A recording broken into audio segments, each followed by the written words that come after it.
Chapter 001, An Incomplete Return.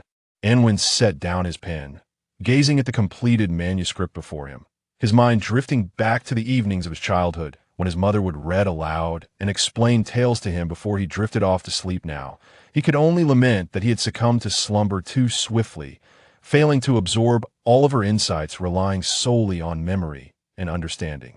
He found himself unable to capture the essence of those profound teachings entirely. It felt like an unfulfilled longing. His mother had once remarked that such knowledge need not be memorized. The mere act of listening and experiencing would etch it deep within the recesses of memory, though he might not recall it clearly. It would nonetheless reside in his mind. Shaping his life, one ought not to be a slave to knowledge. The ability to recite learned information verbatim merely reduces oneself to a mere echoing machine. True knowledge should flow through one's veins as a habit and a skill. Yet, this wisdom offered him little solace. Writing these thoughts down served as a means to alleviate his yearning, a habit cultivated over the past 3 years through his interactions with Qiu Xiaowu. At last, this manuscript was complete, marking the accomplishment of a significant endeavor. He turned his gaze to the window, where a bird had just alighted on a branch, singing melodiously. Sunlight filtered through the leaves, casting a vibrant green hue, while the grass glistened emerald and the mountain spring babbled cheerfully, flowing crystal clear without a hint of impurity. If only his mother were still alive, residing here, she would surely be delighted. The pastoral life she had always sought, tranquil and serene, devoid of conflict and clamor, would have brought her joy. But her world could not provide such peace. The overexploited earth bore the unmistakable marks of human civilization everywhere, and the idyllic pastoral dream could only be glimpsed in select, preserved sanctuaries, safeguarded from the encroachment of modernity, forever out of reach for someone like his mother. Unven. At that moment, Qiu Xiaowu burst through the door, shattering the tranquil atmosphere with exuberance. Anwen turned and smiled at him. This simple-hearted country lad had yet to grasp the etiquette Anwen had attempted to teach him over the past 3 years. Even today, he still barged in without so much as a knock. "Have you written something new?" Qiu Xiaowu inquired, eyeing the manuscript on the table. "Indeed," Anwen nodded. Without hesitation, Qiu Xiaowu snatched it up, engrossed in its contents with his round face framed by unruly short hair. Qiu Xiaowu bore no distinction from the other boys in Keeman village. Anwen found no fault in his appearance, nor did he mind the bits of straw that perpetually clung to him. However, the incessant stream of mucus that flowed from his nose proved difficult for Anwen to tolerate. After several attempts to point out, only to be met with silly laughter and more vigorous sniffling, Anwen resigned himself to silence, dreading the thought of Qiu Xiaowu inhaling it too forcefully. The kings of the South Sea, North Sea, and Central Sea are good friends. The Central Sea, being in the center, if where the 3 kings frequently gather, the king of the Central Sea is generous, always warmly hosting his 2 friends. As time passed, the 2 friends felt embarrassed and conspired to repay their host. They pondered what the king might lack, and suddenly it struck them. Everyone has 7 openings: eyes, ears, mouth, and nose, through which they see, hear, eat, and breathe. Yet the king of the Central Sea has none. How much joy he must be missing. Let us help him gain these 7 openings, so he too may experience the wonders of the world. They presented this idea to the king of the Central Sea, who was troubled by it, but did not wish to hurt his friend's feelings. So he consented to their proposal. Thus, the kings of the South Sea and North Sea took turns drilling a hole in the king's head each day. After 7 days, all 7 openings were complete, and the king of the Central Sea died. Qiu Xiaowu read aloud, laughter spilling forth as he set the manuscript down. "How amusing! Is there truly someone in this world without eyes, ears, mouth, or nose?" he asked Anwen. "Perhaps there is," Anwen replied with a hint of resignation, "but this is merely a story. A rather peculiar tale, is it not?" Qiu Xiaowu remarked. Anwen nodded. Indeed. All he could do was chuckle. Over the span of 3 years, he had learned the language of this land, even mastering the art of beautiful writing. Yet, Qiu Xiaowu had not acquired a single phrase belonging to Anwen's tongue. Moreover, whenever he perused Anwen's manuscripts, he invariably grasped the stories in ways utterly unrelated to their intended messages. Anwen had hoped that through these tales, he might foster a shared language with Qiu Xiaowu, yet it appeared to have been a fruitless endeavor. His two friends were quite foolish. Qiu Xiaowu lamented eyes, nose, ears, mouth. These are innate from birth. What purpose does it serve to carve them later? They ended up killing their good friend and the king of the Central Sea. Knowing the risks, why did he agree? To preserve their friendship, he sacrificed his own life. Three great fools. As he spoke, he burst into laughter once more. Indeed, they were quite foolish, Anwen echoed, joining in the merriment. What else could they do but laugh? 3 years prior, an accident had thrust him into this idyllic village, severely injured. Had it not been for Qiu Zaiwa's timely discovery and rescue, he would surely have become a mere pile of bones by now. Since then, all he had learned about this world had come from Qiu Xiaowu. Qiu Xiaowu was his teacher, imparting the language and script of this land. He was also his friend, for no other peers dared approach this reticent oddity. Eclipses did not signal the onset of calamity, nor did lunar eclipses imply divine wrath consuming the moon. Such truths astonished the villagers, who nearly regarded Anwen as a malevolent creature infiltrating their midst to sow discord. Thanks to Qiu Xiaowu and his kind and robust father, Qiu Li, Anwen had managed to survive unscathed. Reflecting on these thoughts, Anwen couldn't help but recall the catastrophe that had transpired 3 years ago. At the tender age of 8, he had lost his mother at 15. He lost his father. It was precisely 3 years ago. He had accompanied his father to France to attend an exhibition of artifacts, but their plane encountered a dreadful storm over the ocean. With a deafening roar, darkness engulfed him, and when he regained consciousness, he found himself surrounded by debris from the seats. His father and the world of civilization had departed from him forever, leaving him stranded in a desolate mountain near Keeman village. Thrust into a realm that resembled Earth yet felt distinctly alien. This world bore no name. It was simply the world who would dare to name their own existence, as if there existed another realm beyond it. Here, one could find suns, moons, and stars akin to Earth, as well as flora, fauna, and livestock reminiscent of home. Yet, there were no computers, phones, satellites, or firearms. There were none of the architectural marvels, garments, or customs that represented civilization as he had known it. The people wielded bows and arrows, knives, and spears. The affluent traveled by horse-drawn carriages, while the common folk traversed the vast landscapes on foot. The most astonishing aspect of this world was the existence of not only humans, but also demon tribes, beast deities, and magical clans, alongside those who claimed descent from the ancient gods. It felt like a mythical realm. 3 years had allowed Anwen to acclimatize to this enchanting world, and the tranquil pastoral life he had longed for, inspired by his mother, had led him to cherish this existence. To grow old here, living a peaceful life, quietly painting and farming, until one day he would pass away and be laid to rest in the nearby verdant hills. This was the life his mother had wished for, though she could not attain it. Her son, inheriting her ideals, had found it. As he gathered his thoughts, Anwen heard Qiu Xiaowu mention Qiu Li. "What of Uncle Qiu Li?" he inquired. "He will be returning today," Qiu Xiaowu exclaimed with excitement. "Has the war ended?" Anwen asked. "Of course, we emerged victorious," Qiu Xiaowu replied, his face brimming with pride. The relationship between humans, demons, and beast deities had always been strained. Those factions sought to annex humanity, coveting the most fertile and beautiful lands to fulfill a long-cherished ambition, while humans could only resist. 2 months prior, a minor conflict had erupted, leading to Qiu Zaiwa's father, Qiu Li, being summoned to the urgent army and sent to the battlefield. To Anwen's surprise, the war had concluded so swiftly. The thought of the kind and robust man returning filled Anwen with joy. "We should prepare a warm welcome for him," Anwen suggested, reaching for his bow and arrows from the wall. "How about a deer?" "Splendid." Qiu Zaiwa's eyes sparkled. His father was a strong man and a skilled hunter. Unfortunately, Qiu Xiaowu had not inherited this talent. Thus, his father would often jest, "I truly cannot tell who my son is. My skills have all been passed to Anwen, while you have none at all." In response, Qiu Xiaowu would indignantly retort, "The melons I grow are the sweetest in the village."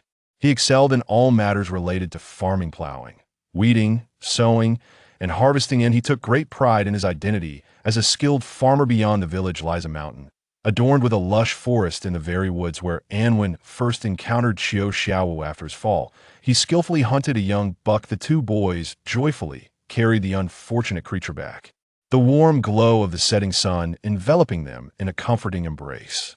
As they entered the village, Anwen sensed an unsettling atmosphere this time. For men from Keeman village had been summoned by the urgent conscription, and logically, the return of 4 should have heralded the jubilant celebration of at least 4 families yet.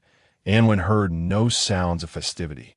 Qiu Xiaowu remained oblivious to the peculiar ambience, his thoughts consumed with visions of the moment he would reunite with his father, incessantly expressing his eagerness to showcase the fruits of his labor. In the small courtyard of the Qiu family, silence reigned. The large yellow dog lay listlessly beside a haystack. The two boys pushed open the door, carrying the deer, and were met with the gaze of 2 individuals inside. "Father!" Qiu Xiaowu exclaimed excitedly upon spotting one of them. But his joy swiftly transformed into shock as the words left his lips. "Father, your hand," he stammered, trembling, as the deer fell to the ground. With a square face and a robust physique, Qiu Li waved his left hand and smiled. "It's been a long time, you silly boy." Anwen's gaze fixated on Qiu Li, particularly on the vacant right sleeve. Chapter 2. The Autumn of 18. War is a brutal affair, commencing and concluding with blood and death. In contrast to those who can no longer rise after their fall, those who return home are indeed fortunate, even if they have suffered significant losses. The strong Qiu Li may have lost his powerful right arm, yet he has at least returned alive. However, Qiu Xiaowu found it impossible to accept this reality. He collapsed into his father's embrace, weeping uncontrollably, unable to fathom the agony his father would endure in a long life devoid of the ability to draw a bow and shoot down wild geese. "At least I returned alive, didn't I?" Qiu Li said with a smile, awkwardly patting his son's back with his left hand. Yes, his mother, Laina, still with tears glistening in her eyes, began to console her son. "Out of 4, 1 has returned. Our family has been quite fortunate. There's no need to worry about our future," Qiu Li reassured. The urgent conscription had already declared that fallen soldiers would receive a substantial compensation. This compensation, provided by various great nations, is sufficient for each wounded soldier to live comfortably for the remainder of their lives. Qiu Xiaowu was at a loss for words, merely weeping. Qiu Li turned his gaze towards Anwen, then towards the fallen young buck. "How many arrows?" he inquired. "1 arrow," Anwen replied. "You've improved, you've surpassed even me, your master." Qiu Li chuckled. "It was merely luck," Anwen said. This gluttonous creature could not resist the allure of tender leaves, oblivious to the surrounding dangers. "Sounds rather similar to my experience." Qiu Li laughed heartily. Anwen found little humor in this, but in an effort to align with the atmosphere, he managed a strained smile. However, as he looked at the empty sleeve, a wave of bittersweet sorrow washed over him.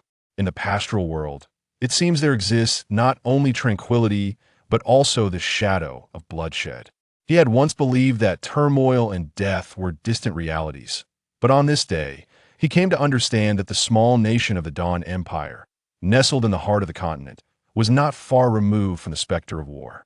The fierce and formidable Beast God clan, endowed with the physique of beasts and a crude intelligence, savors the taste of wise beings. Regarding humanity as a prime delicacy, their long-held dream has been to conquer humankind, turning millions into their prized sustenance. The Demon Clan possesses the strength of beasts coupled with the wisdom of humans. Considering themselves the most superior race in the world, they have never favored the human inhabitants of the central continent, constantly yearning for conquest and dominion over the world. The demon race is an enigmatic species, though their physical stature may be inferior to that of humans. They wield the power of magic, self-proclaimed as the masters of the world. They have never directly declared war on humanity, yet their presence can always be felt in the conflicts between the Demon Clan or Beast God Clan and humankind.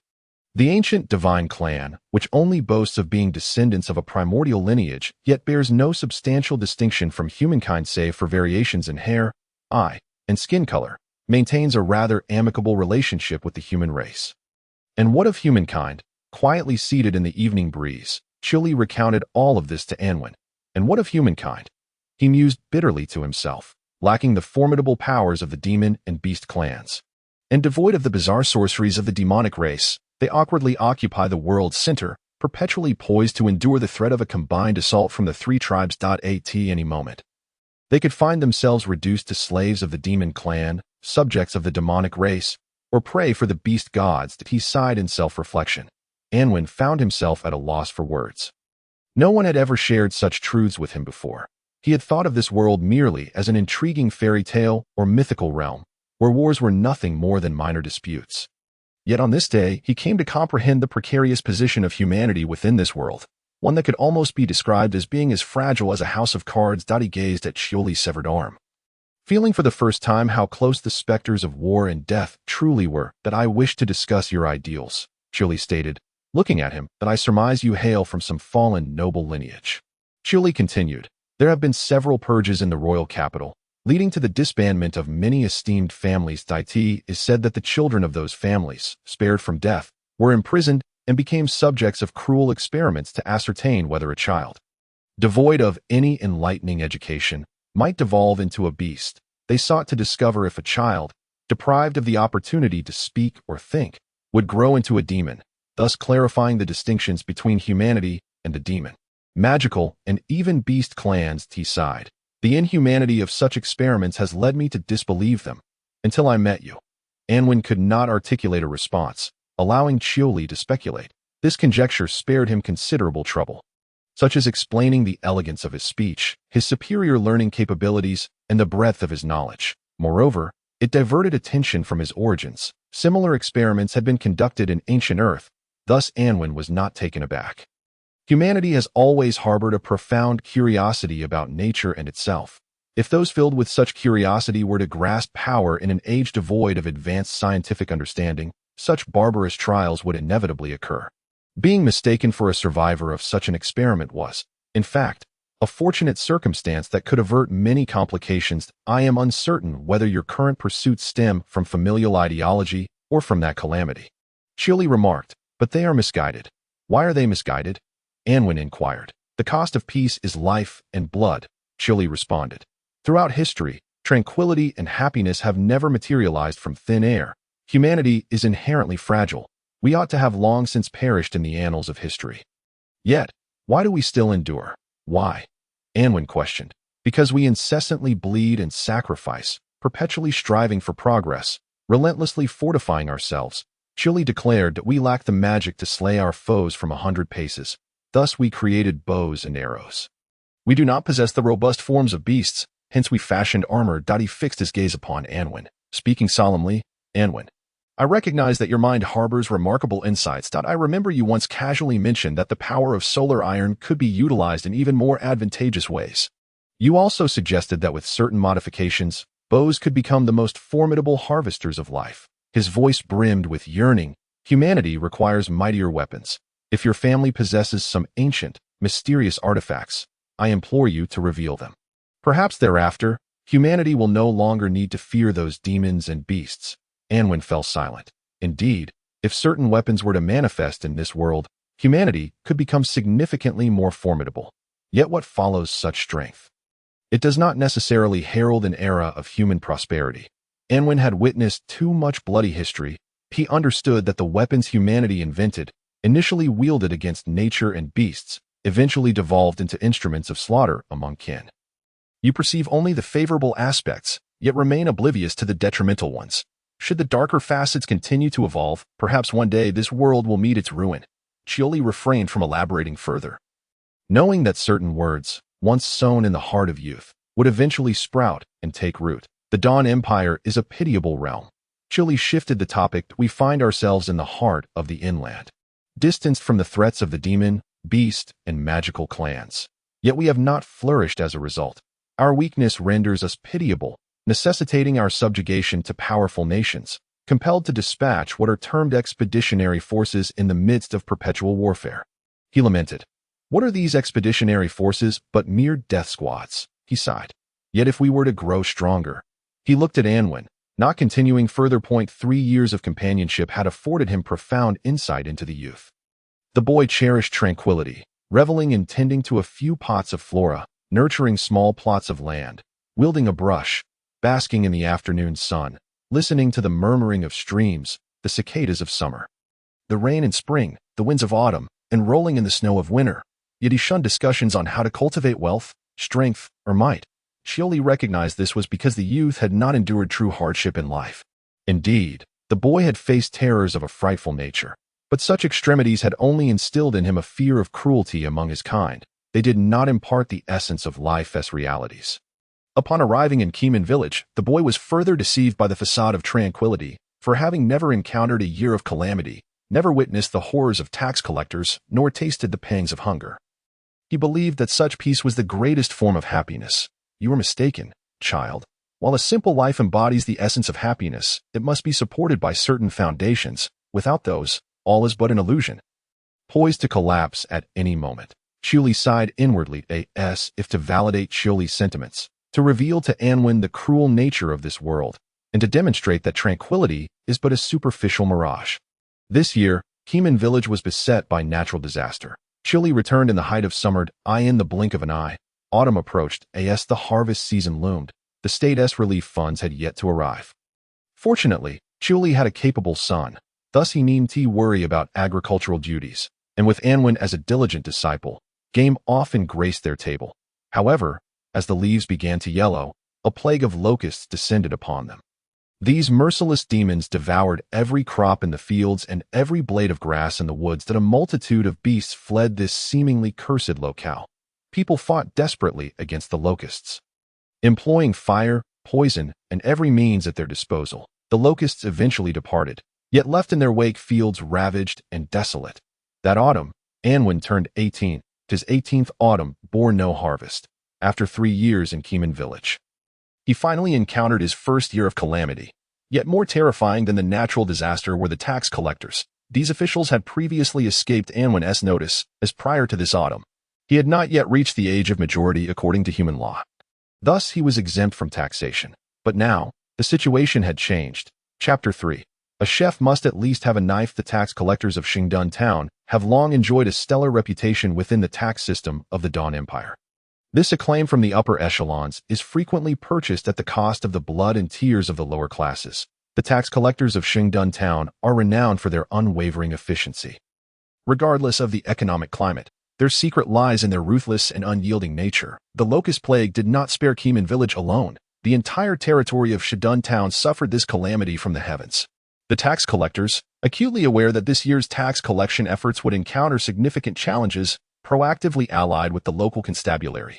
Thus, this year, tax collectors were accompanied by law enforcement soldiers whenever they ventured out. Had it not been for the recent locust scourge, Anwen would have had ample means to pay his taxes to TOM. The forest was a treasure trove, from which he could procure all manner of game convertible to essential provisions. But that was no longer the case. The forest lay in ruin, nearly lifeless. After 3 consecutive days of hunting, he had managed to catch but a single rabbit on the brink of starvation. This meager sustenance was quietly hung at the door of the Shioli household. Yet the tax collectors would not concern themselves with such matters. That morning, the tax collector knocked on Anwen's door, arrogantly proclaiming, "Young man, congratulations. From this year forth, you shall bear the honorable duty of paying taxes for the nation. I am eager to fulfill this noble responsibility."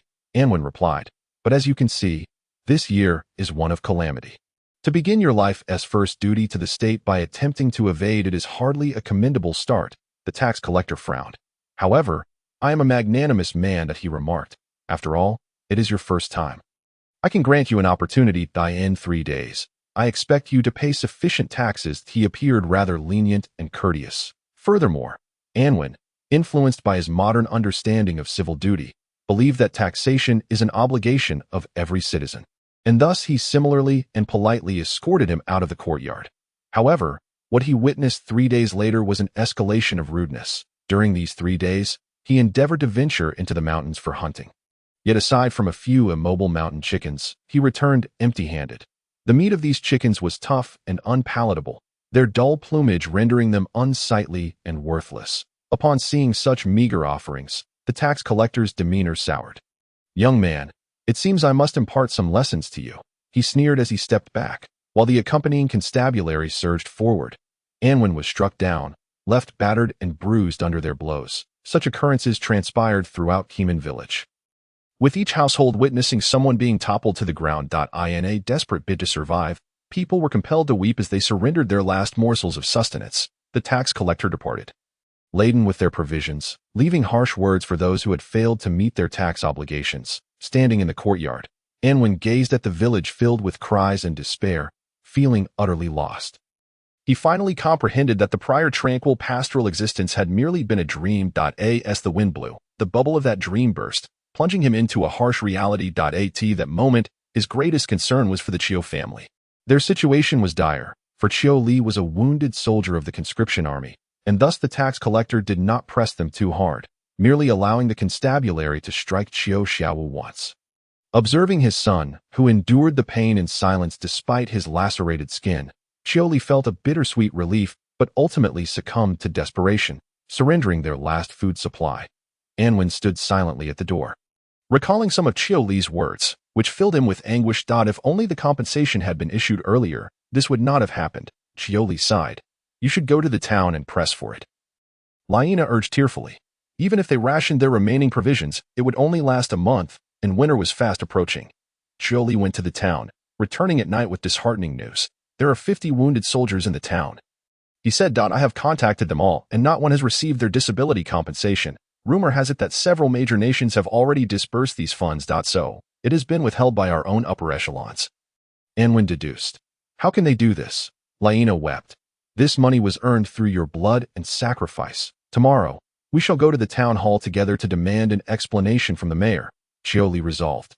They must provide us with an answer. He spoke these words with anger. Chiu Xiaowu, racked with pain in his back, could not help but collapse onto the bed in tears, while Anwen sat beside him. Softly comforting him with a story, the king asked the chef, What makes your skill in butchering cattle so exceptional? The chef replied, Because I constantly seek to understand the principles behind it. You see, truly skilled chefs do not hack at the meat.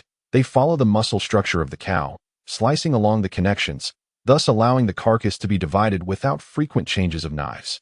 I have used this knife for 19 years without replacement, for I have a profound understanding of the cow's muscle and skeletal structure that I need not exert force. I merely glide the blade along the connective tissues, and the cow's limbs separate effortlessly, like soil crumbling apart. That I neither tire nor wear out my knife. Anwen's tale was captivating. Chiu Xiaowu listened intently, momentarily forgetting his pain, and said with envy, If only I had such a skill. But alas, it is useless, for I am too timid to wield a knife against a living creature. He laughed then. That chef is truly remarkable, Chiu Li remarked. However, he looked at Anwen, as if to intentionally remind him, ultimately, one must possess a knife. Without that sharp blade, even the most skilled chef would be powerless against the robust cow and would never earn the king's praise. Anwen pondered this deeply. Chiu Li appreciated Anwen's intelligence, knowing that when speaking to Chiu Xiaowu, he had to be explicit. One must clearly articulate each point, or else Chiu Xiaowu would fail to grasp the nuances. Yet with Anwen, it was different. A mere hint sufficed, and Anwen would intuitively understand the unspoken words. Change is not an instantaneous affair, and Chiu Li did not rush the process. The following day, Chiu Li went to the town, and Anwen, having finished applying medicine to his wounds, followed him. What are you going to do? Chiu Li inquired. Perhaps I can offer some assistance, Anwen replied. Very well, Chiu Li nodded. Upon their arrival, the 50 wounded soldiers had already gathered at the designated location. Upon seeing Chiu Li, the soldiers saluted him. Chiu Li held a rank of sergeant within the conscription army, placing him above the rest. However, at that moment, rank mattered little, whether a sergeant or a common soldier. They were all merely remnants of their former selves, dragging their injured bodies along. They marched in silence, forming an orderly line, seemingly to proclaim their identities as soldiers, warriors. The onlookers gazed at them with curiosity, and many followed out of mere curiosity, causing the procession to lengthen until, upon reaching the town hall, several hundred people had gathered. What do you want? The constabulary at the town hall, unaccustomed to such a display, appeared somewhat intimidated. We are the wounded veterans of the conscription army, Chiu Li stated. We request an audience with the mayor to inquire about our disability compensation, that we do not wish to cause a disturbance. If the mayor is unavailable, we will wait quietly outside, ensuring that public business is not disrupted, Anwen added. Chiu Li regarded Anwen with surprise, then nodded at the constabulary. Yes, that is exactly what I wish to convey. At Chiu Li's signal, The wounded soldiers arranged themselves in 5 rows, standing quietly behind him. Had they not been missing limbs or bearing scars, they might have constituted a striking sight. The gathering crowd swelled. And upon learning that these were the wounded veterans of the conscription army, expressions of sympathy, gratitude, respect, and sorrow filled the eyes of many. Regardless of whether these individuals had volunteered or been conscripted during humanity's perilous times. The fact that they had fought and sacrificed for humanity was undeniable. The silent wounded soldiers exerted pressure on the mayor, and after half an hour, more constables arrived at the town hall. Chioli frowned, but Anwen whispered a reminder. We must control our emotions. We cannot give the authorities any leverage against us. Although the compensation is rightfully ours, being labeled as a disturbance would provide them with countless excuses to retaliate. We cannot allow them to exploit the law against us. In past years, he had witnessed too many similar incidents on television or the internet. Often, well-meaning citizens, despite holding the moral high ground, were branded as rioters simply because they could not contain their emotions, leading to lawful yet brutal suppression. Indeed, he recognized the injustice wherein the rights of the wounded soldiers lay in their hands, yet they were compelled to endure repeated concessions to the ruling powers. A disheartening reality. However, did this approach prove effective?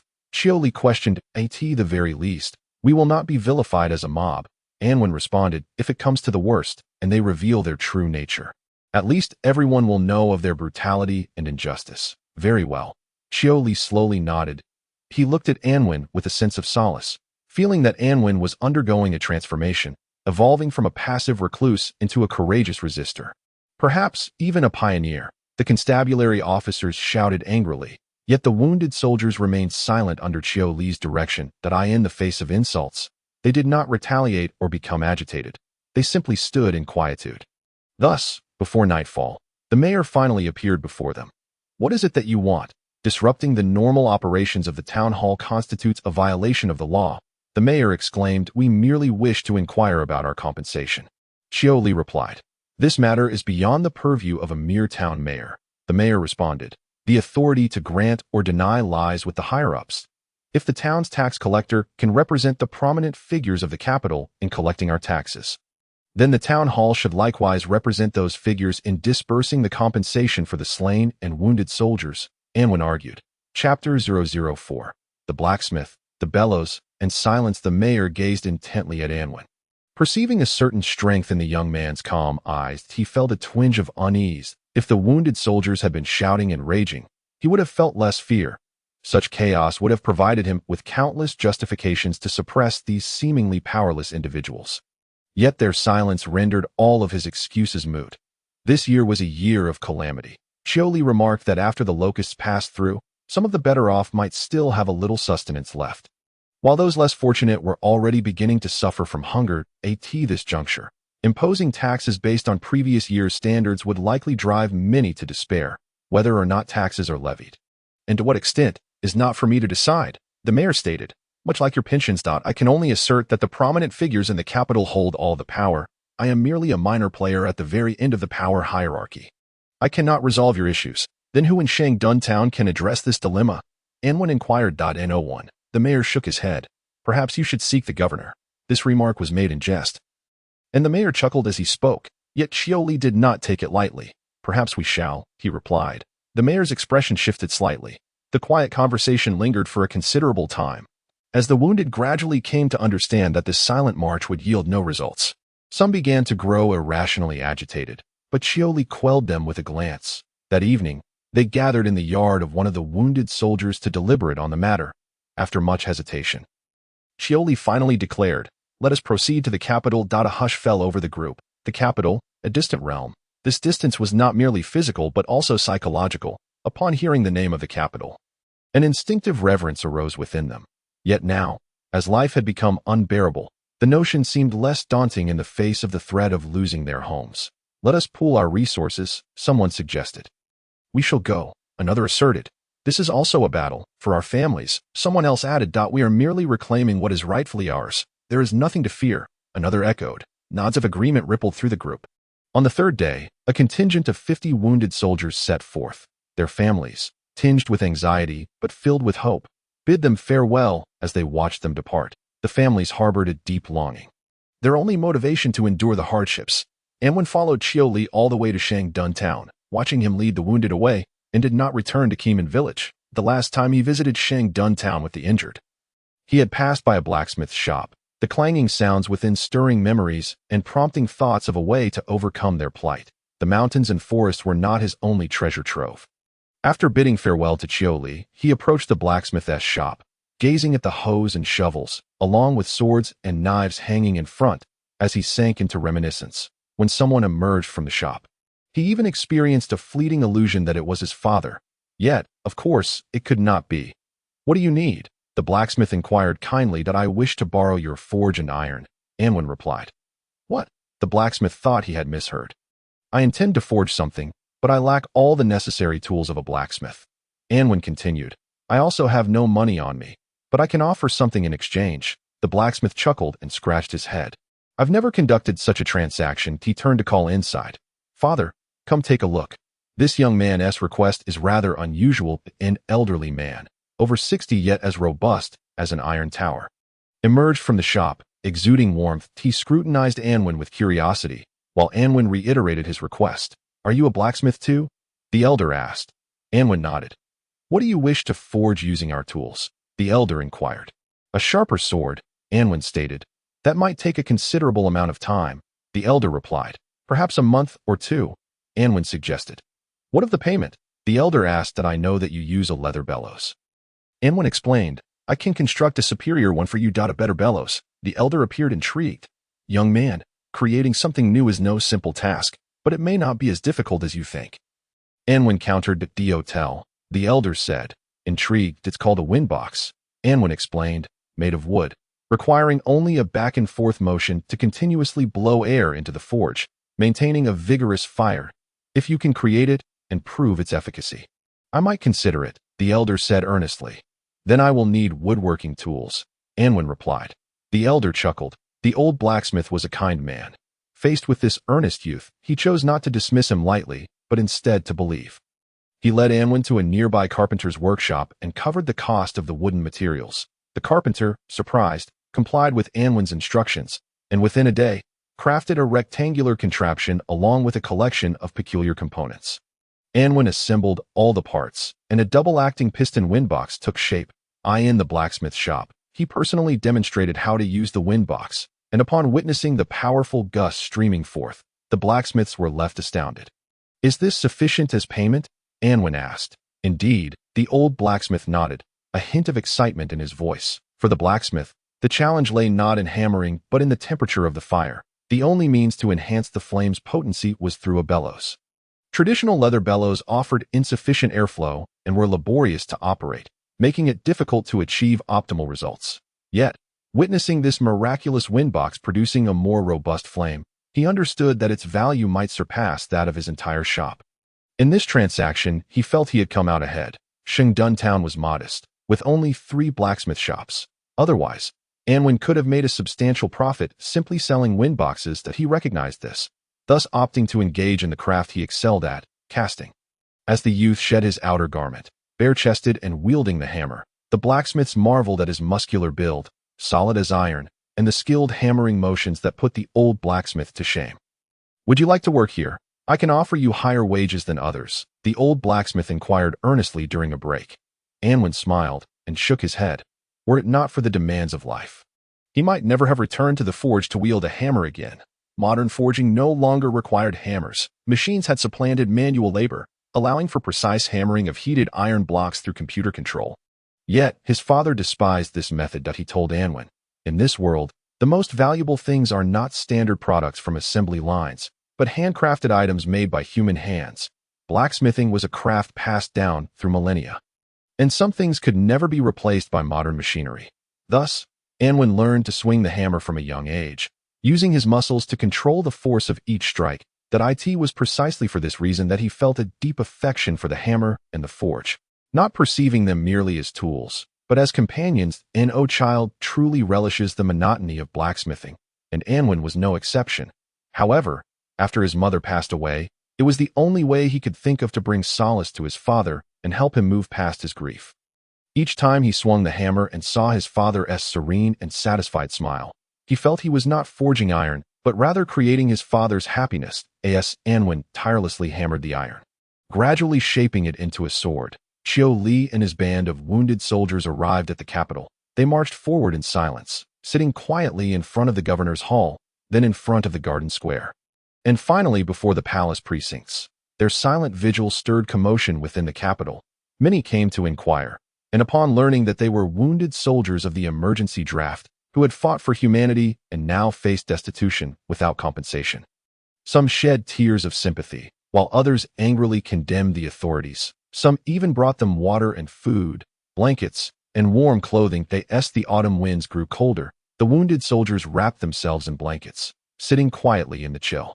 Their silence deepened the sympathy of the capital citizens, and the public outrage began to boil over due to their continued lack of compensation, compounded by the absence of any officials to inquire about their plight. In the uppermost floor of the governor's hall, an entire level belonged solely to one individual, the governor of the Dawn Empire. Like other human empires across the continent, the Dawn Empire had completed the separation of powers between monarchy and governance 2 centuries ago. As the creator of laws and overseer of the state, the king merely lived elegantly within the palace, enjoying life while entrusting the governance of the realm to the governor. Therefore, Governor Wu Zhong could be considered the true ruler of the Dawn Empire. At this moment, he stood by the window, gazing down at the wounded soldiers seated silently before the governor's hall. Some say this is a sight to behold, he remarked, merely the foolish ramblings of the common folk. He replied. His trusted aide, Mo Li, stood respectfully behind him, speaking softly. But I have grown weary of it. Wu Zhong waved his hand dismissively. In his 50s, with short graying hair, his posture remained upright. He bore a countenance of solemnity, rarely gracing others with a smile, exuding an air of authority. Yet, in the presence of his confidants, he had no intention of maintaining a facade of composure. He gestured angrily. These damned commoners, do they truly believe that a modicum of sacrifice for the nation entitles them to blackmail it? Mori, will you merely stand by as they tarnish the reputation of our realm? However, Mori displayed an expression of discomfort. They were indeed quiet. So quiet, like the flora by the roadside, never disturbing anyone. They simply sat or stood in silence. What reason, then, was there to remove them? Just last night at the banquet, His Majesty had inquired of me. Wu Zhong stated. My dear minister, I have heard that some disabled individuals are wandering about in the capital. What is the meaning of this? He mimicked the king's age tone with finesse, then waved dismissively. I had to explain their existence to His Majesty, who, fortunately, believes they are merely beggars. Mori listened quietly, refraining from comment, for he understood that since the minister had broached the topic, he must have devised a plan. All Mori needed to do was execute it. Chapter 005. The capital and the town, sword and sword. Wu Zhong remained silent. Yet this silence was only temporary. He would not confront the silent wounded with silence. Their weapon was their identity as conscripts, a designation that signified much. If we act against this identity, we risk invoking the sympathy and wrath of the populace, he mused. Then a smile graced his lips. If we merely assign them a different identity, all will be well. Mori listened quietly, offering no opinion. Let us find some individuals to masquerade as them. Wu Zhong pointed towards the throng outside the window, intending to transform them into thieves, brigands, murderers, in short, into rogues. Then it shall be the responsibility of the capital's constabulary. Indeed, Mori bowed slightly and withdrew. However, I am rather surprised by these conscripts, Wu Zhong muttered. They are merely an untrained rabble. Cannon fodder intended for sacrifice on the battlefield, yet their recent behavior. Mori stood quietly, awaiting the minister's analysis. Naturally, he had his own thoughts, but he knew that the minister's astute mind required no supplementation from him. There must be seasoned hands guiding them from the shadows, perhaps even directing them. Wu Zheng's expression darkened. They must be taught a lesson, he declared vehemently. Uncover their backgrounds, and as for the individuals themselves, none shall be spared from the harshest of punishments. I want all those daring enough to oppose the minister to understand that no matter their backing, the only fate awaiting them is annihilation. Complete annihilation, indeed. Mori nodded. Wu Zhong gazed out the window, contemplating the seasoned hands behind the silent wounded. A multitude of political adversaries rose and fell in his mind. Yet he failed to consider that the one imparting the code of conduct to the wounded was merely a young man barely 18. Nor did he realize that this young man was a seed poised to sprout. Once grown, No matter how formidable the boulders pressing down upon it, they would ultimately be shattered and toppled. That night, the camp of the silent wounded was enveloped in tranquility. The constabulary instituted a curfew under the pretense of hunting down bandits, sealing off all avenues through which the citizens of the capital could approach the camp of the wounded. That night, numerous sensational security incidents erupted throughout the capital. A one-eyed man clad in tattered military garb assaulted an elderly woman, robbing her of all her money and fracturing her ribs. A man with a decayed leg and old military attire dragged a young girl into an alley and brutally assaulted her. A one-armed man in worn military garb cleaved the skulls of 3 young men with an axe. Seizing their valuables, such events transpired. Overnight, the capital was thrown into uproar, and public discontent simmered. By the following day, rumors began to circulate through the city that the hastily summoned conscripts were not heroes, but rather villains, having set their sights on extorting the citizens of the capital after failing to blackmail the state. Some were terrified, others enraged, some perplexed, while many outright disbelieved. That night, further incidents occurred. Men were beaten, girls were insulted, and elderly individuals were stripped of their only possessions. By the morning of the 3rd day, they filled the halls of the constabulary, some shouting in fury, others weeping in despair, demanding justice and peace for the capital. At this juncture, the silent wounded stood quietly before the entrance of the minister's hall. Due to the constabulary's isolation over the past days, they had been unable to interact with the common populace and were unaware of the spate of heinous incidents that had transpired in the capital. Meanwhile, the capital's constable, accompanied by his troops and a throng of enraged citizens, publicly searched the camp of the wounded. There, they discovered the valuables of the murdered, the possessions of the robbed, and even the garments of the assaulted girl. The populace was incensed. They had not anticipated that those they sympathized with, cherished, and supported were in fact a band of despicable rogues. At that moment, the constable displayed a troubled demeanor. After all, these were once warriors who had fought for humanity, who had faced the monstrous races to protect their homeland. They appeared rather honest in their demeanor, and without sufficient evidence, arresting them might incite the ire of all conscripts. Consequently, the public grew increasingly furious, vociferously questioning and vehemently accusing. In light of the escalating tensions, the constabulary, fearing unrest, began to protect the wounded from that day forth.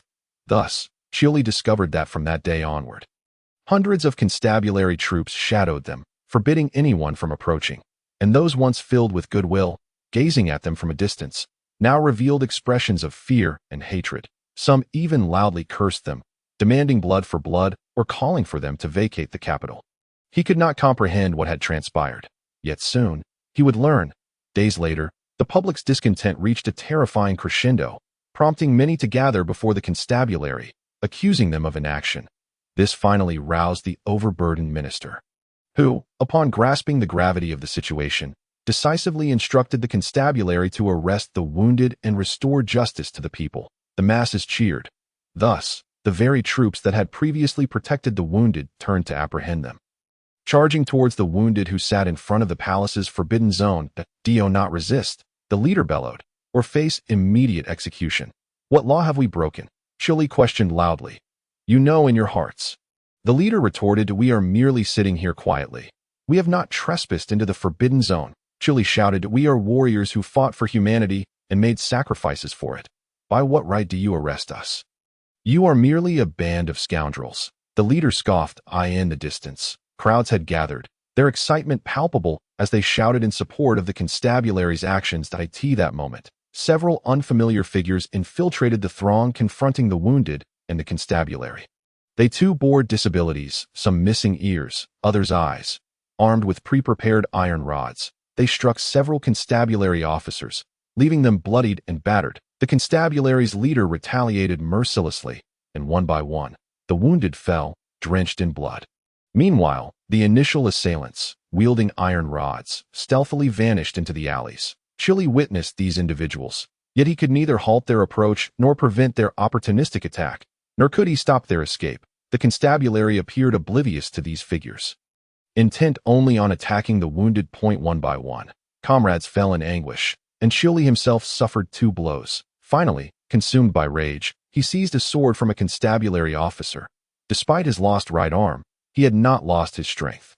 His power was astonishing. Though his left hand wielded the sword with little finesse, his sheer might allowed him to easily fell at least 6 advancing constabulary officers aiming for his fallen comrades. Archers, archers, the leader shouted, unwilling to advance. Thus, the prepared archers surged forth, and amidst the rain of arrows, Chuli knelt on the ground. Arrows pierced his chest and abdomen, blood pooling beneath him.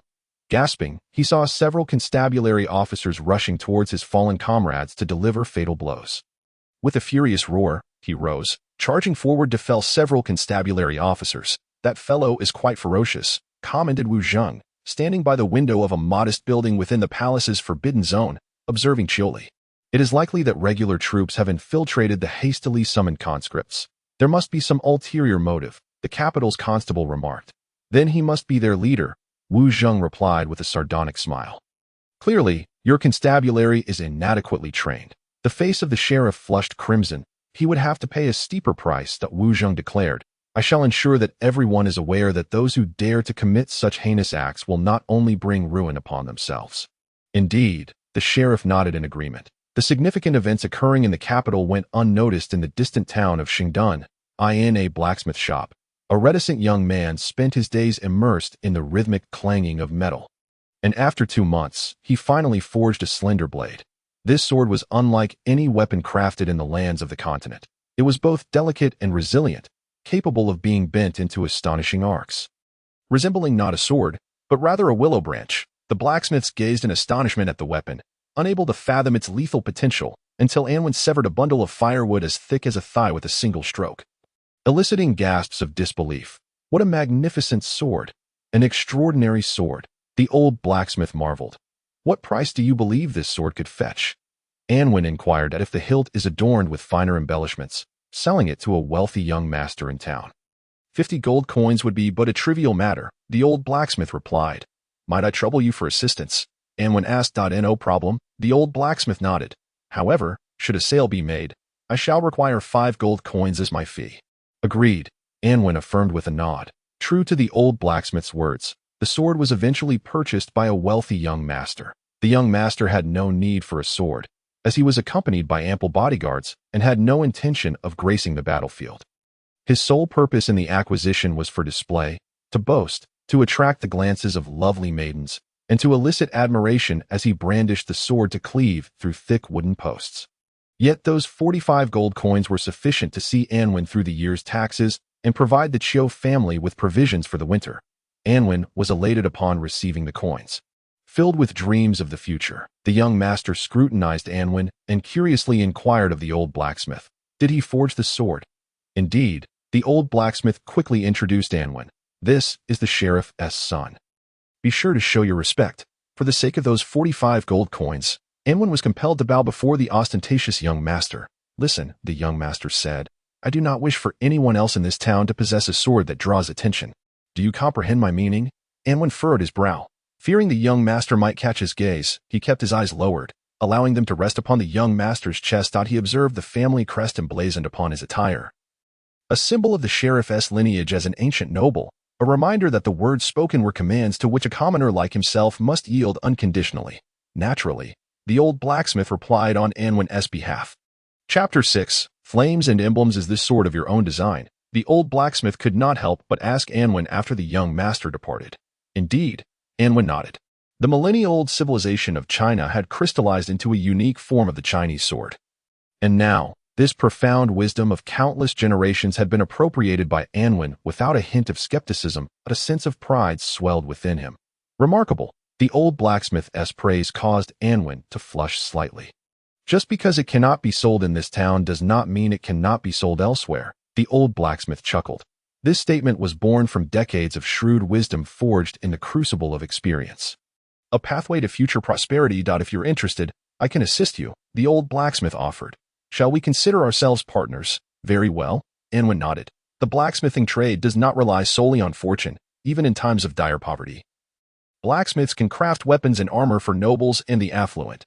Those whose livelihoods depend on skill seldom face starvation. This could indeed be a potential path for the future. As Anwen walked home with his 45 gold coins, the encroaching darkness slowed his pace. Fortunately, the moon had risen early and shone exceptionally bright, guiding him through the shadows. As he walked, He contemplated many things, gradually gaining insight into words spoken by Qiu Li.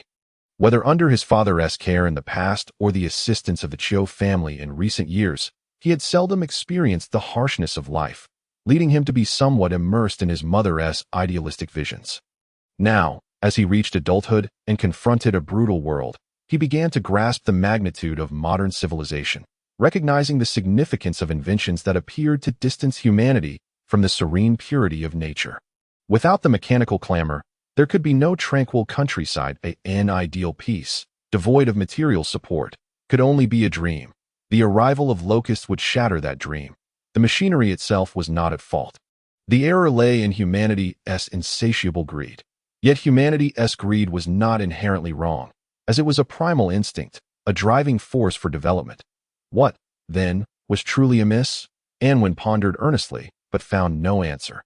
However, he became increasingly convinced that some of his mother's views were misguided. Without modern civilization, humanity would still be scurrying for sustenance, striving for survival. Where would there be leisure to contemplate romance or seek inner tranquility? Only when material wealth flourishes do individuals begin to pursue spiritual fulfillment, only to later chastise those who create material wealth as being utilitarian and greedy.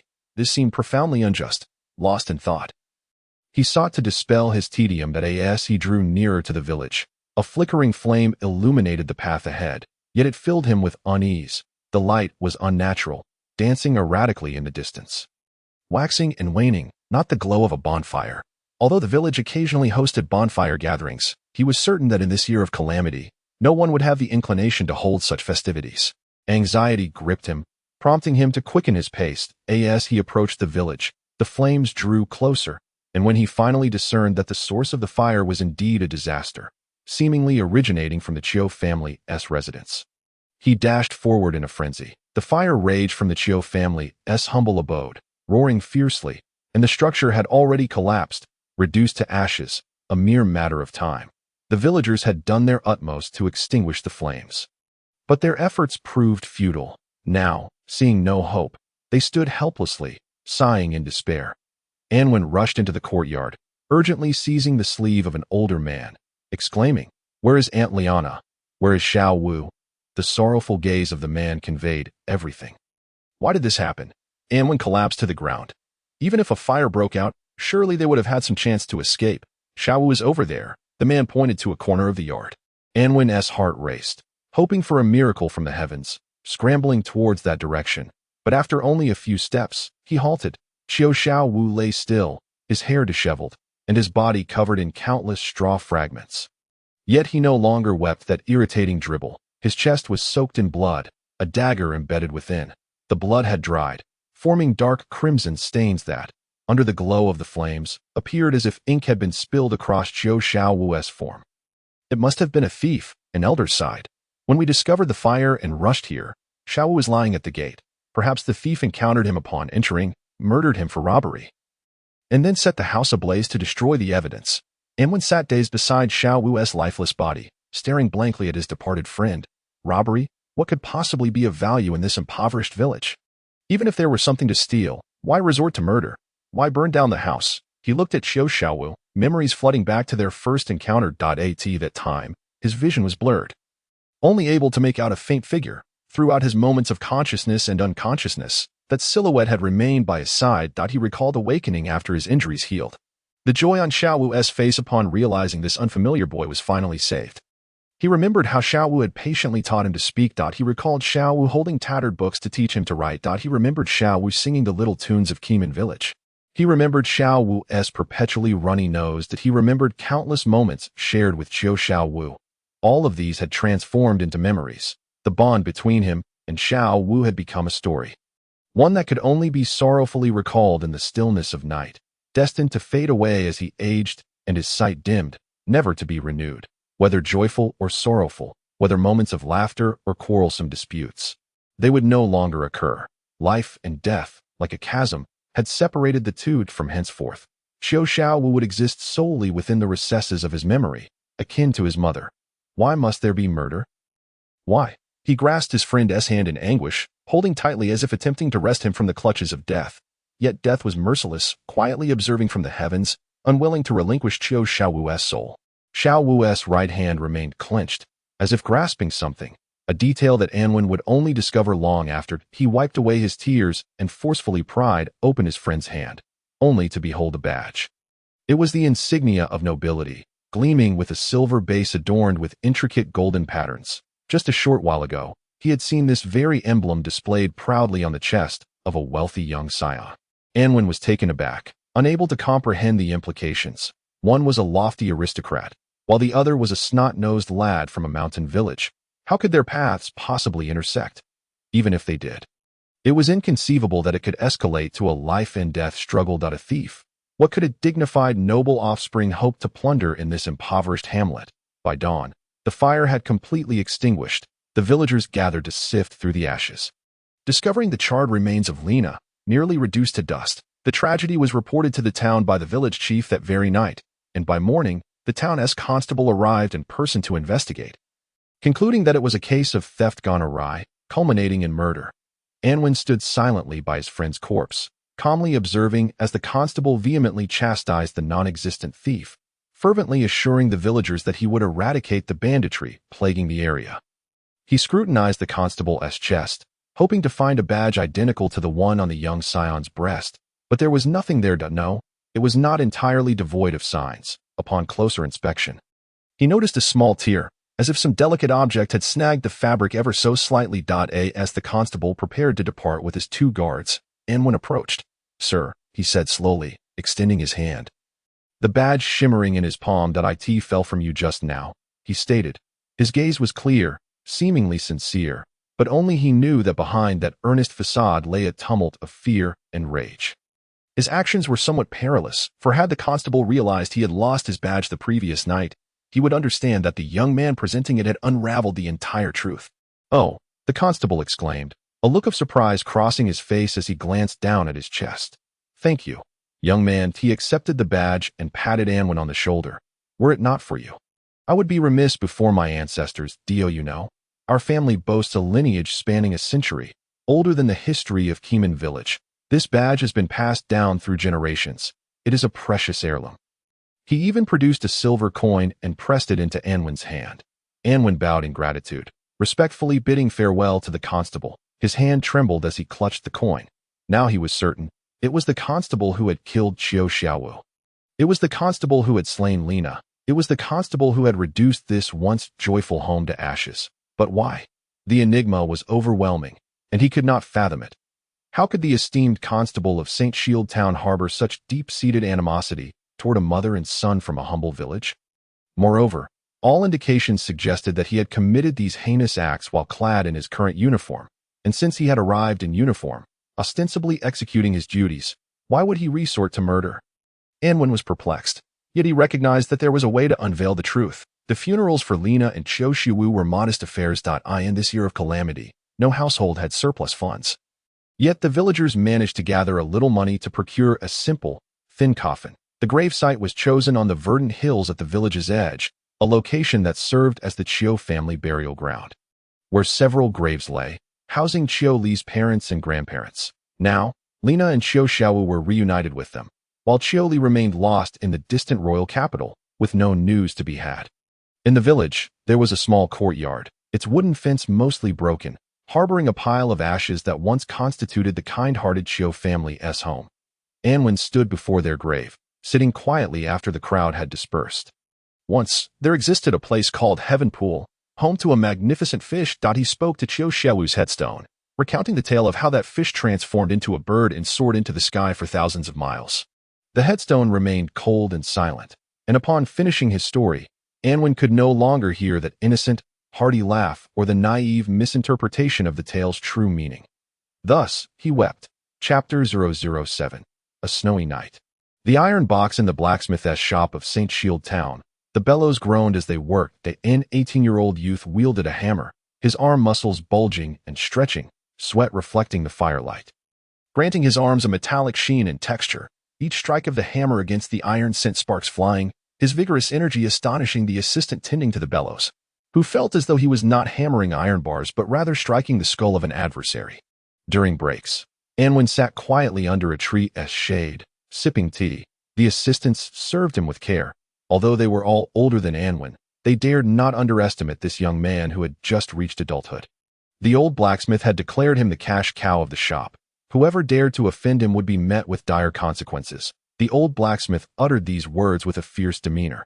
And although those familiar with him knew it was merely a threat, they willingly ran errands for this reticent young man out of respect for his craftsmanship. After the deaths of Lina and Xiuxiawu, Anwen came to the blacksmith's shop and spent a month forging a more exquisite longsword, which the old blacksmith helped sell to a merchant for a commendable sum of 60 gold coins. The old blacksmith took 10 coins as his fee, and Anwen bore no grievances. That I need solar iron, he told the old blacksmith. If you can procure 3 pounds of solar iron for me, the remaining 50 coins will all be yours. Solar iron, though rare, was not worth quite so much, the old blacksmith replied earnestly. Because I need it urgently, Anwen insisted.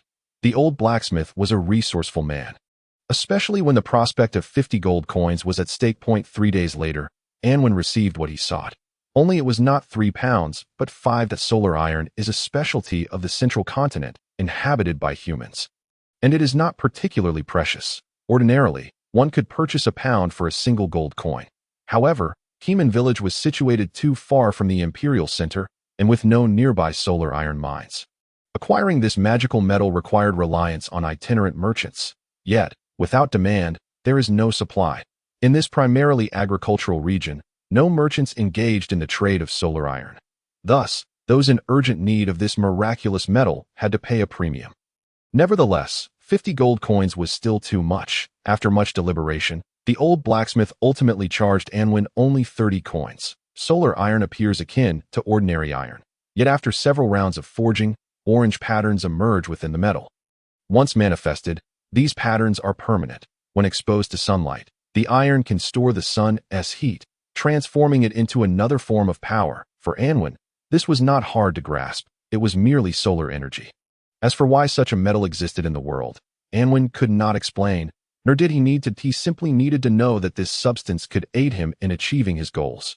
Solar iron is widely utilized in military applications. Among the remarkable warriors of humanity, many wield this metal capable of storing solar energy. Swords and blades forged from it can unleash tremendous power in battle, serving as the only reliance for human warriors against the formidable beast folk or divine beasts.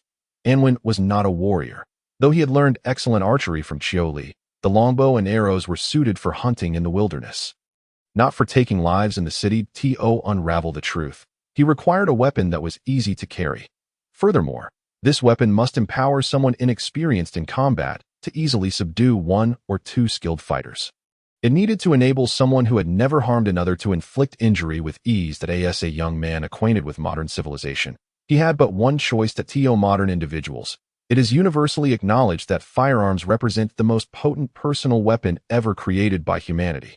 Thus, Anwen had no alternative but to pursue this option.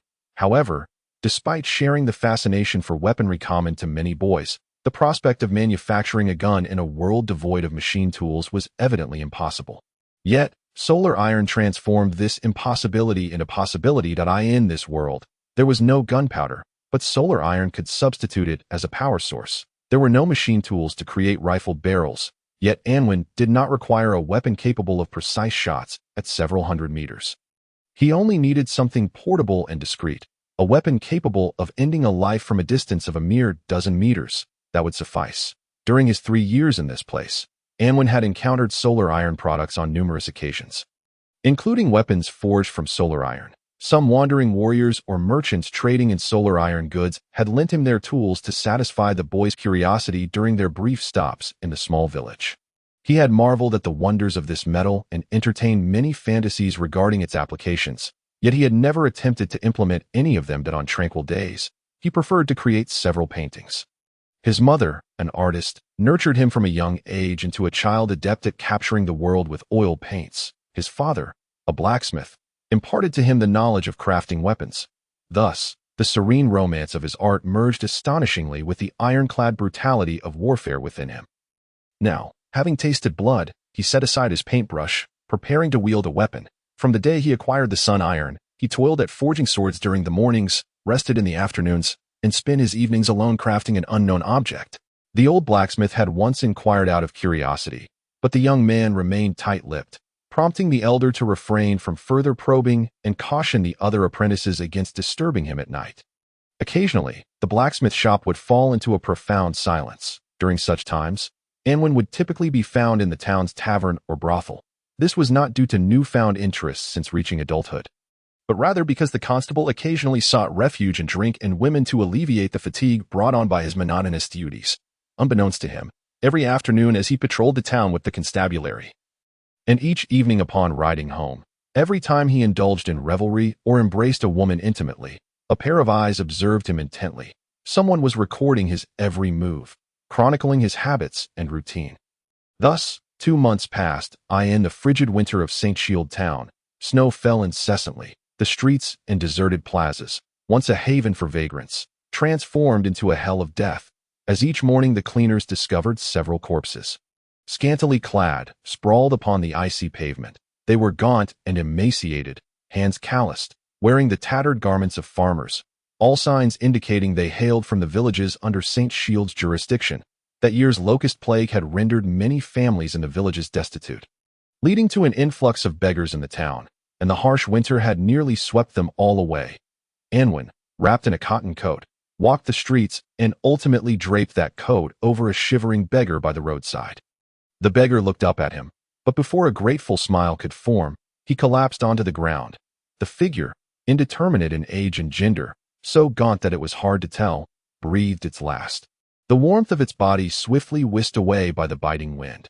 Anwen stood silently beside the corpse, retrieved his coat, and wrapped it tightly around himself once more. The cold fabric seemed to absorb the chill of the soul, and Anwen felt a sting in his nose.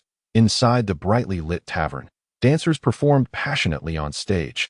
The frigid wind outside could not penetrate the warmth within, as the dancers' fair legs, revealed beneath their long skirts, glistened with spilled drink, and the men, intoxicated, glistened with sweat.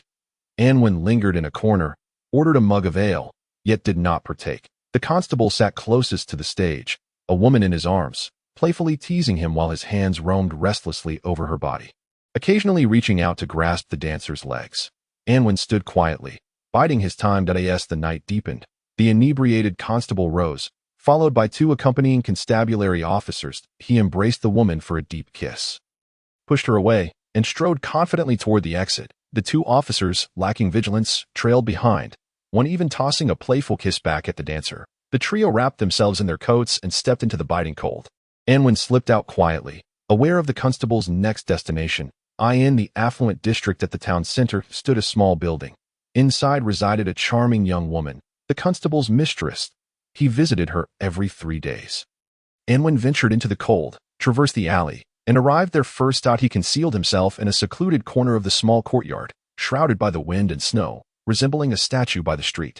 Shortly after, the constable approached the courtyard, opened the door, and entered alone. This moment, the 2 constabulary officers would depart, and soon thereafter, the constable would enter a state of oblivion, with the woman's voice faintly audible through the window and courtyard wall.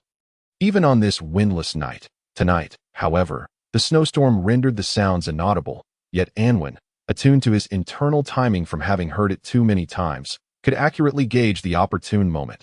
Just then, footsteps echoed, and the 2 constabulary officers approached in an unusually peculiar manner. This was entirely different from the norm.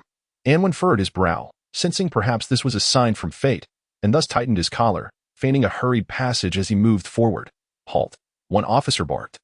"What are you doing?" "Just passing through," Anwen replied respectfully. "Gentlemen, is it truly necessary to patrol in such weather?" He smiled gently. One officer regarded him quizzically, while the other placed his hand on the hilt of his sword.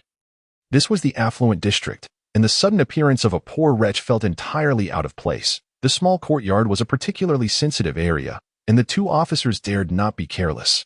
"Stay right there," one officer commanded, advancing toward Anwen, gesturing for him to raise his hands as he began to search him. Before long, he uncovered a peculiar iron object from Anwen's waist. The item was roughly the size of a book, of similar thickness, resembling an iron box, but with a handle at the back and a mechanism-like feature at the front. The front of the box had several holes, the purpose of which was unclear. "What is this?" he inquired, holding the odd contraption forged from sun iron with curiosity. "It's merely a toy," Anwen replied calmly. "A toy? The constable fixed his gaze on Anwen's eyes. "May I demonstrate how it works?" Anwen asked. "The box can hold items, compress things, or serve as a platform. Yet, it is certainly not a formidable weapon." This assertion was somewhat misleading. A mere iron box, when wielded by an enraged individual, could indeed become a weapon for smashing another's visage. But if one were to argue thus, the loose stones atop a wall or the roof tiles could also be deemed weapons. Consequently, the two constabulary officers did not heighten their vigilance simply because the box was crafted from sun iron. They returned the box to Anwen. "This is a children's toy," he continued explaining as he opened the front of the box, pouring out 2 iron pellets. The pellets were small, measuring only a centimeter in diameter. He swept aside the snow at his feet, placed 1 pellet on the ground, and loaded the other into the box from the rear. Then, with both hands, he lifted the box, gripping the handle with his right hand and supporting the front with his left. Within half a meter, he aimed carefully and then pressed the mechanism at the front of the handle. With a satisfying click, the box's mechanism activated, the sun iron releasing its stored energy to propel a slender rod. Launching the pellet forward, the pellet flew through the hole at the top front of the box, neither fast nor slow, striking the pellet resting on the ground. The pellet jumped high, bouncing away to a short distance. "Just like that," Anwen remarked, "its power pales in comparison to that of a slingshot. For children, it is a very safe toy." "Odd contraption." One constabulary officer shook his head, the other chuckled. "I truly wonder which deranged genius invented such a toy." "Move along. This isn't a place for you to linger." "Indeed," Anwen nodded respectfully, then trudged through the snow away from them. He walked with his head bowed, yet his ears keenly attuned to the officer's footsteps. And once they turned the corner, he halted, initially believing the officer's inquiry to be a divine warning against acting tonight. Their unhesitant departure seemed to signal something else entirely. Tonight is the night. He quickly returned to the small courtyard. Leaping into a spot he had prepared in advance, he was already well acquainted with the courtyard's layout and the interior of the small building. During his preparations, he had several times bribed the butchers' and grocers' apprentices to accompany him into this very building. The door was locked from within, rendering it impossible to open.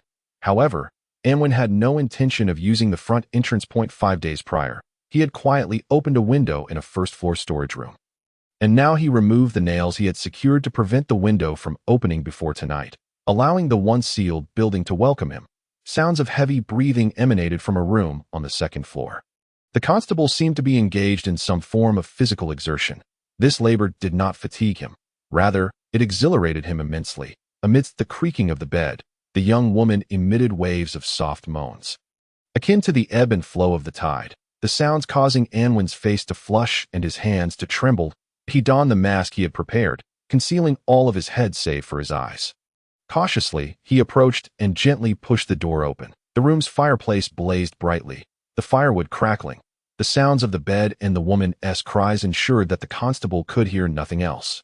Anwen cautiously approached the bedside, wielding an iron box, and struck the sheriff forcefully on the back of his head. The sheriff's robust form wavered momentarily before collapsing onto the young woman beneath him. Struggling to breathe under the weight of the fallen man, the girl became aware of the precarious situation, her eyes snapping open to behold a stranger clad in a black mask, prompting her to scream in terror.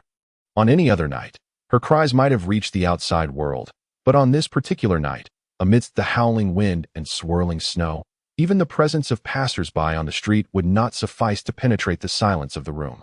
Anwen raised a finger to his lips, signaling for her to be quiet. The girl, quick-witted, hurriedly covered her mouth with her hands, yet the oppressive weight of the man on her caused her breathing to become labored. Anwen flipped the sheriff over, gesturing for the girl to rise. Alarmed, she sat up, clutching the bedclothes to shield her chest. At that moment, Anwen delivered a swift blow to her neck. He was uncertain of how to render someone unconscious, having only witnessed such actions in films, and thus decided to give it a try. This represented a flaw in his plan, the one variable he could not predict, yet he felt powerless to change it. He was merely an ordinary 18-year-old, not a legendary agent named Bond, nor a master of martial arts skilled in the intricate points of the human body. Fortunately, the movies did not deceive him this time. With a sudden impact to her carotid artery, the girl lost consciousness due to a rapid drop in blood flow to her brain. Anwen then cast the sheriff aside and bound his limbs with the bedclothes.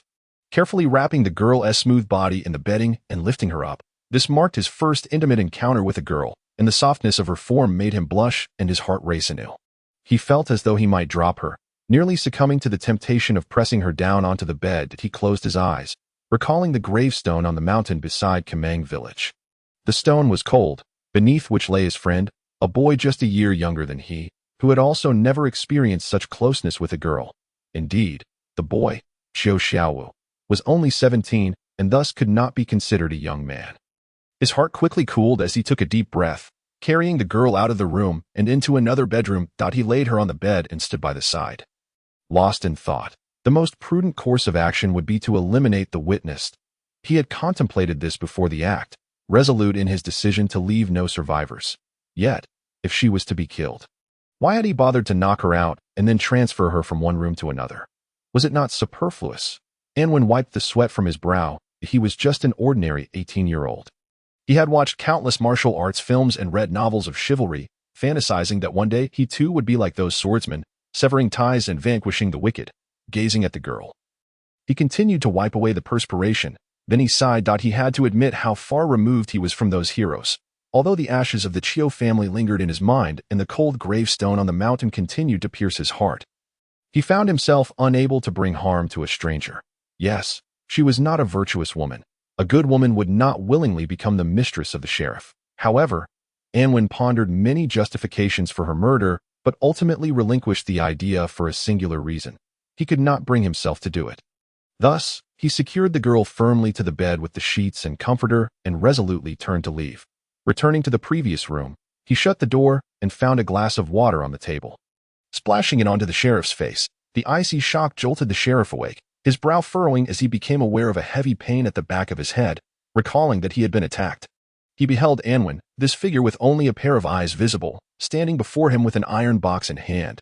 His astonishment was palpable. He was taken aback that someone would dare assault the sheriff of Shidun Town, especially with such an inconspicuous weapon. "Who are you?" the sheriff managed to ask, maintaining a semblance of calm.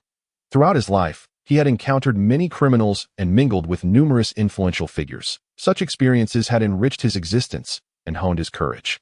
He understood that maintaining composure was the best weapon when confronting an assailant.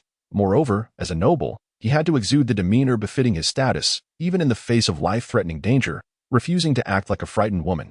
"I come from Kamang village," Anwen replied, his voice barely above a whisper, yet the mere sound was enough to leave the sheriff deeply shaken. "What do you want?" the sheriff inquired. "I wish to know why you sought to harm the Chiu family." Anwen pressed. "I do not understand." The sheriff shook his head. Anwen's left hand moved subtly at a concealed part of the iron box, disengaging a hidden safety mechanism. "This is not a toy," he remarked, as if to himself, yet also explaining to the sheriff. "It is crafted from solar iron, designed in the shape of a box to avoid creating a sense of danger." He continued, "Functionally speaking, this shape is entirely unnecessary, as the front end is superfluous aside from the firing port above. However, I fully utilized the space to create a magazine." The sheriff gazed at Anwen in confusion, unable to comprehend his words. Before he could interrupt, Anwen continued, "It can hold 35 rounds, but it does not feature a continuous feeding mechanism. Not for lack of desire, but due to my own limitations in craftsmanship, the true loading port." He chuckled at this point, as loading had an entirely different connotation in his previous world. However, this slang had become outdated, and in modern terms, the latter character had been supplanted by the letter B. The real loading port is at the rear. Due to craftsmanship constraints, only one round can be loaded at a time. He stifled his laughter. Resuming his explanation, as he spoke, he retrieved a bullet from the front magazine, placed it in the rear, and pulled a lever. "Its effective range is limited, only about 10 meters, he stated. "This distance prevents it from being a primary weapon, but as a concealed tool, it is superior even to a crossbow." "Because it does not resemble a weapon," he said, looking directly at the sheriff. "What exactly do you want?" The sheriff increasingly perceived the person before him as a madman. Anwen raised the iron box, gripping it with both hands, and aimed it at the wall, pulling the trigger. With the safety mechanism disengaged, the device unleashed its full power. Upon impact, the energy stored within the solar iron erupted, propelling a small striking rod forcefully against the bullet. The bullet's casing was ordinary iron, but its core was composed of energy-storing solar iron. The tremendous force and lightning speed enabled the striking rod's tip to shatter the casing and detonate the energy within. A faint explosive sound echoed from the box as the bullet shot forth through the firing tube, crashing into the wall. The diminutive bullet penetrated the surface, and the force of the solar iron within erupted, causing the already cracked iron casing to disintegrate and blast a hole in the wall the size of a gold coin. The sheriff looked toward the wall, his eyes filled with dread. For clarity, I do not wish to call it a gun. Anwin declared that I prefer to refer to it as a blaster. A light blaster. Chapter 009. Blood and tears on the face. The sheriff remained convinced that the person before him was a madman. Yet, if a madman possessed a weapon capable of inflicting lethal harm, he ceased to be merely a madman, becoming instead a terrifying one. The advantage lay in the fact that the assailant and the victim could maintain a distance, thereby diminishing the psychological terror. If you're seeking money, I have some in my pocket, the sheriff offered. Kidnapping a sheriff was a grave offense, yet he reasoned that perhaps Anwin had compelling reasons for his actions. Thus he contemplated granting him leniency. This once he was too preoccupied with the gravity of life and death to notice the underlying message in Anwin's words, that the assassin was equally fearful. Anwin smiled. You seem to be a reasonable man. Everyone has moments when they are overwhelmed by adversity. However, the sheriff interjected, the methods of overcoming such challenges should not involve illegal actions. I have hunted deer, rabbits, and even bears, Anwin stated. Aside from that sturdy bear which frightened me into a state of panic, the rest of the beasts have fallen before my arrows, but I have never shot a person. As he spoke, he loaded a new round into the blaster and lifted it, aiming at the sheriff's leg. The sheriff's complexion turned ashen, yet he endeavored to maintain his composure. Young man, listen to me. Anwin pulled the trigger. With a deafening blast, the bullet shot from the blaster's mouth, violently tearing through the sheriff's leg, shredding muscle, and colliding with the thick bone, resulting in an explosive rupture. Countless iron shells were shattered by the force of the core, creating a bloody hole in the leg of the constable. The agony caused the constable to open his mouth wide, yet no sound escaped. After a long while, he curled up, emitting a howl reminiscent of a wounded beast. Although Anwin had hunted many wild animals, he had never harmed a fellow human being. Throughout his life, he had never even been in a fight, and now, his first act of violence manifested itself in such a brutal manner that it left him struggling to adapt. He closed his eyes, turning away from the constable's pained expression, yet the sound still penetrated his ears. His heartbeat quickened, his blood ran cold, and his skin turned pale as a strange force compelled his ears to ring. He faintly sensed he might faint. He took a deep breath and began to reminisce. He recalled Chioshiwu's tears, Lyena's smile, the events that transpired amidst the ashes, and the cold gravestone atop the green hill. When he opened his eyes again, his skin was no longer pale, and the ringing in his ears had ceased. His hands steadied as he loaded the chamber, slowly raising the firearm to aim at the constable's other leg. Why did you harm Chioshiwu's family? He posed the same question once more. The constable's forehead was slick with sweat born of pain. He clenched his teeth and reiterated his previous response. I do not understand what you are saying. Anwin pulled the trigger, and the bullet whistled through the air, splattering blood on the other leg, prompting a pained howl from the constable as he trembled violently. The first time was the hardest, but the second became considerably easier. Many arduous tasks, once faced head-on, become as simple as eating, drinking, or breathing. Inflicting harm was no longer a terrifying act for Anwin. He calmly loaded another bullet, steadily lifted the firearm, and aimed at the constable's arm. The constable was drenched in cold sweat. Having endured the most agonizing phase, he gasped for breath, gradually calming down. The terror of death deepened through suffering, and the constable, gazing at the dark muzzle, surrendered both body and soul. I will speak, he gasped. I do not wish to hear lies. Anwin insisted that it is an order from above. The constable replied. Above? Anwin questioned, puzzled. Yes, the constable affirmed. Chioli organized 50 injured soldiers from the town to petition for disability compensation in the capital, which enraged the powerful figures above. Anwin felt a surge of dread. If these powerful figures were so incensed as to wish the destruction of Chioli's family to quell their hatred, what fate awaited Chioli himself? It was merely a sum of rightful compensation. Why must his family? Anwin's voice faltered in agitation, unable to continue. This is not merely a matter of money. The constable replied. They are tarnishing the reputation of the governor. Their silent march was effective, rendering the capital's constables helpless, but it led the governor to believe they had the backing of some seasoned politician, especially Chioli, who exhibited strength akin to an elite in a regular army, leading the governor to suspect he was the hired leader of politicians. What became of him? Anwin inquired. He is dead. The constable stated grimly, "All 50 injured soldiers perished. Those who stand against the governor meet such a fate, that on what grounds?" Anwen demanded, agitated at a few underhanded tactics. The constable explained, for instance, finding some injured members of the gang to impersonate them, committing robberies and murders, thus inciting public outrage, which would give the capital's constables a reason to intervene. Anwen fell silent. Though still young, he had witnessed many instances due to the modern civilization he lived in, grasping more truths than the wise elders of this world. Yet he remained outmatched by true conspirators. "They are digging their own graves," the constable asserted. "In truth, no one understands better than I do. There are no politicians supporting them. They are merely a band of bold bumpkins. If there truly were politicians backing them, how could they have met such a grim end? What of the families of the others?" Anwen's voice quaked. The constable fell silent. Silence signified bad news. The affair with the Chiu family was an accident. Faced with the firearm, he finally spoke. "The affairs of the officialdom are quite delicate," he continued. "The governor resides high above in the capital, incapable of grasping matters in distant towns. The tasks assigned do not warrant direct investigation by his subordinates. He relies on this bureaucratic system, and orders are passed down through the ranks, only to be conveyed back up again. Thus, it provides convenience for those at the very bottom of this system. I am at the very end of this hierarchy. Do not be deceived by my outward appearance. What is a mere town constable? I obtained this position due to my old noble lineage. Yet being an old noble means maintaining the airs of nobility, pleasing the mayor, and currying favor with higher-ups to retain my seat. However, all of this requires money. Therefore, I never intended to truly harm these people. I merely sought to extort a hefty sum from them. As long as I can manage the report to the next level, this information will never reach the powerful. In this way, I benefit, and they evade disaster. Fair and reasonable. I have not taken advantage of them. So, in a sense, I am doing good. I am protecting them. And what of the Chiu family?"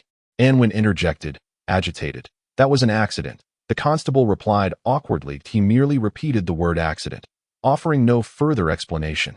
Anwen, filled with fury, charged forward, seized the constable by the hair, and aimed the firearm at the man's most sensitive area. "Speak," he shouted. His reddened eyes seemed a precursor to madness, instilling fear in the constable. Moreover, he realized the firearm was aimed just below the abdomen, causing the last vestige of his mental defenses to crumble. "It was my fault," he cried out. "That night, I only intended to intimidate them, to force them to somehow gather the money to buy their lives. But I had a bit to drink, and that woman was so beautiful that I lost control." The constable's mouth opened in a quiver. Unable to continue, Anwen shouted in rage, "Continue. I did not anticipate she would die." The constable wept. "When I fled in haste, I ran into her son, terrified of being exposed. The subsequent events were all too easy to imagine." The constable, who had assaulted Liena, fled in panic, colliding with Chiu Xiaowu, who was returning home for reasons unknown. Faced with a high-ranking official of the town, Chiu Xiaowu panicked and saluted without defense, making it easy for the constable to assassinate him. In his final moments, Chiu Xiaowu struggled and managed to seize the constable's badge. In his panic, the constable thought of the aftermath, impulsively setting fire to the Chiu family home, erasing evidence of his crime while fabricating a narrative of robbery and murder. This was not premeditated murder, merely an accident. Thus, the constable had not prepared thoroughly, and in his fright, he failed to notice the loss of the badge, neglecting to remove the dagger still embedded in Chiu Xiaowu's chest. "It was an accident, entirely an accident," the constable cried. "I am merely the lowest level executor. The true culprit is in the capital, in the high halls of the governor's office. I did not carry out his orders. I even saved the families of 50 injured soldiers. Please, I beg of you. I can compensate with money. How much do you need?" Anwen's chest heaved violently. Money. Could everything be measured by it, including human life? No. He shook his head and moved the firearm from the constable's lower body to his head. "Think carefully." The constable screamed in terror. "Murdering a constable is a grave crime, no matter where you flee. The Empire's laws will not spare you." Anwen fell silent and squeezed the trigger. The bullet shot forth, piercing the bone at the side of the constable's head, penetrating his brain, causing an explosion within that scattered iron fragments in every direction, leaving the constable's mind in ruins. The constable fell utterly silent. A stream of blood erupted from the wound, splattering across Anwen's face and body. He stood there numbly, letting the blood flow over his face. Slowly rising to his feet and staggering out of the small building. Outside, The wind and snow raged, the howling wind engulfing the entire world, leaving no tranquility in sight. Snowflakes struck his face like tiny needles. The blood on his face quickly froze, as if seared by a blade.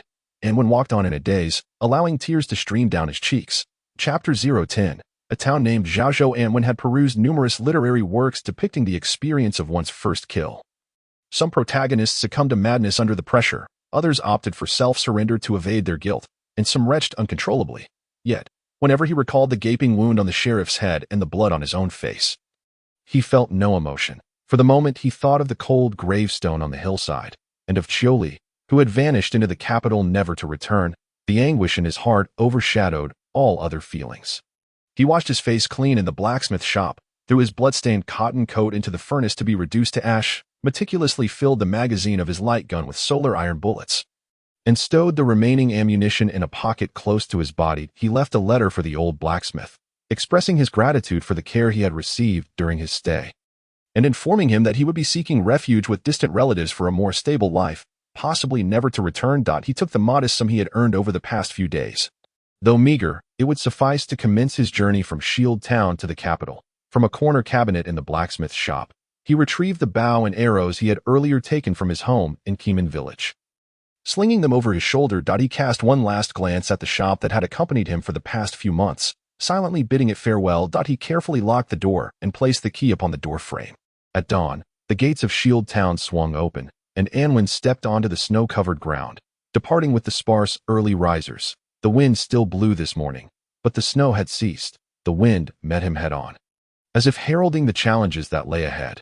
Anwen walked with his head bowed against the wind, regardless of whether the journey would be arduous or straightforward, whether life or death awaited him at the end.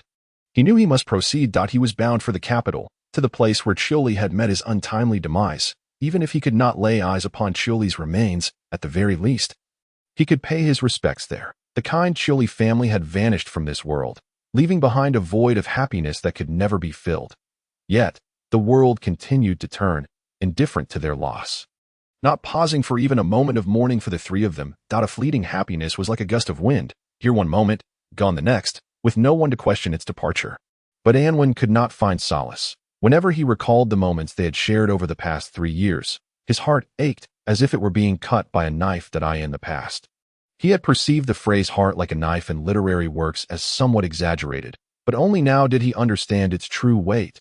He had experienced the loss of loved ones, his mother and father, both leaving him abruptly and unexpectedly, forever residing in his memories yet never again providing him a shred of warmth in the real world. He had faced death, but never such an unjust demise. His mother succumbed to cancer. That relentless illness, though loathsome, was not a tangible enemy. His father perished in a plane crash. That bizarre incident, perhaps a cruel twist of fate, but fate itself was clearly not a concrete foe. Yet the Qiuli family was different.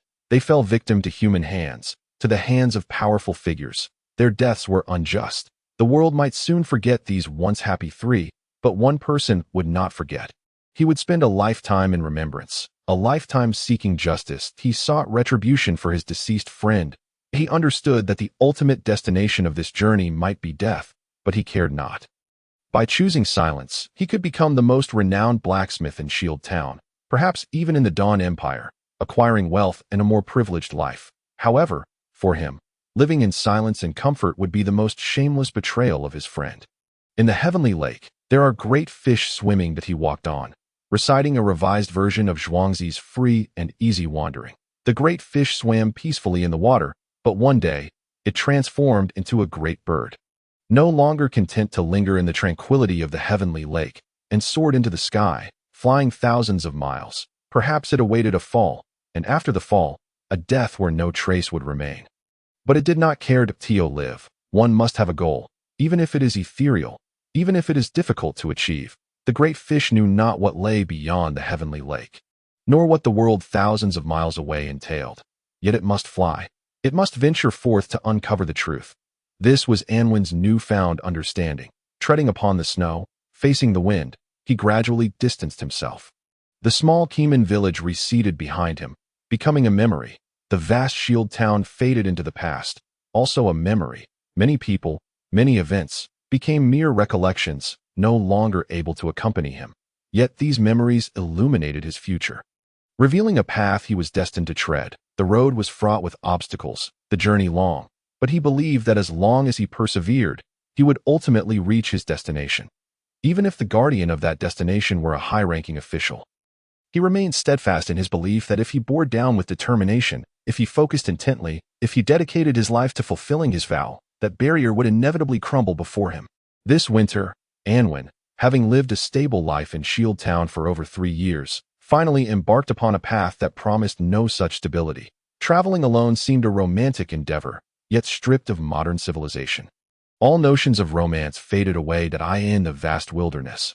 Walking on foot, he faced not only the fatigue of long-distance travel, but also the threat of wild beasts and unpredictable weather. Fortunately, Anwen was a skilled hunter.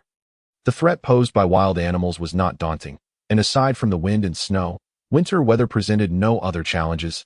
An amount of snow could dampen his thick cotton clothing, making it more suitable for long treks than the rainy season. However, when he missed a village and had to camp out in the wild, this season revealed its terrifying nature. One night, Anwen, having slept soundly, failed to tend to the campfire and nearly froze to death on a wind-sheltered slope. Human capabilities are often forged in the crucible of nature. Throughout his lengthy journey, he learned to construct temporary windbreaks from snow and ice, and to build a campfire that would burn through the night. He also learned the importance of thorough inquiry in every village, town, or city he visited. He made it a point to gather information about the conditions ahead, whether there were forests where he could hunt, whether there were bandits lying in wait, and whether there were dangers concealed beneath the snow. Such concerns were trivial in the modern world. Even if they arose, one could swiftly resolve them with a simple computer search. Yet in this world, a person's ability to gather information determined their survival. It was no easy feat, but Anwen excelled at it, inching closer to the capital day by day. However, he ultimately encountered difficulties. The costs of his journey exceeded his budget. Once his original funds were depleted, he relied primarily on hunting along the way, selling the game or animal pelts for income. After traversing a long stretch of wilderness, he was compelled to stop in a town named Zhaozhou. During that leg of the journey, he had not captured any prey, and his provisions had run out. He had to pause to earn some fare for the long road ahead. This, of course, posed no challenge for him that a skilled tradesman could wander the world and still find sustenance. He sought out a carpenter's shop in the town, spending his last few coins to have the carpenter construct components for a bellows. Then, he inquired about the location of the blacksmith's shop, and after assembling the parts, he carried the bellows with him. No blacksmith could resist the allure of fire, so he had no trouble selling his prized creation. The only issue was pricing. He was uncertain of its true worth. As he walked, contemplating the price, he inadvertently collided with a hurried passerby. Both parties gasped in surprise and fell to the ground, their belongings scattering about them. The bellows, being sturdy wood, sustained no significant damage from the fall, but the bottle of liquor held by the other party shattered into pieces upon impact. The boy carrying the bottle, a large lad of about 10 years, with a big head and a slender frame, reminded Anwen of impoverished African children he had seen in documentaries, faced with the shattered bottle and spilled liquor. The boy burst into tears after a moment of shock. "I'm sorry," Anwen said, filled with remorse. "My father will kill me," the boy cried. Anwen noticed that the frail child not only wore tattered, shabby clothes, but also bore visible bruises and scars on his exposed skin. The phrase domestic violence sprang to mind, catching Anwen off guard. He had never before witnessed such a horrific reality outside of films or literature. It was a terrifying occurrence that always felt distant, as if it belonged to another world. Yes, the world before him was indeed another world. "I will compensate you," Anwen hastily offered, "but I have no money on me right now. Would you come with me? I will soon secure a deal, and I will pay you for both the bottle and the liquor." The boy wiped away his tears and nodded cautiously. Anwen pulled him up and then went to retrieve the bellows. At that moment, the boy anxiously inquired, "Did your item break? I will compensate you, but I have no money at the moment." Anwen chuckled, finding the child's sincerity endearing. "It's all right," he replied, shaking his head.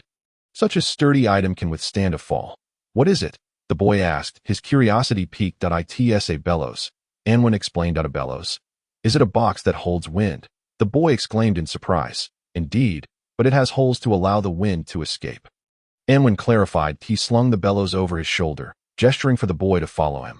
"What is your name?" he inquired. "Jay," the boy answered. "And you?" "Anwen."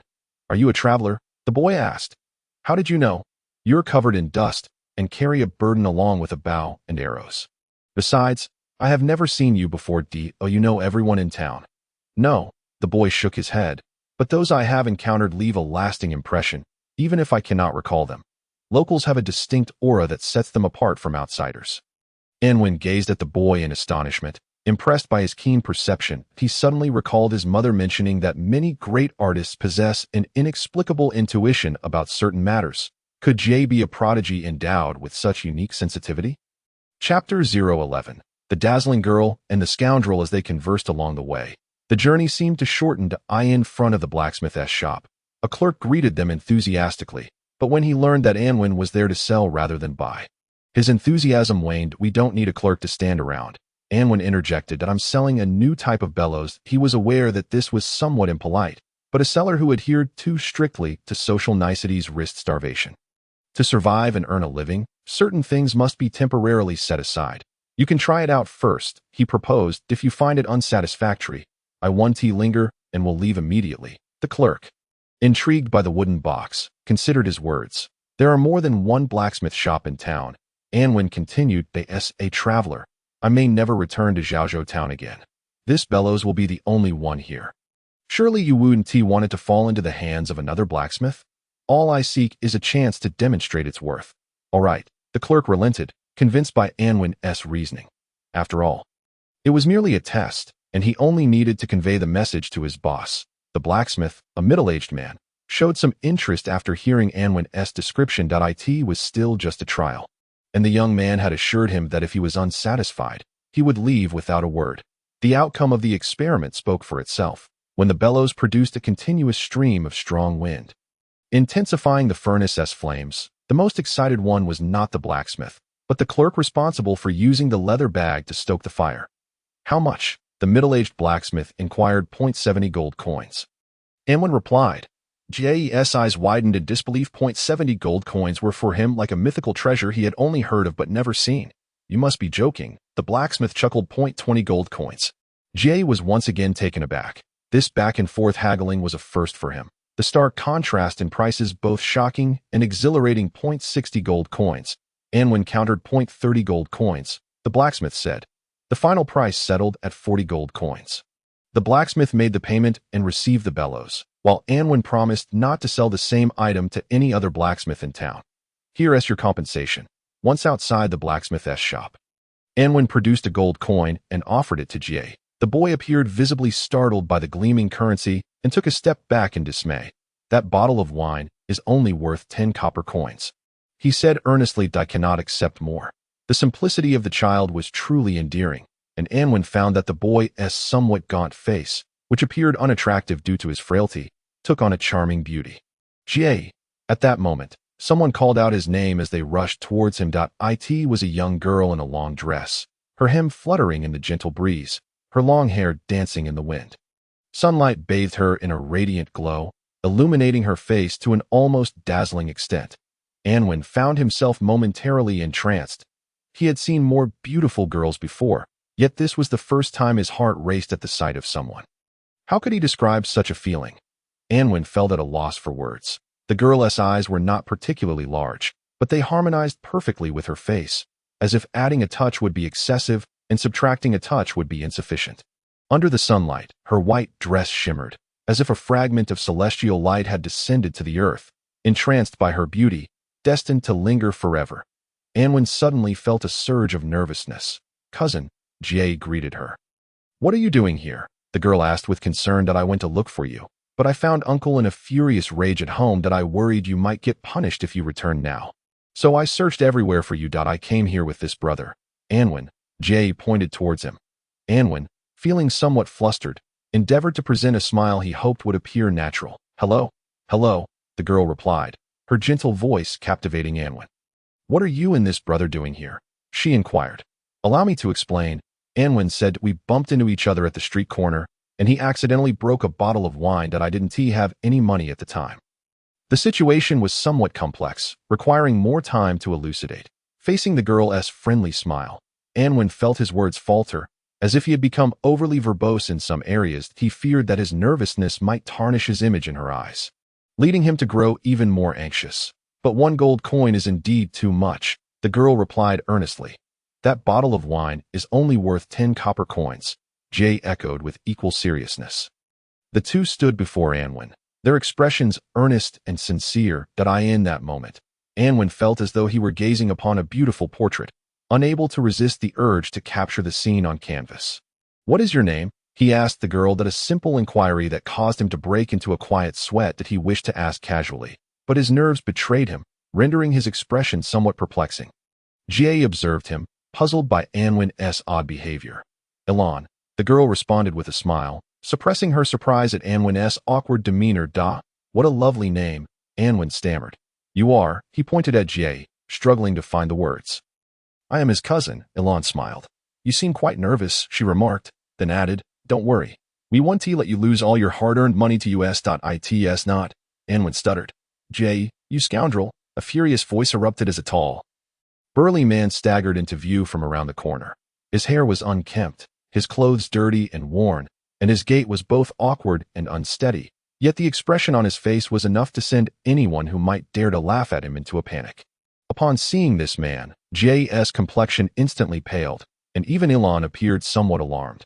The man approached, his footsteps thudding ominously, each step resonating like a hammer striking J's heart, causing the boy to tremble involuntarily. Father, his voice trembled with fear. You worthless brat. The man slapped the boy's frail face, sending him sprawling to the ground. The side of J's face that had been struck quickly swelled and turned red, blood trickling from his nostrils and falling to the ground. What use is it to raise you?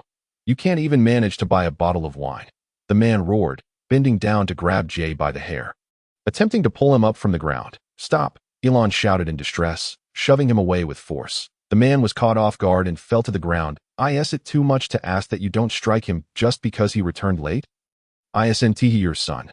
Elon demanded angrily, helping Jay to his feet. Of course he is my son. The man growled as he rose, his bloodshot eyes resembling those of a raging beast. So, I can hit him however I please. Who dares to stop me? He bellowed, shoving Elon aside, his eyes blazing as he advanced toward Jay. Where's my wine? He demanded in a harsh tone. Elon fell to the ground, her pristine white dress now stained with dirt, her delicate hands scraped and bleeding. Yet she disregarded the pain and quickly stood up, positioning herself protectively in front of Jay. I won't allow you to hit him again, she cried out loudly. My son, I will do as I please, and anyone who dares to stop me will face my wrath. The man bellowed, raising his hand to strike Elon. Go ahead and try, a cold voice interjected, as if a bucket of ice water had been poured over the furious man's heart, reminding him of the presence of a stranger nearby. He looked up and saw the glint of a steel arrowhead reflecting in the sunlight, the steadfast hand gripping the bow, and the taut bowstring ready to unleash its deadly projectile. Though a bow and arrow are ranged weapons, that does not imply they cannot inflict harm at close quarters. Anwen held the bow firmly with his left hand, while his right hand controlled the string. The arrow rested on the string, aimed squarely at the man's chest. His gaze was frigid, as cold as the winds and snows of that fateful night. His expression was eerily calm, reminiscent of a merciless grim reaper surveying the realm of mortals. The reaper's purpose lies in reaping lives, and in that moment, Anwen's arrow seemed to carry with it the weight of the reaper's scythe. The man's raised hand faltered, not because Elon was not his daughter, but due to the ominous presence of the arrow. And who might you be? The man growled menacingly. I collided with your son and spilled your drink. Anwen replied, so if you harbor any anger directed at me, you crashed into my son, ruined my drink, and now you threaten me with an arrow. How should one categorize this? Perhaps as unreasonable, the man chuckled, intertwining his fingers and fidgeting restlessly. The fault lies with me, and I am willing to compensate, Anwen stated firmly. But if you dare to lay a finger on them, I assure you, your life will come to an abrupt end. Oh dear, the man exaggerated. It seems my lovely niece has encountered an extraordinary individual. All right. While my son is indeed mine, my niece does not belong to me, and I have no right to strike her. I apologize for my earlier actions, he said, though a glint of malice flickered in his eyes. But you must address the matter of the injury to my son. An expression of shameless calm adorned his face, his grin repulsive. What did you say? Elon gasped, taken aback that I said, "Your wealthy little boyfriend must compensate for some medical expenses." The man replied with a smirk, "Your frail cousin was severely injured. Look, his face is already swollen, and blood is streaming from his nose. If he does not provide sufficient compensation, I will report him to the authorities. Shameless scoundrel." Elon trembled with indignation. "Jay's injuries were inflicted by you just moments ago. You used to dote on your cousin so dearly, and yet it was all a facade." The man sneered. "You are heartbroken over your little boyfriend having to pay for medical expenses? Jay is my own flesh and blood. How could I bear to harm him?" "Jay, what do you say?" Chapter 12. Whispers of the demon. Jay lowered his head, trembling, unable to meet his father's gaze. "You wretched child, do you wish to die?" The man's voice was low but terrifying. The crowd of onlookers gradually grew, their presence emboldening the man further. He spread his arms wide, adopting a pained expression as he addressed the gathering. "Good people, behold, this wild outsider not only injured my son, but also brazenly threatened me. Where's the justice in that?" No one knew the exact details of the preceding events, yet they clearly saw the bow and arrow in Anwen's hands. Along with the boy's injuries and the blood on his body, whispers began to circulate, and accusations were hurled.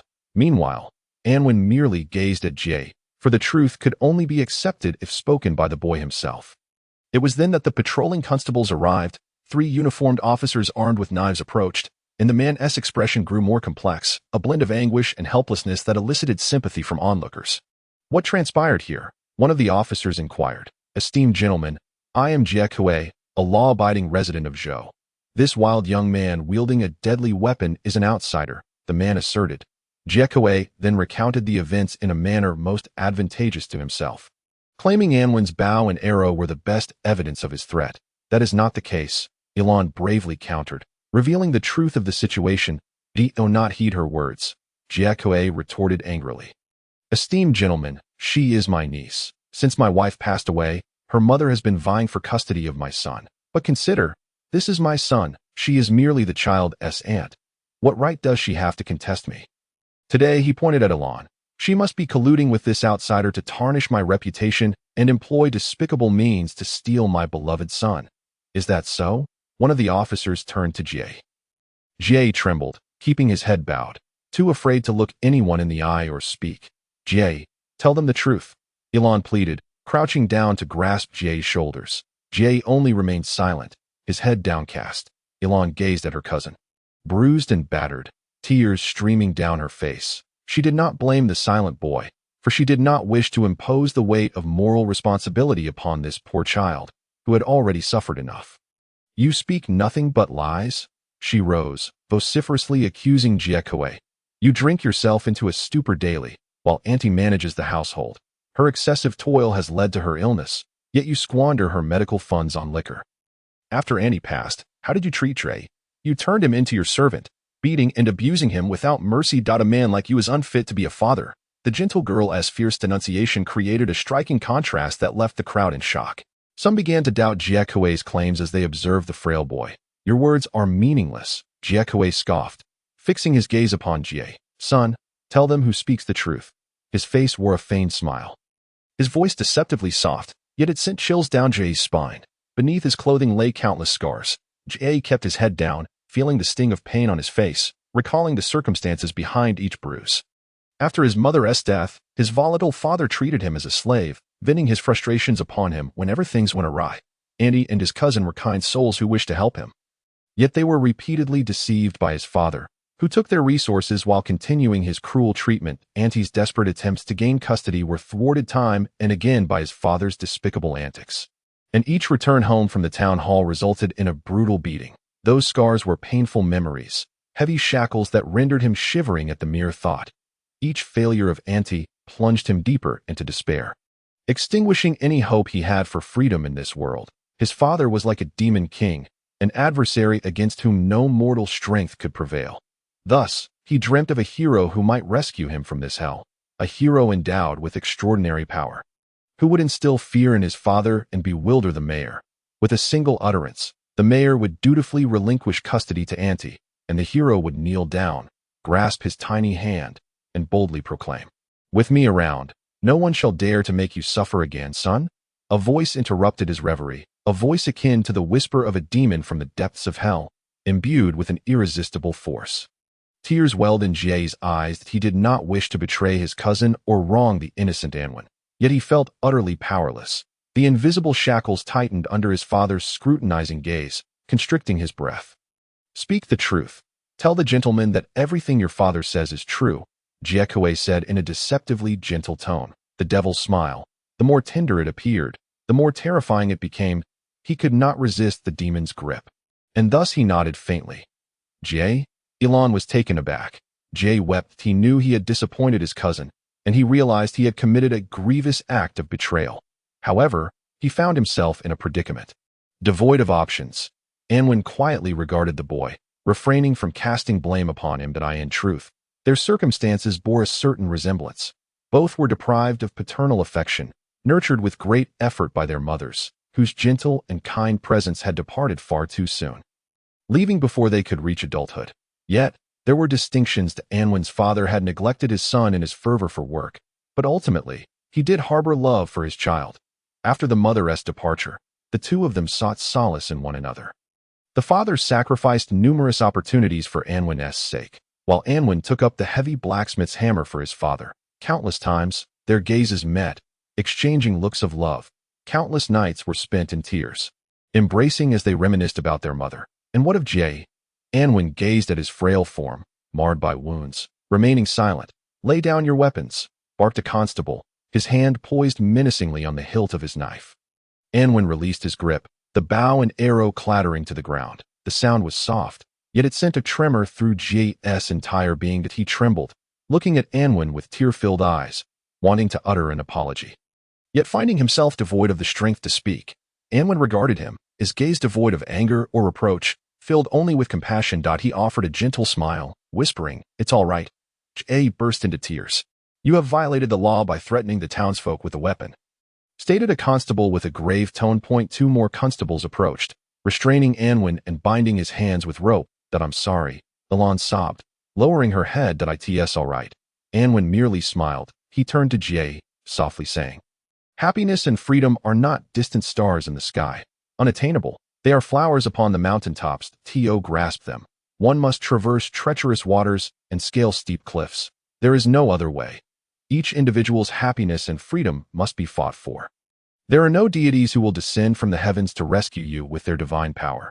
Even if such a deity existed, they would only observe quietly, watching your actions and resolve. It is only when you bravely take that first step towards what you desire that they will lend their strength to carve a path for you." In the interim, the constables searched Anwen, naturally discovering the firearm hidden at his waist. However, they merely fiddled with it for a moment before stowing it in Anwen's belongings to take with them. "Move." One constable impatiently tugged at the rope, leading Anwen forward. Anwen stumbled ahead, glancing back at Jie with a smile. "It's all right, truly." Jiekue sneered, wrapping his arm around Jie, feigning affection to elicit sympathy from those around him. Ilan turned away, unsure of how to proceed in such a moment. She longed for the support of her father and mother. Anwen was taken to a temporary cell in the constabulary, the iron door clanging shut as the constables left with a cold declaration. "You are to be detained for 10 days for violating public safety regulations. No food or drink will be provided during your detention, but you may pay for your rations to avoid starvation." Anwen fell silent. Not long after, footsteps echoed down the quiet corridor, and Ilan, accompanied by her father, arrived at the cell door. Bowing in apology to Anwen, "I'm sorry that our family matters have caused you trouble," her father said, a look of guilt etched upon his face, while Ilan's mother wept softly. "This is not your fault," Anwen smiled. "I've been informed they will detain you for 10 days, Ilan said. "Rest assured, I will bring you water and food every day." Hearing this, Anwen chuckled. To have the girl who captured his heart come to keep him company each day for the next 10 days truly felt like paradise. For Anwen, who had placed his future in peril, this was a stroke of luck bestowed upon him by the fates during his journey. Through their heartfelt conversation, Anwen learned all about Jie, his overburdened mother, kind aunt and uncle, cruel father, and the suffering he endured. "That child is terrified of being beaten," Ilan's mother lamented. "I will go to the town hall to protest," Ilan's father declared angrily. "This matter cannot be allowed to be twisted by that scoundrel." Jiekue, at the same time, Those very words echoed from Jiekue's lips at his home. "I will go to the town hall," Jiekue muttered, clutching a bottle of fine wine purchased with gold coins. The scent of alcohol wafting from him. That outsider must have plenty of gold coins left. "I'll make him part with them all," he sneered, his gaze shifting towards his son, who cowered in the corner. "This little injury is hardly sufficient," he uttered, his voice dripping with malice. Chapter 13. A story. "Did you make this yourself?" Anwen inquired. Ilan nodded, then nervously asked, "Does it taste all right?" "It's wonderful," Anwen replied with a smile. The mashed potatoes before him were somewhat bland, not quite to Anwen's taste. Yet the quality of the food did not always correlate with its actual flavor. Coarse bread, mashed potatoes, sausage, and a bit of pickled vegetables comprised Anwen's dinner. Lovingly prepared by Ilan as an expression of her apology, this act filled Anwen with a profound sense of happiness, for not everyone is fortunate enough to experience the culinary skills of the first girl to capture their heart. Surely, this life was sufficient. To have such an experience before the end of one's journey is a reason to feel content. Yet, it was indeed a pity. Anwen gazed at Ilan, a bit lost in thought. Causing her cheeks to flush, "Please don't blame Jie," she said, her head bowed that he is just scared of being beaten. "Why would I blame him?" Anwen countered, "He is merely a child." Ilan observed Anwen from her position in the cell. Her heart stirred. He truly is a good person. Yet why must the world subject good people to suffering? It should be scoundrels like Jiekue who are imprisoned. But, unbeknownst to her, her eyes grew moist once more. Through the lengthy night, Anwen awaited breakfast the following day, yet when dawn broke, it was still absent. Concern crept into his heart for the beautiful, kind girl who had captured his affections. Soon, a constable approached. Unlocking the cell door and gesturing for him to step out. "Am I free?" Anwen asked, bewildered. "The mayor requests your presence at the town hall." The constable replied coldly, devoid of any emotion. Shackled, Anwen was pulled along in a filthy cart to the town hall, where he stood in the courtroom, flanked by two armed constables, in a cage-like witness stand. The mayor, a white-haired elder donned in thick glasses, squinted at Anwen. Below the mayor's judge's seat stood Ilan and her family. Upon seeing Anwen enter the courtroom, Ilan nodded at him, her gaze filled with regret. As if apologizing for not being able to bring him breakfast. On the opposite side stood the hunched figure of Jiekue, while Jie stood beside him, pale and swaying, as if he might collapse at any moment. Anwen's worry for Jie's condition compelled him to watch intently. He noted that Jie's left leg appeared to be injured, causing him to struggle to stand straight, his swaying seemingly linked to that leg. "Everyone is present," the mayor's aged voice echoed in the courtroom. "Let us begin. You are called." He glanced at Jiekue. "Jiekue, esteemed sir," Jiekue simpered, bowing. "Jiekue, you accuse this outsider," the mayor continued, directing his gaze towards Anwen. Anwen replied. "Anwen has injured your son and demands compensation, correct?" the mayor asked. "Yes, esteemed sir," Jiekue bowed once more. Then, adopting a sorrowful expression, he continued, "Esteemed sir, this was merely a minor matter that shouldn't have troubled you. Someone injured my child, and all that was needed was an apology and coverage of medical expenses. Yet, this unruly outsider has colluded with others of ill intent to slander me, and even resorted to threats of violence against me. In retrospect, perhaps this was a premeditated scheme to wrest my son away from me." "Slander? You are the one slandering," Ilan's father shouted angrily. "Enough, enough," the mayor interjected, frowning and gesturing for silence in the courtroom. "The disputes between your families have already caused me considerable headache. I wish to refrain from further involvement in this matter." "Wasn't this about compensation for injuries? Let us discuss the compensation. How severe are the injuries to the child?" "Severe," Jiekue lamented dramatically. "Step forward and let the esteemed sir see." He shoved Jie forward. Jie stumbled, nearly falling to the ground. His left leg was clearly injured, causing him to limp and struggle to support himself. With but a few faltering steps, beads of sweat began to trickle down the boy's forehead, and his complexion turned alarmingly pale. When they parted ways yesterday, the boy bore no such grievous injuries. From whence had these wounds arisen? Anwen's heart swelled with indignation as he glared at Jiekue, whose shameful countenance betrayed no hint of remorse, but rather a semblance of smug satisfaction. "Sir, behold." He feigned anguish. "My son's leg is nearly crippled. I fear he may be left with a permanent disability." "You scoundrel, Jiekue!" Ilan's mother exclaimed in a fit of rage. Ilan was rendered speechless by her fury.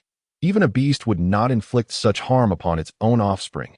Ilan's father trembled with rage as he spoke. Since you grasp this principle, you ought not to slander me. Jiekue retorted defiantly. I am a human, not a beast, and would never harm my own child. Therefore, these injuries must be the result of this outsider's actions. Jie, what say you? Jie's pallor deepened. Child, speak, the mayor urged. Lowering his head to scrutinize Jie, Jiekue flashed a gentle smile at Jie, masking his malevolence beneath a facade of warmth. In the depths of the ocean dwells a fish, resplendent in its vibrant hues, captivating all who behold its beauty. Yet, this creature harbors a potent venom, capable of bringing even the mightiest shark to its knees in agonizing demise. Jiekue's soft smile concealed his wickedness, much like the fish cloaked its poison in a lure. Jie, perceiving the true meaning behind that smile, trembled even more violently. Jie, Anwen gazed at the boy, his anger gradually subsiding. Do you recall what I once said? He inquired. If you do not remember, that is of no consequence, he continued. I wish to share a story with you now. Would you care to listen? This is the courtroom, the mayor interjected, displeased as he rapped his knuckles upon the table. That it is but a story, Anwen replied, a brief one. Upon its conclusion, should Mr. Jiekue persist, I shall compensate all medical expenses as he desires. What say you, Mr. Jiekue? As long as you're willing to pay, everything is negotiable, Jiekue chuckled. Though I know not what trickery you intend, I am well aware of my son's condition. A story. Do you think a mere tale could alter your fate? Preposterous. I am most curious to hear what you have to say. Jie looked up at Anwen, his gaze filled with guilt and shame.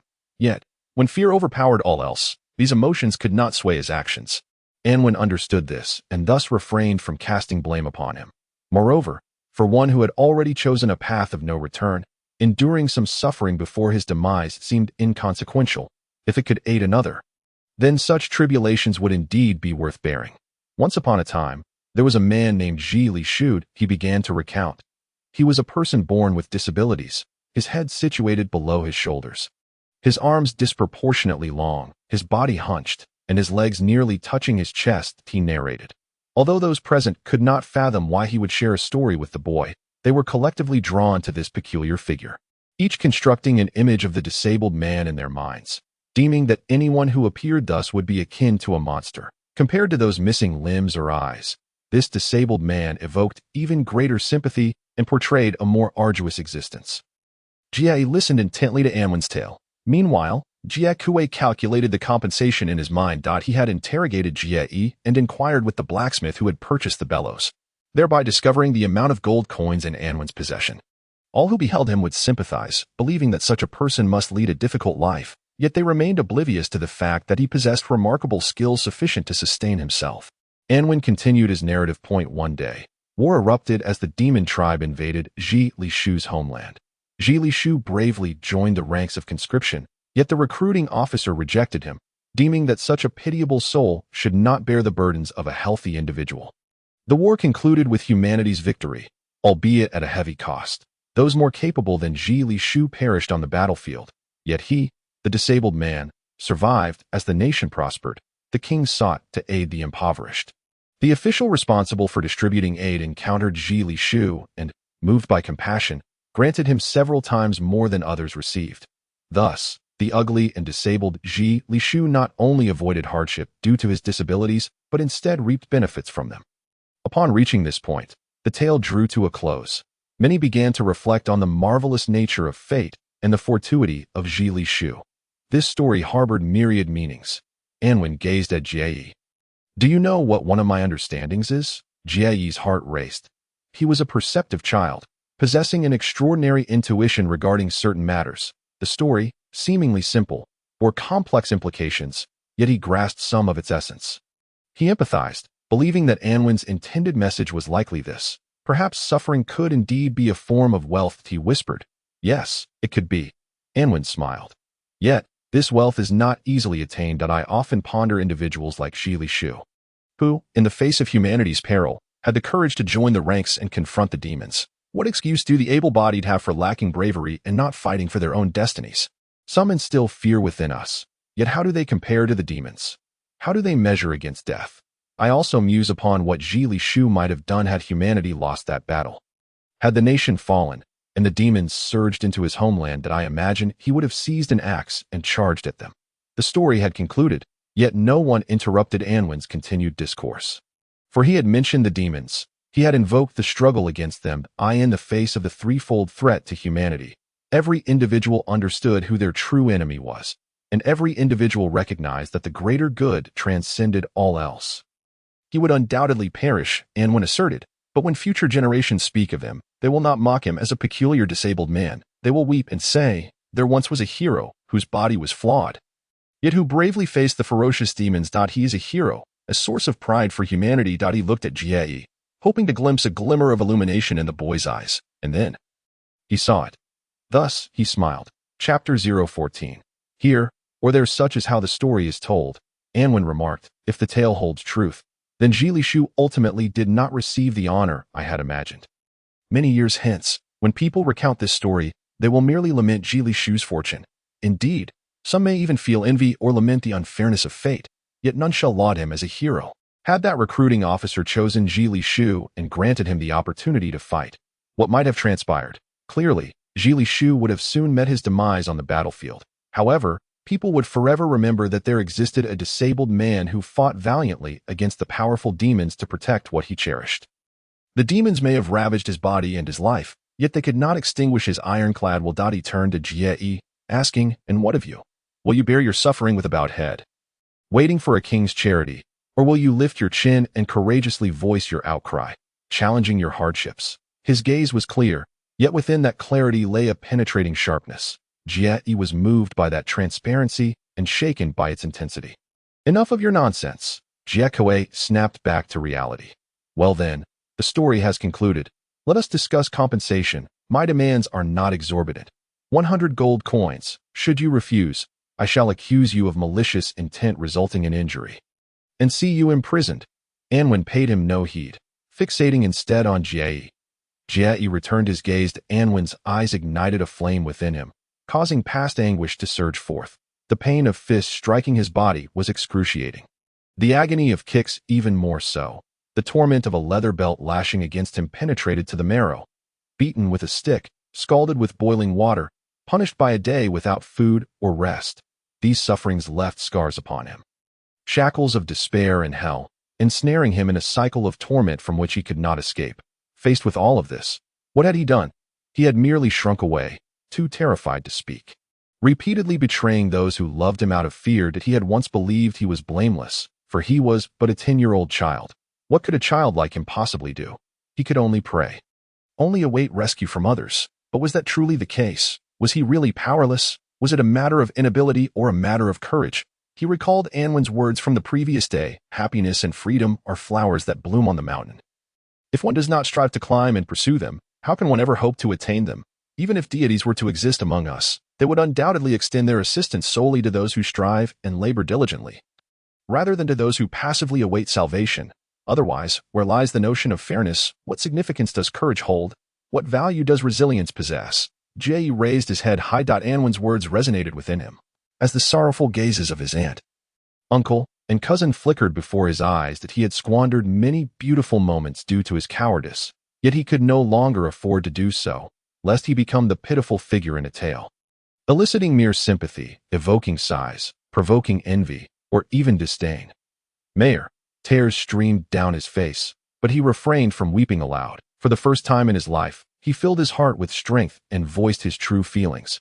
My injury was not caused by Anwin Gitch, but by my father, who beat me to extort compensation. The people in the courtroom were taken aback, and the constables, after their initial shock, cast furious glances at Jie.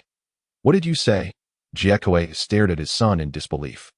He could not fathom that the son who had once cowered before him would dare to expose his misdeeds in front of everyone. What audacity! I gave you life, and you have the gall to defy me, to humiliate me before others. Do you seek death? Following his astonishment came an uncontrollable rage. He shouted at Jie, you ungrateful wretch, you dare to slander your own father? Do you comprehend the consequences of your words?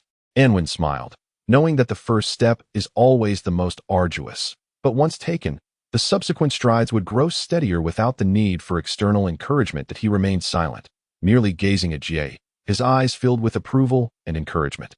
My father is a drunkard. Tears welled up in Jay's eyes, yet his voice remained resolute. He spoke loudly to the mayor, to the constable, and to the guards, recounting everything that had befallen him. Be silent.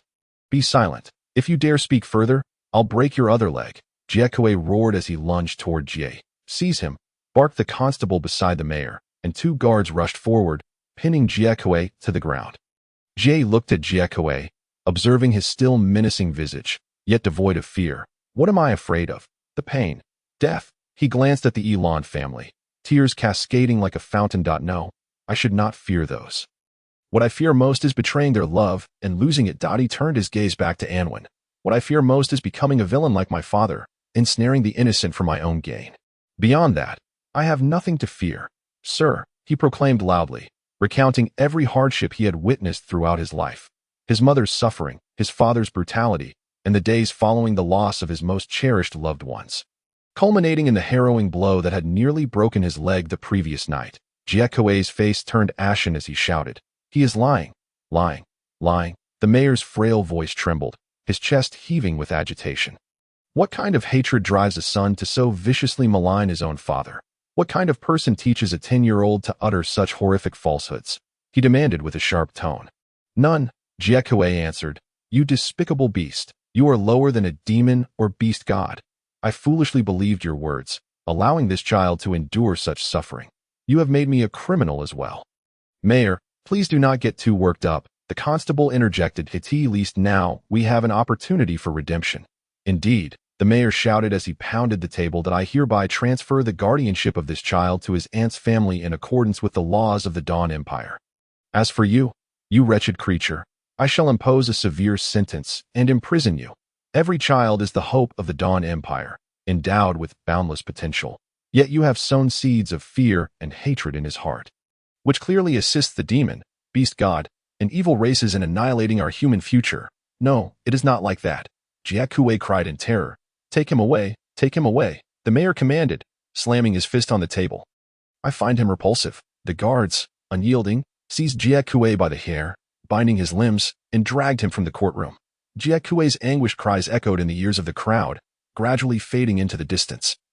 Becoming inaudible, Jie's complexion turned pale as he collapsed to the ground, losing consciousness. After all, he was merely a 10-year-old child. Jie. Elan rushed forward, cradling Jie in her arms. Thank you. Thank you. She gazed at Anwen, tears of gratitude spilling from her eyes. Anwen simply smiled and shook his head. Now, may I return to my sentence? He queried of the mayor. What sentence? The constable's face flushed with indignation. You were only wronged by a villain. You have committed no crime. How could you possibly serve a sentence? We were mistaken before. Anwen smiled that in Jiaozhou town, he would forever remember this place, not only for the girl who had first stirred his heart, but also for the kind mayor and constable. They might have been somewhat muddled, as evidenced by their earlier decisions regarding Jie's guardianship, but they were not heartless bureaucrats. They possessed normal human sensibilities, with flesh and blood, capable of feeling anger at a villain's shamelessness, of slamming their fists in outrage against the wicked, and of bowing their heads in apology to the innocent. This was commendable and rare. Release him immediately. Release him, the mayor bellowed, striking the table in the courtroom. Thus, Anwen was released on the spot, and shortly thereafter, his belongings were returned to him by the guards who had captured him. The 3 guards who had apprehended him even came personally to apologize. All of this enhanced the charm of Jiaozhou town. The mayor personally summoned a doctor, who confirmed after examination that Jie was not gravely injured. Though his leg was swollen, the bone was unbroken. The doctor proceeded to check Jie's body, and upon revealing the scars beneath his clothing, both the mayor and the constable lowered their heads in shame with a sigh. If you two could look after this child more in the future, it would serve as compensation. Anwen suggested. One day, Jiekue will serve his sentence and be released. If he dares to trouble the child or you, I will expel him from Jiaozhou town, the mayor proclaimed angrily. Rest assured, I will keep an eye on him, the constable declared firmly. In Jiaozhou town, the fleeting encounter between a girl, a boy, and perhaps a warm family seemed to come to an end. At Elan's home, Anwen washed away the fatigue of his journey. With the major concern that had weighed on his heart for years finally resolved, the family felt an overwhelming sense of gratitude towards Anwen. Especially Jie. Due to those events and that story, Elan developed a unique sentiment toward Anwen. Anwen could not be deemed particularly handsome, yet his features were well-defined. And there was a distinctive aura about him that set him apart from his peers. Yes, a special aura, unlike that of others his age. This was quite captivating that Elan scrutinized Anwen, feeling an indescribable flutter within her heart. "Where do you intend to go?" she inquired. "To a faraway place," Anwen replied.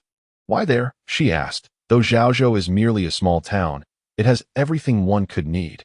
"Indeed," Anwen nodded, then fell silent. "Why not stay?" Elan tentatively suggested. "You possess a unique talent. You could thrive anywhere. Why not here?" Chapter 015. Last night and tonight, the enchanting girl, the charming town, and perhaps a warm home that could welcome him. Everything seemed to revert to 3 years ago, to the time filled with friends and family. "I wish to paint your portrait," Anwen stated. The abrupt shift in topic caught Elan off guard. "All right," she nodded, then remembered to ask, "Can you draw?" "A little," Anwen responded, "but I need to prepare my tools first." "I know a place," Elan offered. She accompanied him to the market, chatting and laughing in the gentle breeze and warm sunlight. Many onlookers observed them from a distance, mistaking them for a joyful couple. The older folks began to reminisce about their youth, silently bestowing heartfelt blessings upon the happy pair. The pen, paint, and canvas cost less than a gold coin altogether. Yet, in Anwen's hands, these simple items gradually transformed into remarkable artwork. The two sat quietly under the sun, in Elan's small courtyard, beside the flowers and grass. The sunlight cascaded upon the maiden, bright and dazzling. Anwen squinted his eyes to observe, widening them to capture the scene. As a beautiful tableau gradually unfolded. "What are you going to do?" Elan's mother abruptly seized her husband, who was about to step outside to join the commotion. "That I wish to see Anwen's painting," replied Elan's father. "Don't spoil the beauty." The mother chided her husband. "Such a magnificent sight would be marred by your presence. You half-grown old man, though." The father chuckled thoughtfully at that moment. Jie, leaning on his staff, ventured outside, and the mother was unable to stop him in time, thus introducing an additional child into the scene. The couple exchanged glances, sharing a quiet laugh.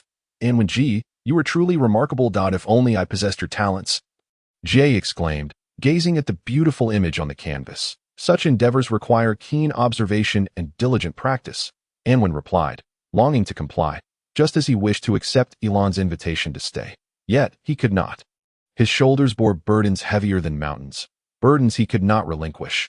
Perhaps life should be a continuous process of letting go, releasing the past to embrace a more splendid future. But Anwen found himself incapable of doing so. He preferred to carry those weights, step by step towards the end, willing to let those burdens accompany him to the grave. Thus, at least in death, he would harbor no regrets, his conscience clear that I have lived. But not like an animal, numb for the sake of survival. I have lived as a true human being. I have never wronged those who loved me, nor betrayed my own conscience, nor sought excuses for my treachery and evasion. "May I use that canvas and that brush?" Jie inquired, undeterred by disappointment, pointing to the surplus art supplies. That of course. Anwen nodded. The boy settled beside Anwen, mimicking his actions, propping the canvas against a wooden board, dipping the brush in color, and sketching on the paper. His technique was rough and clumsy, yet Anwen did not mock him. "First, observe your subject well, then determine the composition.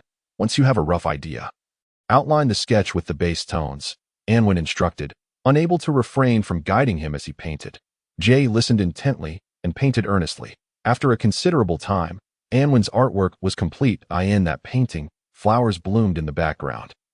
Verdant grass framed the sides, and the maiden sat quietly within, her gaze lowered, exuding tranquility. Her garments were pristine white, dazzlingly so. Anwen stared at the painting, momentarily lost in thought. "Anwen Ji, is this acceptable?" Jie's voice pulled him from his reverie. Turning to look, he was somewhat astonished. "Is this your first time painting?" Anwen asked. Jie nodded. Naturally, Jie's painting could not be exquisite. His strokes were rough and imprecise, the colors somewhat chaotic, yet the overall composition exuded a pleasing harmony. Though the figures appeared a bit awkward, Anwen discerned a similar essence of tranquility within Jie's work. He finally understood the boy's innate talent. "Promise me, you will paint often," Anwen urged. "You possess a gift that must not go to waste." "Will you not teach me?" Jie asked. Anwen fell silent. "It's beautiful," Elan approached, admiring Anwen's painting before offering her praise. "Could you gift it to me?" Anwen inquired. "I am quite satisfied with this piece, so must you truly leave?" Elan suddenly questioned him. As dusk descended, the evening light transformed. The maiden's white attire morphed into a warm orange hue, intoxicatingly inviting, evoking a desire to remain forever within its embrace. I am but a passerby, Anwen stated, and a passerby must eventually depart. Is it the painting you cannot bear to part with? Or, Elan's cheeks flushed slightly, words lodged in her throat unspoken. Anwen remained silent. His hand gripped the brush tightly. Battling the turmoil within. He was compelled to recall the remnants of home, the ashes, the grave upon the green mountain, and those who had vanished in the royal capital, never to return. Let me ponder, he said. A smile of joy illuminated Elan's face. Just then, a voice echoed from within the house. Dinner is ready. The evening meal was lavish, featuring delectable pies, slices of ham, a plump chicken, and several pickled dishes. For Elan's family, this spread rivaled that of a New Year's Eve feast, perhaps even surpassing it. A little indulgence seemed justified, especially since there was great joy to celebrate today, observing Anwen and Elan. The parents could not help but chuckle inwardly, sensing that perhaps soon there would be further occasions worthy of such celebration. During dinner, Elan's father indulged in a bit of wine, quickly succumbing to inebriation due to his merriment. After clearing the table, everyone retreated to rest. Soon, the lights dimmed, and each person drifted into slumber, bearing different emotions. Before dawn, while others slept soundly, Anwen had risen, dressed, and placed the painting beside his bed, where the maiden's gaze remained lowered. Anwen stood before the artwork, lost in contemplation. He packed his belongings, slung his bow and arrows, and cast a lingering glance at the painting before quietly departing Elan's home, treading upon the morning dew. He stepped into the mist, exiting the town's gates. Journeying into the distance, the surge of emotion brewed within him, causing his heart to ache. He had not taken the painting with him, despite having initially intended to keep her likeness close. Yet, as he considered his ultimate fate, he chose to relinquish it. Regardless of the future's outcome, he would become a killer. He could not keep Elan's portrait nearby, lest it invite unnecessary trouble upon her. As the sun gradually rose, Zhaozhou town became a mere memory behind him. He did not glance back. Yet, he could not suppress the thoughts, imagining Elan opening the door only to find him gone.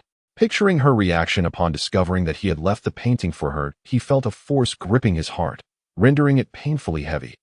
Anwen, you must understand, you are going forth to meet death with generosity, not to seek romantic entanglements. By midday, he passed through a small village, acquiring food and supplies before continuing on his journey. He feigned forgetfulness, compelling himself to devise an assassination plan for the royal capital as a means to escape his thoughts. Lost in a whirlwind of musings, his mind wandered, and he missed the opportunity to find lodging for the night, when he realized that darkness had fallen and the surroundings were devoid of life. He had no choice but to camp on a desolate hill. Winter camping posed significant dangers, yet Anwen was well-versed in the habits of wild beasts, aware of safe places to avoid peril. His near-fatal experience of freezing previously had taught him the vital importance of a robust campfire. The thick animal hide blanket could shield him from the melting snow and provide warmth, while the slightly charred bread, though not quite palatable, offered a hot meal to stave off the cold without upsetting his stomach. As he chewed on the burnt bread, Anwen found himself reminiscing. Just the night before, he had slept in a warm bed, beside the beautiful maiden's portrait, while outside, a real girl dreamed of a hopeful future. He stuffed a handful of snow into his mouth, forcing himself to suppress those thoughts with its icy bitterness. Taking a deep breath, he resolved to forget everything, to cast aside the memories that could lead to longing and despair. In the midst of his inner turmoil, he failed to notice the silhouettes approaching in the night. By the time he became aware and reached for his bow and arrows, he had already been encircled. 4 imposing warriors brandished swords, their cold gazes fixated upon Anwen and the weapon in his hands. He understood that should he dare to draw any closer to his bow, their swords would surely descend upon him. I don't carry much money, Anwen said, but if you require it, you may take it all. As he spoke, he cautiously retrieved his purse from his cloak and placed it upon the ground beside him. I am merely a passerby, unfamiliar with any of you, and I hope to bring you no trouble. So I implore you not to kill me, he stated. From the perspective of a robbery victim, you seem rather composed, one warrior remarked. A hunter who cannot maintain his composure is destined to starve. Anwen replied. You are a hunter? Another warrior inquired. You should be able to tell from the bow and arrows, Anwen answered. This is not the kind of bow used by warriors. Indeed, one of the warriors crouched to inspect, then nodded, addressing his companions. It is an ordinary bow, typically employed by village hunters. Its lethality is limited, yet it is sufficiently agile for hunting small game in the forest. Let me clarify, I have shot a bear before. Anwen interjected. Oh, the warrior's interest peaked. Did you kill it? No. Anwen shook his head. Speaking candidly, I was chased away by an injured bear. Laughter erupted among the four warriors. I quite like the phrase chased away, one remarked. There are no villages within dozens of miles. From where do you hail? A martial artist inquired with a stoic expression. Zhaozhou Town. Anwen replied. Chapter 016. The distinguished figure by the campfire. I am familiar with that place, the cold-faced martial artist remarked. Although the town mayor may be somewhat muddled, he is ultimately a good man. His gaze still as sharp as ever. The mayor I know wears thick spectacles, Anwen responded. Perhaps we are not speaking of the same individual. The martial artist chuckled. This was merely a simple test. Anwen passed it smoothly by speaking the truth. Do not be anxious, young man. The cold-faced martial artist sheathed his sword. We are not bandits, like you. We are mere travelers, compelled to camp out in the wild due to missing the village. Upon seeing you alone and armed, we feared you might be a rogue, hence our need to verify. Anwen sighed in relief and laughed. People frighten people. You nearly scared my soul away. He shook his head. Where are you headed? The martial artist inquired. A larger place to seek some work, Anwen replied. Is there nothing to do in Zhaozhou Town? The martial artist asked. The place is too small, lacking in opportunities for development. Anwen explained that in larger cities, there are bound to be more chances. Who knows? I might encounter some notable figure who would elevate me to prominence. Taking a gamble, the martial artist laughed. Anwen did not respond, merely chuckling in agreement. Rest easy, the martial artist said. Our camp is not far from here. There are many of us, and wild beasts do not dare approach. There are no large beasts here. Anwen remarked. I forgot you are a hunter, the martial artist replied. But are you certain? I am certain, Anwen nodded. Otherwise, I would not be resting unprotected on the ground. The martial artist pondered for a moment, nodded thoughtfully, and then departed. Anwen believed the matter concluded, but shortly thereafter, another martial artist returned. Anwen felt a flicker of anxiety, fearing that something had been discerned. Our esteemed lord invites you to join us. The martial artist announced. Invite me? Anwen was taken aback. In the silent snowy night, amid the desolate mountains, why would an unknown distinguished figure wish to meet him? Our lord has heard you possess only a single blanket and is concerned you might freeze here. The martial artist continued. We have tents and warm milk tea. I am quite comfortable here, Anwen replied. Please convey my gratitude to your lord for his kindness. Kindly relay it to our lord yourself. The martial artist insisted. Otherwise, it would seem I have neglected my duty. Would you assist me in this favor? Very well, Anwen sighed. His purpose for this journey was to commit murder, targeting a figure who could be deemed a sovereign of a nation. Anwen wished to avoid entanglements, especially with certain prominent individuals. Yet, he could not refuse the gracious invitation an ordinary traveler encountering a group willing to share their tent and warm milk tea in the desolate wilderness would undoubtedly accept with gratitude. To resist too firmly would raise suspicions. I shall carry this for you. The martial artist casually picked up Anwen's bow and arrows, slinging them over his shoulder. With the other hand, he lifted Anwen's neatly packed belongings. Smiling, come with me. We set off at dawn.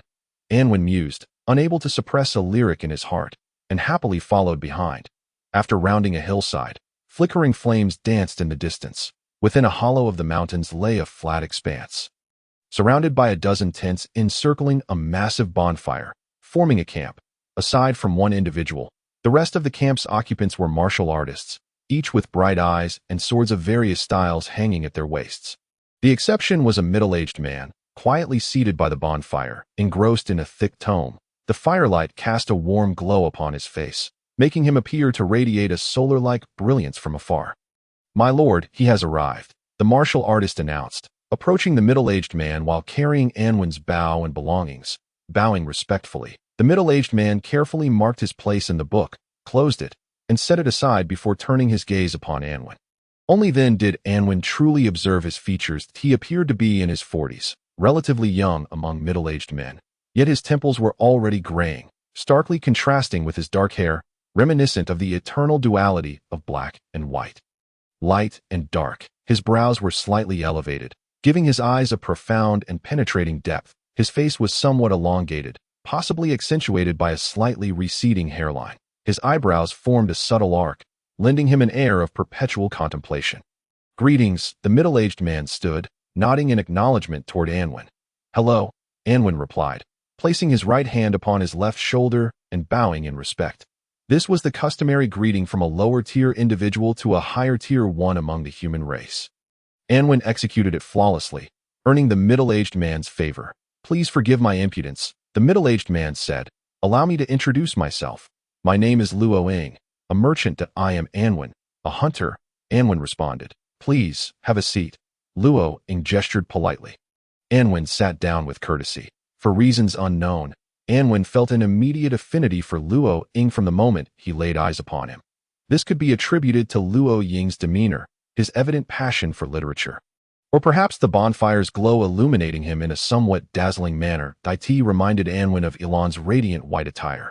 Soon, a martial artist presented fragrant milk tea, and Anwen graciously accepted it, savoring it slowly before nodding in appreciation. Aside from the tents, the camp also featured 2 carts and dozens of horses. Anwen briefly surveyed the surroundings, then refrained from further wandering his gaze, given the size of this group, comprised entirely of martial artists. Each with a horse, it was evident they could not simply be a merchant caravan. Luo Ying was unlikely to be an ordinary merchant. He was more likely a figure of considerable importance. Anwen felt a twinge of helplessness. He wished to avoid attracting the attention of prominent figures, yet here he was, unmistakably noted by one. That I heard you are traveling alone, which prompted my impudent request for you to join us. Luo Ying spoke. In these desolate mountains, being alone is quite perilous, and why conditions here are considerably better, and with so many people around, it is surely safer. Thank you for your hospitality, Anwen replied, but to be honest, I am not particularly unsafe on my own. That I have heard you intend to venture to a larger city in search of opportunities to rise above. Luo Ying inquired. That was merely a jest, Anwen replied. Someone like me, an ordinary individual, has little chance of achieving any prominence. I am merely hoping for luck, perhaps finding a better job. Luo Ying did not press further, instead shifting the conversation to other topics. How was the harvest in Zhaozhou town this year? Fairly decent. Anwen recalled the scenes he had witnessed in the town. The people were living contentedly, with the blacksmith willing to pay 40 gold coins for a bellows. And ordinary families like Ilan's able to feast on fatty chicken sausages. These were signs that the residents of Zhaozhou town were faring quite well, at least better than many other places. He stated. Other places? Luo Ying prompted, such as? I do not know. Anwen shook his head. He could not disclose his connection to Xingdun town, yet the suffering of its people compelled him to share with others. Perhaps this might resonate with some distinguished figure, potentially bringing hope to the afflicted. Even if it were not the suffering of Xingdun town's inhabitants that found relief, as long as some impoverished individuals benefited. His words would not be in vain. That I have merely heard a few wanderers mention that many places have suffered calamities, he said. The harvested grain is even insufficient for the farmers to survive the winter. Luo Ying nodded slowly, his brow furrowing slightly. This is a grave matter, he remarked. If local officials fail to empathize with the people's plight, many families will surely face devastation. Indeed, Anwen sighed. If there were capable local officials, life for the people would be somewhat more bearable. Yet I have heard that in some areas, tax collectors use whips to extract taxes, forcing many to surrender their winter provisions. That I cannot fathom the hell this winter will be for those individuals. Luo Ying fell silent. Yet the state requires taxes to sustain its operations, he remarked. If the state truly cared for its people, the populace would willingly contribute a portion of their income to strengthen the nation with gratitude. Anwen replied. However, if the state does not love its people, they can only submit their flesh to the state with resentment and tears. The two scenarios may appear similar, but over time, a nation that does not cherish its people is destined to perish. These words profoundly moved Luo Ying, and the surrounding martial artists regarded Anwen with newfound respect. Anwen realized he had spoken too freely, lowering his gaze to sip his milk tea. You are correct. Luo Ying nodded slowly. That if the state does not cherish its people, why should the people love their country? When a king regards the populace as mere slaves, the people shall inevitably see the king as an enemy. Anwen was momentarily taken aback. Luo Ying's words reminded him of the saying from Mencius. If a ruler regards his ministers as mere dirt and weeds, then the ministers will regard the ruler as an enemy. Although the nuances differ, the overarching meaning was surprisingly similar, prompting Anwen to ponder whether Luo Ying, like himself, hailed from another civilization. Of course, that was impossible. He inwardly chuckled at his own fanciful thoughts. Some truths are universally acknowledged across ages and cultures. Wise individuals are always able to distill them, making what appears to be coincidence a matter of inevitability. Consequently, he began to form a preliminary understanding of Luo Ying. This was a significant figure, one who was not only wise but presumably possessed a sense of conscience as well. After all, he would not have invited a humble hunter on a snowy night, nor shown concern for the struggles of the common people, nor articulated such philosophical insights. Perhaps his casual remarks could indeed benefit some impoverished souls. If that were the case, then the events of this night would hold profound significance. Yet, he felt the need to ascertain whether this esteemed individual possessed the courage, vision, and genuine competence to effect tangible change in a nation. The paramount concern is its people, followed by the governing structure, and lastly, the king, Anwen proclaimed. This encapsulates the idea that the populace is of utmost value. The state is secondary, and the monarch is of lesser importance. This was a test. Anwen sought to determine if Luo Ying was the kind of great figure he anticipated. Luo Ying's eyes sparkled with insight, evidently moved by these words. "Could you elaborate?" Luo Ying inquired. "What constitutes a nation?" Anwen first posed the question himself, then answered, "It is merely a collective of its people. The governing structure exists solely to better unite these individuals, defend against external threats, strengthen itself, and facilitate an orderly and prosperous life for its citizens. It is a tool of governance created for this purpose. As for the king, he is simply the necessary leader of this structure. Can tools ever surpass the importance of the people? Certainly not. Are essential components of a tool more critical than the tool itself? Of course not. At this juncture, he felt his analogy was somewhat inadequate and chose not to continue. The warriors looked at him with confusion, clearly unable to fully grasp his meaning. However, Luo Ying was different. He nodded slowly, deeply contemplative. "Have your ancestors resided in Zhaozhou town for generations?" he asked Anwen. No. Anwen shook his head.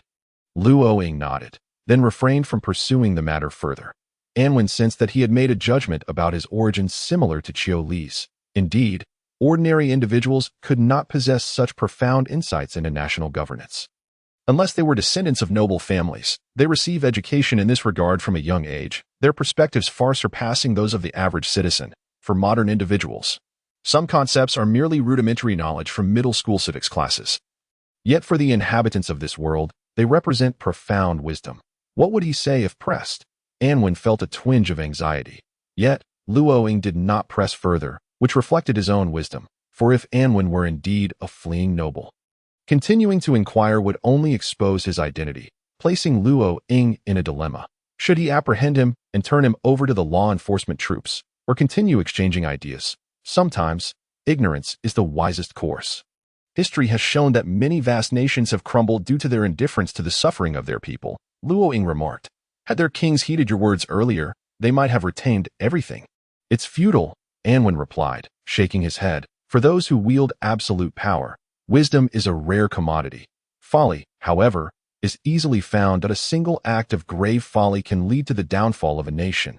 Your perspective is intriguing, Luo Ying acknowledged. Fortunately, 2 centuries ago, humanity became aware of this issue, leading all nations to collectively transition to a system of separated monarchy and governance. Today, the king, the royal council, and the governing officials mutually check each other's powers, making it challenging for grave folly to arise. Yet, if the governing officials deceive the king and he fails to convene the royal council, then the situation is not significantly different from before. Anwen countered. Have you heard of the urgent conscription of injured soldiers? Anwen gazed at Luo Ying, summoning the courage to take a risk. No. Luo Ying shook his head. Perhaps your immersion in the business world has left you out of touch with such news. Anwen smiled, hinting at something deeper. What happened? Luo Ying inquired. Recently, some injured soldiers from the urgent conscription traveled to the capital to inquire about disability compensation, only to be suppressed, with none returning home alive. Anwen explained. Is that so? Luo Ying furrowed his brow. Master, one of the warriors interjected, I have indeed heard of such occurrences. They say those injured soldiers caused trouble in the capital, committing murder, robbery, and assaulting women, even openly resisting the law enforcement troops, and were eliminated during their confrontation. To engage in such behavior in the capital is tantamount to courting death. Another warrior chuckled. Who can prove it was they who committed these acts? Anwen retorted. They bravely charged into battle against the demon race to protect their compatriots. How could they then turn against their own people upon returning, acting like demons themselves? I have heard that the disability compensation has indeed been delayed. One warrior remarked. Those soldiers must have been at their wits' end, or else they would not have dared to go to the capital. They were once strong men, the pillars of their families, yet now they have become disabled and incapable of labor. Without that compensation, how can they survive? Anwen questioned. Yet, regardless of the circumstances, they must not commit evil. Luoying stated that I at them committing evil, or is it that some exploit their plight as an excuse to perpetrate evil against them? Who can truly know? Anwen queried. Luoying fell silent for a moment before resolutely declaring, this matter will certainly be investigated thoroughly. Anwen nodded. Regardless, those who possess the courage to pursue justice in this matter are indeed heroes worthy of admiration. Several warriors gazed at Luoying, their faces reflecting concern, further corroborating Anwen's assumption that Luoying was indeed a significant figure, one capable of exerting substantial influence over this issue. Anwen could not help but feel a surge of excitement. He had not anticipated such fortuitous circumstances. Yet, amidst his exhilaration, a sense of apprehension lingered. Who was the enemy? It was the governing officials, those who wielded the highest power in the Dawn Empire. Even if Luoying was a prominent figure, could he rival them? The intricacies of the political arena and its darkness would likely be incomprehensible to the common people of this world, but for those familiar with palace intrigues and political dramas from Earth, he would remain oblivious. Anwen chose not to speak further, as he had already conveyed all he intended. There is no need to lay everything bare. Over-explaining might inadvertently lead matters astray. A subtle hint suffices. Luoying, too, ceased discussing the matter and turned the conversation towards the customs of the common folk. Both were taken aback by the inexplicable rapport that had developed between them, their gazes now imbued with a unique fondness. The milk tea was fragrant. After indulging, it lulled one into drowsiness. The warriors had divided their duties, and soon, both the lookout and hidden sentinels were established, allowing the rest to retreat into their tents. That night, Anwen slept soundly and dreamt of a bountiful harvest in Kamang village, where every household's granary overflowed. The tax collectors hung their heads in defeat, and joy illuminated every face. Chiu Xiaowu led him into the courtyard of the Chiu family, where Chiu Li had hunted several plump mountain chickens, and Liena had prepared a sumptuous feast. Upon awakening the next morning, Anwen found his eyes brimming with tears. After breakfast, the group struck their tents in preparation for departure. Luoying approached Anwen and asked, would you like to accompany us? Our destination is Bright City, the capital. That not a fine choice for someone with aspirations of grandeur. There are far too many significant figures in the capital. Anwen replied with a smile that I fear that in my attempts to seek out those who might benefit me, I might inadvertently offend those who could bring me harm. That I am but a minor character. It is perhaps best to steer clear of such a grand city. I already have my destination firmly set. His true destination was indeed the capital, yet he could not disclose this to Luoying. He aimed to undertake a significant, secretive endeavor, one that must not alert enemies nor implicate friends. Traveling with us would certainly afford you greater safety, Luoying remarked. The road ahead is long, fraught with dangers from thieves, wild beasts, and the elements. All of these can be lethal. The strength of one individual is limited. I appreciate your invitation, but I fear it may impose upon you, Anwen replied. They are all formidable warriors, and when they converse, it is mostly about combat. If you can engage in heartfelt discussions with me, Luoying said. I find myself in an exceedingly dull state during our travels. If you are willing to stay by my side, my journey shall not be too lonely. That would be your repayment to me. I am more than happy to oblige. Anwen nodded. Traveling with such a group would indeed mitigate many dangers and inconveniences, while also facilitating a swifter arrival at their destination. Joining the party was a judicious decision. Anwen and Luoying boarded a cart, while another cart was laden with wooden crates that appeared to contain goods. Though Anwen suspected they were personal belongings, that he pondered on the stature of Luoying, a figure of considerable significance, who seemingly relocated from another city within the nation to the imperial capital. The motive behind such a prominent individual's arduous journey could only be attributed to an elevation in status. As they traveled, the two engaged in stimulating conversation.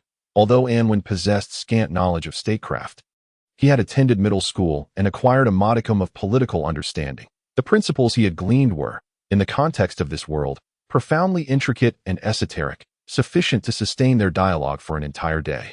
Comrades in learning, friends in purpose, shared topics effortlessly bridged the distance between them, while a common ambition drew their hearts ever closer. Despite both maintaining a degree of reticence in their discourse, their thoughts inadvertently began to resonate harmoniously. After a fortnight of travel, they had evolved into confidants, their camaraderie blossoming into genuine friendship.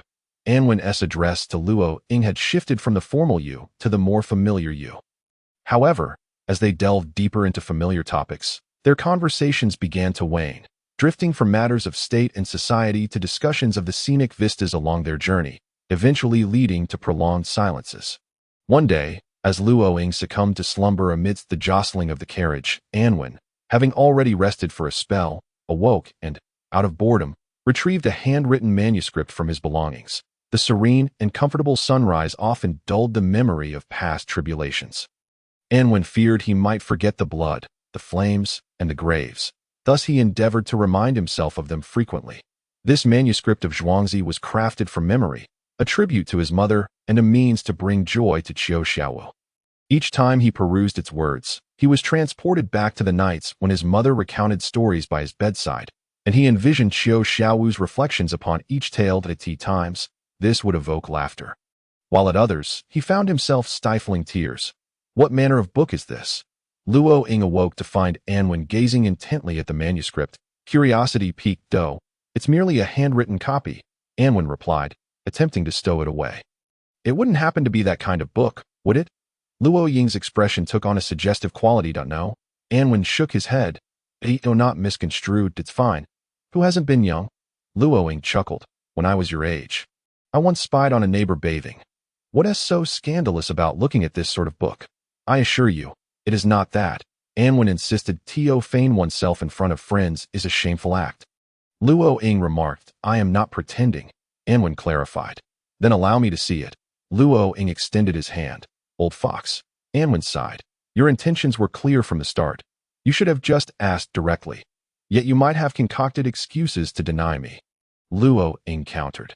"You must understand, curiosity is a formidable beast. When left unsated, it can torment one to the brink of madness," he added. "Take it." Anwen surrendered the manuscript. "Handle it with care. Every word is a labor of love." He cautioned. "You do not mean to tell me this is your own work?" Luo Ying laughed as he casually flipped through the pages. But soon, his mirth faded. His countenance grew solemn in a year of severe drought. The pond's waters had evaporated, leaving two fish stranded in a dwindling mud puddle, exchanging bubbles to moisten one another's bodies, prolonging their inevitable demise. That it was indeed a poignant sight. Some claimed it was a stroke of immense fortune for these fish to have encountered one another. Yet, the dying fish sighed. "We would have preferred to have never met and instead drifted freely in the vast river, living leisurely apart." Chapter 018. He is one of the 9 elders. The mutual support in their final moments is always moving. That bond forged in the face of despair, that watchful care in the depths of crisis, could indeed become an eternal ballad. But did either party truly wish to become such a legend? Anwen glanced at Luo Ying, suddenly feeling as though they were akin to those two fish. If the Dawn Empire had a capable ruler, if not for that dreadful locust plague, if those merciless tax collectors had not existed, their paths would never have crossed amidst the snowy expanse, nor would they have become friends, sharing concerns over the future of the Dawn Empire and the suffering of its people. Had none of these events transpired, they would remain strangers in their respective realms, oblivious to one another's existence. You pursue your lofty ambitions while I remain a humble villager. We would each find solace in our own lives, never intersecting, safeguarding our own leisure and happiness, which would surely be preferable to this present encounter, where we are confidants, conversing with ease. Luo Ying fell silent, his expression grave as he continued to peruse the Zhuangzi manuscript. In the subsequent 5 days, Luo Ying refrained from uttering a single word to Anwen, that he clutched the manuscript tightly, even reluctant to set it down during meals. The warriors around them marveled at his intensity, but dared not intrude. Anwen observed quietly, watching him read in the sunlight, contemplating, witnessing him read by moonlight, musing, and observing him read by firelight, reflecting. Finally, one day, Luo Ying lifted his gaze from the flickering flames and regarded "Oh, you ask?" Anwen replied. Yet Luo Ying fell silent once more. and after a lengthy pause, he inquired, "Are you and I not those two fish?" The onlookers were perplexed. Some warriors speculated that the Lord might be losing his mind. Anwen took a long time to respond. "That notion came to me the moment you first laid eyes on the manuscript and read the tale of the two fish," he said. "What, I wonder? Led us to stumble into the same mud puddle?" Luo Ying pondered that I would much prefer that we had never met under such circumstances, Anwen confessed. After a brief exchange, they fell into silence once more. Leaving the surrounding warriors in a state of bewilderment, "Is this book your own creation?"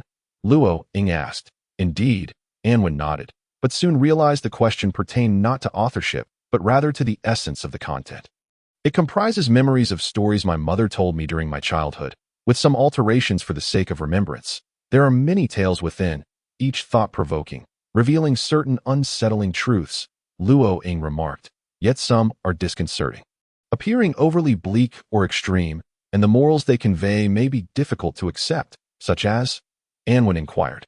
"For instance, the tale of Zhili Shu," Luo Ying replied, "which implies that one should not strive for excellence. For the more exceptional, powerful, healthy, and vigorous one is, the more likely one is to falter first in times of calamity, while the contrary often emerges unscathed. That it seems to teach people to evade responsibility. To lead a life of mediocrity. That a story is but a story," Anwen asserted. That it stands there in silence, observing humanity, and what one derives from it is a matter of personal interpretation. You may perceive this tale as negative. Yet I must say, I have used it to alter the fate of an individual, empowering him to rise in defiance and ultimately attain his desired happiness. Pray, elaborate. Luo Ying expressed keen interest. Thus, Anwen omitted specific names and recounted the tale of Jie. Luo Ying listened intently, and upon finishing, he remained silent, reopening the Zhuangzi manuscript to read it meticulously once more. This time, he abstained from speaking to Anwen for 10 days. Throughout those days, he held the manuscript tightly. Either reading or reflecting, the insights it offered seemed more significant than any worldly matter. These stories served as mirrors. After 10 days, he finally spoke. Different individuals gazing into a mirror perceive disparate reflections. Consequently, each person garners distinct insights. Moreover, for the same person, varying perspectives and durations of observation yield entirely different interpretations, he articulated. Indeed, Anwen nodded. Thus, the true value of a story lies not within the narrative itself, but in the unique understandings it elicits from each individual. "Oh, you know how a friend of mine interprets this story?" "You inquire," Luo Ying responded. "He claims that individuals like Zhili Shu cannot possibly exist in our world. No ordinary human could produce such a child unless they were a monster of the demonic race." Anwen chuckled. "Hence, Zhili Shu must surely be of demonic descent. He grew up among humans, willing to fight against the demon race for humanity, which led humans to tolerate him, refraining from scrutinizing his true identity, instead choosing to respect and treat him kindly as one of their own. Humanity is indeed magnificent." Luo Ying paused for a moment, then could not help but shake his head and laugh. "Your friend is truly amusing," he said, chuckling for quite some time before shaking his head. "Indeed," Anwen replied. He vividly recalled Qiu Xiaowu's earnest expression and glistening eyes as he spoke those words, stirred by the greatness of humanity. Such genuine emotion diluted the absurdity of misinterpreting the story's meaning, evoking a sense of profound connection in Anwen. Different people extract different meanings from stories, Luo Ying mused. Whether or not it aligns with the original intent, if it imparts wisdom, then it is correct. It is good. Moreover, upon reflection, perhaps your friend is indeed right." Anwen remained silent, fearing that the mere mention of Qiu Xiaowu would provoke an uncontrollable flood of tears. "There is a matter I wish to clarify with you." Luo Ying returned the manuscript of Zhuangzi to Anwen, who received it with utmost care. "I am not a merchant," Luo Ying said earnestly. "My lord." The leader of the warriors grew anxious, intending to use this form of address to remind Luo Ying. However, Luo Ying waved his hand, signaling that all was well. "We are friends," he assured the leader. The leader's expression shifted, revealing confusion, curiosity, and concern, yet he ultimately chose to remain silent. His reminder was an exercise of duty. While his silence signified respect and loyalty towards the esteemed figure before him, but I discerned that from the very beginning. Anwen nodded. "I am an official of the Dawn Empire." Luo Ying declared that I had my suspicions. Anwen replied, You must be heading to the royal capital to assume a significant position. Am I correct? Indeed, Luo Ying nodded. It is a position of great importance that you cannot possibly fathom. Cabinet Counselor. Anwen's astonishment was palpable. He truly had not anticipated this. The king legislates, delegating governance to the chancellor, who then assumes the role of a leisurely national emblem. The chancellor oversees the major affairs of the state, supported by the cabinet, whose members comprise the cabinet council.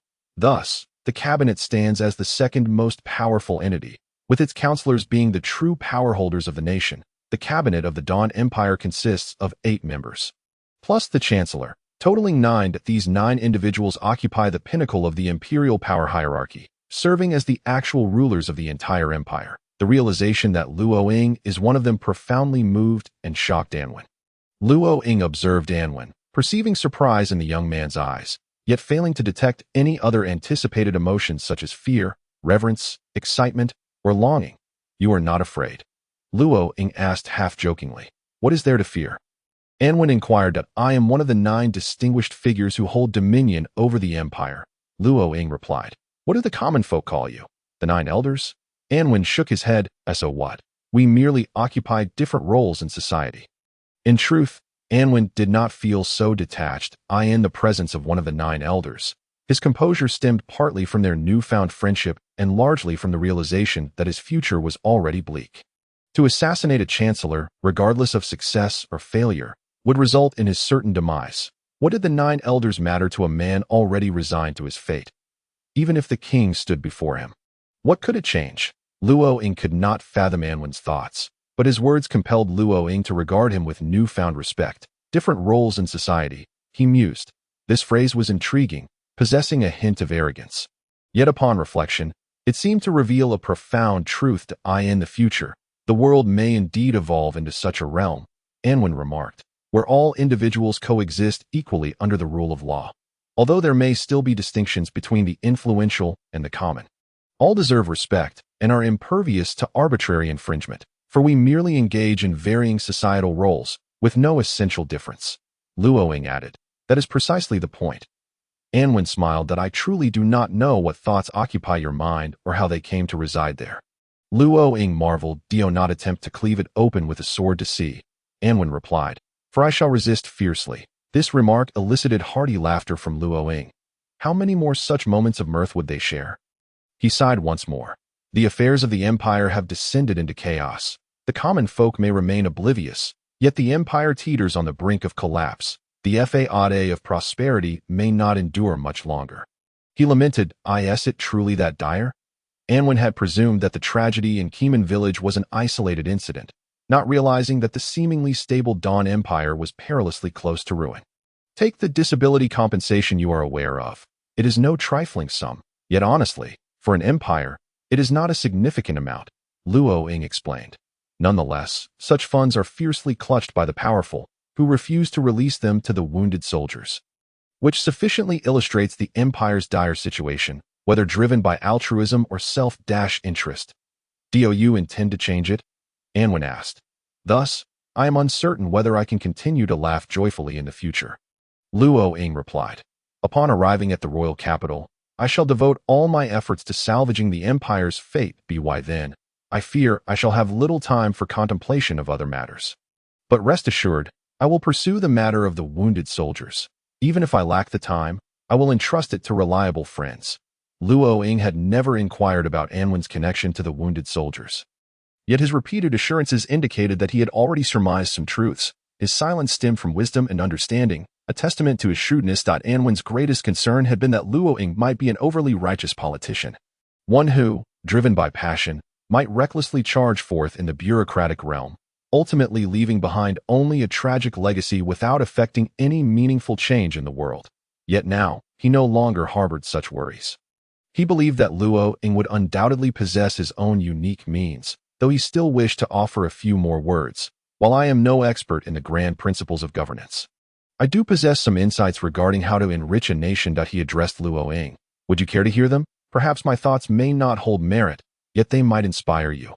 Please, do share, Luo Ying said, sitting upright with great seriousness. Anwen took a deep breath, aware that what he was about to articulate could potentially shape the futures of countless individuals in the Dawn Empire. Chapter 019. On the future, no single person's ideas can surpass those of 10 minds combined, and no matter how formidable an individual's abilities may be, they cannot encompass every facet of a nation's governance. Anwen stated, thus, this world requires collective effort to sustain itself, necessitating that everyone engage their intellect and exert their utmost strength to foster development, progress, and prosperity. That I concur, Luo Ying nodded, and the foundation of all this is freedom, Anwen asserted.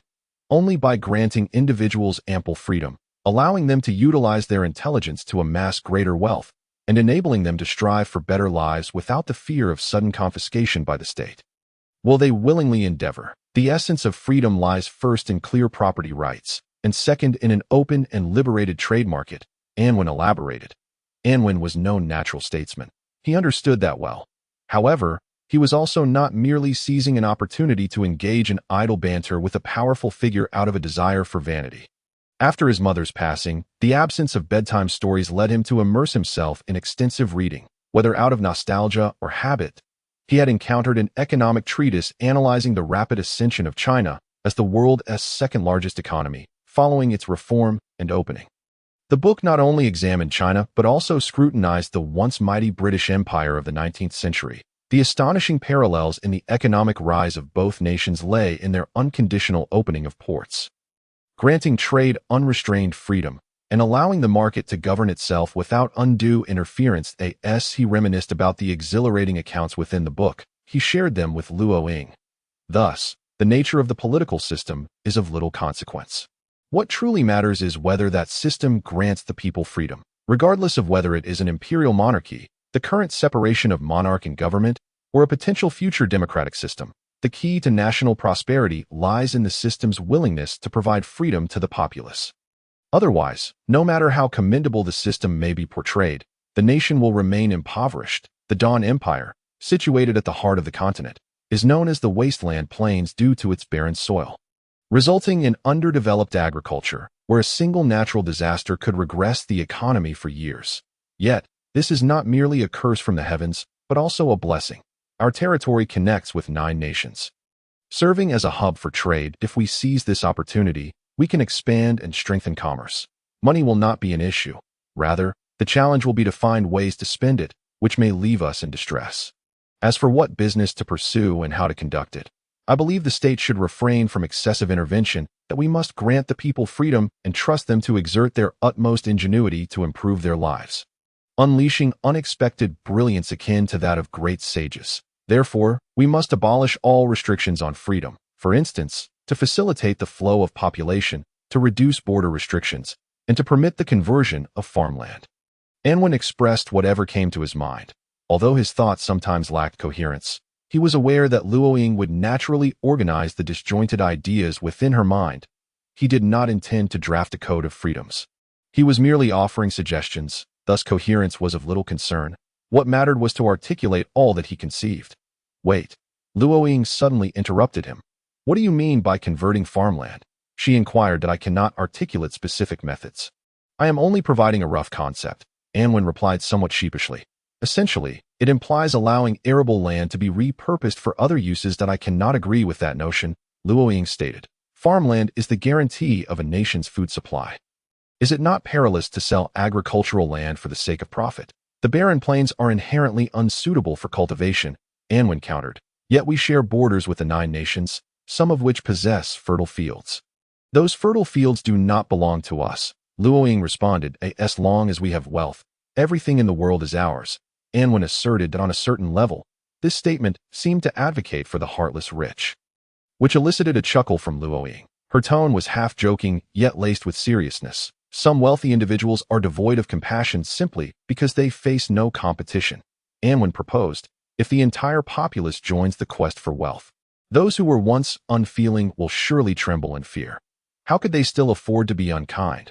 That does hold some merit, Luo Ying conceded with a slow nod. If a plot of land near the border yields an annual harvest of 100 gold coins, converting it into a free trade market or a logistics hub could potentially generate 10,000 gold coins annually. With the additional 9,900 coins, Can we not purchase food worth 100 gold coins? Logistics? Luo Ying was taken aback. Goods circulation, Anwen quickly supplemented. Unintentionally, he had uttered a modern term, and while he thought little of it, Luo Ying was profoundly astonished. This young companion often spoke with unexpected brilliance. Property rights, democracy, social division of labor, logistics, and this audacious conversion of farmland made Luo Ying feel as though she had encountered either a madman or a genius. She personally leaned towards the latter. If we trade with the 9 nations simultaneously, a vast quantity of goods will flow into our country daily, Anwen elaborated. Thus, we must provide sufficiently large and numerous logistics bases when one day, the Dawn Empire becomes the nexus of trade for the 9 nations. The wealth of the world will naturally converge upon us. Your ideas, though audacious to the brink of madness, are indeed inspiring, Luo Ying acknowledged, her heart beginning to flutter with excitement. However, neglecting agriculture places the nation's lifeblood in jeopardy. She cautioned, if the 9 nations grow wary of our burgeoning strength and initiate a food blockade, we would be left to await our own demise. Your concerns are overly cautious, Anwen laughed. How so? Luo Ying queried. I have stated before, as long as we possess wealth, everything in the world is ours, Anwen reiterated. Suddenly, he recalled a famous quote from the Venerable Marx, and thus altered a few terms to articulate it. If there is a profit of 10%, merchants will be inclined to act. If there is a profit of 20%, merchants will become proactive. If there is a profit of 50%, merchants will dare to take risks. If there is a profit of 100%, merchants will trample all earthly laws. If there is a profit of 300% or more, merchants will commit any crime, even risking death. This excerpt from Capital left Luo Ying enveloped in stunned silence, a silence steeped in shock. Fearing he might not grasp the import, Anwen added, we need not fear national blockades, for as long as we offer a sufficient price, merchants from all nations will surge in like a tide, bringing countless supplies through various means into our land. Not just merchants, Luo Ying interjected, if we are willing to pay threefold or more, I fear the nobles from various nations would covertly engage in smuggling food. Anwen felt somewhat foolish. Luo Ying was a person of prominence. His modern knowledge had momentarily dazzled her, yet it did not imply that her wisdom paled in comparison. His additional comments were superfluous. That singular quote sufficed to illuminate all that Luo Ying needed to comprehend. According to your assertion, a piece of land that yields 100 gold coins worth of food annually, if converted, could earn 1,000 gold coins. Thus, not only can we afford threefold prices, but even tenfold prices are within our means. Luo Ying inhaled deeply to that point. Our Dawn Empire will emerge as a true powerhouse of the realm, perhaps even deserving the title of king of the human race. She spoke this with palpable excitement, her eyes gleaming with a brilliance akin to the sun. Nearby warriors observed his demeanor with astonishment, for in their recollection, the lord or master was typically composed, rarely displaying such impassioned fervor. Some warriors harbored grave doubts about the lord's sanity. Promise me one thing. Anwen suddenly adopted a serious tone, fixing his gaze upon Luo Ying. Speak. Luo Ying, still swept up in excitement, urged, do not concern yourself with the wounded soldiers, Anwen stated. Why? Luo Ying inquired, bewildered. The Dawn Empire requires hope. Anwen replied, in this world, it is possible that there are those who might accept and endorse Anwen's perspective, yet such individuals may not be of significant stature to influence the fate of the Dawn Empire. Luo Ying could. She concurred with Anwen's views, comprehending his reasoning. Perhaps in the future, she could genuinely transform the Dawn Empire into the king of the human race under the guidance of such thoughts. However, should she intervene in the matter of the wounded soldiers now, it could very likely lead to conflict with the ruling officials. If this beacon of hope were to extinguish due to such a situation, it would represent the greatest loss for the Dawn Empire. Anwen would not permit such an occurrence. Luo Ying, being astute, quickly grasped Anwen's intentions. She gradually regained her composure and asked, do you believe this matter was orchestrated by the ruling officials? Anwen remained silent. He could neither disclose that this information was extracted from the lowest echelons of execution, nor could he appear overly enthusiastic about the matter. Silence can serve as a stance, sometimes indicating agreement, and at other times, rejection. Luo Ying comprehended Anwen's implication at this moment and thus refrained from further inquiries, even steering clear of discussions about the wounded soldiers. The bonfire crackled. Viewed from the heavens, it was but a diminutive point. From a higher vantage, it might not be visible at all. Compared to the distant stars, it was utterly insignificant, yet the stars, though remote, merely enhanced the beauty of the night sky without providing warmth to the people. Luoying was the bonfire. Perhaps it could not influence all of humanity, but at the very least, it could offer warmth to the people of the Dawn Empire. Anwen feared it would extinguish prematurely, leaving those encircled by the darkness and cold despair. Both individuals harbored their own concerns, remaining silent with each other. Their journey unfolded, each station marking a new chapter. At times they engaged in light conversation, at others, they fell into silence, each preoccupied with their respective worries. I have arrived. That day, Anwen announced to Luoying as he stood before the magnificent city. The city of the moon? Luoying inquired. Is this your final destination? Indeed, Anwen nodded. The city of the moon lay a mere 100 miles from the royal capital of Guangming City, being the nearest large city to the royal capital. Anwen's destination was not this place, yet it served as the optimal location for parting ways with Luoying. It is sufficiently prosperous, and its proximity to the royal capital makes it a fine choice. Luoying remarked, but will you not reconsider? The capital offers greater opportunities and better conditions, and I am there as well. She earnestly suggested I would not claim to be a friend of one among the 9 elders. Anwen chuckled, knowing no one would believe such a statement. That we are friends, Luoying asserted with sincerity. Only for this segment of our journey, Anwen replied. When one is entrenched within a complex society, many matters become starkly opposed to those in simpler environments. Parting ways here is a mutually beneficial decision devoid of repercussions. That I have conveyed all I wish to say to you, and there are no regrets. That I merely wish to await the Dawn Empire's transformation in this place. Why can you not partake in it personally? Luoying questioned. Chapter 20. In the snow, there is a maiden. I truly possess no exceptional talents, Anwen confessed earnestly. Regarding national affairs and economic revitalization, I have merely read a few books and received a relatively good education, thus acquiring some insights that may seem impressive. However, these are merely insights. That I can provide you with a concept, yet I am unaware of specific methods for implementation. All I am capable of is engaging in theoretical discourse. But that alone is rare, Luoying remarked, her thoughts drifting to the term theoretical discourse. In times of national peril, we require individuals like you. I yearn to contribute to the nation. I am acutely aware of my own limitations, he admitted. Anwen remarked, I can only do what I am capable of. To express thoughts to someone as significant as you, and to utter words that may perhaps influence the fate of the nation, is already sufficient and represents the utmost of my abilities. That I need you as well, Luoying interjected. Did you not come to the great city in search of opportunity? Now, an esteemed member of the 9 elders invites you to join his advisory team. Even though it has yet to be established, Anwen was not amused by this earnest jest. He merely shook his head. Do you recall the tale of the turtle in the mud? He inquired of Luoying. A fisherman caught a 3,000-year-old turtle and killed it. Upon learning this, the king purchased the turtle's shell for a hefty sum, encased it in a splendid box, and wrapped it in luxurious silks, placing it within the resplendent hall for the people to admire. That night, the king dreamt of the divine turtle and asked if it felt honored. To his surprise, the turtle sighed and replied, I would rather drag my tail through the mud and live than be enshrined in a palace while already dead. Anwen gazed at Luoying and declared, I am that turtle. That I would prefer to exist as a mere individual in the marketplace than perish as a notable in the palace. Each person has their own aspirations, so please do not impose yours upon me. 18. The young man possessed experiences distinct from others in the world, granting him a broader perspective and an understanding of the fierce and unpredictable nature of political struggles. He was neither adept at such matters nor inclined to manipulate Luoying against Wu Zhong, for such a strategy was unlikely to succeed and posed significant risks to Luoying. He feared he might bring harm to his friend. Luoying pondered Anwen's words. He eventually nodded in agreement. You speak wisely. Each person has their own life and principles. The beauty that others perceive may not be the same as your own. Thank you for your understanding. Anwen smiled. Is your monetary supply sufficient? Luoying inquired. I shall not starve, Anwen replied, and I possess the ability to earn.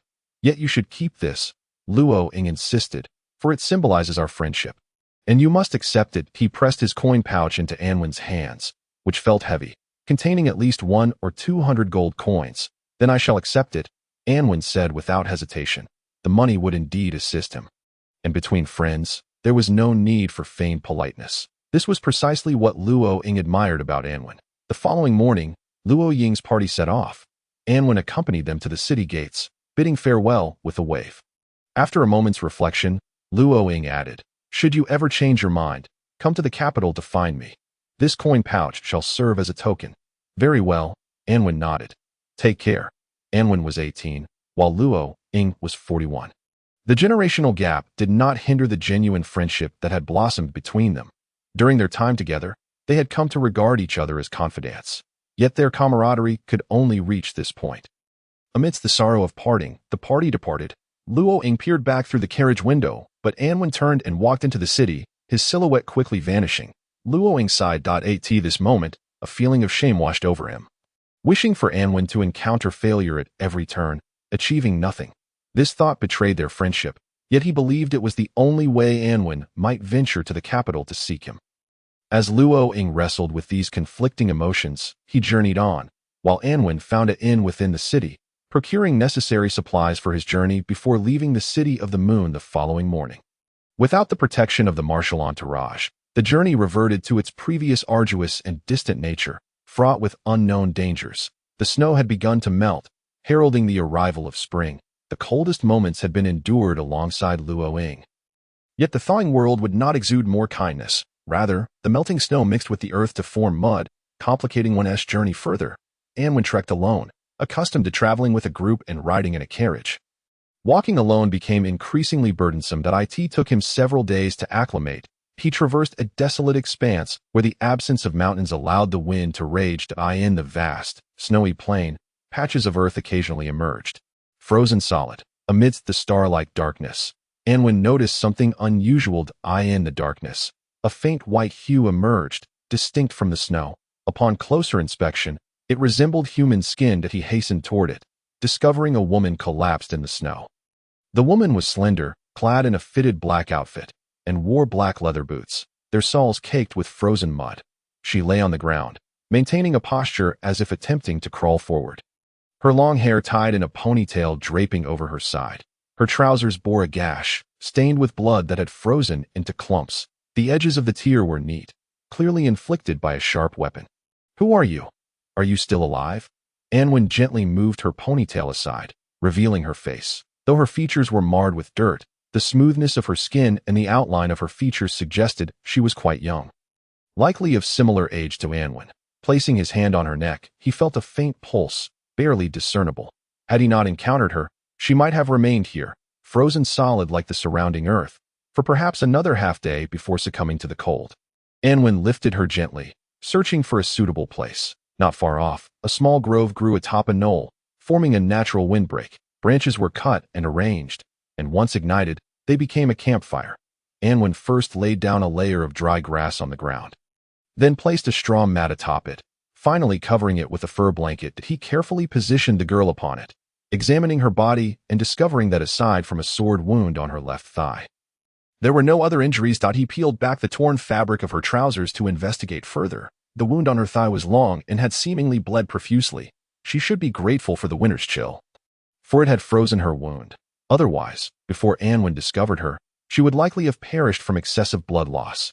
Anwen filled a small pot with snow and placed it over the campfire until it boiled, then meticulously clarified the impurities with a metal cup, helping the girl to sit up and slowly drink some water. Thanks to the warmth of the fire, the girl's body regained sensation, and in her stupor, she instinctively sipped a few mouthfuls. Once she could drink no more, Anwen laid her back down and covered her with the blanket. However, water alone was insufficient. Anwen set the pot back over the fire, adding dried meat and water, simmering for a considerable time until a small pot of broth was ready, and then assisted the girl in drinking some. Although she remained unconscious, the warmth from the water and broth, along with the fire and fur blanket, caused her to emit faint moans. The slender figure and her soft whimpers proved to be a potent allure for the young boy. Anwen felt his cheeks flush, turning away to avoid gazing at the girl. As her moans gradually subsided, the girl slipped into a deeper slumber. Anwen used the remaining warm water to dampen a towel, cleansing her face, yet he immediately regretted it. For the girl possessed a delicate and beautiful visage. As the dirt was washed away, the sheen of her skin under the campfire's glow radiated a breathtaking beauty. Suddenly, Anwen recalled the girl's injury. If left untreated in a warm environment, it could lead to infection that he quickly used a small knife to cut the torn fabric of her trousers, disregarding the propriety of gender, and carefully wiped the area around her wound with a towel soaked in warm water. The girl's body was no longer cold. The clotted blood on her leg had turned to liquid, and the wound exhibited a horrific hue. Anwen painstakingly cleaned the debris, noting the exposed flesh, and could not help but recall the sheriff he had shot. Unbidden, his stomach convulsed violently, and he hurried aside, leaning against a tree to vomit profusely. Returning to the girl, his complexion pale, he examined the wound again and felt somewhat better, although Anwen lacked first aid knowledge. He understood that allowing the injury to fester could lead to severe infection, making it impossible for a doctor to save her. He was at a loss until he suddenly remembered that within his pack lay a flask of liquor. The alcohol was not intended for himself. It was a local specialty from Keeman village, meant for a memorial for Chioli upon his arrival in the capital. The farmer's brew was coarse and potent, but it could serve as an effective disinfectant. Anwen quickly retrieved it, cautiously pouring some onto a towel to cleanse the girl's wound of the congealed blood, then lifted the flask to pour over her injury. With a scream, the girl abruptly sprang to life, tackling Anwen from behind and wrapping her arms tightly around his neck. One arm constricted around his throat, while the other shot up, creating a leverage-like structure. The crossing of her arms produced a terrifying force, and Anwen felt himself being choked, struggling to breathe as his neck cracked ominously, threatening to snap at any moment. Desperately, he extended his tongue to cough. But no sound emerged, grasping at her arms in an attempt to break free, yet her strength far surpassed his. Thus, he had to shamefully admit that he was no match for the girl in terms of strength. The girl gasped for breath, as if just awakening from a nightmare.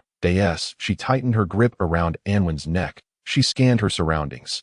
Upon noticing the campfire, the fur blanket beneath her, and the nearby towels and pot of broth, her tension eased somewhat. "Who are you?" she inquired. Her voice was soft yet remarkably clear, weak yet assertive. In that moment, Anwen was reminded of the strong-willed female warriors from martial arts dramas, and the girl's dark attire evoked images of an assassin. The thought that she might be a ruthless heroine, capable of killing without a flicker of emotion, left him with a sense of admiration, but also the realization that he must not resist her with brute force, lest he meet a grim fate. He continually patted the girl's arm until she grasped the reality that one cannot speak when their neck is constricted. She released her grip, and Anwen immediately lunged forward, kneeling in the snow as he coughed violently and gasped for air. "Let us be reasonable," he said, wiping away tears as he turned back to her. "I saved you. It would suffice if you didn't thank me." "But why would you wish to kill me?" The girl ignored him, lowering her gaze to examine the wound on her leg, feeling the pain and catching the scent of alcohol in the air. Before her eyes landed on the half-bottle of liquor on the ground, she seized it, took a few swigs, and then set it down. Her chest heaved violently, and her gaze, sharp as a blade, fixed on Anwen. "Who are you?" she asked again. "Perhaps you should first tell me who you are." Anwen replied that I saved you. "You need not express gratitude, but you certainly should not act so arrogantly." He felt displeased, irritated that after attempting a good deed, he was met with a near-death experience. "Your methods are rather crude," the girl remarked, glancing down at her leg. Although her skin was shielded by 2 layers of pants, Anwen could still see the muscles twitching beneath. The pants were excessively tight, and whether there were 1 or 2 layers, the differences in thickness hardly mattered. As she spoke, she raised the liquor bottle and poured the remaining alcohol over her wound. The intense pain caused her to convulse, and she collapsed onto the fur blanket, losing consciousness once more. Anwen, panting heavily, stood up and moved to lay her flat, covering her with the fur blanket. Although the girl had been rude, at least she had shown some degree of trust in him. This thought comforted Anwen, satisfying his vanity that good deeds should yield good returns, allowing him to forgive her earlier actions. "What exactly are you?" he wondered. Could you truly be an assassin? He sat beside her, quietly studying her face. The sleeping girl's features were serene, yet there lingered a faint hint of lethal intent, possibly a lingering impression from their earlier encounter. Nightfall enveloped them completely, and just as Anwen began to feel drowsy, the girl stirred awake. "Is there anything to eat?" she asked, seemingly oblivious to the concept of politeness. "Yes," Anwen nodded, filling a pot with snow and setting it over the fire to melt. "What are you doing?" she inquired. "Boiling water for broth." He replied. "I dislike watery dishes," she stated. "They never satisfy. In a place like this, with your condition, You should refrain from being picky, Anwen countered. You are injured and in poor shape. You ought to consume something warmed. My life is my own. I shall do as I please, the girl retorted. That may have been true in the past, Anwen continued, still focused on his task and unyielding in his tone. But right now, your life is one I saved. Do you not expect my gratitude? She replied, her voice growing colder. Miss, Anwen turned to gaze at her intently. I did not save you for your thanks. Then for what reason? She questioned. That it was a reflex, he replied, disinterested in further conversation with her, and turned to add more wood to the fire. What does that mean?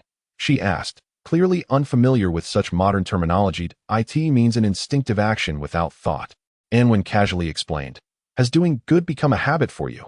You are rather self-congratulatory, the girl assessed. That I suppose it has, Anwen admitted, rummaging through his pack to retrieve a piece of jerky. You can keep the meat. I do not wish to owe you any favors, she replied coldly. That I noticed you have black bread in your belongings. Give me some. That I already told you. You should eat something warm, Anwen insisted. Isn't there hot water? She pointed at the pot. Suit yourself, he shrugged, and once the water boiled, he poured it into a metal cup and handed it to her, along with a piece of black bread. She took them without a word of thanks, dipping the bread into the steaming water before pulling it out and devouring it ravenously. She was quite hungry, and her manner of eating was rather unrefined. Anwen glanced at her briefly before turning away, his thoughts drifting to the beautiful Elan from Zhou Town. Both were young maidens, both had long, dark hair. Yet why was there such a stark difference in their demeanor? He recalled the dinner at Elan's home, the way she had demurely eaten her food, and a smile crept onto his face. The girl quickly finished a whole loaf of bread, and, noticing Anwen's mysterious smile, asked suspiciously, What's with that strange smile? None of your concern. Anwen shot her an angry glare before returning to the task of preparing the food. Soon, the aroma of meat wafted from the pot, prompting Anwen to add salt and various seasonings, which filled the air with an enticing fragrance. The girl's stomach growled audibly, but she showed no embarrassment. Gazing at the pot, she softly requested, Pour me a cup. Didn't you say you dislike watery dishes? Anwen teased, I just didn't expect you to bring so many seasonings, and frankly, your cooking is quite impressive, she admitted. Thank you for the compliment, Anwen chuckled. He was a man easily satisfied, disinclined to engage in extended competition, especially with a girl. The girl used Anwen's metal cup to quickly consume an entire pot of broth. Only then did she look at him and say, I apologize for not saving you any. I already had dinner, Anwen replied. Drink plenty. It will benefit your health. May I ask how you were injured? It is best to refrain from asking unnecessary questions. She coldly refused. Very well, Anwen conceded, retrieving his hatchet from his pack to gather some twigs from the woods. He laid a layer of branches by the campfire and lay down on them. Fully clothed, I'm tired. I'll sleep now. Good night, he announced. Aren't you afraid I might kill you while you sleep? The girl asked. Do as you wish. Anwen frowned, closing his eyes. That he had not intended to engage in further conflict, but she seemed intent on provoking him. Thus, he found himself disliking her more, her rudeness, her coldness, her sharp words, and her choice of attire. The world is most beautiful when it remains as nature intended. What is natural? Sheep graze, wolves hunt, men are strong, and women are gentle. Perhaps this notion is somewhat outdated, even a bit feudal and out of touch, but Anwen believed it to be true beauty. Anything that defied nature must be a deviation, destined to be eradicated under Darwin's theory of evolution. The girl quietly sat on the fur blanket, observing Anwen's uncomfortable position as he lay on the branches, saying nothing. The night was cold, yet the campfire provided warmth, and the fur blanket was even cozier. She gently stroked the smooth fur, gazing at Anwen's hunched silhouette, her heart wavering with uncertainty. Do not worry. There are no wild beasts in this wilderness. Anwen presumed she was too afraid to sleep and spoke with his eyes closed. If there were, you would have been devoured by now, and I would not be left to scavenge, he replied. Are you a hunter? The girl asked, glancing at the bow and arrows beside his pack. Though I do not advocate for violence, I must say that had I been prepared earlier, with a bow in hand, you would not have been able to overpower me, Anwen remarked without opening his eyes. Whether he acknowledged it or not, the earlier incident of nearly being strangled by a girl left him feeling quite displeased. He had inherited several flaws from the typical male mindset, particularly the unwillingness to be bested by a girl. He even questioned whether his dislike for her stemmed from his inability to overcome her. You men are all so boring, the girl scoffed, utterly unwilling to concede inferiority to a woman. You are far from being a woman. Anwen retorted, struck by her words. That I apologize. I take back what I said. The girl remarked, you are quite distant from men. Shall I tell you a bedtime story? Anwen suddenly interjected. The girl eyed Anwen warily. Had he turned to meet her gaze at that moment, he would have been taken aback and realized he had trespassed upon a forbidden subject. Her eyes brimmed with hostility, shifting towards the direction of the bow and arrow, whether you wish to hear it or not. I shall tell it, Anwen thought defiantly, closing his eyes and beginning. Once upon a time, there was a farmer who stumbled upon a frozen snake in the wasteland. Feeling pity for the creature, he picked it up and nestled it within his bosom to warm it with his body heat. Not long after, the snake revived, and the very first thing it did was bite the farmer fiercely. Before long, the farmer succumbed to death. And then, guess what happened next? The girl furrowed her brow, though her expression softened considerably. She was certain that the boy before her meant no harm. He simply wished to vent his frustrations through a tale. I did not kill you, she said, though it would not have been a difficult task for me. And therein lies the intrigue. Anwen retorted with a faint coldness, attempting to appear cruel, which only served to amuse the girl. What makes it so intriguing? She inquired. After the farmer's demise, his body gradually cooled. Thus, the snake, having lost its protector, ultimately froze to death. Are you suggesting that I spared you out of fear of having no one to protect me, thereby leading to my own demise? The girl questioned. I have no such intentions. I am merely recounting a story, Anwen replied. But you have guessed correctly. The girl laughed wickedly. It is precisely because I fear having no one to care for me that I refrained from killing you. If it were summer, you would have found your neck twisted, lying in the mud, surrounded by swarms of flies laying their eggs upon you. Disgusting. Anwen fumed, curling up and falling silent. The girl reveled in her triumph. You possess your prickly tales, while I wield my gruesome descriptions. Young man, you are but an ordinary person. Such bloody and repulsive narratives are sure to frighten you. She nestled deeper into the fur blanket, adding, if you wish to avoid death, you must serve me well. Otherwise, I shall leave you here in this wasteland until spring blooms, rotting into the earth to nurture the flowers, the heap of decaying flesh adorned with blossoms. What a picturesque thought. And when mused, struggling to comprehend how a girl could so effortlessly utter such revolting words, he see that inwardly, were it not for my rescue, you would be the one left to rot until spring. The duration of a single night varies greatly depending on the individual's perception. The girl, wrapped in her fur blanket, felt cozy and warm, making the night seem brief. Anwen, fully clothed and lying upon sharp branches, found the night interminable. Yet, regardless of its length, the sun eventually rose.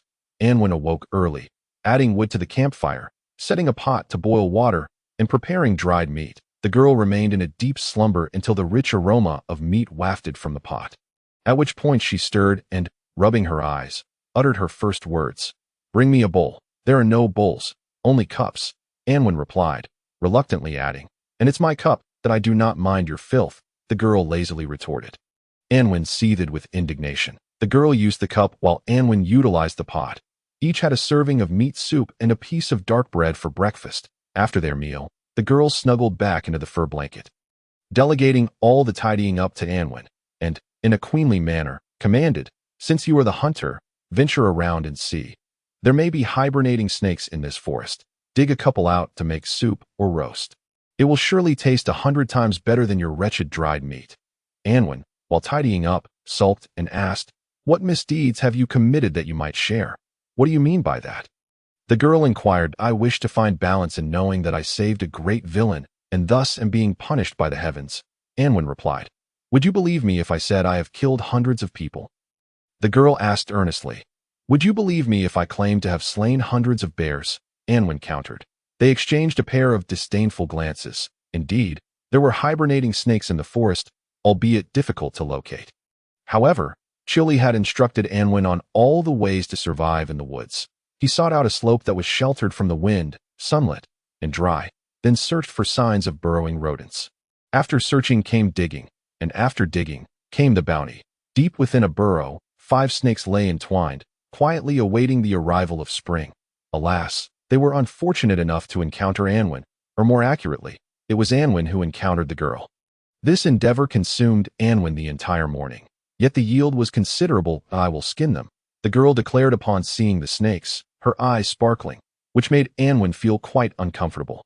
What normal girl would take delight in consuming snakes? Wouldn't the mere mention of the word send chills down her spine, causing her to scream and flee? The girl requested a knife from Anwen and deftly severed the snakes' heads, peeling off their skins with practiced ease. Anwen couldn't help but recall the tale of the butcher and the ox, pondering how many snakes the girl must have killed to hone such skill, while Anwen was occupied with the snakes. The girl rummaged through his belongings, which he noticed and found infuriating. "Why are you going through my things?" he demanded. "Wounds need to be dressed," she replied simply, and Anwen quickly lost his temper. Indeed, he had neglected that detail. Such injuries cannot simply be left untreated after disinfection. Within his pack were several changes of clothing, one of which, a shirt, was now missing, likely wrapped around the girl's leg. The thought of an item that had once clung to his skin now pressed against hers gave Anwen a peculiar sense of discomfort. Skewering the snakes on a stick, he placed them over the fire to roast, while the girl periodically requested salt and seasoning to sprinkle upon them. Before long, a delectable aroma filled the air, and after patiently roasting one, she handed it to Anwen. "This is to repay you for breakfast," she said. "The snake was caught by me, and the fire was kindled by me." Anwen emphasized, "Moreover, the salt and seasoning were also mine." "But I skinned it and roasted it," the girl asserted. They each held a snake, glaring at one another as they ate. Anwen found it difficult to forego staple foods, while the girl, out of spite, refused the dark bread Anwen offered her. After lunch, the girl once again nestled into the fur blanket, and once Anwen had tidied everything up and tended to the fire, she murmured, "I am rather bored. Do you have another story? Did I owe you something in my past life?" Anwen grumbled inwardly, then nodded as an idea struck him. "Yes, listen closely." He cleared his throat, speaking with a hint of pride. "Once, there was a man named Donghua who arrived in a place called Zhongshan. The tale of Donghua and the wolf was lengthy. On the surface, it conveyed a message akin to that of the farmer and the snake. Yet it was far richer in depth." The girl listened quietly, her brow furrowing as she heard the wolf implore Donghua to bind its 4 limbs and place it in a sack. And when the wolf, once free, sought to turn on Donghua, she listened to the words of the old apricot tree and the old yellow cow. She continued to frown. Finally, the old man's words emerged. The elder appeared, questioning the wolf's testimony, prompting the foolish wolf to voluntarily bind itself and be placed back into the sack, after which there was no further tale to tell. "Was that entertaining?" Anwen asked. The girl shot him a fierce glare. "Are you attempting to mock me at every turn? Let me tell you, I am the Zhongshan wolf. Once my wounds heal, the first person I shall kill is you." "I have more stories. Will you listen?" Anwen inquired. "Tell," the girl commanded sharply. "As a man, you truly excel. Unable to subdue me with violence, you resort to this roundabout method to belittle me. How despicable, but what can you do? I am eager to see how many tricks you have up your sleeve and how wicked you can be." "Once, there was a fisherman who one day stumbled upon a bottle." Anwen began the tale of the fisherman and the devil. The kind yet somewhat foolish fisherman believed the devil's words and freed him, only to discover that he was destined for death. Yet, the fisherman suddenly became clever, questioning the devil's words and forcing him back into the bottle. "I have just realized that your stories are not solely aimed at belittling me," the girl observed, laughing after listening to the tale. "I am merely telling a story, with no intention of disparaging anyone." Anwen defended himself. "The farmer, Donghua, and the fisherman all share a common trait," the girl stated. Anwen fell silent. He had not recognized this point prior to telling the story, but now, with her reminder, he suddenly understood. "Indeed, a shared trait," he admitted. "That is, foolishness," the girl chuckled. Anwen found her smile unappealing, as it held a cold and merciless quality. The snake, the wolf, and the devil were all malevolent entities. The girl remarked that everyone would merely steer clear of her. Only foolish individuals would extend a helping hand. "You are indeed the foolish one," she declared. "So, does that make you a malevolent being?" Anwen retorted. "Indeed," the girl replied darkly. "I have mentioned that I have killed over 100 people. Snakes, wolves, and even demons pale in comparison to me. Moreover, unlike demons, I am not foolish enough to allow you to deceive me into entering a bottle once more. Thus, your demise is inevitable if death is to be my fate." "So be it," Anwen scoffed. "Even if it is a punishment bestowed upon me by the heavens for my folly, to dare save someone like me, the heavens will surely punish you." The girl scoffed coldly. Anwen fell silent, feeling as though he had nothing in common with her. Why the silence? The girl pressed on. Are you retaliating against me with your silence? Are you a killer? Anwen suddenly inquired. I have stated before that I have killed over 100 individuals. The girl replied. Her expression was grave, her demeanor serious, yet Anwen still felt that she was jesting or attempting to frighten him. How did you kill them? Anwen asked casually, by stabbing through the left side of the ribcage with a sword, piercing the heart, by using an iron wire to strangle the neck, severing the trachea and blood vessels, by smashing the back of the head with a hammer, shattering the fragile skull, the girl stated steadily, enumerating a dozen methods of murder before turning her gaze toward Endamai. In her imagination, Anwen should have been pale-faced at that moment, but he was not. Instead, he looked at her, his eyes brimming with a triumphant delight. Is that all there is to it? Anwen asked. This time, it was the girl who fell silent. Let me teach you some other methods, Anwen continued. For instance, layering paper over a person's face and then pouring water on top of it. Heating an iron column until it glows red and binding a person to it. Sawing off limbs and then disemboweling. Anwen reminisced about the tortures and brutal killings depicted in novels, films, and even historical accounts. Speaking with pride, but eventually repulsed himself with his own words, his complexion paling as he could speak no more. The result of his competitive spirit was that he frightened himself, a conclusion so bizarre that even he found it ridiculous. The girl remained silent for a long while. You are a pervert, she whispered. Anwen felt as though he had once again been bested by the girl. That he weakly explained, actually, these are merely scenes I have read in some rather unseemly books. The authors of those books are perverts, the girl replied. Then she added, and those who read them are even more perverse. Anwen was left speechless. After a long silence, the girl was the first to break it. Let me tell you another story, she said. But let us refrain from fabricating tales about you and me. Your words imply that there is something between us. Anwen teased deliberately, but quickly regretted it. Fearing he might provoke a misunderstanding with the girl. Of course there is nothing, she merely scoffed. Very well, let me tell one. Anwen pondered, a story suddenly leaping to mind. Once upon a time, there was a prince who resided in a carefree castle. He lived a life of joy, never knowing sorrow or sadness. After his death, to commemorate him, the people erected a statue in the central square of the city. The statue had a heart of lead, clothed in gold, with sapphire eyes, and even the decorations on the sword's hilt were precious rubies. The tale of the happy prince and the swallow is one filled with sorrow, the resplendent statue of the prince. In order to assist others, shed all its glory and was ultimately cast into the furnace. The swallow, who helped the prince, met its demise and was discarded into a rubbish bin. The story's conclusion is that a divine messenger came to earth to retrieve the most beautiful things for God. And what he brought back was an unmelting heart of lead and the corpse of a swallow. The story ended there. The narrator sighed deeply, rendered speechless. The girl remained silent, seemingly ensnared by the tale. Anwen ceased to speak, fiddling with the bonfire. His original intention was to mock the girl. He planned to alter the story's direction, transforming it into a simple narrative where the savior ultimately faced a grim fate, while the saved showed no gratitude. Yet as he recounted the tale, he found himself drawn into it, unknowingly relaying the story in its entirety as it was meant to be told. That he suddenly realized that this was the saddest story he had ever known. Bowing his head, he feigned busyness with the fire, secretly wiping away tears. To tell a story for others, yet end up in tears oneself signifies an emotional connection to the narrative. Perhaps that was rather embarrassing.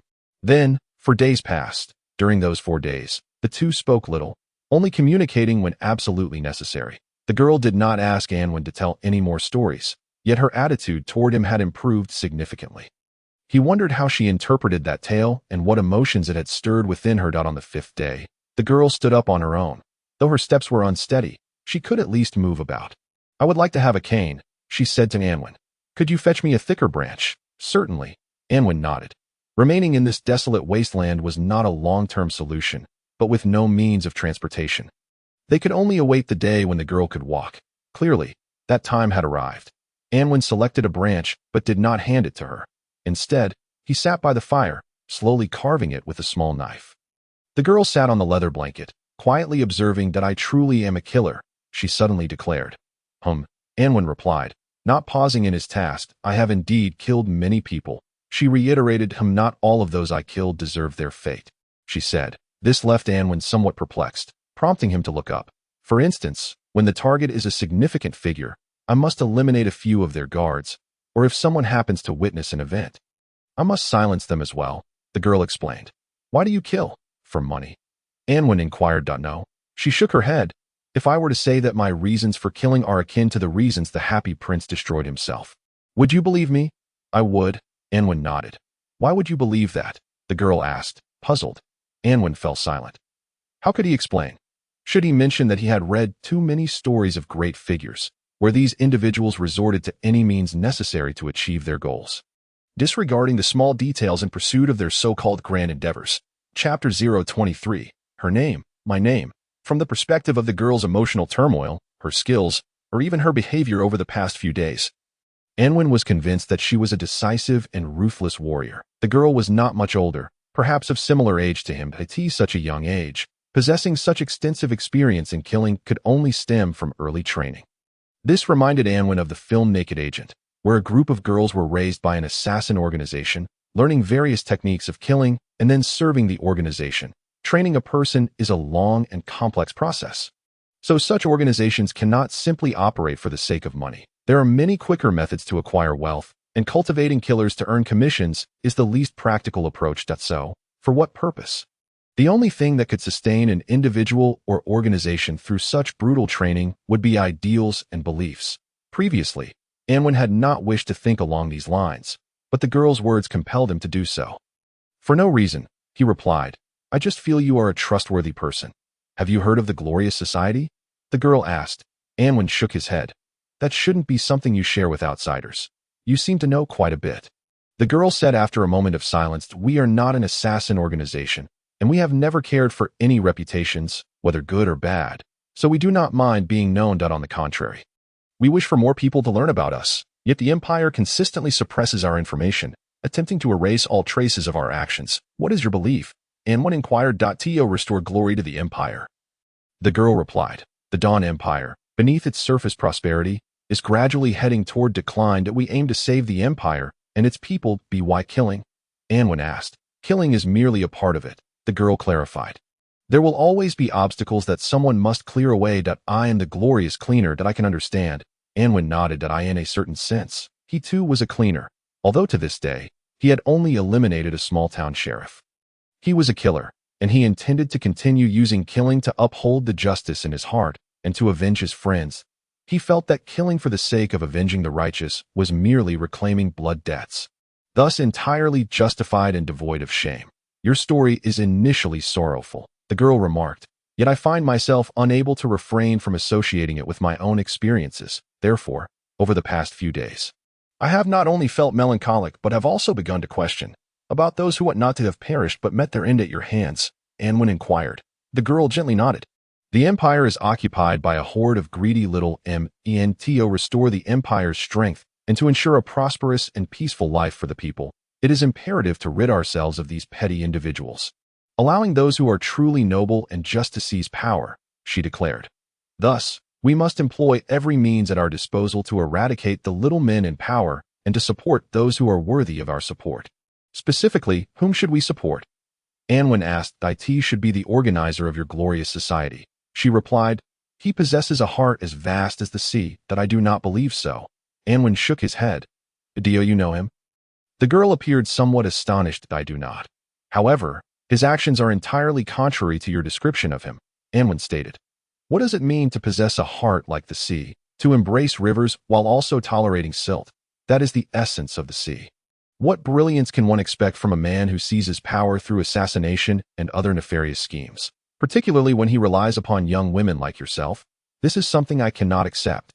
But the little men will not voluntarily relinquish their power, the girl emphasized. Revolution is a concept I do not comprehend, Anwen replied, but I am aware that revolutions inevitably entail bloodshed and sacrifice. I recognize that revolutions involve both clandestine machinations and open assaults. I have not heard of the Glorious Society. Perhaps it is due to the Empire's cover-up, but more importantly, it has not initiated a frontal charge. How noble and just can those who lurk in the shadows, seizing power through various conspiracies and assassinations, truly be? The girl fell silent. I have read little and understand even less, she said. In the past, I believed that the president represented absolute justice and possessed unwavering correctness. However, After hearing the tale of the Happy Prince, I have pondered deeply, such as, Anwen queried, somewhat surprised that this story could move a killer.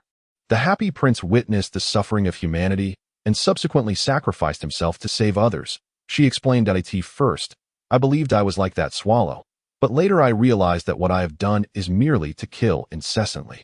Never having saved a single soul that I once thought he was the Happy Prince, but I have since come to understand that his actions are entirely dissimilar. One sacrifices oneself to save the weak, while the other sacrifices others in a desperate bid to enter that carefree castle, seizing power only to later return and offer salvation. It is always a good thing to attain understanding, Anwen remarked, though it may come a bit late. The girl sighed that I have truly killed hundreds of people, she confessed. After my first kill, I locked myself away in a dark room for a month.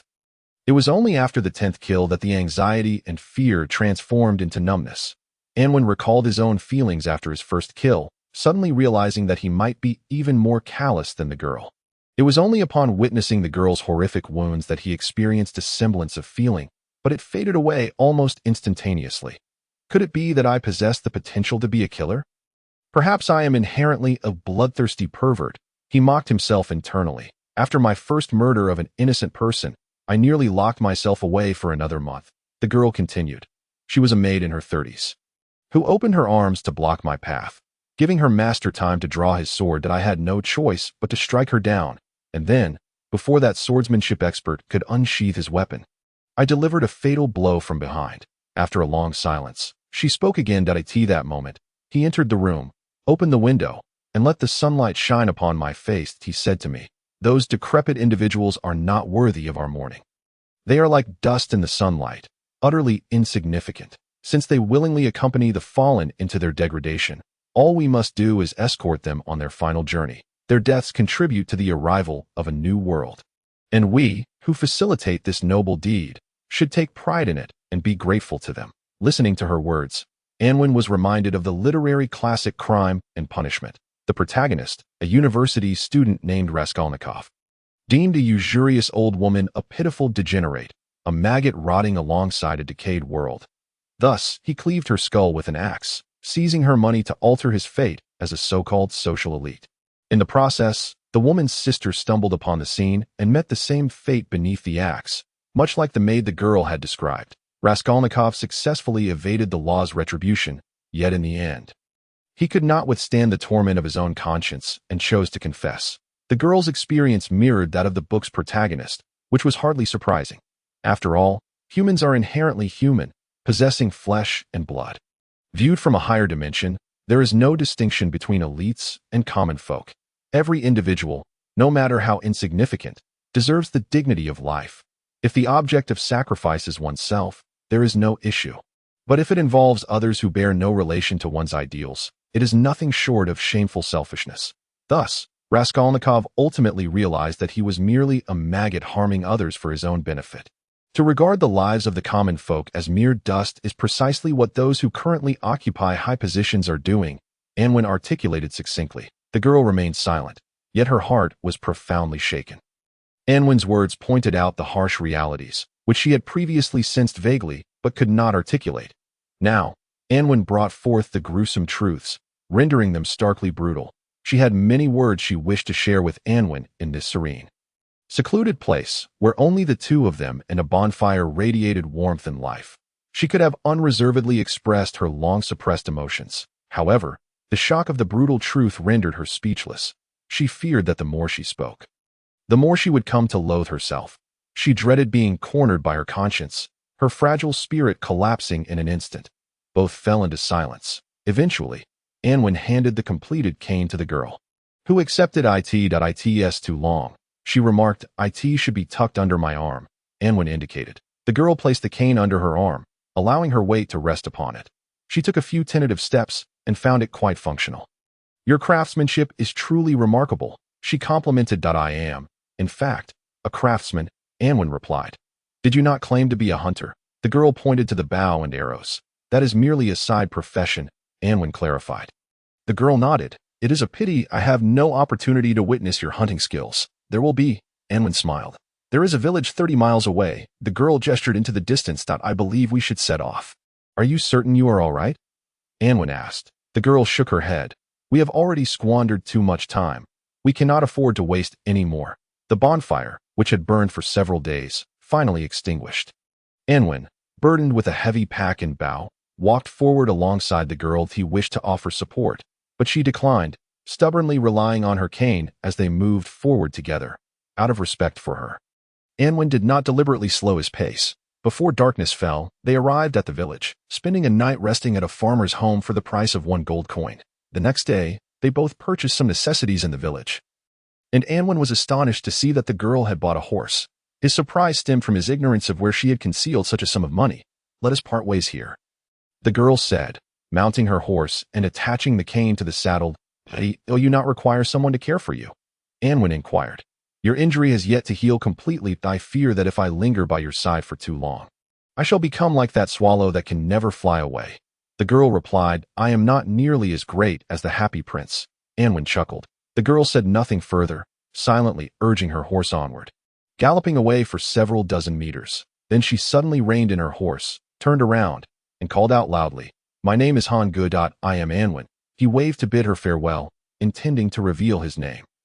However, Han Ge had already turned her horse's head and galloped away. That Anwen's voice was drowned out by the sound of hooves, and his name dissipated amidst the splashes of hardened mud kicked up by the horse. Their brief encounter left behind memories that were not particularly warm. Yet, it at least made Anwen aware of the existence of an organization. The glorious society may not be truly glorious. However, he hoped that Han Ge, upon awakening to the truth, would distance herself from that organization and find a direction that genuinely benefits her ideals. He did not harbor any romantic feelings for Han Ge, yet he could not help but acknowledge a sense of loss after parting ways with her. He self-deprecatingly smiled, considering it a normal psychological response, a mere discomfort in returning to solitude after a brief period of excitement. The road ahead was long, and there was no time to dwell in disappointment. He shouldered his pack and set forth on his journey, taking one step after another until he finally arrived at on that day. He beheld the towering walls of the city of light ahead, witnessed the soldiers clad in gleaming armor stationed at the city gates, and observed the throng of travelers flowing like a river. With a sense of excitement, he strode forward, paid the entrance tax, and finally stepped into the city known as Light. The city was a forest of towering buildings, a sea of people, and everywhere radiated brilliance. Yet, he understood that lurking within this splendor was the greatest darkness of the Dawn Empire. Chapter 024. The silent district. Faced with the enormity of the city, Anwen felt somewhat overwhelmed. His journey had been sustained by unwavering faith, a constant that remained unchanged. However, upon reaching his destination, he found himself in a daze. Where to begin? This was the pressing question. He strolled slowly and entered an ordinary restaurant, ordering a simple meal to eat at a leisurely pace, allowing his thoughts to wander. First, he needed a place to stay, a means to settle in the capital, then devise a plan to investigate the governor's habits, schedule, peculiar interests, and even his appearance. This was the most frustrating aspect. Unlike the modern world, there were no televisions here. Prominent figures did not frequently appear in public, and even those who had lived their entire lives in the capital might not recognize the governor's visage. But this was not insurmountable. Had not the actions of the town as constable also been a little-known affair? Time and perseverance would resolve all dilemmas, a belief Anwen held steadfastly. Before commencing any actions, there was one more task to attend to: discovering the fate of the wounded from St. Shield Town and locating their final resting place. Though the wine was gone, there remained a necessity for remembrance. The restaurant began to fill with patrons who drank, conversed, and debated the state of affairs. Anwen continued to eat slowly, not for the sake of savoring the food, but to afford himself more time to listen. Much like the tales of martial heroes, taverns were the easiest places to unearth information, if one found the right spot and was willing to listen quietly. Secrets of varying significance could be gleaned from the city. Soon, Anwen was astonished to overhear news of an urgent recruitment for the army. However, the details were vague, as if this were a matter not meant for public discourse. Their conversation became hushed, leaving Anwen in a state of unease. Waitstaff. After considerable deliberation, he resolved to pursue the path of inquiry through the servers. Yet, the 3 waitresses in the restaurant were young and of unremarkable appearance, clumsy in their service, leaving him uncertain of their ability to provide any valuable information. "What can I assist you with, sir?" One of the more presentable ones approached him that I wished to inquire about the urgent recruitment. Anwen placed a gold coin on the table, nudging it toward the waitress with his finger. "What about the urgent recruitment?" The waitress's gaze fixated on the coin, her expression one of uncertainty. "Precisely because I do not know what has transpired. I seek information," Anwen replied in a low voice. The waitress stared blankly at him, seemingly unable to comprehend. "Fool! Those patrons over there have been waiting long enough for flowers to wilt," a balding middle-aged man bellowed as he stormed over. Grabbing the waitress by her braid, "I implore you to attend to customers, not to flirt with young men," he shouted, shooing the waitress away before turning his attention to Anwen, a foreigner. He inquired, "Are you the owner?" Anwen asked, "As for the urgent recruitment, inquire at the garden on Pengding Street. Do not ask about it elsewhere," the man whispered. "Thank you." Anwen pushed the gold coin forward. "I was once part of the urgent recruitment myself," the man said quietly, "but I cannot be of much help.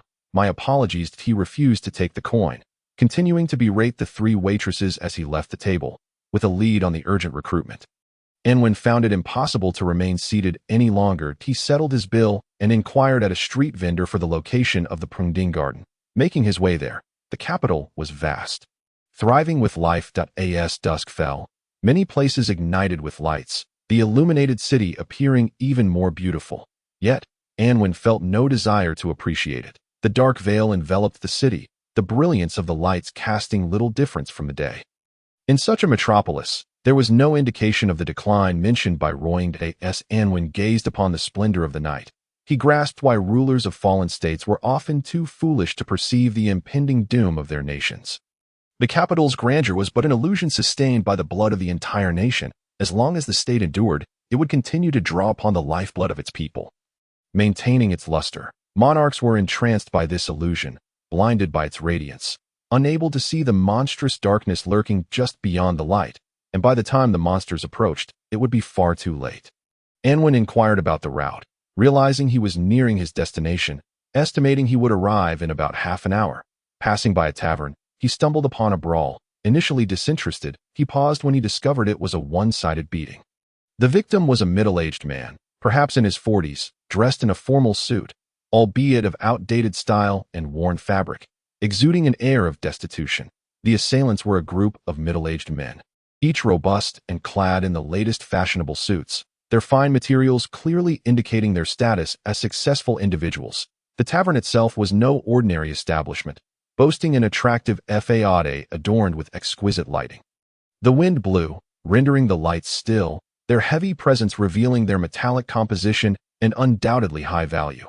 Numerous onlookers surrounded the scene, some shaking their heads in dismay, others laughing heartily, while some hurried past. Yet, no one intervened to assist the victim, nor did anyone seek the constabulary. "Lift him up." A corpulent middle-aged man, weary from the exertion, retreated to the side, wiping his brow while directing the others. Two middle-aged men seized the victim, one on each side. "Apologize to us," the rotund man commanded, continuing to wipe his sweat. "Apologize?" The bloodied victim laughed despite his injuries. "Did I say something wrong?" "No." He shook his head. "You are but a collection of sycophants. Everything you produce is drivel, and apart from currying favor with the wealthy and powerful, what else can you do? You brought this upon yourself." The corpulent man appeared genuinely enraged, picking up a finely crafted cane from the ground beside him. The cane of Han Gu was meant for assistance in walking, while his was a symbol of status. Regardless of its nature, any cane could become a formidable weapon in a brawl. The corpulent man raised his cane, signaling the others to push the victim back down. "Right hand," he gestured, instructing them to place the victim's right hand on the ground. Some pressed down on the victim's body while others restrained his arm, forcing his right hand flat against the ground. "Did you not boast of being 1,000 times superior to us?" The corpulent man sneered. "Very well. I shall await the day you pen an immortal script with your crippled right hand." He raised the cane high, a glint of malice in his eyes. "Stop." A voice rang out, steady as an iceberg. The corpulent man looked up in surprise, only to see a young man with his face concealed by a towel, drawing a bow with an arrow aimed at him. It was Anwen. With grand ambitions in mind, he ought to have avoided unnecessary confrontations, yet he found himself unwilling to turn away that he had hesitated. but feared that escaping his conscience was impossible if he used the importance of his mission as an excuse to preserve only his own safety. What distinguished him from the organizer of the honorary society? Reflecting on this, he felt a pang of guilt for the words he had once spoken to Han Gu. Thus, he retrieved the towel to cover his face, drew his bow, and nocked an arrow. The tip of the arrow pointed directly at the corpulent man's chest that he spoke slowly, his voice cold and unwavering. The crowd turned to the peculiar young man, their gazes drawn to the glinting arrow on the bowstring. Many onlookers hastily retreated, while those involved furrowed their brows. This does not concern you. The corpulent man glared at Anwen with menace. With a swift whoosh, the arrow released from the bow, grazing the corpulent man's ear as it embedded itself into the wall beside him. Anwen's eyes did not blink as he swiftly retrieved another arrow from his quiver, drawing it back on the bowstring. The taut string sang as the arrow slowly moved back. Retreating was merely a means to build momentum for a forward strike. The corpulent man felt as if a fire was igniting beside his ear, his hand trembling around the cane. He gradually began to back away. Jofa. Consider yourself fortunate. He spat venomously, straightening his clothes, and, leaning on his cane, retreated into the tavern. The others followed closely behind, daring not to meet Anwen's gaze. Anwen lowered his bow, approaching to help the victim to his feet. Thank you. The other party's breath reeked of alcohol. His gaze slightly hazy, his face smeared with blood, yet he was inexplicably smiling. To his astonishment, he mused aloud. There truly exist wanderers in this world. With a chuckle, he expressed his surprise, with no spectacle to behold. The surrounding crowd gradually dispersed. Anwen assisted the injured man to a corner and seated him down. Are you all right? Anwen inquired. The middle-aged man, panting heavily, waved his hand dismissively. I won't die. Where is your home? I shall escort you back. Anwen offered. One should assist others fully, as they say. To accompany a Buddha to the West, to leave a task half finished, is often worse than not attempting it at all. Home? The middle-aged man's smile turned a shade melancholic that he lowered his head, gently shaking it. I possess no such thing. Young man, he raised his head again, exhaling a breath of alcohol. Do you know whom you have saved? I heard he is called Xiao Falai, Anwen replied. Indeed, the illustrious Xiao Falai. The man laughed heartily, spreading his arms wide. One day soon, all the people of the world will know this name, cheering and applauding for him. The great Xiao Falai, the magnificent playwright. He grasped Anwen's arm, grinning. In gratitude, I invite you for a drink. What I lack is not wine, but a place to stay, Anwen stated. Life is rife with opportunities. The crux lies in how one seizes them. Anwen, unfamiliar with the capital, found himself at a loss as to where to begin. Yet, a ready opportunity presented itself. That can be arranged, Xiao Falai chuckled. I have a place to stay, and also wine. Very well, I accept your invitation. Anwen nodded. Supported by Anwen, Xiao Falai waved his hands, spouting grandiose declarations, directing Anwen on their path. After winding through several streets, they finally arrived at a dimly lit district in the bustling capital. Shadows lurked. This neighborhood lay in between the two, silently signifying its decline. Xiao Falai's residence was tucked away in a most inconspicuous corner of this block, with a variety of refuse strewn before the fence gate. Some so old they resembled antiques, indicating that this area had long been neglected. Struggling to retrieve his keys, it was ultimately Anwen who helped him unlock the door. Xiao Falai laughed unrestrainedly, dragging Anwen into his antiquated little abode. The interior was shrouded in darkness. He groped around until he found the lamp's location, exerting considerable effort to ignite it. I remember there being wine. He stumbled to a cabinet, opened it, and stared blankly at the empty shelves before collapsing onto the floor. Anwen sighed. Why do I always find myself entangled with such peculiar individuals? He first took a circuit of the room, locating the bedroom, and lifted Xiao Falai, placing him upon the bed, despite the bloodied visage. Xiao Falai was not severely injured. He had simply indulged excessively in drink. Not long after collapsing onto the bed, he was snoring soundly. Anwen, concerned he might choke in his sleep, gently turned him onto his side and procured a blanket to shield him from rolling back. Chapter 025. The melancholic playwright. Though Xiao Falai's house was somewhat dilapidated and dirty, it was spacious enough. There were 3 bedrooms, 2 large and 1 small. Anwen chose to reside in the smaller one. What lies beyond in Poding Garden? Anwen had already unearthed some truths that as he inquired along the way. Many expressed astonishment, with some even whispering, "What business do you have with the urgent recruitment military tribe?" Although few were willing to elaborate, Anwen gathered ample clues, leading to the conclusion that numerous injured soldiers from the urgent recruitment were establishing a small community in that forsaken garden. As for the rest, no one wished to divulge more. He also recalled the restaurant owner's advice not to ask indiscriminately in other places. Thus, he was inclined to stay at Xiao Falai's home for now, due to the fatigue of the day. He quickly fell into slumber. In his dreams, he encountered Xiao Li, who rushed to embrace him on the roadside of a certain street in the capital, excitedly exclaiming that he had lost his way in the city. Fearing he would never return home, and was grateful to Anwen for coming to fetch him. Upon waking, Anwen found his face wet with tears. The sunlight filtered through the window, warming his face. He wiped the tears away, rose, and checked on Xiao Falai's condition. The man was still deep in sleep, with no signs of vomit beside his pillow. As night fell, the dim light illuminated a small portrait resting on the bedside table. It was an image of a beautiful woman, clad in a long robe, sporting a mysteriously enchanting smile reminiscent of the Mona Lisa, her eyes radiant with youth. Given Xiao Falai's age, he should have been married, and his children ought to be of a similar age to Anwen. However, as Anwen surveyed the room, he found no evidence of Xiao Falai having children. Anwen ventured into the kitchen and rummaged through the cabinets, unearthing a few moldy potatoes and a cabbage that had mostly turned to black sludge. Frowning, he cleared away this refuse and eventually discovered a small bag of flour. After some contemplation, he decided to make a pot of noodle soup. Once the meal was prepared, he roused Xiao Falai, guiding him to the dining table and placing a bowl of noodles before him, while Anwen sat down to enjoy his own portion. Xiao Falai regarded the unfamiliar dish with curiosity. Seeing Anwen savoring it, he took a taste. One taste led to another, and soon he devoured nearly the entire pot of noodles. My head hurts, my face aches, and every part of me is in pain. Xiao Falai sighed deeply, rubbing his stomach and smiling at Anwen. This place feels quite comfortable. Do you remember what happened last night?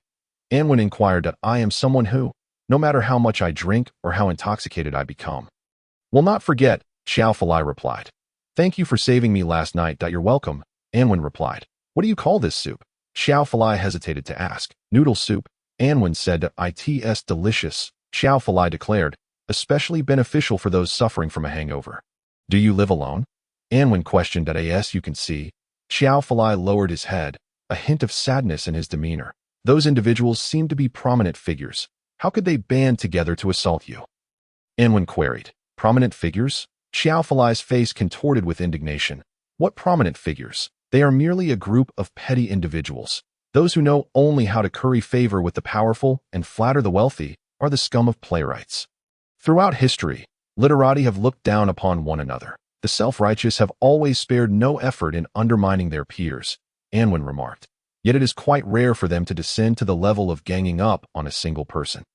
Thus, I concur with your assessment of them as scum. Literati looking down upon one another, Xiao Falai repeated, nodding vigorously in agreement. That is well said, but they are unworthy of the title literati. They are but a collection of petty, sycophantic, talentless, and morally bankrupt individuals. Anwen refrained from further comment. He was unfamiliar with the dynamics between Xiao Falai and that group of people, and thus had no means to comment. Silently, he finished his bowl of noodle soup, rose to clear the table, and wash the dishes. Xiao Falai felt somewhat embarrassed and rushed to assist, yet his clumsiness only resulted in him shattering a bowl. After considerable effort, with Xiao Falai's increasingly inept assistance, they managed to complete the task, and the two settled in the living room. The sofa creaked under their weight, a cloud of dust rising in the sunlight, prompting Anwen to hastily stand again. You'll get used to it, Xiao Falai chuckled nonchalantly. Your life seems utterly chaotic. Anwen resumed his seat. He felt that, considering his own travel-worn state, the dust on his clothes was hardly less than that on the sofa. Thus he deemed it unnecessary to be overly concerned. Xiao Falai shrugged indifferently and asked, Are you a newcomer? Anwen nodded.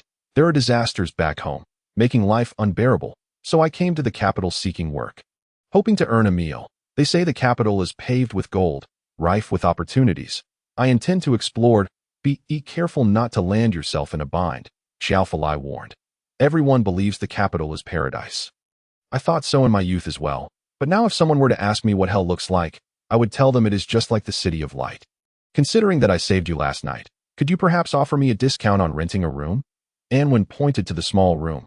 The tiniest one would suffice. I can also assist with some housekeeping and simple meals. Feel free to stay if you wish. Xiao Falai waved his hand. As for money, you likely don't have much in your possession. Forget it. Consider it a repayment for saving my life. That would not be proper. Anwen replied. Feelings are one thing. Business is another. Clear boundaries? Xiao Falai laughed. Then let us do it as you suggested. You help me tidy up the house and prepare meals, and we'll consider it even. No need to mention money. Agreed. Anwen nodded. Once I find work and earn some money, I will move out as you wish, Xiao Falai said. There is something I wish to inquire about, Anwen asked. What is the situation regarding the injured soldiers from the urgent recruitment in Pudding Garden? What is the matter? Joffrey chuckled coldly. Our magnificent empire has deceived them, lured them onto the battlefield, leaving them battered and bruised, only to ultimately refuse to fulfill their meager compensation for injuries. Such is the reality. From Joffrey's tone and the content of his words, it is evident that he harbors a certain sympathy for the conscripted soldiers. This provided Anwen with a sense of reassurance, prompting him to inquire. It seems there were some injured soldiers who came to the capital seeking their compensation, correct? I have heard that their outcomes were rather grim. Do you know what transpired? Joffrey appeared to harbor no reservations regarding this young man who had rescued him from disgrace. Perhaps it was because he had already descended to the very depths of life's tribulations, rendering him indifferent to whether his circumstances could worsen, thus speaking boldly. What else could it be? He scoffed. Many foolish individuals fail to see. But who am I, without delving into the vile hearts of men and the dark, brutal realities that govern them, without discerning the sinister minds of those great personages? How could one possibly craft a great work? What do you mean? Anwen pressed further. They are of exemplary character, Joffrey replied. They arrived at the capital in silence, drifting between the ruling hall and the imperial forbidden zone. They sought no trouble, wished not to disturb others, only to reclaim what rightfully belonged to them. How could such individuals be labeled as robbers, thieves, or murderers? He scoffed again, his expression twisting in pain from an injury as he grimaced before continuing. Certain prominent figures in the capital were provoked by their quiet demeanor, blinded by rage, and thus orchestrated a farcical act of framing and slander. Such is the case. Did anyone survive? Anwen knew the answer, yet could not help but ask. Joffrey's shake of the head extinguished all hope within him. They claimed that the injured soldiers initiated an attack on the peacekeeping forces, Joffrey said. What a clumsy tactic. It is evident upon reflection that those attackers were merely pawns arranged by the powerful. The underworld of the capital is never short of blind, deaf, or disabled individuals, perfectly suited to impersonate the injured. Anwen bowed his head in silence that he longed to feign indifference, to merely sigh and dismiss the matter, so that Joffrey would notice nothing amiss. Yet, as he attempted to do so, he realized he was incapable. His hands began to tremble, a sour sensation surged between his eyes and nose, compelling tears to spill forth.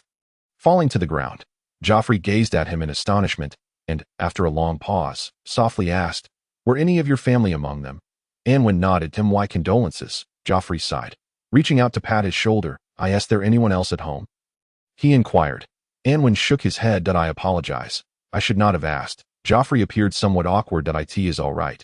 Anwen wiped away his tears and looked up to ask, "Were they executed publicly, or did they all perish in that conflict?" Publicly executed? Joffrey slammed his fist onto the table in anger.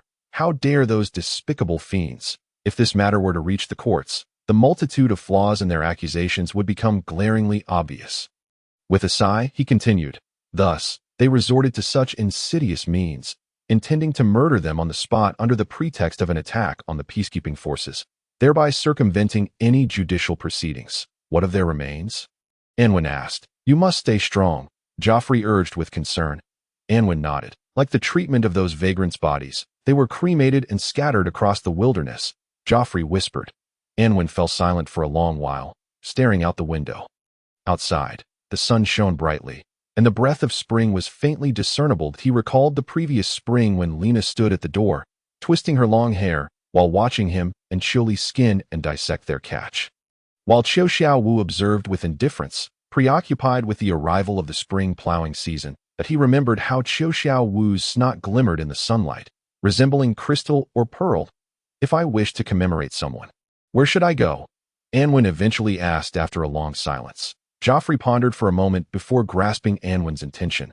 Before the Imperial Forbidden Zone, he said, that tragic incident occurred there, and one survived. By the way, I have heard that among the conscripted soldiers, there is one particularly brave individual who managed to fell over a dozen peacekeepers single-handedly.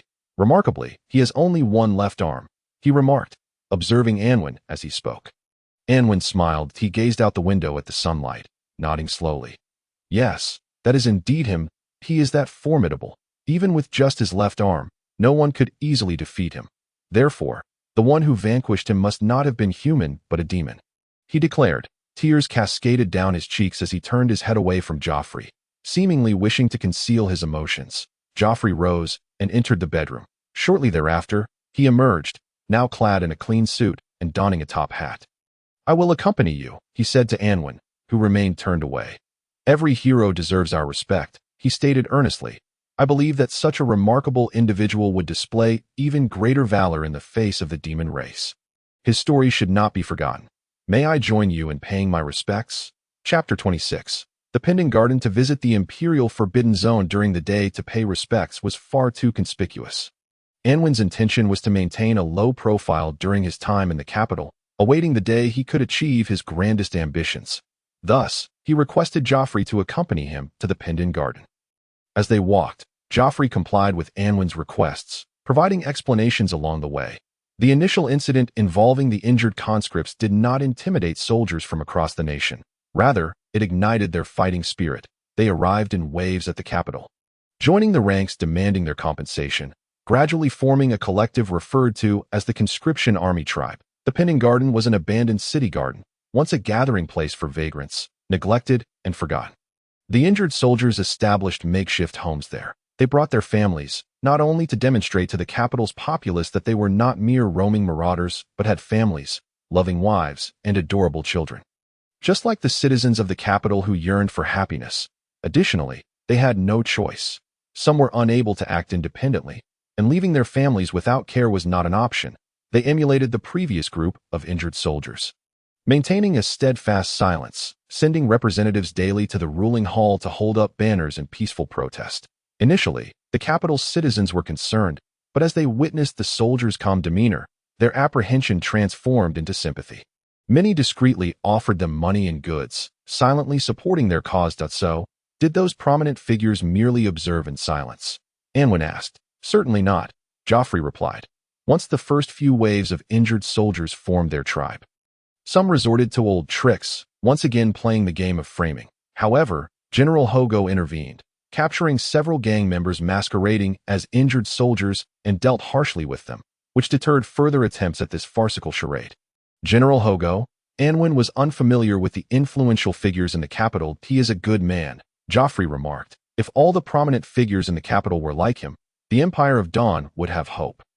He sympathizes with the injured conscripts and has consistently fought for their rights. After the last tragedy, he reportedly felt deep remorse, blaming himself for not acting swiftly to protect them. Thus, at the onset of this gathering of injured soldiers, he dispatched his troops to safeguard the Pendant Garden, preventing any major incidents. Consequently, more injured soldiers have congregated. There are now nearly 5,000 or 6,000 individuals, including families, effectively forming a community. Such a sizable group would be challenging for any powerful figure to take action against. Anwin silently chuckled, believing that this time the ruling officer's schemes would be thwarted and the fox's tail would eventually be trampled. He hoped that Luo could make a difference, ideally collaborating with General Hogo. With military support, many matters would become significantly more manageable. Perhaps, indeed, the Empire of Dawn could welcome a glimmer of hope. Though this was not Anwin's homeland, it was Qiu Xiaowu's. After 3 years of living together, he had come to regard this place as his second home. He wished for its prosperity and for countless families like Qiuli's to lead happy lives. Joffrey sighed. These unfortunate souls, had they not been driven to desperation, would not have come to the capital seeking justice.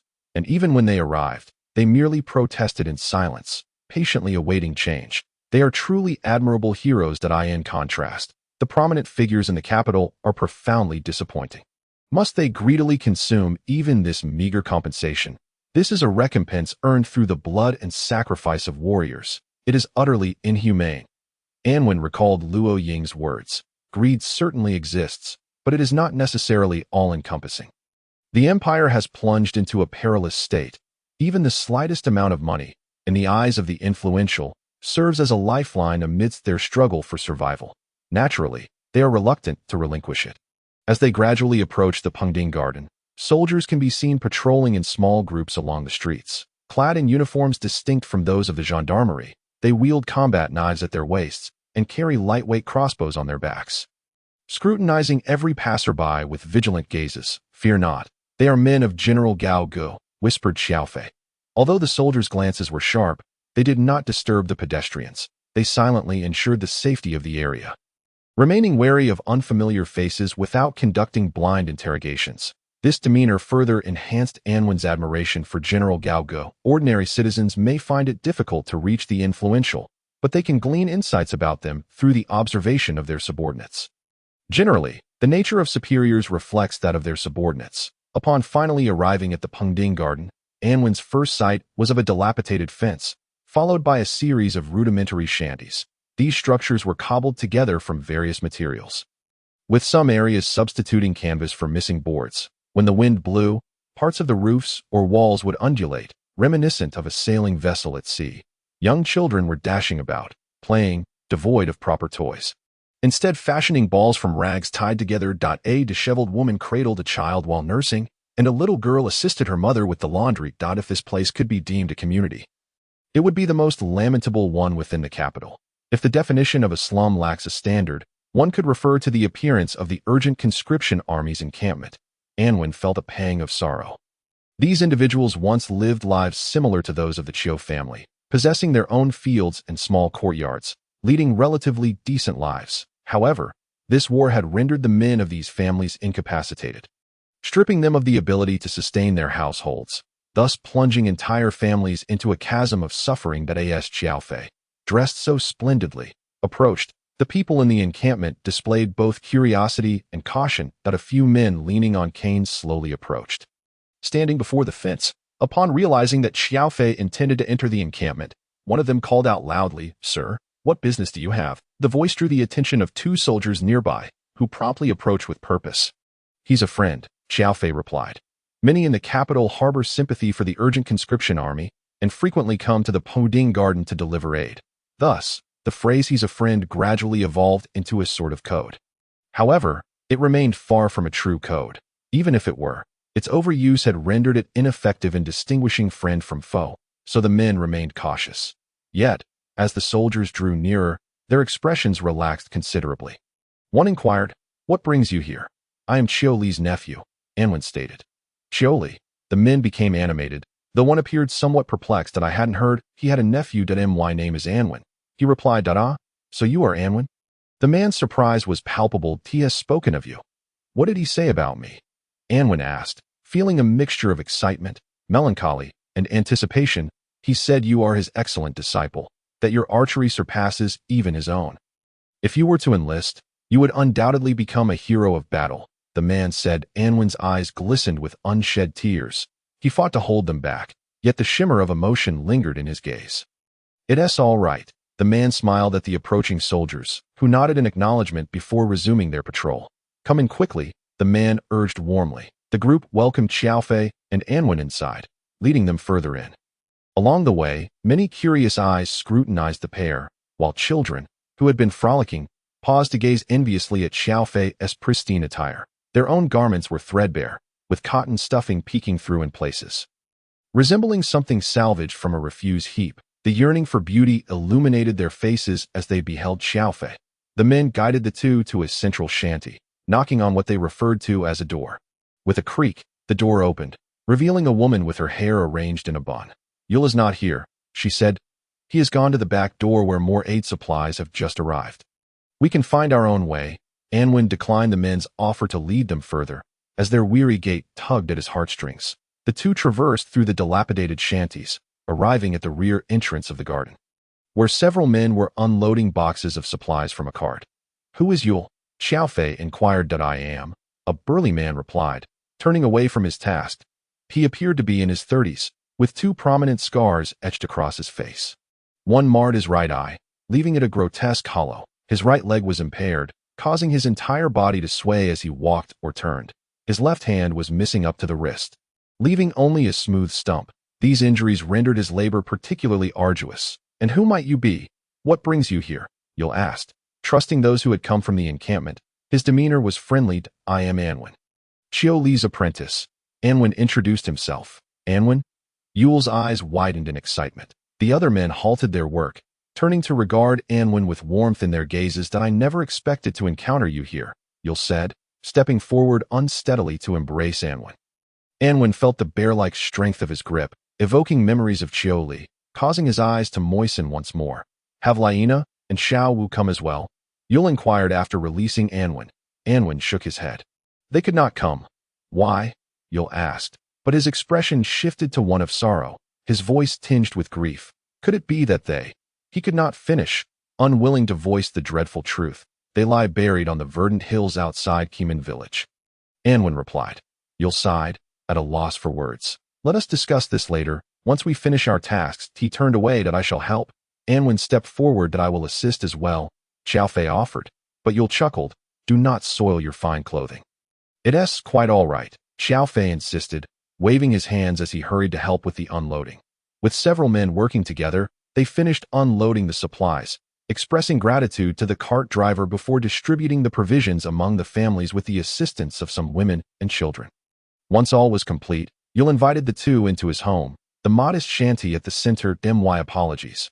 We have nothing to offer our guests," the woman with her hair in a bun said apologetically. In the corner sat a girl of about 10, her large eyes timidly observing Xiaofei, curious about the man whose clothing was now covered in dust. "That I serve as a squad leader in the urgent conscription army," Yul informed Anwen.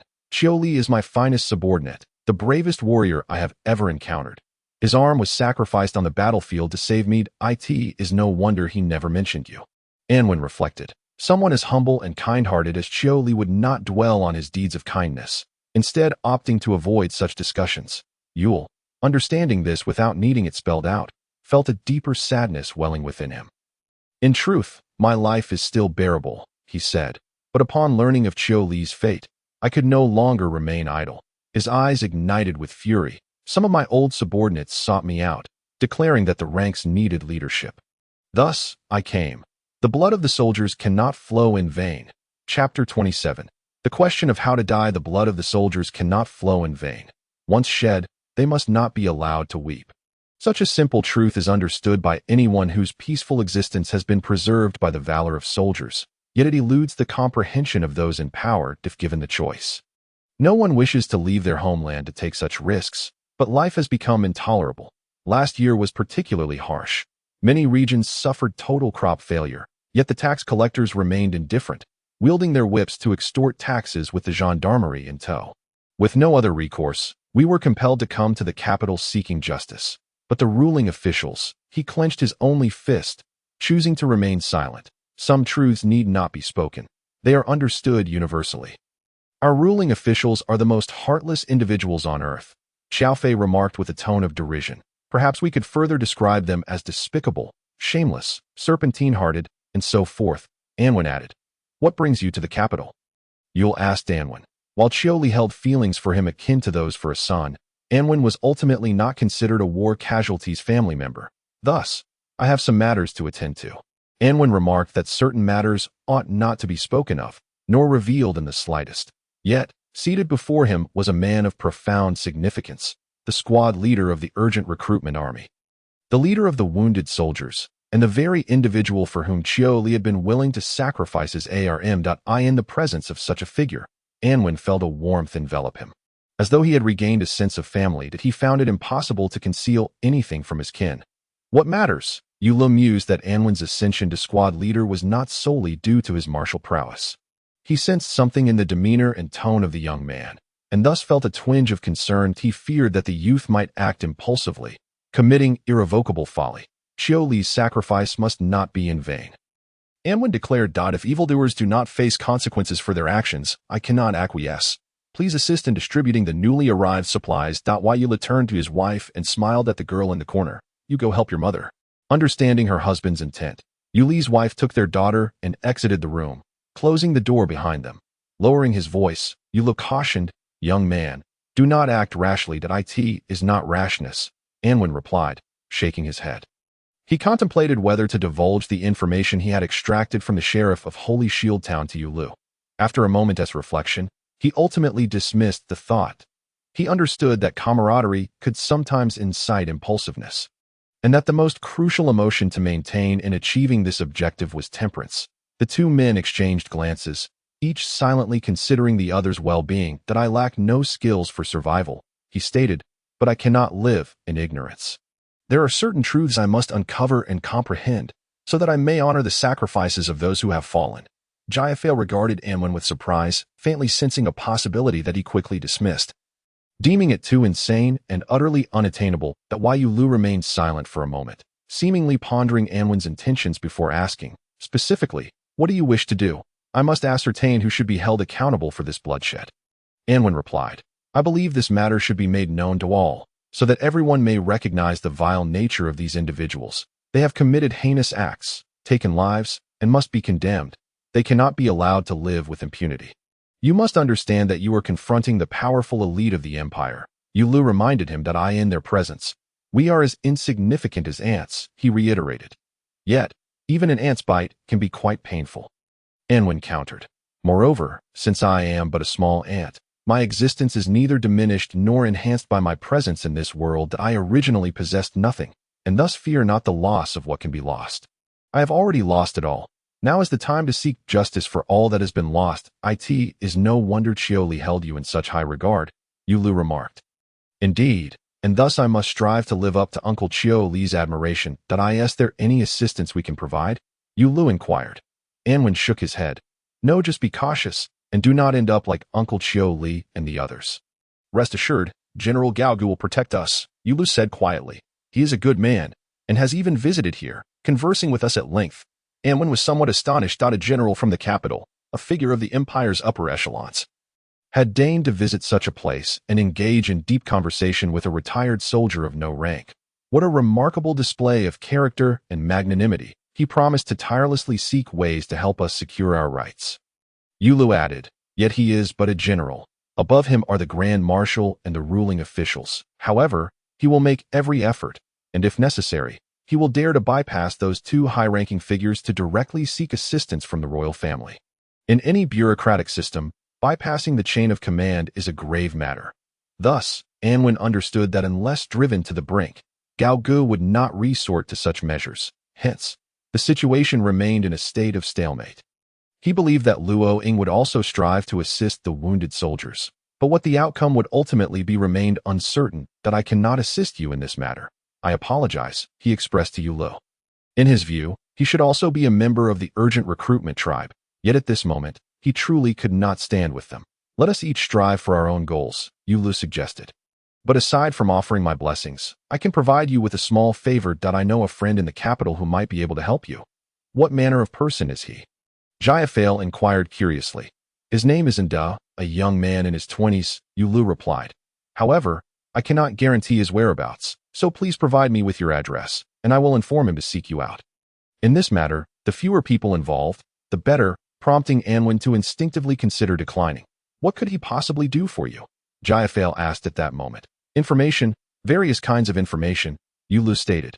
This piqued Anwen's interest, prompting him to inquire, what sort of person is he? He is a vagabond, or perhaps one might call him a beggar, Yulu explained, hastily adding, his background is unimportant. What matters is his ability. He is truly remarkable. There is hardly anything he does not know in the capital, from royal secrets to the petty misadventures of men. Nothing seems to escape his notice, since he wished to investigate those powerful figures.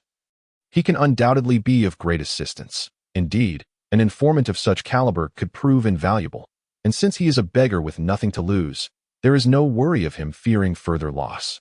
Allowing him to act with abandon, especially since he has earned Yuli's respect and trust, he must surely be someone reliable. Very well, Anwen agreed, but please convey to him that this matter is perilous. He should consider carefully before agreeing to no problem. Yulu nodded. After securing Jayafail's consent, Anwen provided the address of Jayafail's residence to Yulu. That I will inform him of this matter as soon as I see him. Yulu assured that Enda is a young man with a strong sense of justice. He will be delighted to assist you in such an important endeavor. After further discussion with Yula, the two learned more about the urgent recruitment tribe and shared many insights regarding General Gao Ge. As noon approached, Yulu invited the two to stay for lunch, but they politely declined. The resources of the urgent recruitment tribe were limited, and they felt it inappropriate to waste food. Having departed from the urgent recruitment tribe, the two conversed as they walked, upon reaching a sparsely populated area. Jayafail glanced around before lowering his voice. Your aim cannot merely be to expose their crimes, for that would only cause them momentary embarrassment and would not truly harm them in any significant way. You must understand this, so I am certain you have grander plans in mind. It is best that you refrain from inquiring too deeply into this matter. Anwen advised that I know you are a good person, and I am immensely grateful for your willingness to provide me shelter. However, it is best that you do not involve yourself further. How is it that you trust a beggar whom you do not know so implicitly, yet harbor reservations about those you live with? Jayafail expressed his displeasure that it is not distrust.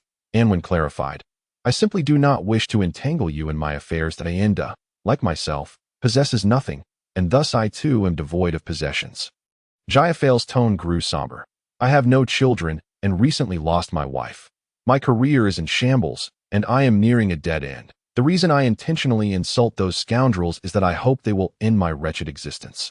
At least in doing so, they would also face the consequences from the law, enduring the torment of a courtroom trial and suffering some financial loss. That I wish to use my life to stain their fine garments with a blot of shame. Anwen had not anticipated such a truth. He looked at Jayafail and felt a deep sense of pity for the middle-aged man before him. I am not without capabilities, Jayafail lamented. My scripts have garnered the recognition of several prominent figures in the industry. However, due to my disdain for sycophants and my refusal to pander to those in power by altering my work to please them, I have faced relentless ostracism. For years, I held on to the belief that perseverance and hard work would eventually lead to success. Yet I have witnessed the city of light descend further into decay, the nobility grow increasingly corrupt, while those who merely flatter are hailed as masters, and the true masters are belittled as fools. His voice trembled with emotion. I have completely lost hope for the future. Otherwise, why would I drown my sorrows in drink, or contemplate using my death as a form of final rebellion? Yet, Anwen, you have ignited a flicker of hope within me. That he gazed at Anwen, a mix of excitement and determination in his eyes, striving to maintain composure to convey that his decision to join Anwen's cause was not born of impulse, but careful consideration. Grant me an opportunity. Rather than suffering a wretched existence like refuse, I would prefer to live and die with fervor, he earnestly implored. Are you not afraid of death? Anwen asked out of course.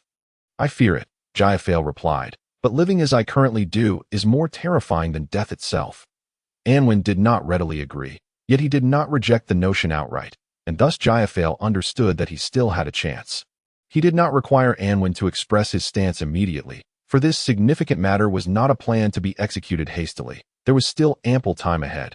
Upon returning home, Xiao Fa took out pen and paper to begin his writing, while Anwen chose not to disturb him, instead preparing another meal of noodles. During lunch, Xiao Fa could not contain his curiosity. Do you know what I am writing about? What?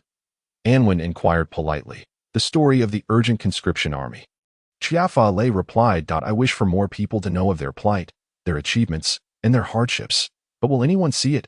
You are ostracized by the entire industry, and who would fund your script to be staged? Anwen said. Nevertheless, he did not puncture the harsh reality, merely nodding in agreement. Xiao Fa spoke with great enthusiasm, imagining the profound emotions this play would evoke in the capital's audience, and how it might aid the urgent conscription soldiers. Anwen simply nodded along. After lunch, an excited Xiao Fa continued to write, while Anwen, feeling rather bored, requested some of Xiao Fa's previous works to read as a pastime, settling onto the sofa. However, it was not long before Anwen's expression grew serious. He found the script in his hands to be exceedingly weighty. Chapter 028. The clever and the disheartened Xiao Fa's script was written with remarkable brilliance. The passionate prose ignited fervor within the reader, while its sorrowful passages evoked tears, and the arrangement of the plot, the conflicts of the events, and the emotional transformations of the characters were both authentic and artistic. Anwen found himself deeply immersed, losing himself within the narrative. Having never read many scripts in his life, the only exception being Mr. Chao Yu's Thunderstorm, he now felt that Xiao Fa's work was nearly on par with it. A playwright of such caliber ought to be celebrated as a master by the masses. Yet here he was, confined to a humble abode, lamenting his fate in anguish. With a sigh, Anwen set down the script. Only then realizing that dusk had fallen and the room had grown dim that he fetched a candle and lit it, only to discover the silence in Xiao Fa Lei's room was unsettling. It was then that he realized Xiao Fa Lei had vanished. So engrossed was he in the script that he had been oblivious to the outside world, unaware that his companion had stepped out. This demonstrated the immense allure of Xiao Fa Lei's works. Where had Xiao Fa Lei gone? Anwen pushed open the door and peered outside. The street, cloaked in the twilight of the approaching night, was nearly deserted, devoid of Xiao Fa Lei's presence. At that moment, a young man clad in tattered garments approached the fence and inquired, "Are you Anwen?" "I am," Anwen replied, sizing up the individual and recalling the recommendation from Yulu about an individual named My name is Nda. The young man introduced himself. "Please, come in," Anwen said, opening the gate to invite Nda into the house. Is it convenient? Nda asked as he stepped inside. "This room belongs to Mr. Xiao Fa Lei," Anwen explained while closing the door. "That I am familiar with him." Nda nodded, a rather stubborn fellow that he has been in the capital for many years without achieving anything and has offended quite a few people. Even his wife left him due to his temperament. "How do you know him?" Anwen queried, surprised that Nda knew so much about a seemingly ordinary person. "It seems you are not entirely ignorant," Anwen remarked, half-jokingly. "I am not a deity," Nda shrugged. "He got into a scuffle with several playwrights after drinking too much, and I intervened to save him. I have heard of that incident," Anwen said, "though I do not know the specifics of the individuals involved. But your shot was quite impressive, grazing that fellow's ear. Had your aim been poor, it might have resulted in a fatality. Your information is indeed quite thorough," Anwen complimented. "There are simply too many beggars in the capital." Ndu explained. "You see, beggars are peculiar beings. You may see them yet feel as if no one is around, as if they are merely a pile of refuse by the roadside. Thus, when many engage in secretive discussions, they often overlook the beggars lurking nearby. I, however, am fond of conversing and prying into little tidbits of information, and coincidentally, I am a beggar myself. I believe the key lies in the latter half of that last sentence." Anwen chuckled. "You possess a knack for news-gathering." "News?" Nda was momentarily taken aback by the unfamiliar term. "Let us not dwell on that," Anwen said, realizing he had inadvertently uttered a term that did not belong to this world. "Did Yulu speak of you?" Anwen inquired, emphasizing, "I mean the dangers involved." Nda laughed, a hint of disdain mingling in his smile. "What is danger?" he asked, then answered himself. "It is merely a source of amusement. I am a trivial beggar, possessing nothing, and I could never suddenly ingratiate myself with a noble lord to strike it rich. Thus, the joys of life devoid of the triumph of success are replaced only by the thrill of daring adventures." "What are you capable of?" Anwen questioned. Nda, evidently a clever individual, quickly grasped Anwen's intention and solemnly replied, "Even if you wish to inquire into royal secrets, I would dare to tunnel into the imperial city to eavesdrop. My adversaries, though not of royal lineage, are hardly inferior." "The ruling officials?" Nda asked. Anwen found himself admiring Nda's astuteness. He nodded. "Indeed, the unparalleled ruler of the Dawn Empire, a ruthless executioner who does not flinch at bloodshed. To be frank, his power surpasses that of the royal family and is far more perilous." "What is it that you desire?" Nda queried. "Everything about him," Anwen replied. "That is rather vague," Nda shook his head, "as it leaves me unable to pinpoint a clear target. You should first clarify your own thoughts. I have already clarified them. I merely wish to ascertain what you are capable of," Anwen stated. "To an unexpected degree," Nda replied, his tone brimming with pride and confidence. "So please, articulate your most fervent desires, his schedule, his daily habits, the number of guards who protect him when he ventures out, the structure and layout of his residence, and whether he harbors any clandestine lovers," Anwen enumerated, fixing his gaze on Nda's eyes as he spoke. Under the flickering candlelight, a glimmer sparkled within Nda's eyes. Not simple at all. Indeed, it encompasses nearly everything about him. Nda mused after Anwen had finished his lengthy list, contemplating for a moment before breaking into a smile. "What makes it not simple?" Anwen inquired. "I believe I have discerned your intentions," Nda leaned in, peering into Anwen's eyes. "You wouldn't betray the blind trust one have placed in you, would you?" Anwen questioned. "This matter is of great significance, and Yulu must certainly comprehend that. Thus, the person he introduced me to must be reliable." Yet, Anwen had not anticipated Ndu's intelligence, which caused him a degree of concern. Many people's minds are as rigid as stone. Ndu remarked, in their perception, excessive cleverness often signifies unreliability, cunning, and instability. Are you akin to them? Certainly not. Anwen shook his head. If I were like them, how could I so clearly articulate my true desires to someone I have only just met? Those with the surname N are indeed intriguing. I am, and so are you. Ndu laughed heartily.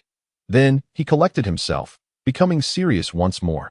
Are you certain you wish to pursue this endeavor? To you, adventure may be a source of interest. But to me, it holds a different significance. Mr. Chioli met his end with great valor, Ndu said, falling silent for a moment before continuing. When I learned of his fate, I longed for it for quite some time. I could not help but think of how many despicable fiends he must have slain in battle against the demon race, how courageously he proved humanity's strength to them.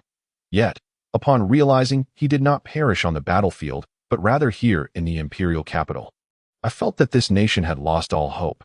Yet this is still my country. Watching it decline, how could I not feel pain? Indeed, Anwen nodded slowly. I am willing to lend a hand, yet I am uncertain of what actions to take. What I excel at is merely gathering tidbits of information, Ndu confessed, which serves no purpose for the nation. This burdens me greatly. Therefore, when Yulu spoke of your matters, I readily agreed. To be honest, it is not you helping me. Rather, it is I who am aided by you. Then let us assist one another. Anwen proposed. Ndu's mindset bore a striking resemblance to Xiao Fale's, and within the Dawn Empire. One could only wonder how many more individuals of conscience harbored thoughts akin to theirs. Alas, these individuals possessed no means to save their nation and were at a loss as to what actions to take, leaving them to wallow in self-pity and endure their suffering. When someone like Anwen, with a clear purpose, appeared, they would flock to him, rallying around such a figure, ready to unleash the pent-up strength they had harbored for so long under his guidance. At this moment, Anwen remained blissfully unaware of this reality, oblivious to the monumental changes he would ultimately bring to this nation. May I inquire how Mr. Chioli's family met their demise? Ndu asked. A certain prominent figure harbored a deep-seated hatred for those 51 wounded soldiers. Anwen remarked that, although they had perished, the formidable figure harbored no intention of sparing their families. It was a despicable act of vengeance. Understanding this, Ndu nodded. Rest assured, I shall do everything in my power to assist you. Should I receive any news, I will return to inform you. Is Jofair reliable? Anwen silently nodded. There is one more thing I require your assistance with. Just as Ndu was about to depart, Anwen felt a sudden impulse. Please, go on to Do you happen to know where Jofair has gone? Anwen casually inquired. Generally speaking, if he is not at home during such times, he can often be found in a tavern, Ndu replied. Perhaps you should search for the nearest one. He is likely drowning his sorrows in drink. Anwen gazed at Ndu, unable to suppress a sigh. I truly cannot discern whether you are human or some divine being. Ndu chuckled. In truth, Jofair is quite a renowned individual. However, like a shooting star, many have overlooked him and forgotten his name almost instantaneously. When he first arrived in the capital, he penned a play that caused quite a stir. I even sneaked into the theater to watch it. He certainly deserves the title of a master. And not merely a master of our time, Ndu added. Thus, you must understand, I am not so extraordinary. I merely happen to be one of his admirers. Farewell, Anwen waved. Before departing, Ndu pointed out the locations of 3 nearby taverns. After parting ways, Anwen sought them out, and in the second tavern, he was taken aback to find Jofair in the midst of a drunken revelry with a well-dressed young man, both of them weeping and confiding in one another. The young man had meticulously styled hair, and though his attire was not ostentatious, it was undeniably refined, with sharply creased trousers and gleaming leather boots, untouched by dirt. His eyes were striking, exuding a captivating brilliance even inebriated, rendering him impossible to despise, instead drawing admiration at that moment. Both individuals were thoroughly intoxicated, lamenting their own misfortunes while completely disregarding each other's words. Our shared misfortunes.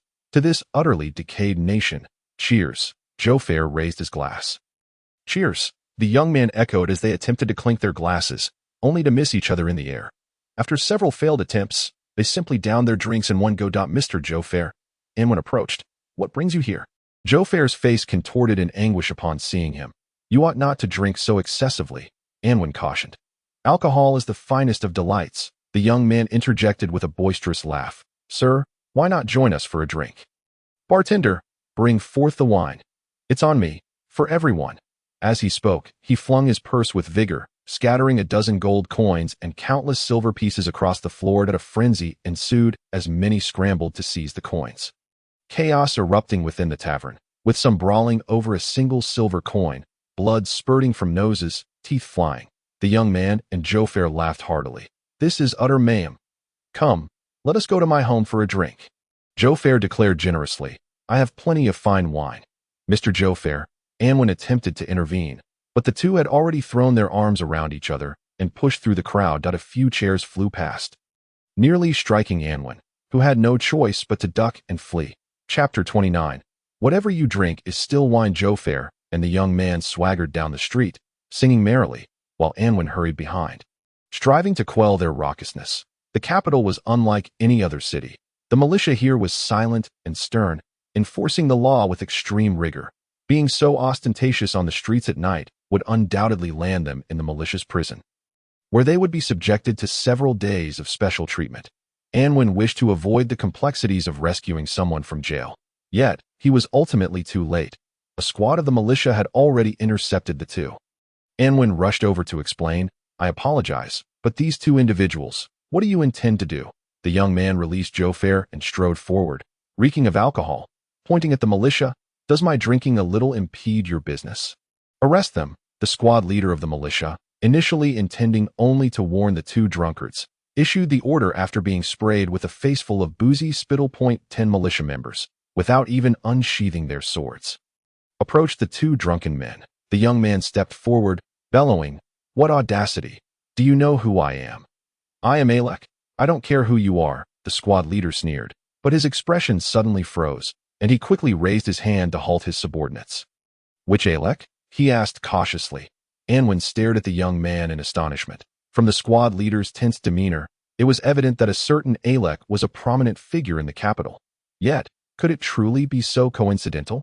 After experiencing this night, Anwen had to concede that he seemed to have an uncanny connection with such notable individuals. Which Alec? The young man scoffed, rummaging through his belongings until he produced a sun iron insignia, forcefully slamming it onto the squad leader's chest. Look for yourself. The squad leader, panicked, grasped the insignia for inspection, noting the emblem depicting the rising sun over the horizon of the Dawn Empire, signifying that it was issued by the Empire's highest power institution, the Governing Hall. This alone sufficed to establish the individual's esteemed status, yet the squad leader cautiously examined the reverse side.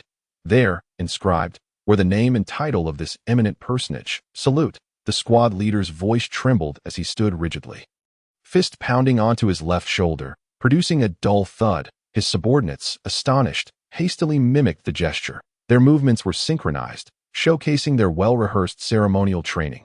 Fools, the young man berated, draping his arm around Joffair's shoulders, laughing heartily as they continued on. The equally intoxicated Joffair, unfazed, boomed with laughter. My friend, you're quite impressive. It's nothing to mention. The young man waved dismissively, his gaze hazy. Anwen, astonished, followed suit and extended his hand toward the squad leader. The squad leader, wide-eyed with fear, handed the insignia to Anwen, whispering, Shall we escort you, sir? Anwen realized he was being mistaken for the young man's servant, and shook his head. Carry on with your duties. Yes, sir. The squad leader executed a precise military salute before leading his team away. Anwen hastened to catch up, examining the insignia, and was astounded by its contents. Name, Alec. Place of employment, Imperial Military Department position, Chief Marshal's aide. The Dawn Empire had many generals, but only one chief marshal. He stood at the pinnacle of the military hierarchy, bowing only to the king and the ruling officials, while all others had to lower their heads before him. Soldiers were barred from politics. They were merely the nation's arms and weapons, a principle established over 200 years ago when the separation of powers was enacted. Thus, in the Dawn Empire, when speaking of ultimate authority, people thought only of the 9 elders. However, in reality, the chief marshal's position surpassed that of the 8 elder statesmen in the cabinet. He was the third most prominent figure in the empire. Anwen gazed at the young man's retreating figure, unable to fathom that such a 25 or 6-year-old individual could hold the title of third-in-command aide. No wonder the militia was so intimidated. The three returned to the dimly lit, dilapidated house in the alley, where Joe Fair shoved the young man onto the sofa and began searching for more alcohol. Anwen brought them a jug of cool boiled water. And to his surprise, they both consumed it with gusto, taking cup after cup. Eventually, Anwen could no longer resist and cautiously took a sip himself.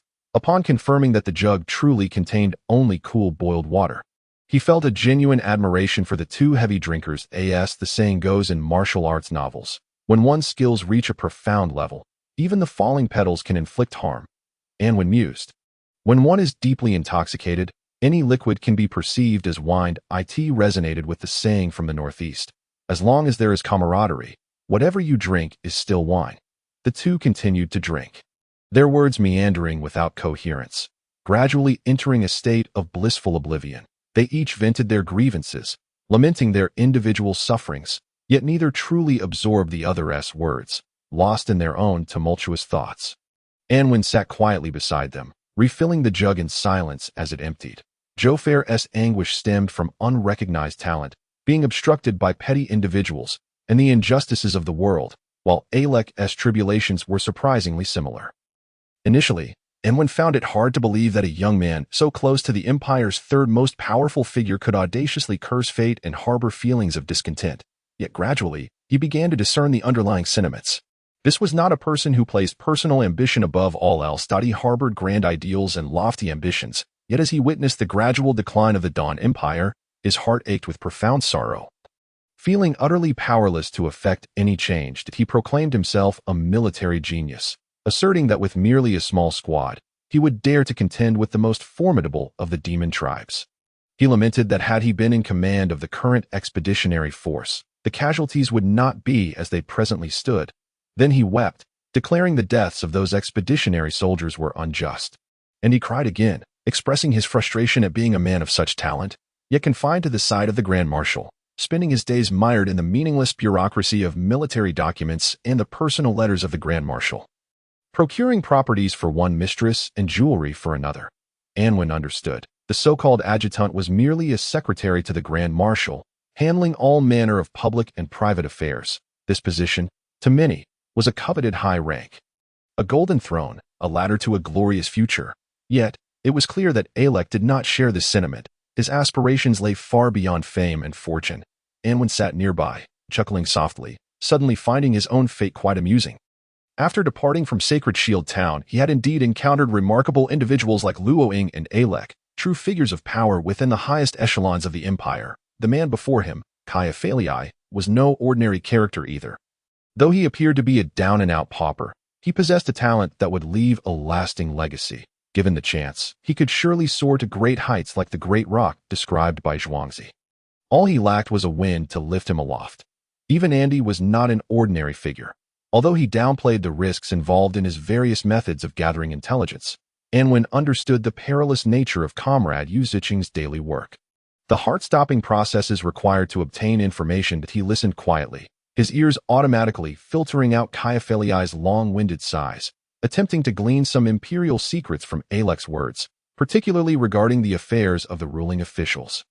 Regrettably, Alek, intoxicated, offered nothing but lamentations of his own plight. His repetitive complaints were akin to the incessant mutterings of Xiang Lin's wife, growing increasingly irksome. After some contemplation, he resolved to take a risk. Grabbing an empty cup, he ventured into the boisterous atmosphere of the drinking circle, clinking glasses, and then asked Alek, "You speak so highly of yourself. Surely you are not merely boasting." "Boasting? Boasting." Alek slammed his hand on the table, shouting in agitation, "If you were given a squad of 10 men to attack the ruling official, what would you do?" Anwen inquired. Kaya Falii laughed heartily. "What difficulty is there in a performance with 10 men? Give me just 3, and I could stage a magnificent drama." Alek, his eyes reddened, swayed his head as he fell into a deep contemplation, though the alcohol seemed to cloud his intellect. During this time, Kaya Falii repeatedly raised his glass to interrupt, only to be warded off by Anwen with his empty cup, perhaps due to drinking too much water, which diluted the remaining alcohol in his stomach. Allowing for quicker absorption, Kaya Falii finally succumbed, collapsing onto the sofa, snoring thunderously. Anwen regarded Alek, pondering whether he would regret his impulsive decision, even if they donned the sun-heavy armor.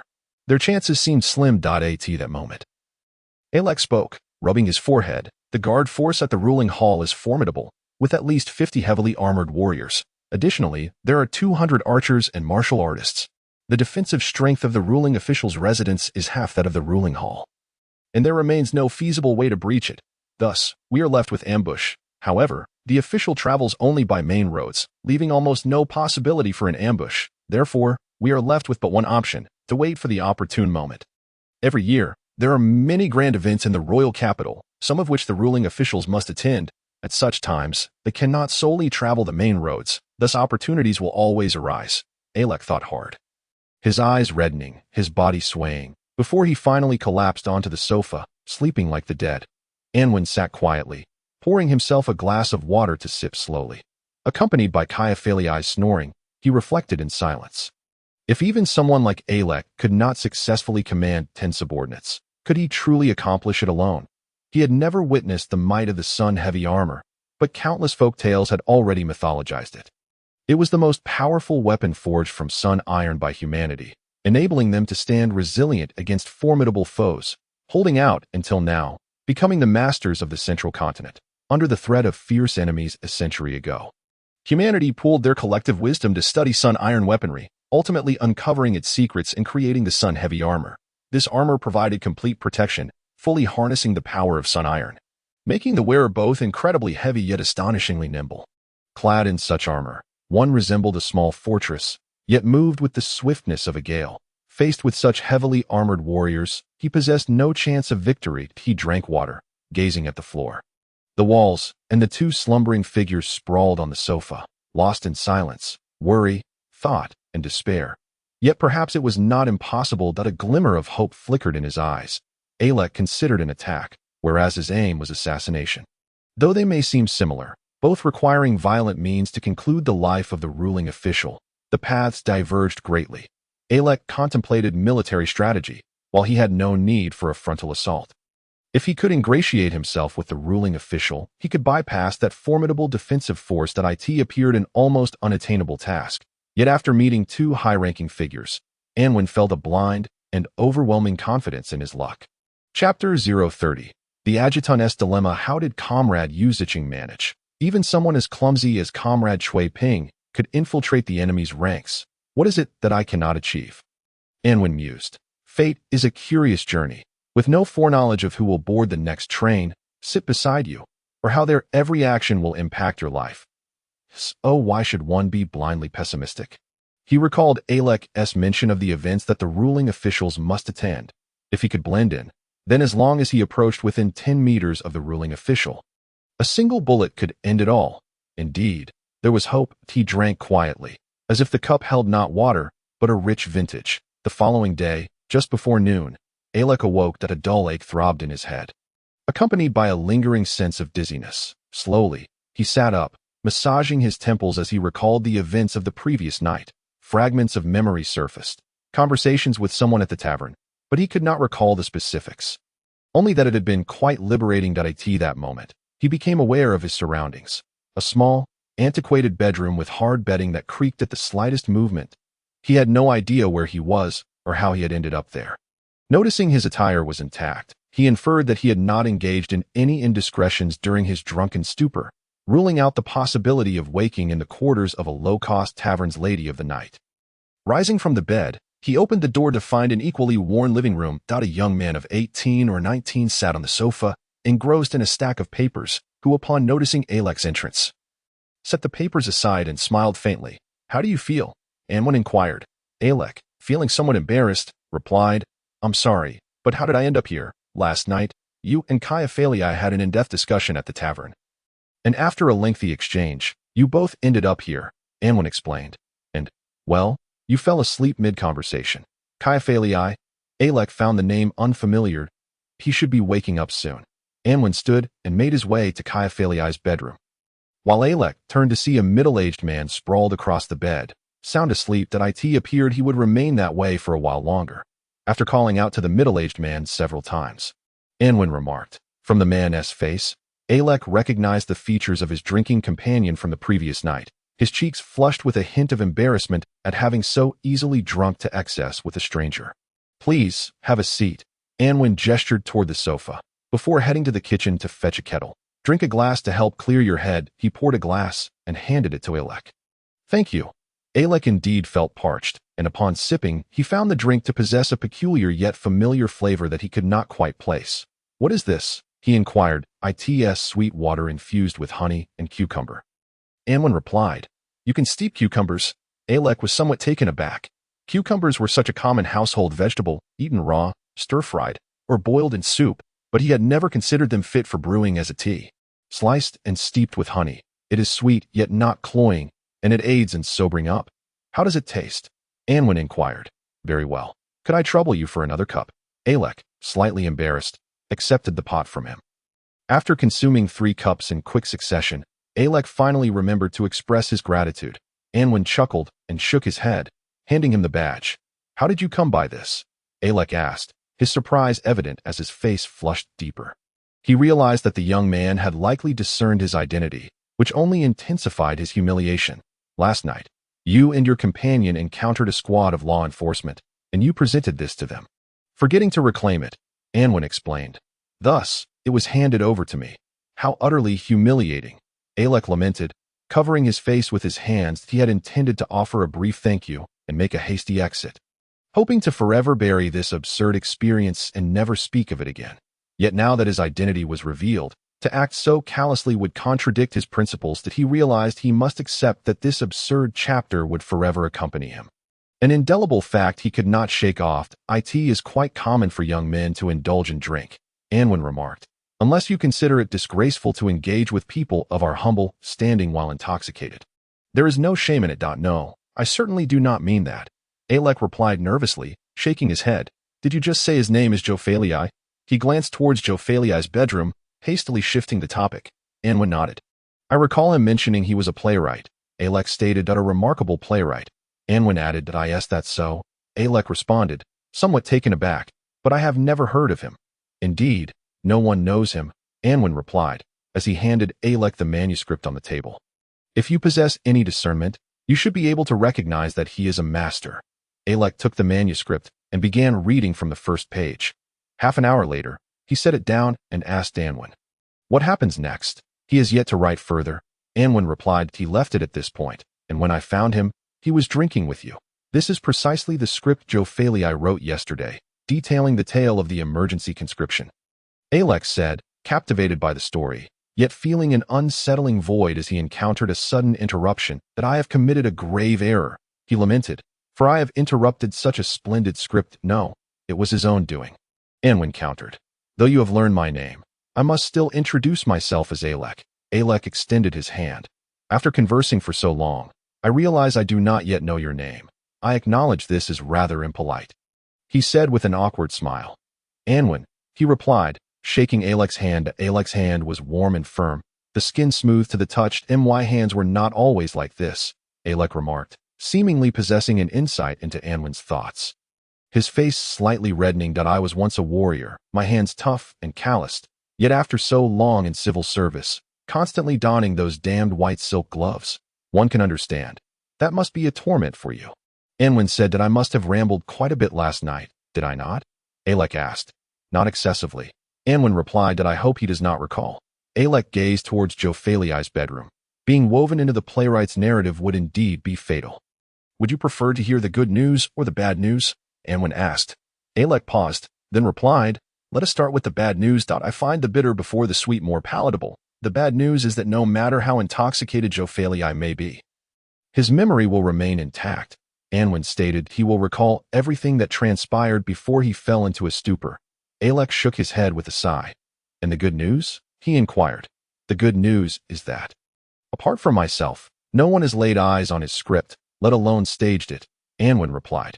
Yet faced with this good news, Alec fell silent. We inhabit a degenerate era, he sighed, where genius is perpetually ensnared by the harsh realities of life. What I cannot comprehend is why a young man such as yourself, possessing a position envied by many and standing far above the masses, would choose to drown his sorrows in drink alongside Jopheli. Anwen feigned ignorance. Alec remained silent for a long while. In truth, we are not so different, he said. We are both mired in suffering, unable to find a resolution, filled with ambition, yet lacking a venue to express it. We are trapped within the cage of reality, unable to locate the key to our liberation. That he self-deprecatingly chuckled. Apologies, I was so engrossed in his script that I found myself speaking like a character from a play. You are still young, Anwen replied. The future is unpredictable for everyone. Indeed, Alec nodded, noticing that the one offering him this counsel was, in fact, younger than himself. How old are you? He asked. Ultimately, younger than you, Anwen replied with a smile. And you and Jophalii? Alec inquired. Tenant and landlord. Anwen gestured towards the small bedroom. That I rent a room from him in exchange for assisting with household chores and cooking. And your source of livelihood? Alec questioned, suddenly realizing that his inquiry might be too intrusive, hastily clarifying. I mean no offense. I merely, just what? He faltered, unable to articulate further that in truth, it was merely a casual inquiry. Everyone has their own habits. Alec's inclination was to delve deeply into the lives of those around him, enabling a richer understanding that could inform future decisions regarding task assignments. This habit, cultivated over many years, was also the source of his self-mockery during moments of introspection. You are merely a steward. Why do you habitually ponder the utility of such inquiries? Do you genuinely expect to command legions one day, or become some illustrious figure? He mused, feeling a tinge of melancholy. Not yet, Anwen replied, but fortune has smiled upon me. Upon my arrival in the capital, I met Jophalii and secured such a respectable residence. As for the challenges of living, I trust that fortune will favor me there as well. I might be able to lend a hand, Alec offered. Are you attempting to bribe me? Anwen asked with a half-joking tone. To ensure that your drunken indiscretions remain confidential? Is there such a thing? Alec responded, visibly anxious. Not really. Anwen shook his head. It was merely a comment on the frustrations of unfulfilled ambitions. To be honest, should others hear such words, they would chastise you for your ingratitude. You have attained a position that the majority of the empire yearns for.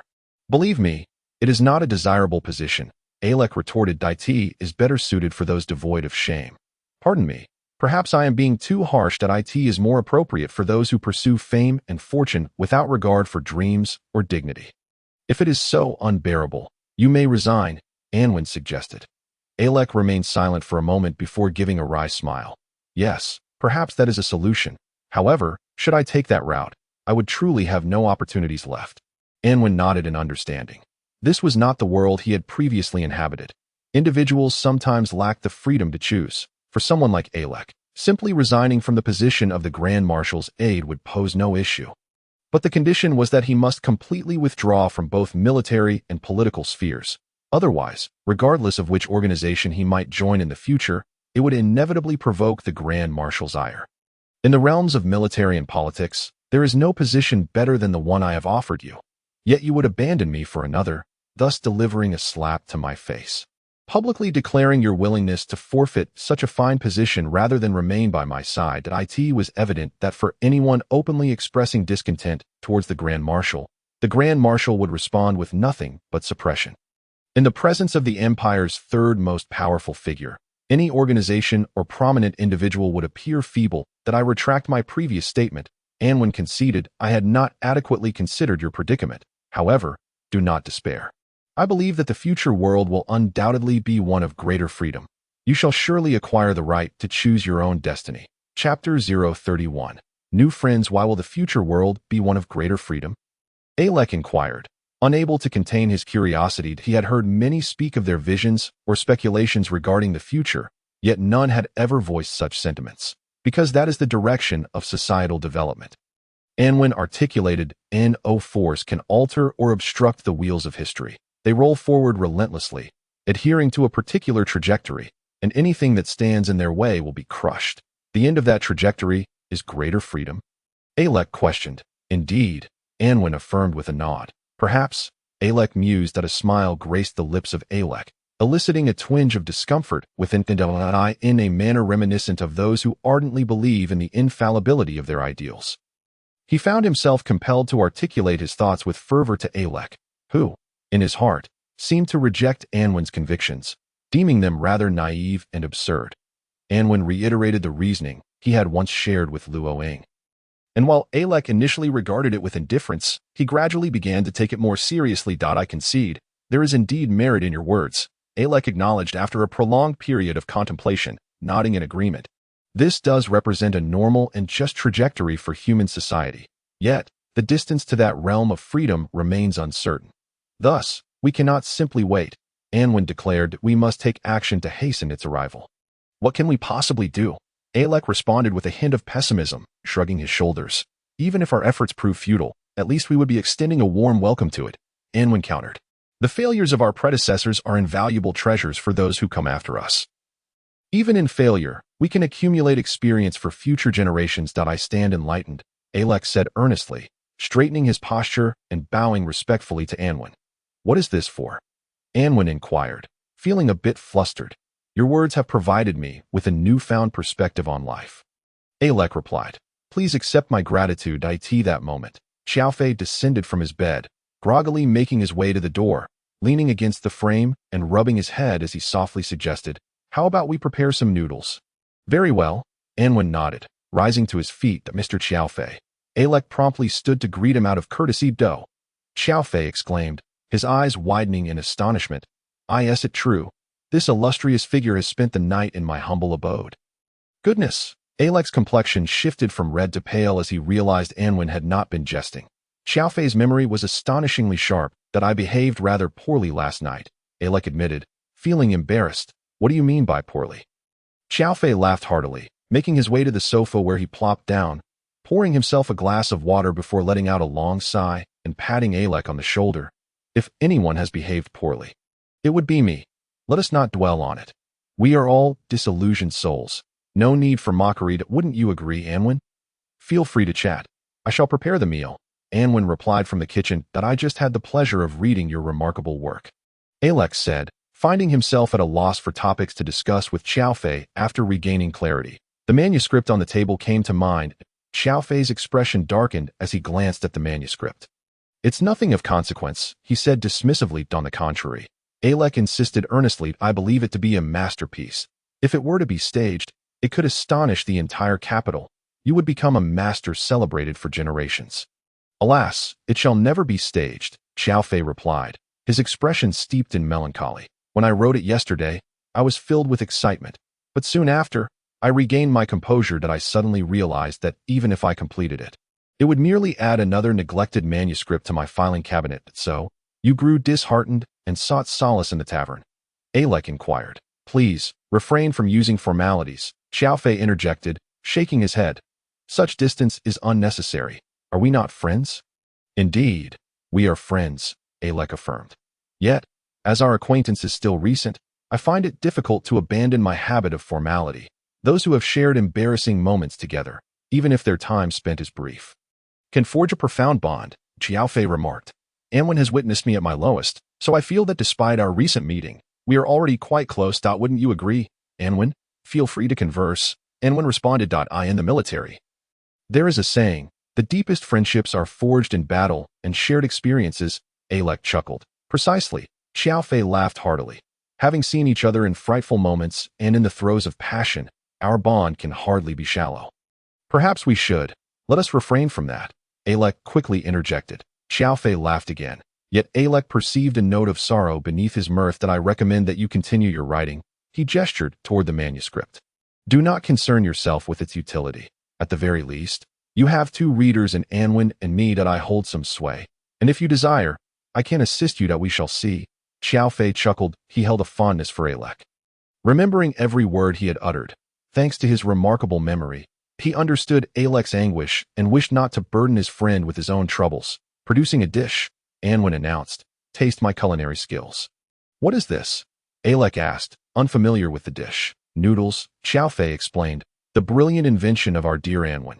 A truly great creation. The three of them dined together, perspiring profusely, their hangovers dissipating as their stomachs felt immensely relieved.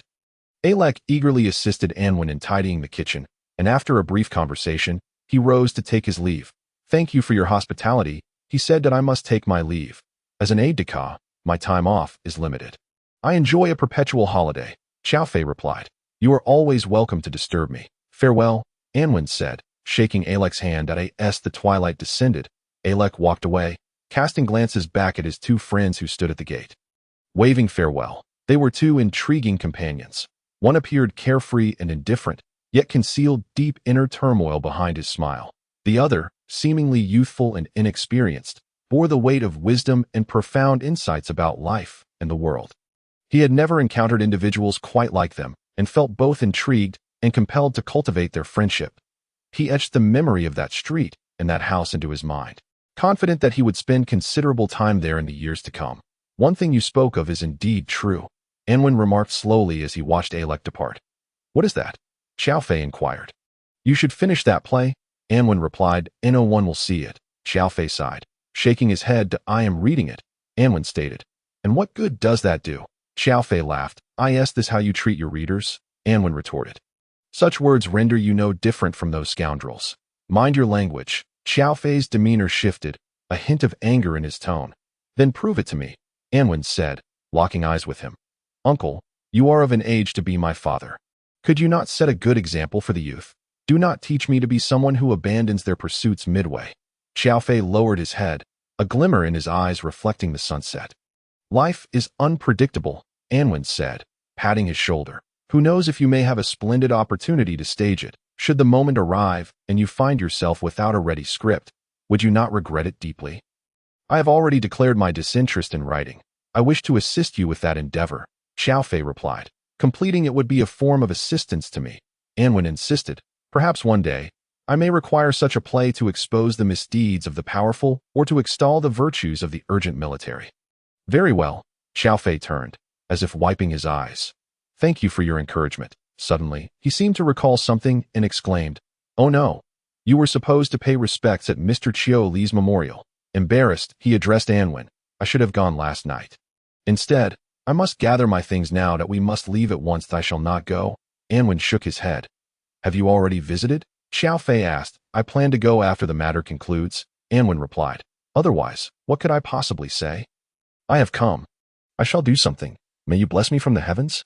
No, that would only render him unable to find solace even in the heavenly realms. I have resolved that it is best to wait until victory is achieved before taking action. At that time, I can proudly declare to him that I have avenged you. Mind your words. Caiaphale cast a vigilant glance around before pulling Anwen into the room. The implications of that statement are quite profound. He murmured, Being inebriated does not erase one's memory. Anwen retorted, So do not tell me that you have forgotten what I inquired of Ilek last night. That is exceedingly reckless of you, Caiaphale remarked after a moment of silence. If Ilek recalls, you might find that I no longer perceive it as reckless. Anwen chuckled. Do you not believe Ilek is a trustworthy individual? There are indeed aspects that resemble me. Yet, Caiaphale nodded, still hesitant. To be seated in such a position, even a mere squad leader of the constabulary would likely adopt an air of superiority when faced with individuals like us, Anwen stated. Indeed, Caiaphale concurred. He expressed considerable grievances yesterday.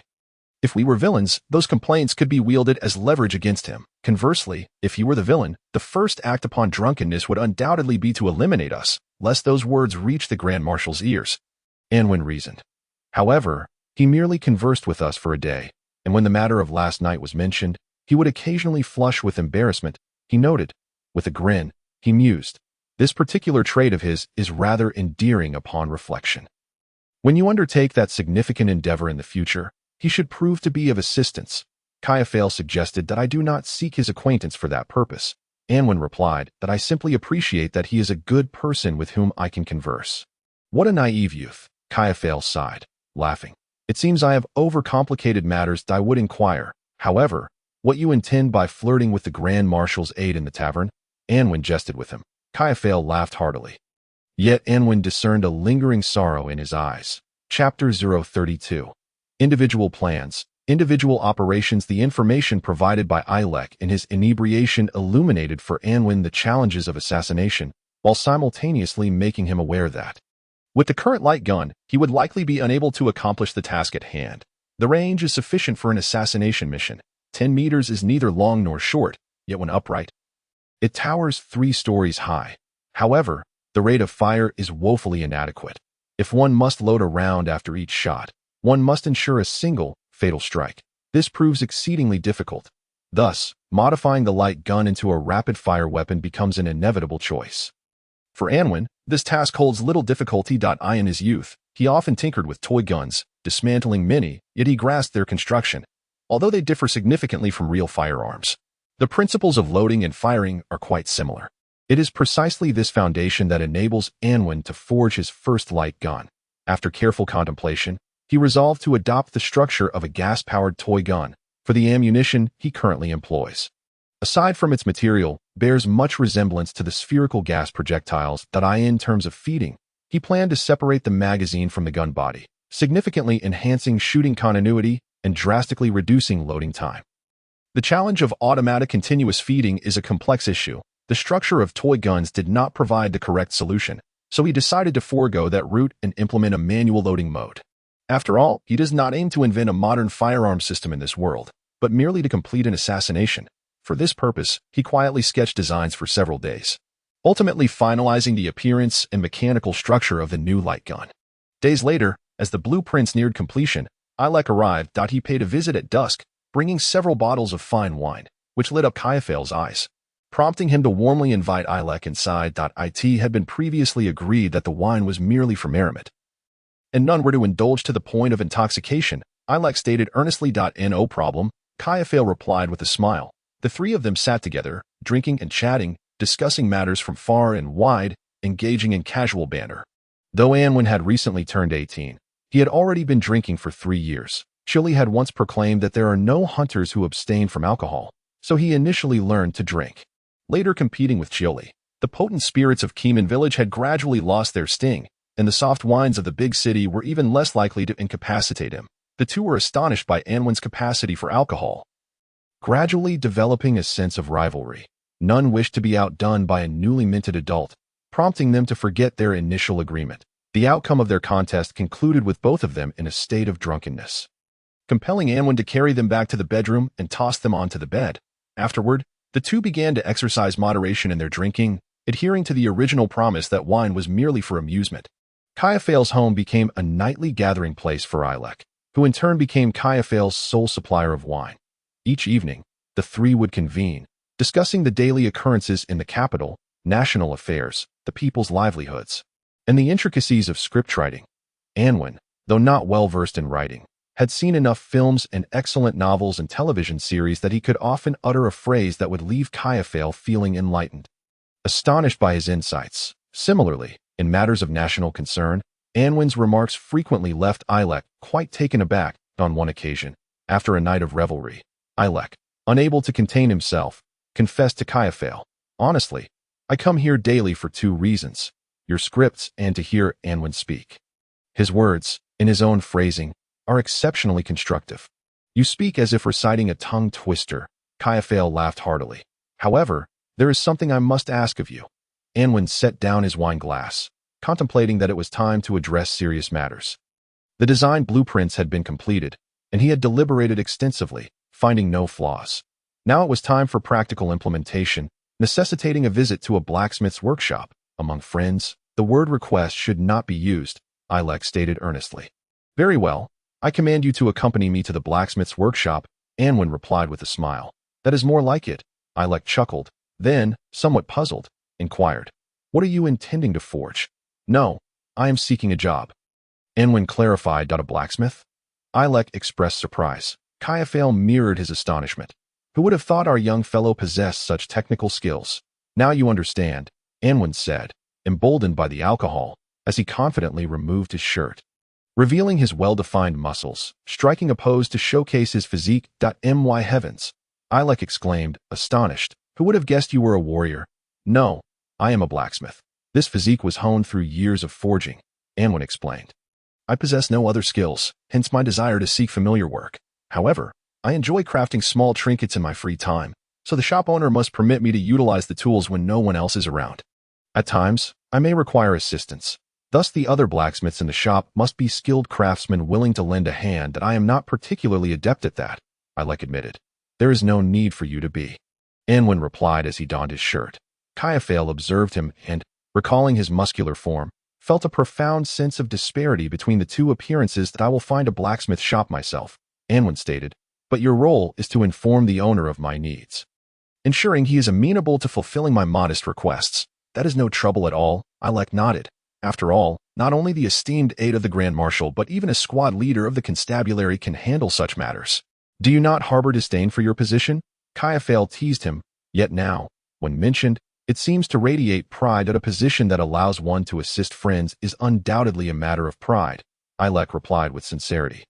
The three erupted into laughter. The capital boasts numerous blacksmith shops, yet with Andy as a friend, Anwen need not traverse the entire city himself.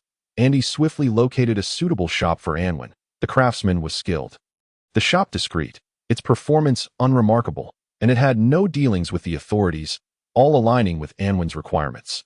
Ilek accompanied Anwen to the shop, where the owner, taken aback by the presence of such a distinguished figure, found it hard to believe. However, after Ilek scolded the patrolling squad leader for a considerable time, with the latter merely saluting and responding affirmatively, the owner was thoroughly convinced. From that day forth, Anwen commenced his work at the blacksmith shop, where the owner dared not assign him laborious tasks, allowing him instead to handle minor chores. Each evening, after the shop closed, Anwen would remain behind diligently attending to his own work. He certainly did not intend to exploit the influence of his prominent connections.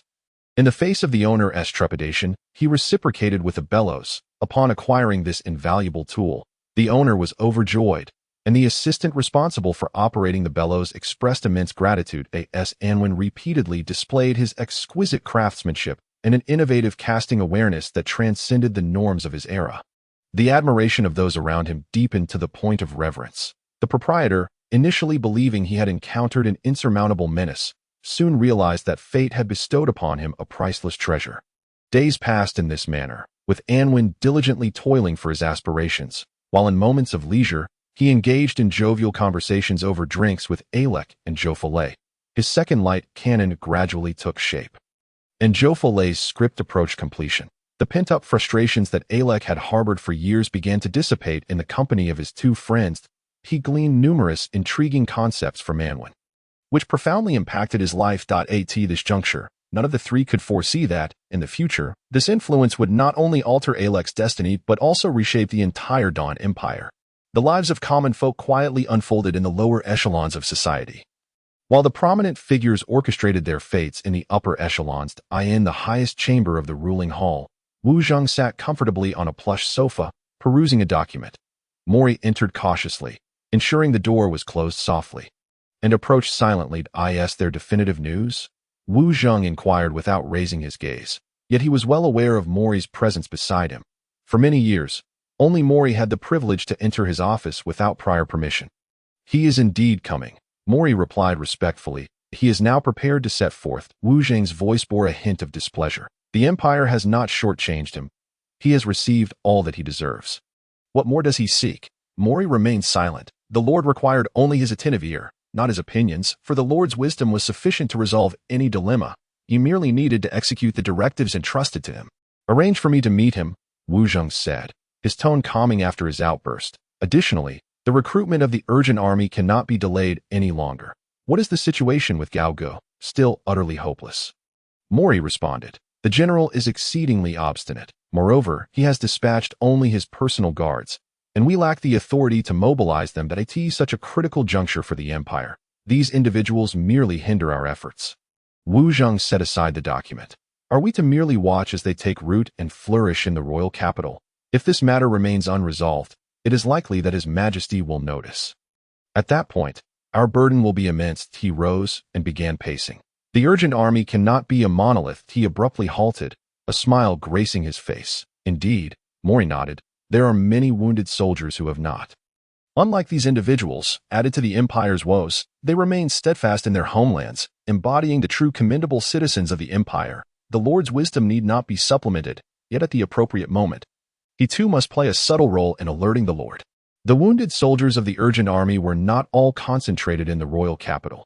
Those who had not arrived might serve as the best breakthrough in this incident. That Wu Zheng fell silent once more.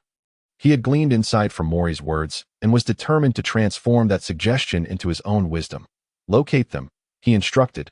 There should be many among them still willing to serve the nation. Let us offer them incentives to dismantle the ranks of the urgent army's wounded soldiers. Gao Ge may keep a close watch on the gangs within the capital, but he cannot oversee our own people within the urgent army. Understood, Mori bowed in acquiescence. Soon after, dozens of swift steeds galloped from the royal capital, Heading toward various provinces of the Dawn Empire, in their possession was a list detailing the names and addresses of certain wounded soldiers from the Urgent Army. Within a fortnight, these individuals gradually returned, bringing either good or ill tidings to the lord of the ruling office. The lord stood by the highest window of the ruling hall, gazing at the hazy streets cleansed by the spring rain. A smile illuminating his countenance. I toiled tirelessly for the empire, yet you remain oblivious to my struggles, only knowing to salt the wounds of an already grievously injured empire. Do not blame me for my coldness. The empire stood on the brink of collapse. Any hint of weakness at this juncture would invite utter annihilation. Seated in the position of the ruling official, I must contemplate the future of the empire. If you are unwilling to make even the smallest sacrifices, you do not merit the title of citizens of the empire. If you are not citizens of the empire, you become its adversaries. And the methods I employ against you are the very essence of justice. In the spring of that year, tensions in the royal capital of the Dawn Empire escalated. The ruling official, who had played a pivotal role in this turmoil, bore no guilt. Chapter 033. Some harbored doubts, while others remained steadfast in belief. The progress of the second generation of light cannons was quite promising. Anwen, possessing a mastery of modern casting concepts and techniques, occasionally found himself in a state of distress, for the absence of lathes and other modern tools rendered some of his ideas merely theoretical, unable to be applied in practice. Yet, human potential is boundless. Sometimes, such constraints can ignite the spark of ingenuity, from the most intricate details to the broader strokes. Anwen ultimately completed all components, and the initial assembly yielded gratifying results. The second generation of light cannons did not adopt the cumbersome design of its predecessor, as that form was not conducive to concealment or rapid-fire techniques. Curiously, the choice to forego the classic pistol silhouette stemmed primarily from Anwen's own psychological inclinations. For him, the closer the design resembled a real firearm, the more anxiety it induced, leading to a sense of unease. Conversely, he believed its lethality could remain hidden beneath a more innocuous exterior.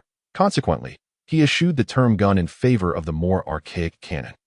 However, upon reflection, regardless of its appearance, it would make no difference to the people of this world. Unless they witnessed its power firsthand, none would regard it as a weapon. Thus, Anwen overcame his psychological barriers and ultimately bestowed upon it the classic firearm form. The weapon featured a rectangular body with a slight curvature, resembling a modern firearm with a somewhat coarse aesthetic. The safety mechanism remained intact to prevent meticulous examination of the weapon. The second generation of light cannons utilized a magazine-fed system, eliminating the hassle of manually loading each round. However, as continuous feeding into the chamber was not feasible, the loading mechanism still required manual operation, employing a method akin to that of automatic pistols. Once the safety was disengaged, it could be easily loaded with minimal effort, and rapid firing could be achieved through the techniques commonly employed by cowboys in Western films. Nevertheless, this method rendered aiming virtually impossible during shooting, necessitating extensive practice to enhance accuracy. This, of course, posed no problem for Anwen. He had ample time for practice. Thus, in the quiet of the night, faint sounds of explosions occasionally emanated from the blacksmith's forge, which, by its very nature, could not be situated in a residential area, and given the late hour, no one was there to hear it. Time passed amidst conversations with friends and the solitary pursuit of marksmanship. During this period, many knights who had hastily left the royal capital returned, followed by numerous newcomers arriving from afar, eager to join the ranks of the Urgent Army. The tribe welcomed their comrades with open arms. Strangely, these newcomers bore no family with them. They arrived alone, filled with indignation, yet seemingly burdened by unspoken secrets. Yul did not dwell on this. The previous year's poor harvest had claimed many lives under the dual pressures of natural disaster and oppressive tax collectors, leaving behind only forlorn families. This was hardly surprising. Yet, he remained unaware that a storm was brewing. Spring was deepening, that Anwen's marksmanship had improved significantly. His accuracy was high, and his shooting speed remarkable. He held the light cannon in his right hand, his left resting on its upper rear, and with a swift motion, a round was chambered. With a flick of his index finger, a bullet struck the target 10 meters away. He expended all 15 rounds in the magazine in under 8 seconds. That night, the three friends gathered to discuss the situation in the royal capital. The Urgent Army exhibited patience, yet the ruling official displayed even greater patience. Continuing in this manner will resolve nothing. Alec lamented. The Urgent Army tribe has now formed a genuine community. Indeed, Jofale responded. Everyday kind-hearted individuals deliver supplies, allowing them to survive in the capital without work, while the quality of life may be lacking. It is certainly preferable to waiting for death in their hometowns that I have heard that many prominent figures have been striving to assist, Alec remarked. General Gao Ge has been repeatedly thwarted in his attempts to meet with the king directly. Furthermore, Lord Luo Ying, one of the newly appointed 9 elders, has also been making efforts. Upon hearing this name, Anwen felt a sense of familiarity that he knew that at this moment, Luo Ying would not remain idle. Yet he hoped that Luo Ying would not act too impulsively. The longer this matter dragged on, the more disadvantageous it became for the ruling official. If I am not mistaken, Anwen said, the ramifications of this situation must have spread from the royal capital to the entire nation by now. Indeed, Alec nodded. Reports of protests and demonstrations by veterans are coming in from all over the country. As the conversation progressed, he dared not continue speaking. Yet both friends understood that the empire had reached the precipice of collapse. Should the situation continue to deteriorate without resolution, uprisings could erupt in various locales. After some further discussion, Alec rose to take his leave. While escorting him out, Anwen noticed someone beckoning to him from the shadows outside the courtyard. It was Ander. Although Anwen had previously explained Alec's ambitious ideals and the close relationship among Jofale and the three of them, Ander instinctively harbored wariness towards these prominent figures. Consequently, Alec remained oblivious to Ander's existence. And Ander was reluctant to engage with Alec. Just as Alec was departing, Ander signaled to him, evidently indicating that something significant was afoot. Once Alec had distanced himself, Anwen swiftly ushered Ander inside, where Jofale poured a glass of wine for him, which Ander consumed with gusto. The White Star is coming, Ander announced. The White Star? Anwen inquired, uncertain of the identity. He is a war hero from the Urgent Recruitment Army, Jofale elucidated, the scion of a fallen noble family. He volunteered to join the Urgent Recruitment Army and achieved great merit on the battlefield. Being of noble blood, the king even personally met with him, awarding him a first-class honor medal and granting him a small parcel of land in his hometown. Though modest, it is sufficient for him to live out his days as a local noble in peace. What is his purpose for coming? Anwen questioned. To support the wounded of the Urgent Recruitment Army and to exert greater pressure on the imperial authorities. Ander replied. That is indeed a strategy, Jofale nodded, recognizing that the involvement of a renowned war hero would undoubtedly stir upheaval among the high echelons. Anwen felt a pang of anxiety, knowing that the ruling officials would not remain passive in the face of such developments. That cold-hearted individual would surely devise countermeasures. This is precisely what I wish to convey, Ander continued. Once this news spreads, many wounded soldiers from across the nation will converge here, and they share a common trait. They are all without kin, alone in their plight. What does that imply? Anwen found himself momentarily perplexed. They come from various regions, yet intriguingly, they have a singular leader, Ander stated. During recent days, Anwen had not ventured to the Urgent Recruitment Army's encampment, thus remaining unaware of the happenings there. His name is Regli, Ander asserted, describing him as a fierce individual whose gaze instilled fear. But I have observed that the newcomers all heed his command. This raises concerns. Jofale exclaimed. Not long ago, the ruling hall dispatched numerous individuals out of the city. Ander recounted. At the time, I paid it no mind, as nothing significant transpired afterward. But in retrospect, those solitary wounded soldiers arrived only after their departure. Are you suggesting that these individuals might be connected to the ruling hall?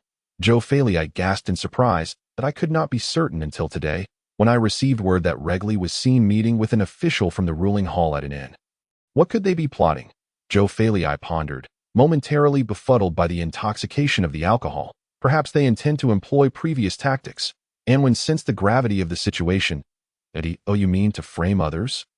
Jofale queried. If he were to corrupt some of the wounded into committing acts of robbery and murder, the Urgent Recruitment Army would find themselves unable to refute the accusations, Anwen articulated.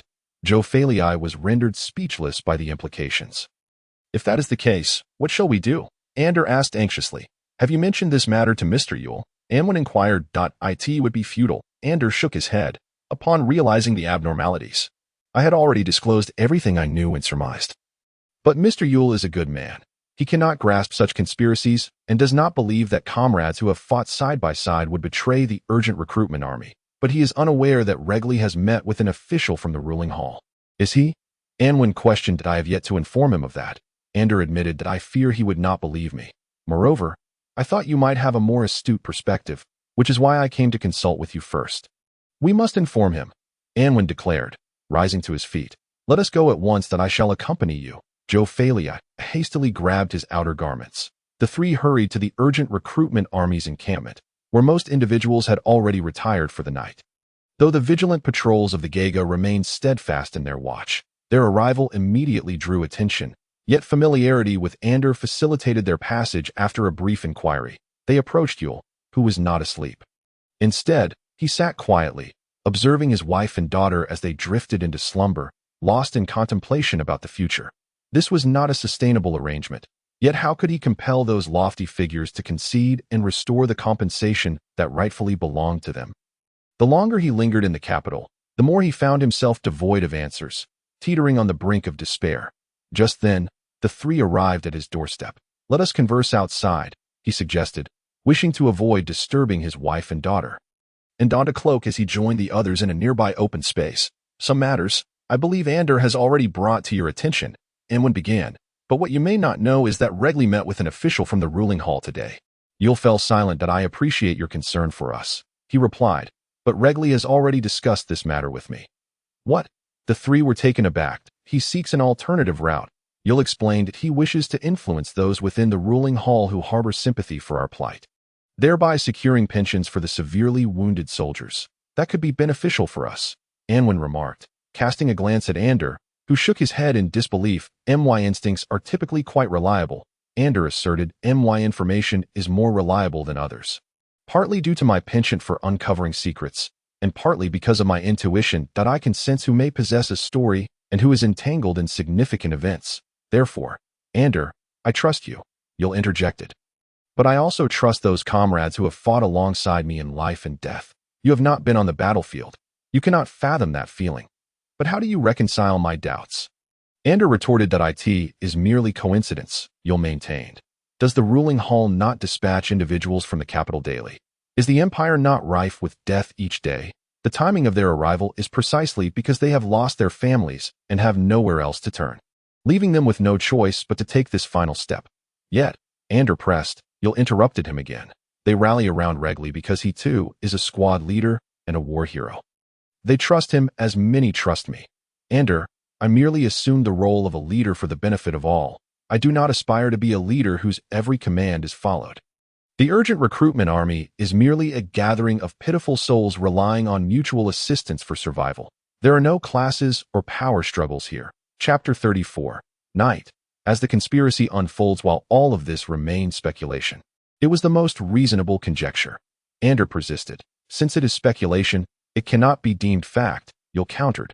What the urgent recruitment army requires now is unity, not conjecture. If we allow ourselves to descend into chaos, how shall we accomplish this arduous task? That is likely what some scoundrels within the ruling hall would most desire. Regardless, please exercise caution, both for yourself and for everyone else, and when advised, prudence is always preferable to negligence. I will still express my gratitude to you. Yul replied that I know your intentions are noble. However, Anwen, Chili would not wish to see you become a suspicious individual, especially towards friends. That Jophalia's brow furrowed in agitation as he yearned to speak. But Anwen restrained him. In any case, better safe than sorry, Anwen reiterated. Yul nodded. I shall in the somewhat unfriendly atmosphere. The group parted ways. Yul watched the retreating figures of the three, letting out a long sigh. He turned to return to his small abode, where he unexpectedly encountered a burly man with a bushy beard. It was Regli. Those two are unfamiliar faces, Regli remarked, observing the trio's departing backs. They are friends. Yul offered with little elaboration. What brings you here so late? Regli inquired. I am contemplating that matter. Regli replied, that we can no longer delay. Have you made your decision? Yul hesitated, apprehensive of the severe consequences of failure. But it is the only path we can take, Regli urged in a low voice. His tone was laced with temptation. Consider, if we succeed, those grievously wounded brothers will benefit, and others will also see a glimmer of hope. Most importantly, the hardest part is the beginning. Once we breach this initial barrier, the floodgates of the ruling hall will gradually crumble, and full compensation will merely be a matter of time. But what if the benefactors discover this? Yul questioned, feeling the weight of uncertainty. They will never know, Regli assured him. You are well aware of my methods. After a pause, he added, Yul, you aren't afraid of taking risks, are you? Me? In Yul's eyes flickered a fiery glimmer. If you fear taking risks, would I be here leading everyone? He questioned. Very well, Reguli nodded. I am not afraid either. We are working for the welfare of our comrades, as long as it benefits them. I shall act, regardless of potential criticisms or misunderstandings. What about you? When will you finally resolve to take action? You'll finally relented. Reguli beamed with joy and nodded. Now that is the mark of a responsible person. He patted Yul on the shoulder before turning away. Yul sighed softly. What could be done? The world was as it was. It had long been shrouded in endless darkness, and even the pursuit of light required one to first immerse themselves in the shadows. Engaging in unsavory deeds that I am compelled by circumstance. I am doing good for everyone. Thus, he sighed again, his steps growing exceedingly heavy as he turned back. That I in the night. 3 figures gradually distanced themselves from the urgent military encampment. Xiaofei, seething with rage, muttered, That fool Yul. How can he be so blind to the obvious? I am never at ease. Andy, could you keep an eye on things? Anwen inquired. No problem. Andy nodded. That I have informants in the tribe. But I still don't trust them. I will go personally to keep watch. We cannot allow Reguli's schemes to succeed. Let us not jump to conclusions, Anwen cautioned. Yul is partly correct. Speculation is not fact. Perhaps Reguli merely intends to employ some underhanded methods for a roundabout rescue. I doubt it. Andy shook his head. In any case, thank you for your efforts. Please inform us immediately of any news. Anwen said. Nodding, Andy turned and disappeared into the night. Xiaofei grumbled as he accompanied Anwen home. News arrived sooner than the two anticipated. Upon returning home and having barely sipped 2 cups of tea, a heavy knock resounded at the door. Opening it, they found a breathless little beggar who gasped. Andy sent me to tell you. Something has happened in the tribe. Let us go. Anwen seized his coat and dashed outside. While Xiaofei even forgot to lock the door, the 3 ran frantically to the Piding garden, where Andy awaited them. Upon seeing them, he stated urgently, Reguli has loaded most of the relief supplies from the tribe onto vehicles. What? Xiaofei exclaimed, startled. What is he planning? He brought a dozen people to guard the carts, but sent one to the direction of the main hall. Andy explained that if I am correct, he must have overheard our conversation with Yul and acted in haste. But such a significant action, Yul cannot possibly be unaware. How could he allow this to happen? And what does Reguli intend to do with the supplies? Xiaofei questioned, perplexed. You watch Reguli. We will go see Yul. Anwen declared, sprinting towards the tribe. The urgent knocking roused Yul's wife and daughter, and Yul, feeling a deep sense of unrest, burst out of the house, forcing down his anger upon seeing Anwen and Xiaofei. What is the matter? He demanded. What is going on with the supplies? Xiaofei interrogated. How do you know? Yul's expression darkened. There is no time for this, Anwen replied. These supplies are meant for the wounded from the capital citizens. If something goes awry, it could affect public sentiment towards the injured. Mr. Yul, what exactly is Reguli planning? This matter is not your concern. Yul replied tersely. We will handle our own affairs regarding the injured. What is it? Yul's wife, disturbed, came out to inquire. Go back to sleep. Yul gestured for her to refrain from interfering and walked into the open space. Once there, Yul exploded with fury. Gentlemen, what we choose to do is our own business. Your interference is unwarranted. Attend to your own matters. They ask for how the injured seek their due. That is for me to contemplate, and it does not pertain to you. I am also a relative of the wounded. Anwen asserted, strictly speaking, not truly. Yul's tone turned unfriendly. Anwen, I admire your courage and appreciate your concern for us. However, in human interactions, the most vital aspect is to maintain boundaries. Using for your own good as an excuse to encroach upon others' affairs only breeds annoyance. Mr. Yul, is this how you treat your friends? Xiaofei shot back, and since that we have lost sleep over your issues, and you respond with such cold disdain. Xiaofei was indignant. I concur with your viewpoint, Anwen interjected. But I still wish to clarify this matter. No comment, Yul responded in a heavy tone before turning to leave. You are not welcome here. Please make yourselves at home, he declared loudly. Yul, this concerns all the wounded. Is this your attitude? Xiaofei challenged loudly. Yul remained silent. He was weary. Yes, Xiaofei was a friend, as was Anwen. But what of it? You have your own lives, and you will manage to get by. But what of the injured? You cannot fathom our suffering. nor the torment this existence inflicts upon us that we do not wish to merely survive on the charity of benevolent souls. We merely desire what is rightfully ours, to utilize that modest sum to start small businesses, make some investments, or acquire livestock and tools, relying on our own strength to reclaim a good life. You know not how valiant Reguli is in the face of the enemy, nor how many lives he has saved. You misunderstand him, but I know he is willing to shoulder the burden of being misjudged for the benefit of all. In this regard, I find myself lacking. The only thing I can do is to support him under pressure. Yule strode forward, unburdened by guilt. Many in this world commit wrongful acts, yet because they believe them to be right, they remain unrepentant. No distinction exists between high-ranking officials and the squad leaders among the wounded. Anwen watched Yule's retreating figure, knowing that no breakthrough could be found in him. "Let us go," he urged, pulling Xiaofei away. "Is that all?" Xiaofei complained. "What else can we do?" Anwen countered, and Xiaofei fell silent. "I truly cannot comprehend Yule's thoughts." He lamented. "Perhaps you drank too much and it muddled your mind." Anwen replied. "It is simple. As Yule said, their friendship was forged on the battlefield, rooted in life and death, thus it is unbreakable. Damn it." Xiaofei cursed. Outside the tribe, the little beggar who had conveyed the message approached them. "Take us to Andy," Anwen instructed. The little beggar led the two as they sprinted, spotting the special marks Andy had left along the corners of streets, tree trunks, and many hidden spots, finally locating Andy at the end of a narrow alley. "Shoo!" Andy signaled for the three to be silent, cautiously peering outside. Anwen and Xiaofei pressed against the wall, poking their heads out.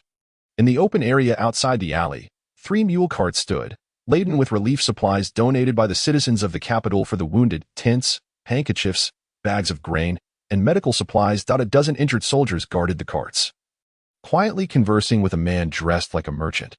"Are they planning to sell the relief supplies?" Xiaofei whispered. "If this gets out, it would be disastrous. I understand what Reguli is up to now." Anne's expression darkened.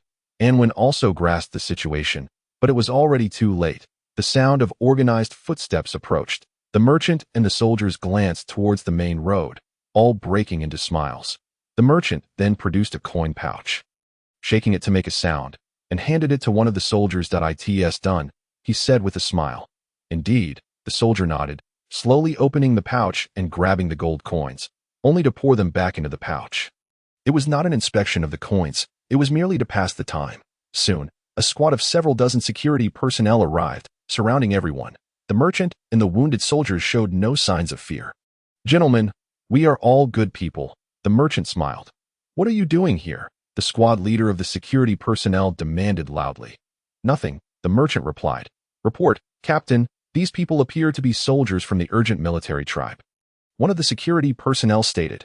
"Then these supplies, evidently, are the aid materials from the citizens of the capital," the captain scoffed. "You are quite bold to treat the goodwill of the people as a stepping stone for your own profit.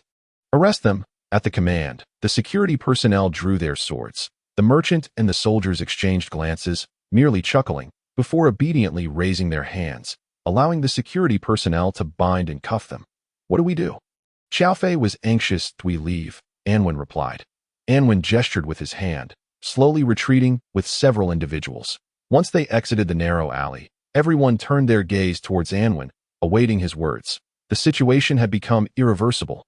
Anwen stated that the only course of action left was to disseminate the truth.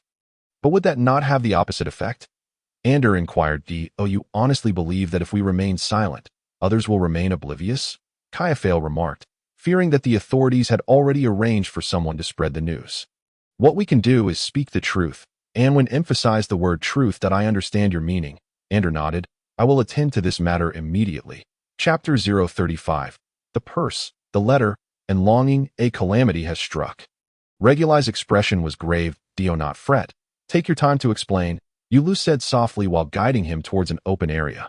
"What has happened?" he asked. "Everything started off smoothly," Regulai replied, "but unexpectedly, I was away for just a moment when chaos erupted. There happened to be security forces passing by, and as a result..." "What happened?" Yulu felt a chill running through him, but he paid no mind to the coat draped around him. "They recognized us as injured soldiers of the urgent recruitment army. So the people were apprehended, and our belongings were confiscated." Regulai lowered his head in shame, while Yulu stood frozen in place. "But I'm sorry. This is all my fault," Regulai said, his face etched with guilt.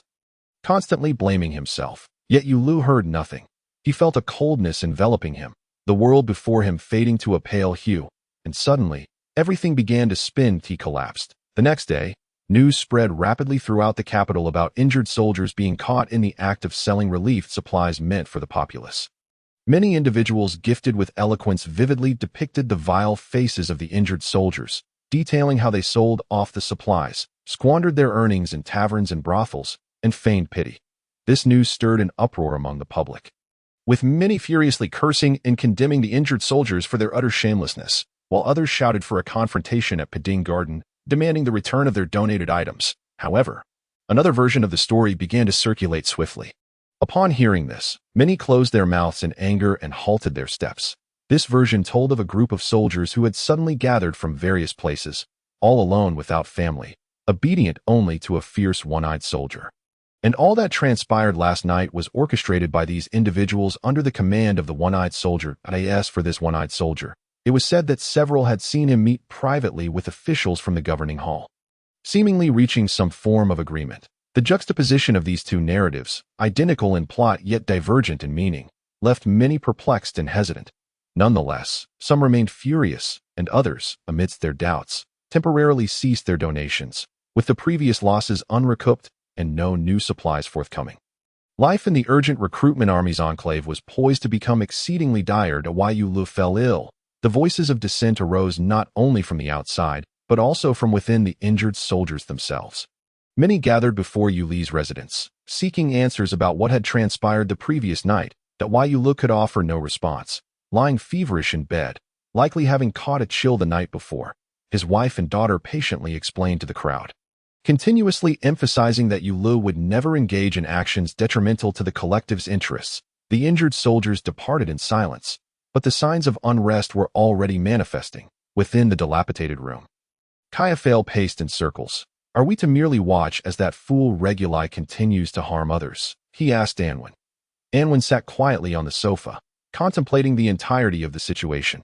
Although the injured soldiers had been apprehended, their offenses merely entailed illegal trading, and thus they would only be confined for a few days. Moreover, since they were traitors, their lives were of little concern. The governing hall had made significant advancements this time, refraining from employing those base tactics to frame the soldiers as rioters, making them more challenging to confront. Although he had instructed Ander to disseminate information, how many would believe it? No one dared to make an optimistic estimate. The behaviors exhibited by both the merchants and the soldiers last night were indeed thought-provoking. If only Anwen had a recording device to capture the events, any discerning observer would recognize that both parties had likely colluded in advance, deliberately waiting for the security forces to arrive. But alas, this was not the world of Ur. What are you pondering? Kaiaphale, receiving no answer, stepped in front of Anwen. This matter is exceedingly difficult to clarify, Anwen said, but the information we release will at least temporarily suppress the public's fury, preventing them from harboring resentment toward the injured soldiers. However, assistance will inevitably dwindle, even as Kaiaphale waved his hand but could not finish his thought. If these unfortunate disabled individuals lose their support, how can they possibly survive in the capital? Will they become fragmented and ultimately turn into beggars and vagrants, or will they be forced to return home in disappointment? But what remains in their homes? If there were even a glimmer of hope left there, why would they have left their families and traveled to the capital? Anwen remained silent, rising to fetch paper and a pen from Kaiaphale's desk, and began to write. Kaiaphale, curious yet polite, refrained from peering at what Anwen was composing. Soon after, Anwen lifted his head, folded the paper, and returned to his bedroom to retrieve the empty purse. He stuffed the paper inside the pouch. Where are you going? Kaiaphale, noticing Anwen heading out, could not help but ask to Tio assist. Anwen replied. The young man strode purposefully outside, showing no intention of being followed, so Kaiaphale merely stood at the door, watching him depart. He found it difficult to comprehend. Even if Anwen had earned some money at the blacksmith shop over these days, how could that possibly aid the thousands in the urgent recruitment army? But if he accompanied Anwen and witnessed his ultimate destination, he would surely be taken aback.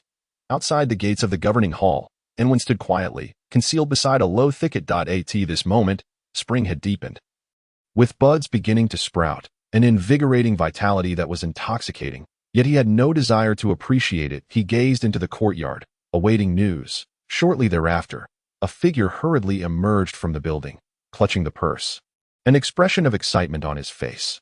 Thus, he smiled, knowing that his purpose had been fulfilled, and he swiftly turned to leave. Upon catching sight of the purse, Luo Ying abandoned all his tasks and sprinted out of the cabinet office. His speed was commendable, yet by the time he reached the entrance, Anwen had already vanished from sight. "Where is he?" he asked anxiously of the bewildered guard. "My lord." "Who do you mean?" the guard replied nervously. "The person who just delivered this purse to me." Luo Ying raised the purse. "He was just outside," the guard answered, glancing out the door, but the young commoner was no longer visible among the low bushes. Luo Ying fell silent, cradling the purse, feeling a sense of loss. In the end, Anwen had indeed arrived in the capital, which was good news. That he had thought that Anwen's visit meant he wished to stand by his side and assist him, which filled him with ecstatic joy. However, the work in the capital was far from easy. Being new to the place with no familiarity, and lacking anyone willing to lend a hand, Luo Ying took considerable time to sort through his own responsibilities. Yet, amidst the myriad challenges that arose, he found himself so occupied that he had no time to write a letter to his family back home. What he longed for most was to have someone beside him who shared his convictions. Even if they could not aid him, at least to provide solace, knowing he was not alone in the struggle within this decaying imperial capital. Within the purse lay a piece of paper, inscribed with a few courteous phrases, followed by Anwen's request for assistance. "You must already be aware of what transpired last night. The most pressing issue at Pengding Garden now revolves around food, medicine, and other supplies." A simple statement that appeared to merely relay a fact, yet Luo Ying understood the implications it contained. "Why do you hesitate to meet me? Are you afraid that I will drag you into the palace, hindering your ability to crawl through the mud? But in such a dire situation, if everyone merely seeks to survive in the mire, what becomes of the nation? What of the people? If you can only see those few individuals in Pengding Garden, what of the countless citizens throughout the empire? Do you even acknowledge their existence? Anwen, when will you come to understand?" He walked slowly back into the building, lost in thought. Anwen was uncertain whether this letter would bear any fruit. He certainly did not doubt Luo Ying's friendship, yet he was unsure of Luo Ying's influence. As one of the 9 elders, he should, in theory, possess wealth rivaling nations. Yet Luo Ying was not the type to seek power and riches for the sake of occupying an official position. The sustenance of thousands was no trifling matter. It required the collective effort of all the kind-hearted individuals in the capital to barely ensure their survival, but that alone was not sufficient for the survival of thousands. Medical supplies constituted an even greater expense. Could Luo Ying manage it? Anwen was uncertain, yet this was the only solution he could conceive. Faced with calamity, he found himself powerless, and for the first time, he came to realize the immense significance of wealth. If I were to possess riches beyond measure, I could ensure that every wounded soldier received ample compensation, sparing myself the humiliation of begging those unscrupulous magnates. His impotence in confronting reality led him to understand that money is not inherently wicked. Rather, it is a precious tool capable of rescuing individuals from peril, alleviating their hardships, and enabling them to live more contentedly. The true malignancy lies within those who pursue wealth at any cost. Anwen began to contemplate seriously whether he possessed the capability to amass riches, and he concluded that he had the potential to accumulate a veritable mountain of gold coins. He was not without skill. He possessed exceptional blacksmithing expertise, and by merely applying some knowledge from modern metallurgy, he could lead a prosperous life. Moreover, with the miraculous properties of solar iron, he could fabricate many items that might not appear in this world for centuries to come, further augmenting his potential for immense wealth. Yet, initially, it was a matter of unwillingness. Now, it was a question of inability. He had no time. His life had become ensnared in a deadlock named revenge. In this game, regardless of whether he won or lost, the conclusion would be the end of life itself. After some contemplation, he found solace in the thought that if Wu Zheng were to vanish, individuals like Luo Ying might have the opportunity to rise. And in such a case, the empire, stripped of this despicable and scrupulous ruler, would undoubtedly improve. 2 days later, Anwen realized his concerns were unfounded. 2 days after Luo Ying received that letter, several large carts arrived at Pengding Garden. Box after box of various supplies, bag after bag of grain, were unloaded and transported into the urgent recruitment camp. This event astonished all the wounded soldiers, yet the children, already beginning to feel hunger pangs, were beaming smiles. They surrounded those unloading the supplies, jumping and shouting, fixated on the bags of grain and baskets of vegetables, eagerly anticipating the evening's meal. The ailing Yul struggled to rise, supported by his wife. To meet the benefactors, these individuals remained silent, merely nodding in acknowledgement as they transferred all the items to the soldiers' storage before departing in their carts. "Please wait," Yul called out, laboriously chasing after them. "Which kind-hearted person are you?" he inquired. "You need not know," replied the driver. "That I must know?" Yul insisted. "I wish to know who aided us in our time of dire need." Dai was a significant figure. The driver replied, his voice low and resigned. "I can only tell you this much, the significant figure." Yul murmured to himself. The cart departed, leaving behind a trail of questions and joy, gazing at the children's smiling faces and listening to the laughter of the adults. Yul felt a significant improvement in his condition. Dark clouds began to drift in, seemingly heralding the arrival of spring rain. Anwen leaned against the windowsill, listening to Anders' exuberant recounting. From food and medicine to everyday necessities, everything was provided in one fell swoop. "That I heard it was the work of a prominent figure," he said. "That a prominent figure. Could it be General Gao Go?" Xiao Fei speculated. As he spoke, he looked at Anwen, seemingly seeking a definitive answer from him. That he knew this matter must be connected to Anwen, for when Anwen returned that day, he no longer carried the pouch containing the letter. Chapter 036. Stubbornness and longing. Anwen remained silent, and Xiao Fei did not press further. That evening, Alec entered the courtyard with 2 bottles of wine. The three naturally began discussing the recent events, and when Xiao Fei inquired about the situation, Alec, already aware of the details, quietly replied, "It is likely the work of Lord Luoying, one of the 9 elders. Is he the newly appointed cabinet member?" Xiao Fei asked. Alec nodded. "This donation is rumored to be from a wealthy individual in the city. However, this person has always shown little interest in charity and public welfare, and his sudden willingness to spend for the wounded seems to stem from Luoying's intervention. This new lord seems to have quite a reputation." Xiao Fei remarked with curiosity. "It seems a deal has been struck," Alec continued. "That wealthy individual appears to have been seeking Luoying's help for a difficult matter, but Luoying had never acquiesced. I've heard others say that Luoying may have used this as leverage to secure aid for the wounded soldiers. Indeed, there are no secrets in this world." Anwen listened quietly, but could not help but feel concerned for Luoying. Given that news had spread, it was only a matter of time before the ruling official became aware, and he wondered what measures might be taken against Luoying. Anwen felt a twinge of regret. Yet aside from seeking out Luoying, there seemed to be no other recourse. However, if the ruling official were to discover this matter, Lord Luo might find himself in trouble. Xiao Fei glanced at Anwen, his mind preoccupied with the lingering image of the pouch. Yet, he could hardly believe that this young man before him could possibly have any connection with one of the 9 elders. "Who among us does not have troubles in this world?" Alec chuckled. "If it truly was this lord's doing, I must say I admire him. Finally, there is a righteous person in the cabinet. This is indeed a positive development." "I wish to visit Pengding Garden," Anwen declared. "Who wishes to accompany me?" "Accompany you for what?" Xiao Fei shook his head. "I have no desire to see Yul's sour face again." "What happened?" Alec, having not been around in recent days, was unaware of the past events. "I'll drink with Alec. You go by yourself," Xiao Fei said. "Very well." Anwen nodded and departed. That moment, the stars sparkled in the night sky, the moon hidden from view.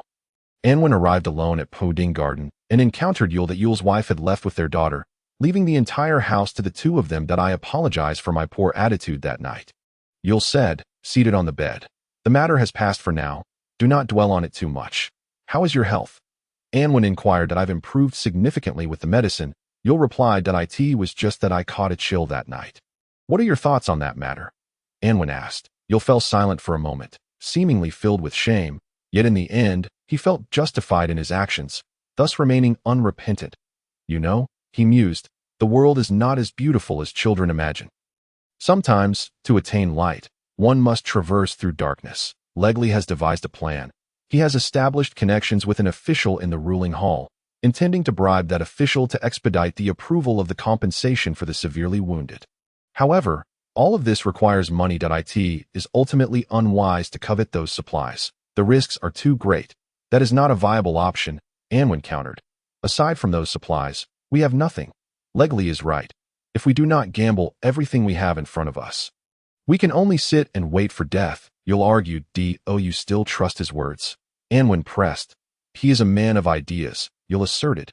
This sentiment, repeated now, carried a weighty significance.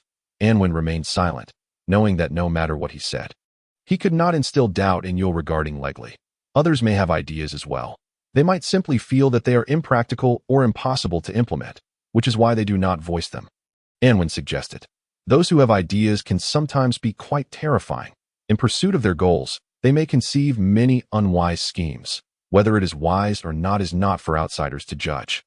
Yul replied. As long as someone questions Legli, his attitude will shift. He firmly believes that Legli is sacrificing himself for the greater good, and such a comrade deserves respect, beyond the reach of any scrutiny. Anwen understood that Yul's stubbornness was difficult to penetrate, yet he felt compelled to speak. Perhaps I do have the right, he said. Yul's voice turned cold, seemingly unwilling to continue the discussion. You believe these supplies came from nowhere? Anwen's gaze sharpened, locking onto Yul. Could it be you? Yul scoffed, a mocking smile gracing his lips, but his expression froze mid-laugh as he stared intently at Anwen, astonished as he whispered, Could it really be you? It is indeed me. Anwen nodded. Do not inquire how I accomplished it, he said. Suffice it to say, I enlisted the help of a genuine, influential figure. Yul scrutinized Anwen, the earnestness of the young man's countenance instilling a sense of strength within him. He hesitated, uncertain whether to trust Anwen. If it is truly you, then on behalf of everyone, I thank you, Yul said. However, if this leads you to make me doubt my comrades, I cannot comply. I am not one to speak ill of brothers who share life and death. Nor would I stab my comrades in the back for personal gain. There are far too many coincidences in this matter, Anwen mused, falling silent for a moment before deciding to continue, regardless of whether it is of any consequence. Words must be spoken. Once heard, they plant seeds in the heart, and perhaps in the stillness of the night, they may sprout. If Yul can awaken to this himself, that would be the best outcome. First, a large contingent was dispatched from the ruling hall. Then a multitude of single wounded soldiers joined the ranks, all obeying Legli's command. Upon his arrival, he swiftly established connections with the officials of the governing hall and conceived the idea of trafficking in relief supplies. At the scene of the transaction, he cleverly excused himself.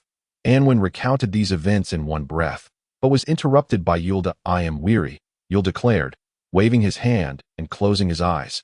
Anwen sat there, overwhelmed by a sense of helplessness. If Chioli were still present, he would certainly possess the ability to influence this obstinate squad leader. However, Anwen felt inadequate. Take care of yourself, he managed to say as he stood up. Bidding a difficult farewell. As he exited, Anwen encountered Yul's wife. She was seated beside a stone, embracing her daughter, and gazing at Anwen. He is quite stubborn, isn't he? She inquired. Anwen nodded slowly. I have also tried to persuade him, she continued, yet he remains unyielding. He speaks to me of grand principles, which I cannot comprehend. But do you know why I ultimately did not stop him? Anwen looked at her. Because such days cannot continue, she replied, lowering her head and clutching her daughter tightly. This is not our home. Our home lies far away. We do not wish to witness the splendor that does not belong to us. We only desire to lead our quiet little lives. We have endured enough of these days spent waiting in hardship. We long to see hope, to witness a change in our current lives, she expressed. Anwen listened quietly and nodded. I understand. Perhaps Regli is not a good person, she remarked, but he has the power to shatter our monotonous existence, to offer us hope. Who else can accomplish this? Those well-meaning individuals? Yes, we are grateful for their selfless assistance, but we cannot rely on their charity to sustain us in this desolate garden for a lifetime. She looked at Anwen, seemingly awaiting an answer. Yet he could clearly provide none. He could only nod helplessly, taking slow steps away. Good luck, she murmured, watching Anwen's retreating figure. As Anwen exited the tribe, he encountered a patrol of soldiers. Upon recognizing him as a member from the tribe, the soldiers greeted him with friendly nods and smiles. Anwen acknowledged them, but found it impossible to smile in return. What did Yul say? Andy emerged from the shadows. Yul believes in Regli, Anwen responded. His stance likely reflects the sentiments of many injured soldiers. The bond of camaraderie is perhaps something we, who have not seen battle, will never fully grasp. That Yul's wife also shared some thoughts with me. Her perspective probably mirrors that of all the families of the injured. Though they do not trust Regli, they view him as a beacon of hope to break the current stalemate. Damn it. Andy cursed. So we are left with no options. Have you heard any news about the White Star you mentioned last time?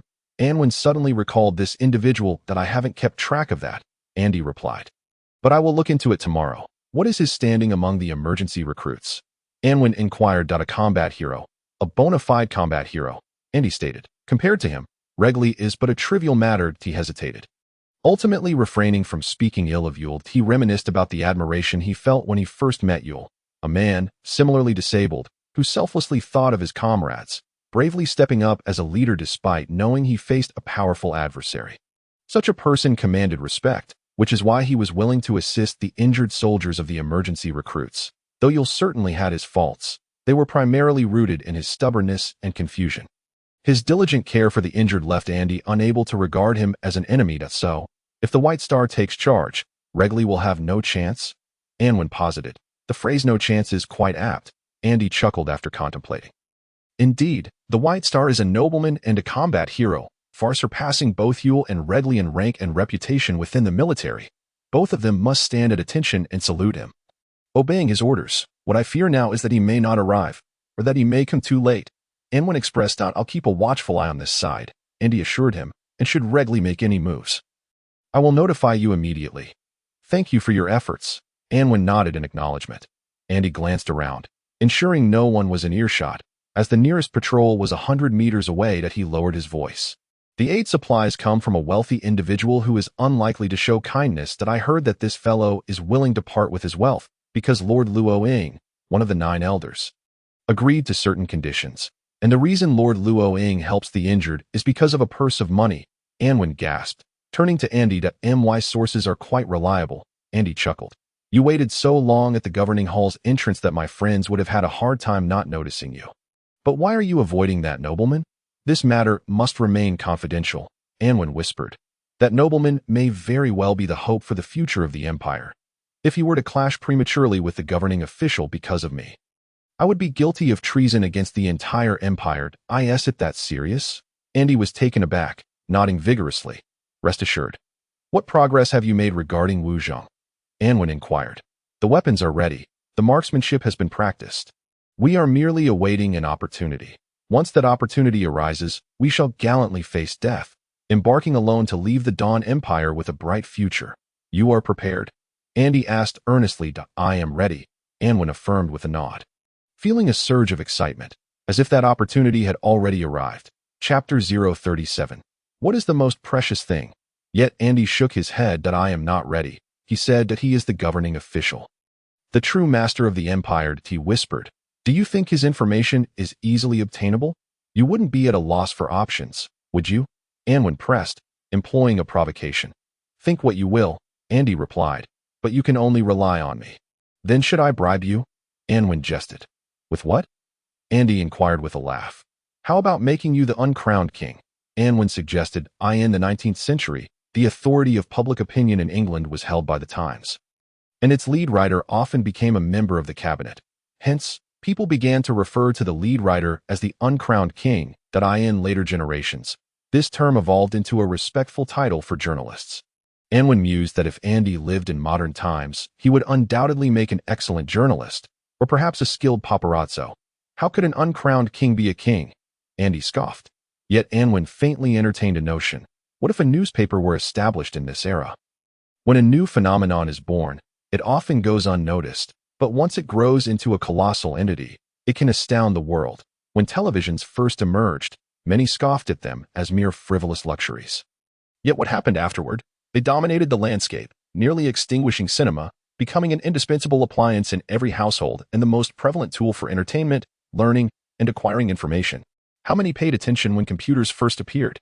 Establishing a newspaper is not merely a business venture. It signifies the transmission and monopolization of information. The value of a newspaper lies not in its paper and ink, but in the information it conveys. When it silently becomes a daily habit for people to learn about the world's significant events, it transcends mere paper and letters. It serves as a mouthpiece, a means of propaganda, capable of speaking truths or falsehoods to all. He remained silent, contemplating deeply, realizing the immense potential this could hold. However, technology presents a bottleneck. In this world, paper is inexpensive, and movable type printing has already been invented. Yet that is still insufficient. The value of a newspaper lies in its timeliness. It must be published at least weekly, if not daily. Yet the current equipment can only support a monthly publication, which is wholly inadequate. Events like the trafficking of relief supplies by the injured must be reported to the public immediately to hold any influence and possess genuine news value. How can this be achieved? Unless one suddenly acquires considerable wealth to provide substantial backing and hire a large workforce, it becomes a losing enterprise. Just how much money would one need to be able to afford such losses? He shook his head, dismissing this idea. Noticing Anwen's pensive silence, Andy was uncertain of his thoughts and chose not to interrupt. The sun shone brightly as a carriage slowly entered the royal capital. The driver paid the city tax, yet the gate guard still needed to inspect the carriage. Inspect away, the carriage door opened to reveal a handsome man with silver hair, wearing a smile. Beside him sat a boy of 8 or 9.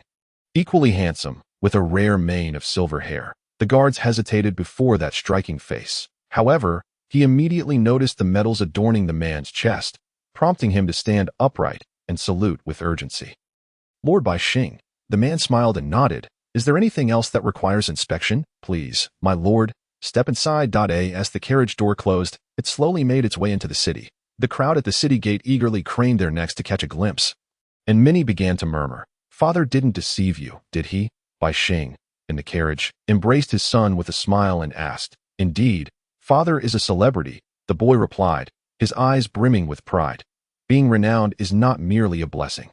It also signifies the burden of greater responsibilities, Bai Xing remarked. This journey to the royal capital is likely to be arduous. As you mentioned before, the boy interrupted his father's words. I am not here for leisure.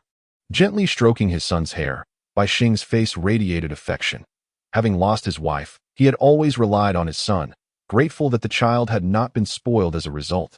He leaned back in his seat while his son, Bai Guang, clung to the carriage window, gazing outside. The vibrant sights of the royal capital were unlike anything in their hometown, and the boy's eyes sparkled with wonder at everything he beheld. Suddenly, the carriage came to a halt. Bai Xing leaned out to inquire with the driver, only to be met with the sight of several robust warriors. Clad in uniform attire, they did not belong to any specific organization. They were likely private guards for someone of considerable influence. As a warrior himself, Bai Xing was keenly aware of their exceptional prowess. Observing the group, he discerned their remarkable nature through certain distinguishing features. He was inwardly astonished, realizing that to have such warriors as guards, their employer must hold a significant position. Lord Bai Xing, a middle-aged man approached, bowing politely toward the carriage window. I have had little interaction with the nobility of the royal capital, Bai Xing replied kindly. Thus I am unable to discern which lord you serve. My master is awaiting you. The middle-aged man gestured toward a tavern by the roadside. It was afternoon, a time when taverns usually buzzed with activity.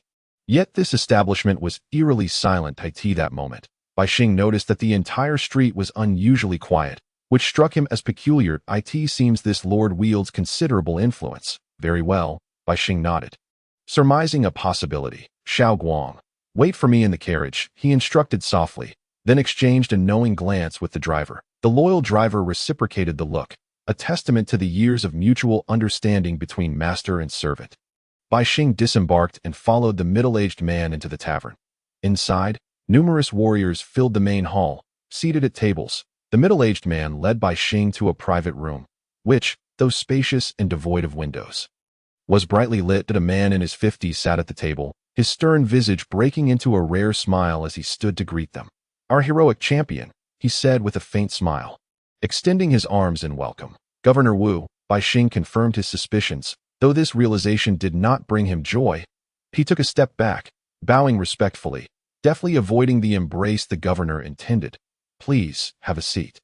Wu did not mind and resumed his place at the table. Thank you. Bai Xing sat down across from Wu, while the guide, Mori, closed the door and stood behind Wu, his eyelids drooping as if asleep. Leaving the room almost exclusively filled with the presence of the two men, Bai Xing glanced at Mori, who was as silent as a statue, then respectfully inquired, how did the governor know I was coming to the royal capital? As the governor of the empire, Wu replied with a smile, no matter the scale of the matter, if it pertains to the empire, it cannot escape my notice. Though his smile was faint, it exuded a sense of warmth. However, accustomed as Bai Xing was to the cryptic smiles exchanged between adversaries on the battlefield, he found little comfort in Wu's demeanor. I am curious, Governor, what is the purpose of this audience amidst your busy schedule? Bai Xing asked. Indeed, My time is quite limited, Wu acknowledged. Therefore, I shall refrain from superfluous discourse. You are a noble, distinct from those commoners. They are not commoners, Bai Xing interjected with a smile. Few within the empire dared to speak so boldly. Those who had done so were either suffering in hell or on their way there. Yet Wu appeared unfazed, responding with a chuckle. Indeed, they have contributed to the nation, and we ought to extend them some leniency.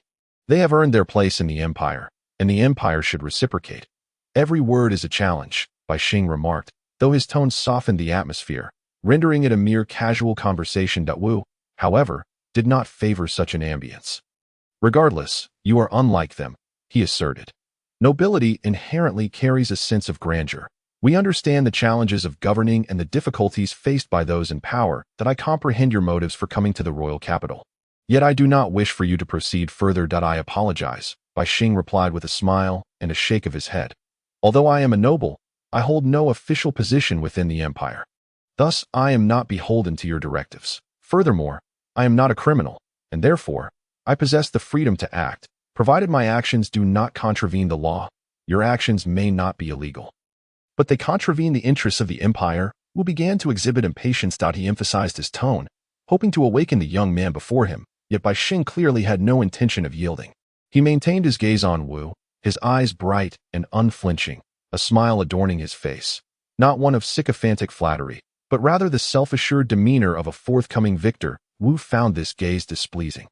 Compensating a group of veterans who have served the nation and sacrificed for humanity is precisely in alignment with the interests of the empire, Bai Xing asserted. To show the populace that if they love the empire shall likewise cherish them, is the duty of those in power. Conversely, demanding sacrifices from the people in times of peril, only to betray those promises once safety is restored, constitutes a violation of the empire's interests. Everyone should contribute to the empire, Wu stated. Do you not agree? Well said, Bai Xing clapped. However, you mentioned everyone. I am curious, does everyone include you, my lord? Bai Xing. The greater the power, the greater the responsibility, Wu replied. Do you think I sit in this position merely to enjoy myself? You are mistaken. Within the empire, only one person is afforded such luxury, and that is the king. I am the king's servant, the servant of the empire, and while I exhaust myself daily for the future of the empire, I do not consider my own interests. Sacrifice is not limited to bloodshed. They merely seek what is rightfully theirs, Bai Xing countered. If you do not intend to give, you should not have made promises in the first place. Moreover, that compensation does not require the empire to reach into its own coffers. The empire not only fails to compensate patriots, but also greedily seizes the pensions bestowed upon them by other nations. I am unsure how to categorize such actions. No one has the right to judge. No one. Wu proclaimed with an air of arrogance. I believe we have exhausted the need for further discussion. Bai Xing smiled and rose to his feet. Do not forget who granted you your current status and honor. Wu's tone grew more severe. His Majesty is one who merely knows how to sit upon the throne and indulge himself. How could he possibly discern who is a hero and who deserves reward? Bai Xing, everything you possess is a result of my generosity. You are mistaken. Bai Xing shook his head. Everything I have earned is a result of my own blood, sweat, and toil. It is not the charity of anyone. It is what I have rightfully earned through my service to the nation and humanity. I can elevate your title, Wu offered. Your fief is too small. But with a single word from me, it could expand tenfold. You may take it entirely, Bai Xing replied, for I no longer require a fief. I am merely an urgent conscript, and for the benefit of my comrades, I could forfeit everything. What worth is a mere plot of land? My lord, take care. He bowed appropriately. People often regret their impulsiveness only after losing their most cherished possessions, Wu said solemnly. For me, the heart that upholds truth and justice is the most precious possession. Bai Xing responded. Chapter 038. The declaration of the hero. Bai Xing departed. Wu sat in his chair, staring at the door that had just closed. After a long silence, he murmured, These fame-seeking individuals can never comprehend my intentions. They cannot genuinely consider the empire's welfare. They only seek to enhance their own reputations and garner the support of the ignorant masses. Thus, they can never become the governors of the empire. Mori interjected. Wu's expression softened. It was in crucial moments that Mori spoke the essential words, displaying urgency without trying to outsmart his master. This was the endearing quality of Mori. Yet, he was ultimately a battle hero. After a moment's contemplation, Wu remarked, "One cannot employ excessively radical methods." Indeed, Mori sighed, pondering what this stubborn man was truly thinking. You were willing to elevate his title and expand his fief. This would not only benefit him but also his son. Another key observation. Wu was inspired by this and smiled. "What was your son's name again?" he inquired. "Bai Guang," Emoli replied. "How old is he?" Wu Zheng asked. "Approximately 8 or 9 years old, I suppose," Emoli responded. "How many people did he bring this time?" Wu Zheng inquired. "Aside from Bai Guang, there is only one coachman," Emoli answered. "When he is busy with matters concerning the urgent conscription, who will take care of his son?" "The coachman? Merely a servant, who may not necessarily be loyal to his master," Wu Zheng chuckled. "Indeed, the coachman's status is quite lowly, and I suspect no one would wish to spend their entire life merely as a coachman." Emoli remarked. "Bribe the coachman to bring his son out." Wu Zheng spoke in a hushed tone. "I cannot believe that after the disappearance of his only son, Bai Xing would still have the heart to attend to the wounded soldiers." "A brilliant plan, my lord," Emoli replied. "As long as Bai Xing is not occupied with the injured, his presence in the capital becomes irrelevant." Thus, a conspiracy quietly took shape within this small room. Unbeknownst to Bai Xing, who basked in the sunlight, he strode cheerfully towards the carriage, nodding at the coachman and smiling at his son. He could not fathom that the target was his beloved child. For a noble such as he could not imagine that anyone would resort to such insidious schemes. He entered the carriage, gazing at his son, and spoke softly with pride. "Someone tried to bribe me with benefits, but I refused. My father is a righteous knight." Bai Guang laughed, confident that no wicked villain could ever corrupt him. "Indeed," Bai Xing nodded. "Let us go to the Piding Garden," he instructed the coachman. The carriage began to move steadily, the strong horses trotting forward with determination. On this day, the Piding Garden welcomed a noble guest. Upon learning of Bai Xing's arrival, Yu Lu and Lei Guli gathered everyone to greet him at the front door. The wounded soldiers, upon seeing the strikingly handsome silver-haired hero clad in white, were filled with immense excitement. The dazzling figure in white reminded them of their time on the battlefield, of their once fervent blood, and of the joy that followed victory. Many had fought alongside Bai Xing, some even being his direct subordinates. They gazed at his flowing silver hair, memories flooding back of Bai Xing piercing through demon generals, standing atop cliffs, holding the severed head of a demon lord aloft. Now, witnessing that silver mane fluttering in the wind, they felt as if they glimpsed the light of victory once more, and could not help but cheer fervently. Tears streaming down their faces, Lord Bai Xing. The calls rose in crescendo, evolving from a chaotic uproar to a unified force, each voice echoing powerfully. Bai Guang looked on in astonishment at the crowd outside the carriage, listening to their fervent cries, and truly realized the esteemed position his father held in the hearts of the soldiers. Grasping how brilliantly he had shone on the battlefield, Bai Xing too felt a surge of emotion. The tranquility of life had become monotonous. Only by recalling the exhilarating battles of life and death could he feel the true power of existence and appreciate the serenity before him. In this moment, he returned to his comrades, ready to face another form of battle for life and death. He leapt onto the top of the carriage, slowly extending his hand towards his fellow soldiers. A hush fell over the crowd. "We once bled and sacrificed for our country, for humanity. We faced countless demons without retreat. We proved the greatness of humanity with our very lives. We washed away the disgrace the demons brought upon us with our blood," he proclaimed loudly. "We have also endured grievances, been neglected, had everything that rightfully belonged to us taken away. Now, we are gathered once more. Now, we are returning to the battlefield," he declared. "Yes, to the battlefield. To another battlefield. Here, there are no beacons of fire, no swords or war horses, yet there will still be bloodshed. I am prepared. What about you?" he asked boisterously. "Ready," Eula shouted in response. "Ready." The others echoed alongside Ule. Bai Xing's eyes, a brilliance sparkled like lightning. Lei Guli furrowed his brow slightly. Bai Xing's presence in the Piding Garden indicated that the ruling official had failed. What should he do now? In terms of status, Bai Xing was a noble. In terms of reputation, he was a heroic warrior. In terms of capability, he had slain powerful demon leaders, personally severing the heads of demon lords. Lei Guli pondered seriously, realizing that whether through conspiracy, open conflict, or covert assassination, he was no match for Bai Xing. What should he do? His gaze flickered uncertainly, but soon he noticed the silver-haired head peeking out from the carriage window. A smile crept across his face. He knew he was not without opportunity. The methods of wicked individuals when faced with adversity often bore remarkable similarity. If Wu Zheng were aware of Lei Guli's thoughts at that moment, he would undoubtedly consider him a kindred spirit.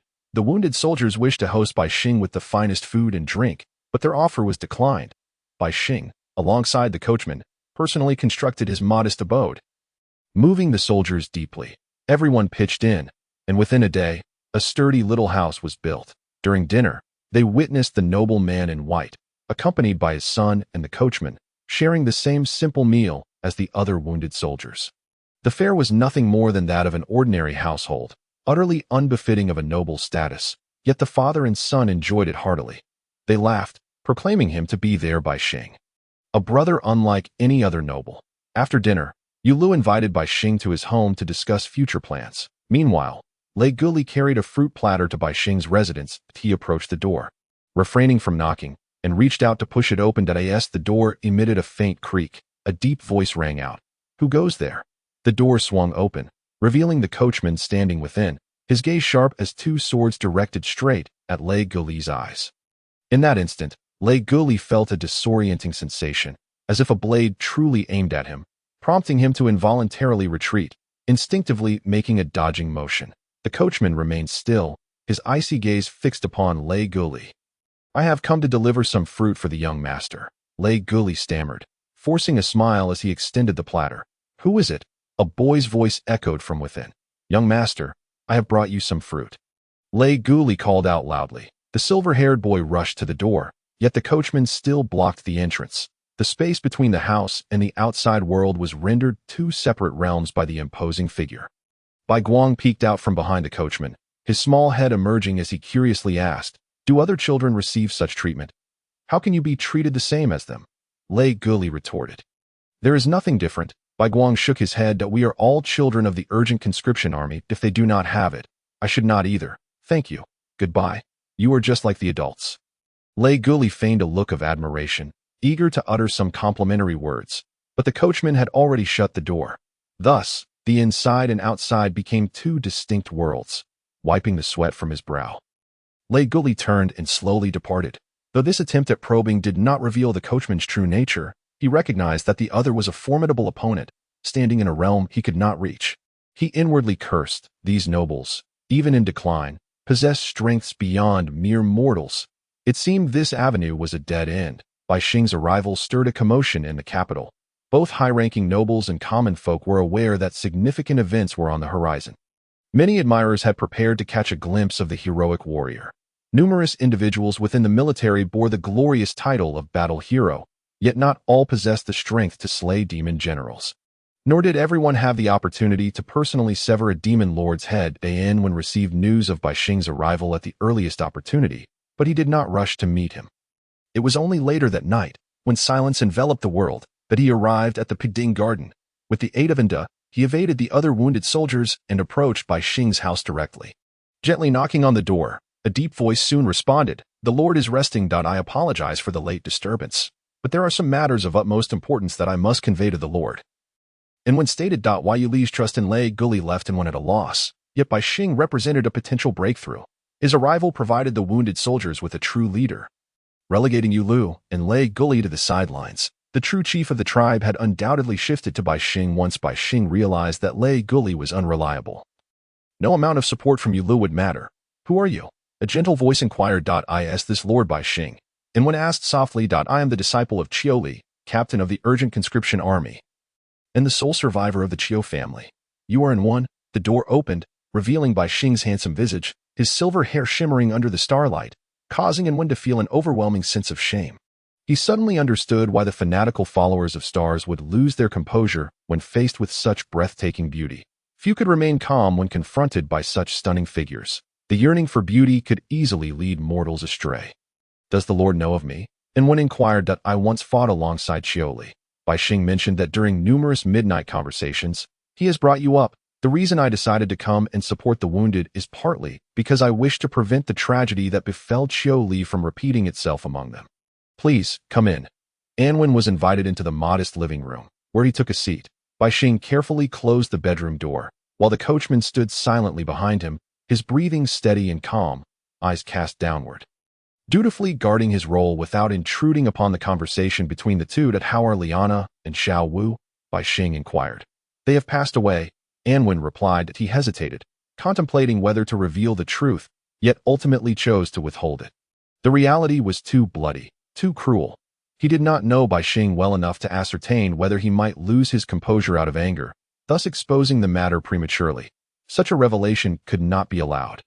For if the ruling officer discovered that someone had discerned his malevolence, it would inevitably lead back to him, ultimately revealing that there were those plotting against his life in the shadows.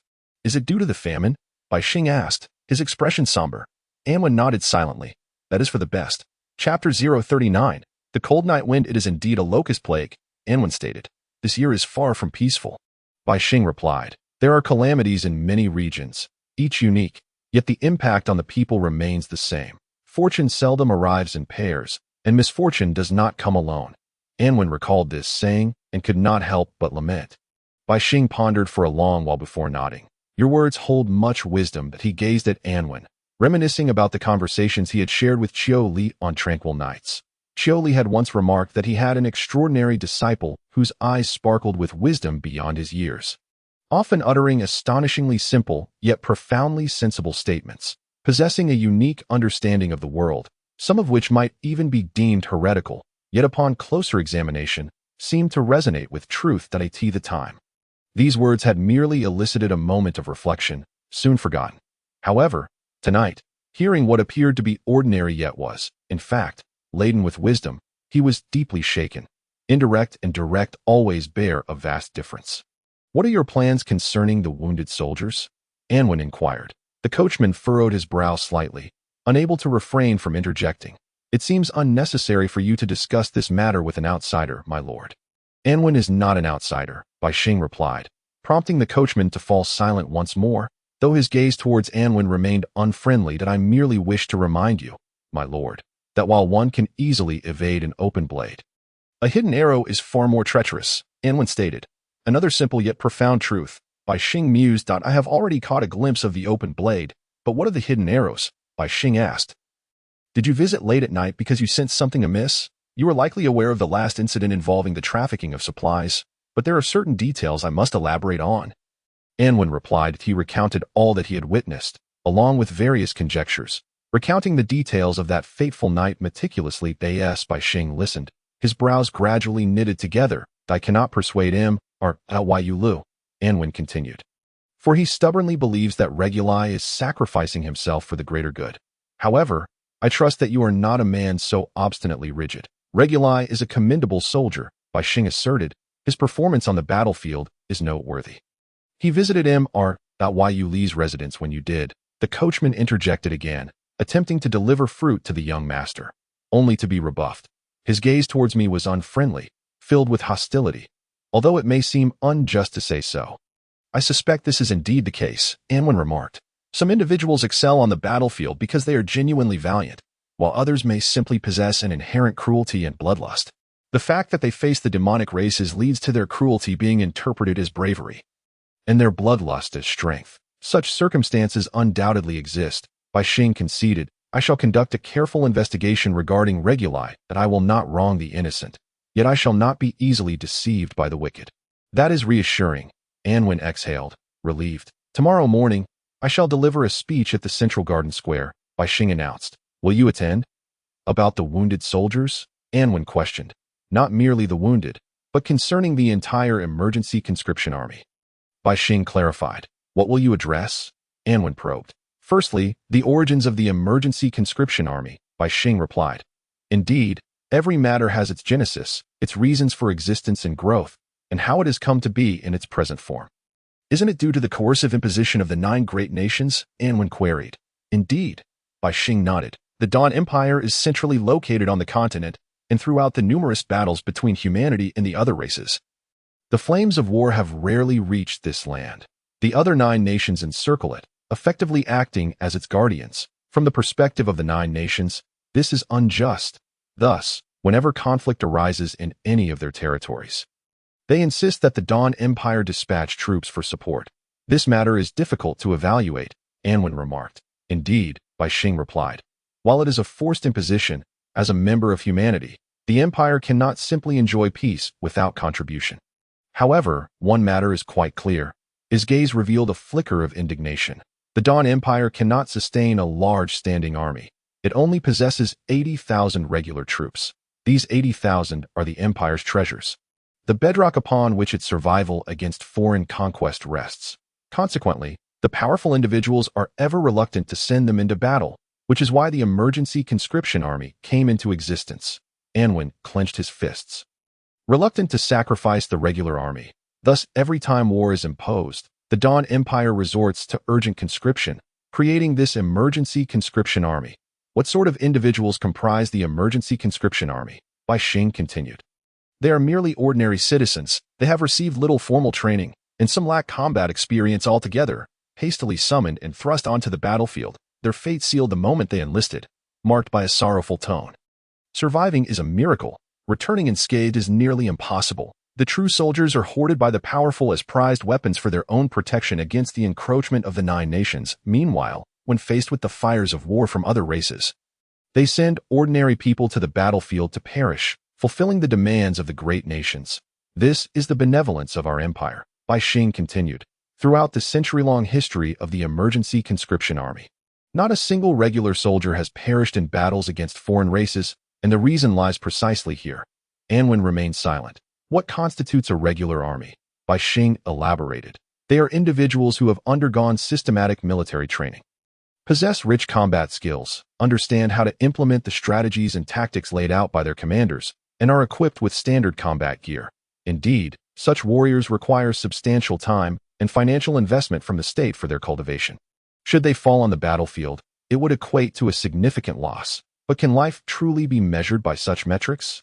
Anwen interjected. The populace toils, paying taxes to fill the national coffers, and the powerful utilize these funds to train soldiers to defend the homeland. Who is financing the army? The soldiers, raised with the people's money, are only meant to protect those in power. When the time comes to employ them, the powerful carefully conceal their armies, compelling the populace with grandiose rhetoric and lofty principles prioritizing humanity's interests to step forth. Form armies and charge into battle. What does this signify? This matter is indeed clear for evaluation, he slowly nodded. The people of the empire are magnificent, while its rulers are selfish. Many understand this in their hearts, yet dare not speak it aloud. Bai Xing remarked. Dai, too, did not wish to voice it. For over the past century, the people of the empire have grown accustomed to sacrifice and contribution, yet now, they have gone too far. For 100 years, no one has been so greedy as to seize the compensation for the wounded soldiers. Not a single ruling officer before Wu Zhong has ever stooped to such depths. Anwen had much to say regarding Wu Zhong, yet he could not. I intend to articulate what others dare not utter, Bai Xing declared. I will also seek to vindicate the emergency conscription army, demanding that the empire provide the populace with an explanation. That I shall compel those in power to divulge the true purpose behind the empire's expenditure on soldiers. My lord, you should rest, the coachman suggested. Anwen understood this as a reminder that Bai Xing should not divulge too much to himself, signaling that it was time to bid farewell.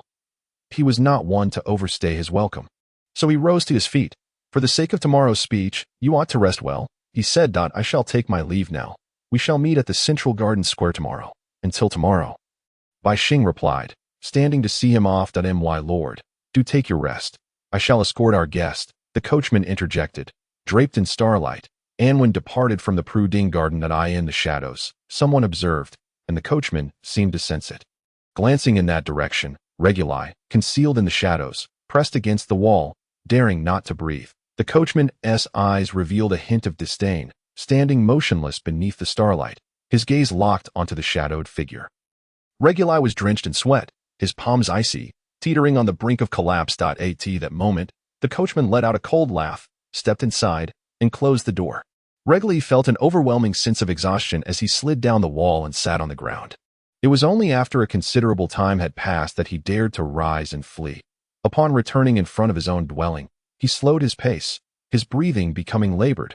This spot, nestled in a secluded corner of the garden, offered him solace from the worry of being overheard or seen by others. He gasped for air, wiping away the sweat that streamed down his face. Unsure if it was due to the exertion or the fright he had just experienced. What were you doing? A voice emerged from the darkness beside the house, startling him into a shiver. You nearly scared me to death. Once he discerned the figure stepping out of the shadows, he exhaled in relief and settled onto a nearby stone. What orders do you have for me? He inquired in a hushed tone. These items are for you. The man approached, his footsteps silent upon the ground, lighter than a cat, akin to a specter. Regally extended his hand to receive a purse, which felt flat and weightless, leaving him puzzled. What is this? He asked. You cannot meddle with these items. They are intended for the coachman of the White Star. Of course, once all is accomplished, the benefits you receive will not be less than his. That fellow is not easy to deal with. Regally recalled his recent encounter. Apprehension still lingering as long as the conditions are enticing enough. There is no one in this world who cannot be managed. The man asserted. Did not many once believe you to be formidable? That is different. Regally shook his head. That man is a true master. There is no distinction, merely a variation in cost, the man replied. What must I do? Regally pressed. The White Star cannot be beside the child every day, the man explained. The master requires you to bring the child to him. The purse contains several papers detailing matters concerning the coachman. Only those papers are for you. Regally still wished to haggle, but the man had already slipped back into the darkness. If you execute this well, there will be a reward. If you fail, you understand. He said. I just received news from Yule, Regally hurriedly added. The White Star will be delivering a speech in the Central Garden Square tomorrow. He is likely to utter some significant words. Then you must hasten.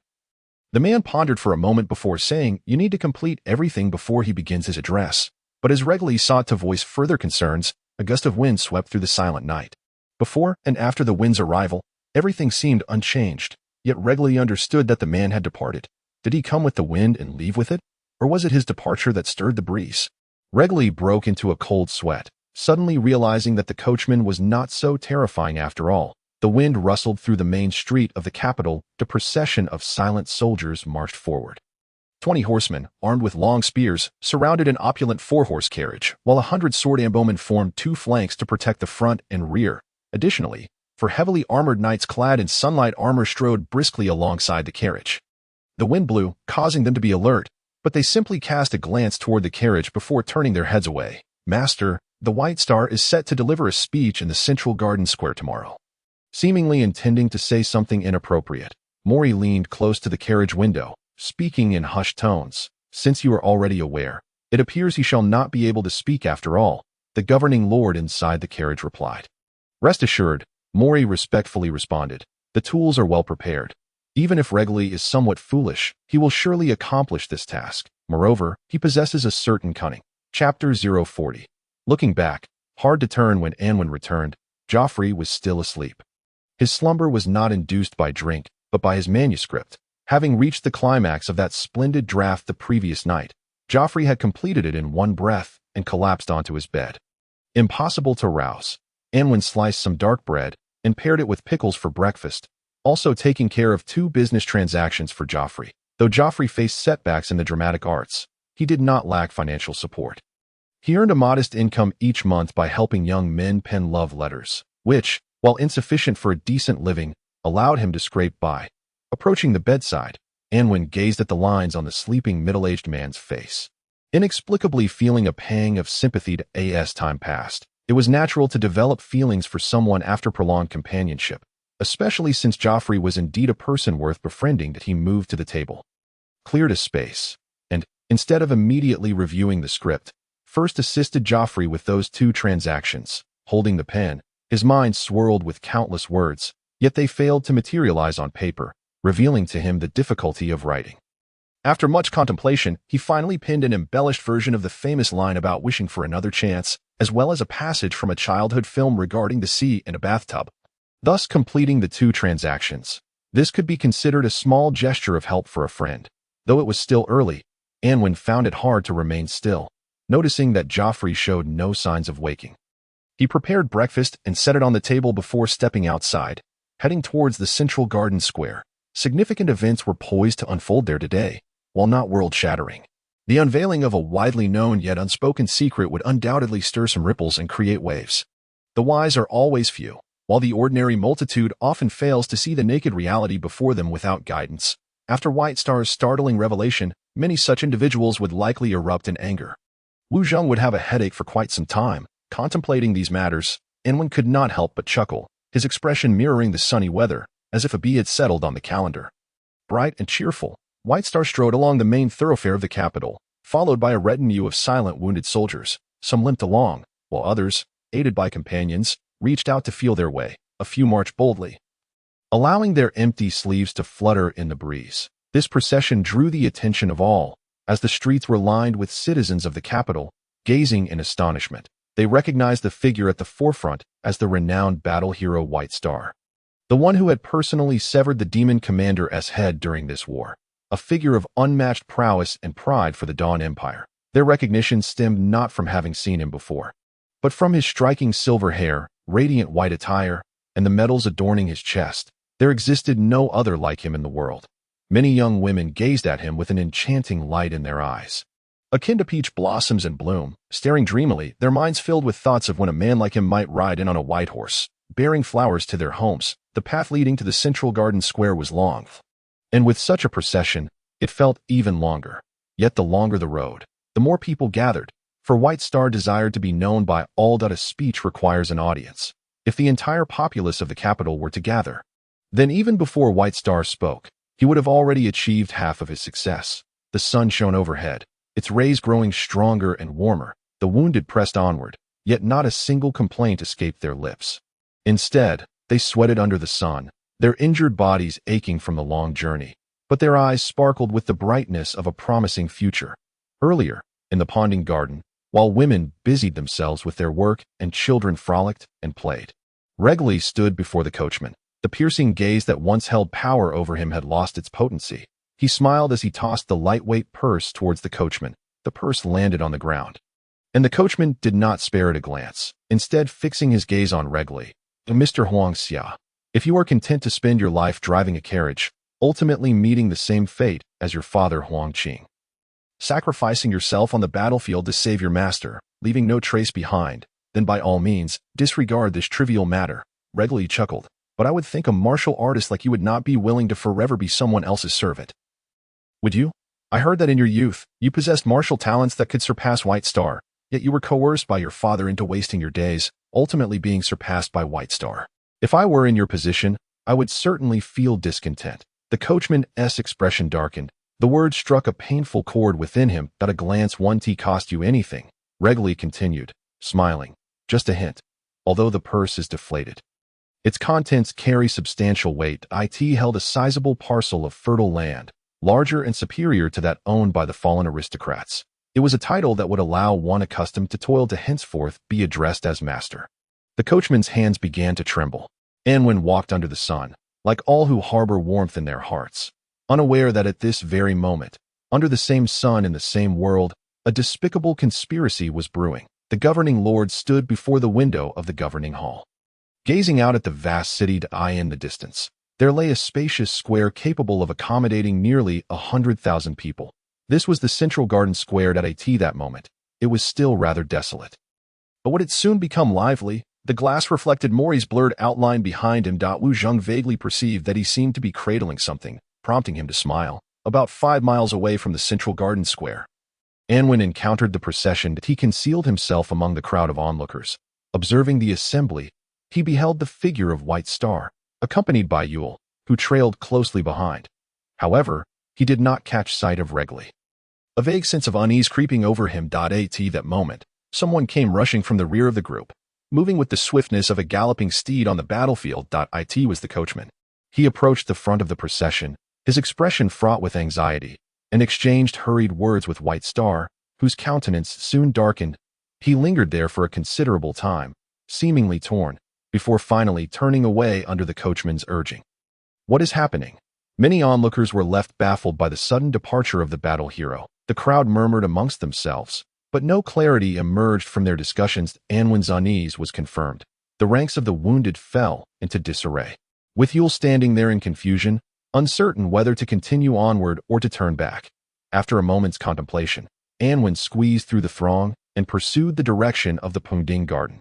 White Star and the coachman raced ahead, faster than the finest steed, leaving Anwen unable to keep pace. By the time he arrived at the emergency camp, chaos had already engulfed the place. Something has happened. Andy approached him. It can't be White Star's son. Can it? Anwen gasped for breath as he asked. You guessed quite accurately. Have you received news? Andy replied, somewhat astonished. That coachman would never abandon Bai Guang here to venture so far in search of White Star. Anwen asserted. Bai Guang is missing, Andy stated. According to the coachman, he merely stepped out for a moment, and upon his return, Bai Guang had vanished. The tribe has searched high and low, and White Star seems on the brink of madness. What of Regli? Anwen inquired. I haven't seen him. Andy shook his head. However, I have dispatched individuals to inquire about his whereabouts. Let us hope it is nothing serious, merely a false alarm. Anwen silently prayed, though deep down. He doubted the efficacy of his prayers that he plunged into the tribe, reaching White Star's dwelling, only to find it empty. That he searched the vicinity until he finally spotted White Star in a corner. The man before him had lost all semblance of elegance, clutching his hair in distress, his face pale, and his eyes red-rimmed, muttering incessantly, "Where could he have gone? I apologize, it was my fault," the coachman lamented. But White Star clearly could not bear to hear it. At that moment, Yule's wife approached, shamefaced, stating, "We have searched the garden thoroughly, but the young master is nowhere to be found. Where could he have gone?" White Star raised his head, his eyes reddened as he questioned the coachman. "Young master, your duty is to care for him," White Star demanded, his tone turning sharp. "I entrusted him to you, believing that even amidst myriad dangers, he would be safe. But now you tell me, where is he?" By the end, his voice nearly escalated to a scream, while the coachman's face turned ashen, a flicker of anger glimmering in his eyes, though he bowed his head to conceal it, unnoticed by anyone. "Let us continue searching," Yule's wife urged. "Perhaps the young master was simply playing and wandered off somewhere." "My dear, one should remain calm," Anwen interjected softly. "The young master's features are distinct. The citizens of the capital would surely recognize him upon sight. That I will seek assistance in searching the capital. Do not panic." "Yes, you are right." White Star nodded eagerly.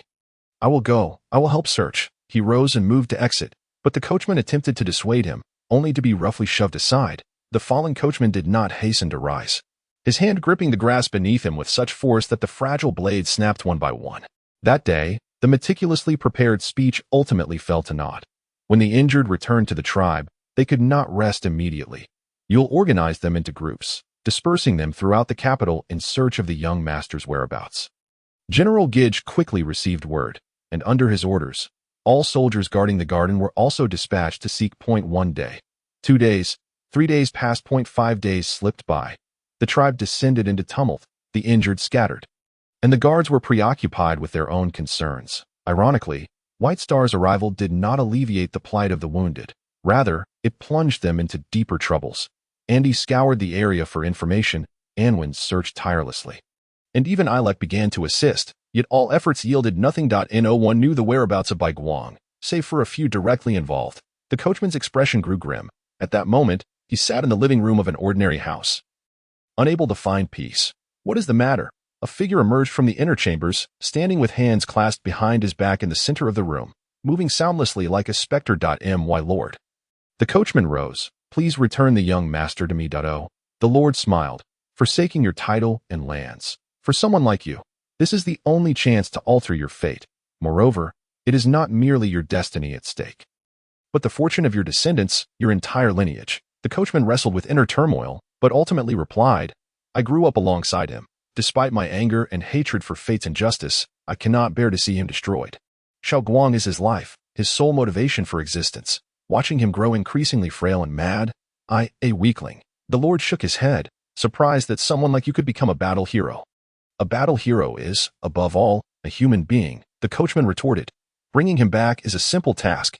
How will you explain it all?" The lord inquired. "If your explanation fails, it is possible White Star will kill you."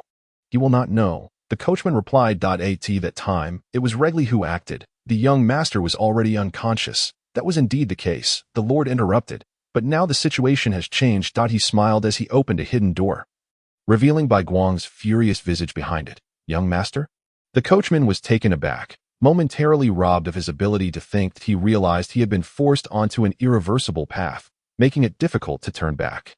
"Huang Xia, it turns out you conspired with the villain," Bai Guang shouted, pointing at the coachman in fury. The coachman trembled, unsure how to explain. Chapter 041. The affairs of the world often leave one powerless. You of the Huang family have been loyal to the Bai family for generations, their most trusted allies. Can your actions truly honor your ancestors?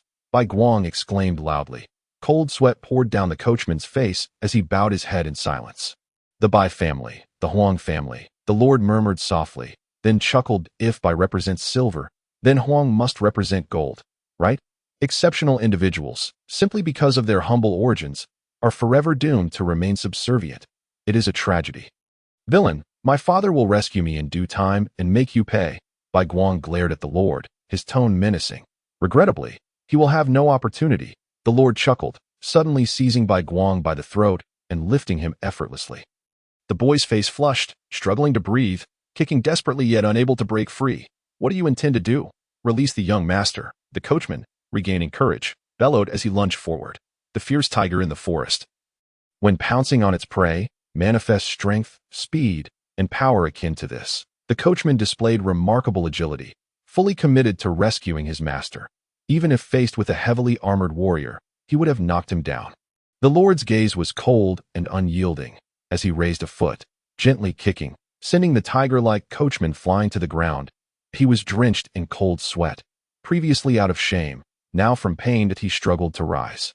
But his strength had fled, and he could only fall in despair.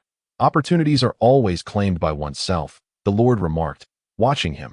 Our chance has arrived, but yours is slipping away. What a pity, in the end.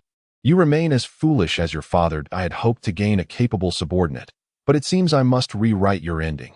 The grip of the Lord's hand finally subdued the boy's struggles. His head tilted to the side, his body gradually losing warmth. The coachman pounded the ground in agony, tears of regret streaming down his face. Yet in this world, no remedy exists for regret. Once a grave error is committed, it becomes irretrievable. In that moment, Huang Xiao finally comprehended the words his father had spoken in his youth. Life is rife with choices, and once a wrong choice is made, the path of return becomes exceedingly difficult. Therefore, with each decision, one must first consult their conscience and wisdom before proceeding. His father had spoken of conscience first, then wisdom. This time, he sought wisdom but neglected to heed his conscience. Take him away. The Lord coughed lightly, releasing his grip and allowing the boy's lifeless body to drop, then addressed the subordinate emerging from the inner chambers. That plan can commence now. Yes, my lord. The subordinate bowed respectfully, his tone as deferential as when serving the ruling official. Mori wiped his hands and turned to leave. From that day forth, many disabled individuals donned old military uniforms and began to roam the streets of the capital. They were no longer content with petty acts of violence and robbery. Rather, they sought to escalate matters significantly. They vandalized the jewelers, set fire to the opulent mansions of the affluent, and even confronted the law enforcement troops when discovered, resulting in the deaths of 3 officers. For 3 consecutive days, the capital descended into chaos, with wounded soldiers wreaking havoc everywhere. The true injured were scattered throughout the capital, making it impossible to discern the genuine from the false. Compelling caution towards all clad in tattered military uniforms. Amidst this turmoil, the law enforcement troops fortuitously uncovered the whereabouts of Bai Xing's son. It was said that the unfortunate boy had been kidnapped by Bai Xing's coachman in collusion with several wounded soldiers. They had hoped to extract the secrets of the Bai family's hidden wealth from the boy, but were met with his remarkable resilience. The law enforcement troops, worthy of their title as the guardians of the capital, eventually located the place where the boy was held captive. However, tragically, the coachman Huang Xia, in a fit of desperation, killed the poor child. Yet, he too met a grim fate, being slain on the spot by a heavily armored warrior. The remaining wounded soldiers were captured and confessed to their crimes. The hero, who once felled a demon general on the battlefield against the demon race, lost his sanity upon seeing his son's lifeless body. He dashed out of the tribe with the child in his arms, his fate thereafter unknown. This incident marked a significant crisis for the ruling officials, but it eventually subsided. Meanwhile, the chief administrator, seated quietly in the ruling hall, silently resolved the crisis while simultaneously finding an excellent opportunity for counterattack. That a document was dispatched from the ruling hall to the military headquarters. Alik, holding the document, perused it while waiting for the Grand Marshal's review. He was utterly shocked. Adjutant, the Grand Marshal requests your presence, urged a servant. Alik contemplated destroying the document, but knew such an action would be futile. Gritting his teeth, he entered the spacious office of the Grand Marshal and presented the document. Where did this come from? The Grand Marshal inquired. The 47-year-old Grand Marshal Taifu, tall and imposing, perpetually wore a frown that suggested dissatisfaction with all things and all people. instilling a sense of dread in those who worked before him. Alik was no exception. He involuntarily inhaled deeply and offered the document. "It is from the ruling hall, my lord." The ruling hall. The Grand Marshal took the document, somewhat surprised. Upon reading it, he suddenly laughed. This should have been done long ago. After all, the chief administrator is merely a civilian, lacking the resolute demeanor required. "Alik, assemble the troops." "Yes, my lord." Alik stood at attention. "What is it?" The Grand Marshal's gaze was like a concealed battlefield filled with thousands of soldiers ready to strike. Regarding the orders from the ruling hall, Alik boldly stated, "If this command is executed, who knows how many will perish, how many families will be shattered, how many children will weep." He sought to use every ounce of his strength to prevent it. But his utmost effort amounted only to persuasion. And what do you think? The battlefield in the Grand Marshal's eyes began to shift, the sound of a roaring army preparing to charge. "When did you earn the right to think about my affairs?" He questioned. "Young man, your duty is to convey my orders. Must I repeatedly emphasize your responsibilities?" The Grand Marshal's voice was not loud, yet it suppressed every word Alik wished to shout. The army concealed within the Grand Marshal's gaze easily shattered Alik's resolve. Despairing, he shook his head, saluted the Grand Marshal, and exited the office. A torment called pain gnawed at his chest. Yet he had no choice but to begin issuing orders to assemble the troops under military command. "What has happened?" On the square, a general in his 50s approached Alik, a look of confusion etched on his face. "General Gao." Alik saluted promptly. Gao waved his hand, urging Alik to clarify his doubts quickly. The ruling hall sent a document requesting the military to immediately organize forces to suppress the wounded soldiers of the emergency conscription army. Alik replied. He looked at Gao, his eyes filled with hopeful light. After all, this was a national general, ranked just below the Grand Marshal. Perhaps he could find a way to salvage everything. Gao trembled, his gaze filled with fury. "How can they do this?" "I tried to dissuade them," Alik said, shame washing over him. "General, you must stop this. I will take action." Gao suppressed his anger and strode towards the military headquarters. Alik watched his retreating figure, recalling the deeds he had done for the emergency conscription army. Filled with admiration, and couldn't help but salute the departing back. Gao was gone for quite some time, and with no news, Alik could not resist entering the building, arriving at the office door, at the threshold. He heard a heated argument, two voices clashing, but General Gao was gradually being suppressed by the Grand Marshal's icy words. "This is bad," Alik thought hesitantly, ultimately rushing out of the building, requesting a swift horse, and galloping away. The recent turmoil in the capital left Anwen deeply troubled. Today, when he heard news about Bai Xing from Ander, he fell into utter despair that he sank into the sofa, speechless. "Let us search for Bai Xing," Zhou Fa Lei suggested, grabbing his coat. "It's pointless." Anwen shook his head. "What use is it to find him now? It's all too late." "But should we just sit here?" Ander asked. Just then, the sound of hooves approached, followed by hurried footsteps. Alik burst through the door into the room, panting. "It's bad. The ruling hall has issued orders for the military to assemble and suppress the wounded soldiers of the emergency conscription army." "What?" Zhou Fa Lei and Ander gasped in unison. "I have done my best," Alik confessed, shame flooding his face. "I am of little consequence and cannot affect change. General Gao is currently arguing with the Grand Marshal. But I overheard some details, and it seems futile. The Grand Marshal believes that soldiers are the sword of the empire. The sword should not concern itself with public opinion, as long as it is loyal to its master. This is terrifying. We must inform everyone quickly," Ander urged. Alik looked at the unfamiliar face, only just realizing there were others in the room, and felt it inappropriate to discuss such matters before them. However, given the urgency, he brushed it aside. "I am not acquainted with the people of the emergency conscription army, and given my status," Alik said, "so this matter must be entrusted to you. I must return. Otherwise, the Grand Marshal may become enraged." "You go?" Anwen stood up. "We shall head to the emergency conscription army." Alik placed all his hopes in his friends, constrained by his official duties, and had to ride back swiftly.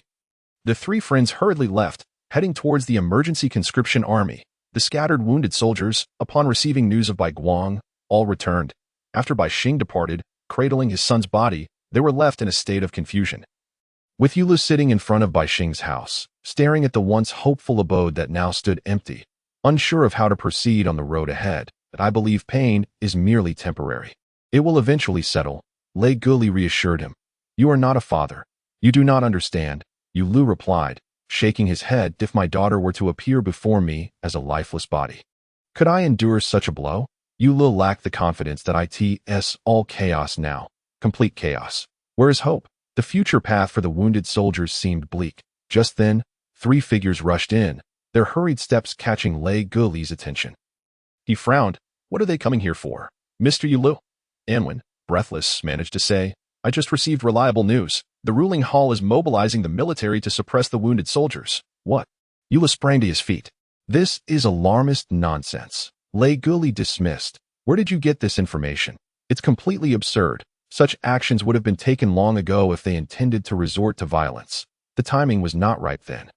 Zhou Fa Lei interjected. But now, the blame for the Baiguang incident has been placed squarely on the wounded soldiers. That was done by Bai Xing's own coachman, Lei Guli insisted. It's their family matter, unrelated to the wounded soldiers. Them aren't the Yulu. Anwen disregarded Lei Guli's arguments, focusing solely on capturing Yuli's attention. Enough, Yulu resumed his seat, his gaze dimmed. Even if it's true, what difference does it make? Everyone should evacuate from here, Anwen suggested. There are plenty of places in the capital that can accommodate everyone. Yulu scoffed, cutting him off. You suggest evacuation? We have painstakingly settled here. Though it may be far from perfect, it has allowed us to survive. However tenuously, he said. Now you speak of retreat and claim there are places in the capital that can accommodate us. What a jest. Mr. Yul, what do you mean by that? Zhou Fair could not endure the tone of his counterpart. What have we raised here for? It is for your lives, your safety. And this is the attitude you present. I mean, even if this were true, perhaps forcing us to leave is their true intent. Yul remarked. Indeed, Reguli nodded in agreement. While you feign concern for our plight, you are merely playing into their hands. Friends, I know you are good people, but sometimes good intentions can lead to dire outcomes. You have no right to comment on us, Anders said coldly. One knew better than he the true nature of this man. Yet he found himself unable to substantiate that all evil stemmed from him. He felt a sense of powerlessness, which fueled his anger towards Reguli, as well as towards himself. Please trust us, Anwen urged. Our information comes directly from. He wanted to utter the words military headquarters, but suddenly realized Reguli was present. If he discovered the source of their information, it was likely the governor would be informed immediately. He could not put Alec in danger. Where? Reguli pressed, a strange glint in his eyes. From a reliable source, Anwen replied. Reguli laughed. I told you, even if it's true, it doesn't matter. Yul stated, we cannot leave this place. Even if we find a new residence, even if we overcome all obstacles to rebuild there. So what? When the army comes again, where do we flee? Out of the capital. Retreat is merely a temporary measure. Anwen asserted, this is not a war between nations. The army cannot occupy this place. Once they withdraw, you can return. Ander and I will find a way to disseminate the truth, and by then, the citizens of the capital will still support you. If the governor attempts to use the military again, he will face tremendous resistance. Yul shook his head, interrupting Anwen once more. We do not wish to flee. We have no need to escape. We have nothing to be ashamed of. As if they haven't committed bloody deeds. Zhou Fair reminded them. You remember the 51 wounded soldiers from Sacred Shield Town. Their blood has yet to dry. This is different, Reguli replied. We have not only veterans here, but also women, children, and the elderly. Indeed, Yul nodded. They cannot lay a hand on women, the elderly, or children. And you said that the army is the one here to suppress us? Yes, Anwen confirmed. Then there is nothing to worry about, Yul said. They are soldiers, and so are we. Thus, we will not turn against one another. We are their future, and they are our past. The past and the future cannot be at odds. That makes sense, Reguli nodded. You do not understand the sentiments of the soldiers. Even if the governor issues an insidious and terrible order, the soldiers would not carry it out against their comrades. Still, we appreciate your good intentions, Yul said, but we have our own methods. Please do not interfere, Mr. Yul. Anwen emphasized, the safety of thousands rests in your hands. I hope you will act with prudence. I am being prudent. Yul replied, precisely because it concerns thousands, I must hold my ground. You are not us and cannot truly understand our pain and needs. Yet before Anwen could speak again, Reguli rudely interrupted. You are not welcome here. Leave. Your skin will be torn off sooner or later. Let us see how you faced your comrades then. Anders shouted angrily. Reguli scoffed. I have tolerated your slander long enough. Kid, either get lost quickly, or I will show you what it means to be a soldier. Come on. Ander impulsively stepped forward, only to be stopped by Anwen. We are leaving, he declared. Yet Ander trembled with rage. Leave, Anwen insisted. You will regret this, mark my words. Jofer shouted back furiously while walking away. Yule's expression remained calm. His gaze resolute. Regulai patted his shoulder, indicating his steadfast support. What should we do? Just watch everything unfold.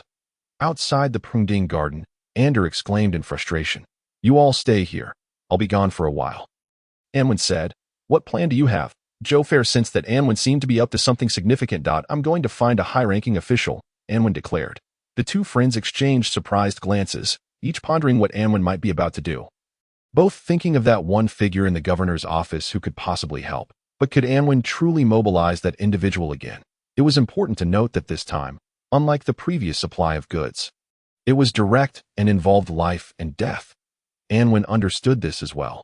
Yet in such a moment, he had no other choice. He arrived at the main entrance of the governor's office, and the doorman, who had long memorized this face, immediately approached. Is it you? The doorman exclaimed in surprise. Last time, Lord Luo received the pouch of coins and came out to meet you personally. Why did you leave? I need to see the Lord. It's urgent. Please help me relay the message, Anwen replied, wasting no time as he handed over 10 gold coins into the doorman's hand.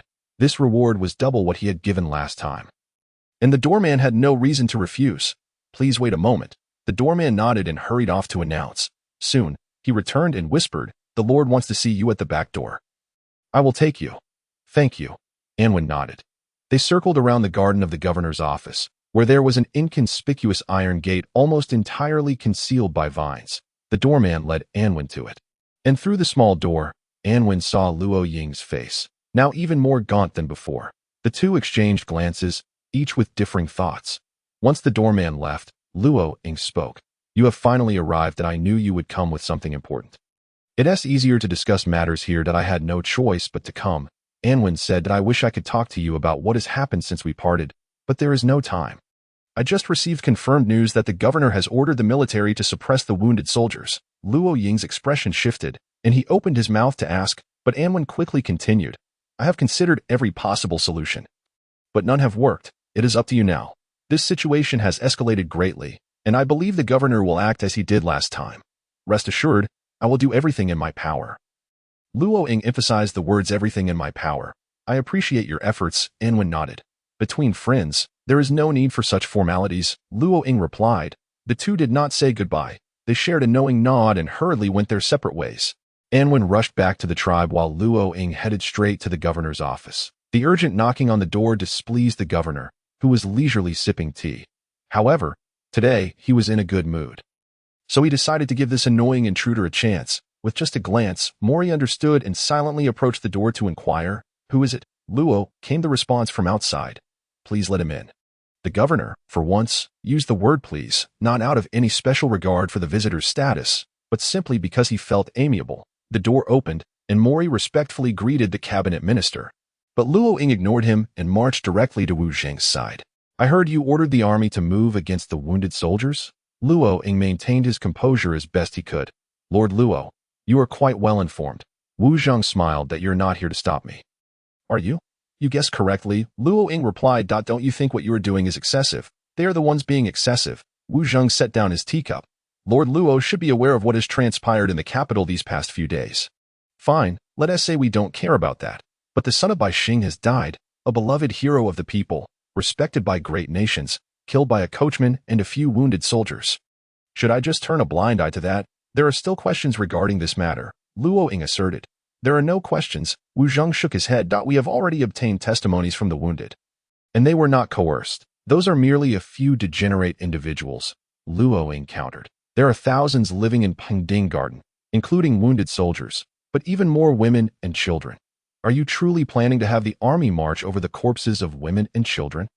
You are being overly sensational, Wu Zheng replied. The wounded have now become a malignant tumor for the empire. I am merely excising the tumor. In the process, perhaps a bit of healthy flesh will be scraped away. But I cannot allow them to poison the empire out of concern for that. Those are thousands of lives, thousands of women, children, and the elderly. Luo Ying could no longer contain his rising emotions. These are vibrant lives, flesh and blood people who, for the sake of this empire, have willingly sent their loved ones to the battlefield. In contemporary discourse, The voice of the esteemed governor conveys but a mere fraction of genuine humanity. He finds it incomprehensible how Wu Zheng remains indifferent to the lives of thousands. Lord Luo. Wu Zheng's tone turned frigid, his good spirits dampened by Luo Ying's fervor. Rising to his feet, his gaze icy. He fixated on Luo Ying. I am an official of the Empire, a member of the Nine Elders. The Empire has entrusted me with significant responsibilities, and thus I must reciprocate with unwavering commitment. He proclaimed, with power comes obligation. It is my duty to eradicate all malignancies from the Empire. Perhaps some may not grasp this process, but it matters little to me that I need only to be accountable to the Empire. As for you, I hope you reflect carefully on whom you ought to be responsible to. The Empire or those wretched commoners? I see no such wretched commoners, Luo Ying countered.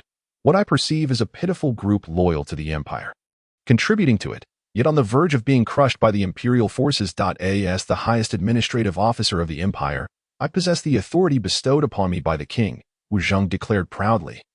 Lifting his head, if you find fault with my orders, you may convene a cabinet meeting. That is also within your rights. Very well, Luo Ying nodded. Then I shall exercise my authority as well. Consider your words carefully. Wu Zheng's tone turned ominous. What constitutes the Empire's interests is seemingly a matter we do not share a unified perspective on, Luo Ying replied. Then let us gather all members to deliberate. He suggested. The Empire's interests surely do not include granting mining permits for iron or to those unqualified, do they? Wu Zheng regarded Luo Ying with a gaze laden with meaning. Speaking of this matter, I find myself rather curious. Who authorized the industrial magnate Fang Fu to exploit the Sun Iron Mine? Moly. Wu Zheng's expression darkened.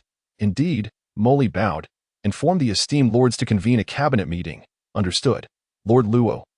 Please wait for me in the council chamber. Wu Zheng seated himself, lifting a teacup. Luo Ying inhaled deeply and departed. Shortly thereafter, 8 cabinet members assembled around the round table in the council chamber.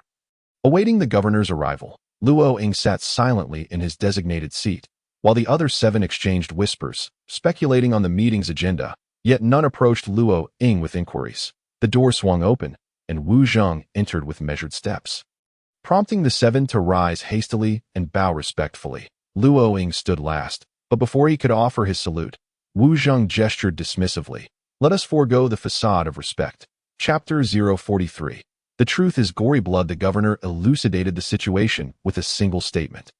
And the 7 cabinet members faintly sensed something amiss. Lord Luo, since you requested the cabinet meeting, perhaps you should articulate the agenda, Wu Zheng said, taking his seat and adjusting the handkerchief in his pocket. Esteemed colleagues, Luo Ying rose, urgency in his voice. That I will be brief. The governor has just issued orders to the military, commanding the Grand Marshal to suppress the urgent recruitment of 6 soldiers in the Puding Garden. I oppose this. The 7 were taken aback, glancing between Luo Ying and Wu Zheng. Wu Zheng, preoccupied with the handkerchief flower, seemed disinterested in the unfolding discourse. For a century, whenever war looms, the Empire has relied on urgent recruits. Luo Ying stated. Indeed, all conflicts over the past century have been borne by these recruits. If the Empire retains any semblance of stature among the 10 kingdoms, it is due to their sacrifices. They have silently contributed to the Empire without ever requesting recompense. Had this year not been a year of calamity, I believe the wounded would not have come to the capital seeking mere compensation. Their demands are reasonable and lawful. I see no justification for the administration to deploy forces against them. The 7 exchanged glances, directing their attention to Wu Zheng. Let everyone speak freely. Wu Zheng maintained his downward gaze. The handkerchief flower in his grasp seemed more significant than the lives of thousands. The injured have caused quite the uproar these past days. Bai Xing's son was even slain at their hands. If we do not suppress them, rebellion may ensue. One voiced support for Wu Zheng as citizens of the Empire. It is our duty to contribute in some capacity. Their disturbances in the capital are wholly unwarranted. Another remarked, leaning toward Wu Zheng's perspective. However, if the military cannot exercise restraint, it may incite widespread bloodshed. Someone else began to express concern. Wu Zheng lifted his gaze, his eyes piercing as he fixed his stare upon the speaker, who immediately faltered. Those ruffians are one matter, but I fear the military may inadvertently harm innocent civilians. If they are innocent, they ought not to mingle with the ranks of the wounded, Wu Zheng replied. Indeed, the cabinet member nodded vigorously. I believe they have grown into a malignancy that must be excised. As for any collateral damage, It is an unfortunate inevitability. We cannot allow a handful of misguided individuals to disrupt the capital so brazenly. Wu Zheng asserted. Your words ring true. The cabinet member hastened to agree. Truly, those who are virtuous would not associate with such ruffians. If they do, they must share in their complicity. Wu Zheng chuckled, turning to Luo Ying. Esteemed lords, he addressed the assembly. If there are no objections, we may adjourn. The assembly exchanged glances, shaking their heads in unison. Adjourned. Wu Zheng stood, placing the elegant handkerchief flower into his breast pocket as he strode forth. The seven rose respectfully in his wake. Leaving Luo Ying alone in the vast chamber, he sat in silence, and after a considerable time, he struck his fist heavily upon the table. He had come to understand the cabinet's dynamics in recent days. But he had not anticipated their descent into such degradation. They were not a council of advisors. They were merely Wu Zheng's echo chamber. They lacked conviction, evading calamity while turning a blind eye to the truth.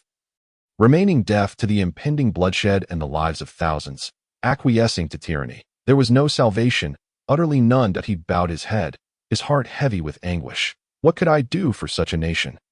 What could I do for such a cabinet? He shook his head in disappointment, then despair. Anwen, forgive me. The memory of the young man stirred within him, evoking countless nights and days of their journey. The youth's eyes always sparkled with light. As he spoke of the future and strategies for national prosperity, his visage imbued with hope. Luo Ying lifted his head once more, remembering the young man. He recalled his own youth. That year's grave illness, for an ordinary noble family, would be a minor inconvenience, easily resolved with a few hundred gold coins. Yet the Luo family was a declining aristocracy, earning less than 100 coins a year, barely scraping by. Despair had settled in the family. His father had even begun to prepare a coffin for him. But he endured. He remembered the ordeal he faced during his illness. Everything felt like a dream, a dark dream that he struggled within. Faintly hearing his father's weeping and his grandmother's sighs, he sensed that life was slipping away, the footsteps of death quietly approaching. Yet he yearned to live. He did not wish to depart from this vibrant world, for he had dreams yet to fulfill. Thus, he gritted his teeth and persevered, miraculously emerging from that long, dark slumber in his youth. His father, burdened with business debts, sold their estate and ultimately took his own life by jumping into the river. His grandmother, overcome with grief, passed away as well. Alone, he buried both his grandmother and father, then approached the creditor with sincerity, pleading for time. After hours of earnest appeal, he finally softened the heart of the seemingly unyielding lender. Subsequently, he toiled for 10 years, diligently repaying his debts. During those harrowing times, he was utterly alone, without kin, devoid of wealth or power. Now, he had finally accumulated some savings and wielded a modicum of influence. Why then should he despair? He rose abruptly, striding toward the exit with purpose. His eyes sparkled, hope ignited within his heart. Until the final step is taken, one must not succumb to despair. If the governor's orders cannot be undone, then let us strive to alter the Grand Marshal's resolve. The skies above Pengding Garden were bright. Yet dark clouds loomed ominously over all hearts. The Grand Marshal sat in his four-horse carriage, his icy gaze piercing through the window at the garden. Long abandoned for countless years, this garden was a wasteland. Inhabited by those deemed superfluous, they contributed nothing to the empire and instead posed a threat. This was their transgression. The Grand Marshal had little interest in questioning them about their plight, in his view. Since the governor had issued the decree, it was his duty to enforce it. That a soldier must remain detached from emotions, refraining from overthinking matters. Those who ponder too deeply often find themselves troubled. Whereas the Grand Marshal preferred to savor life, shunning complications. A battlefield long forsaken, the Grand Marshal murmured, a hint of excitement flickering in his eyes. Soldiers arrived at the entrance of the garden, calling within, merely demanding that the wounded evacuate within a set time frame, returning to their hometowns and refraining from further disturbances in the capital. We have committed no crime. Why must we leave? Regli stood among the wounded, bellowing fervently, rallying everyone to join in the chant, "Do not retreat, do not retreat." The Grand Marshal, upon hearing such fervor, felt a swell of satisfaction. Excellent. He nodded. I have warned you all, with a wave of his hand.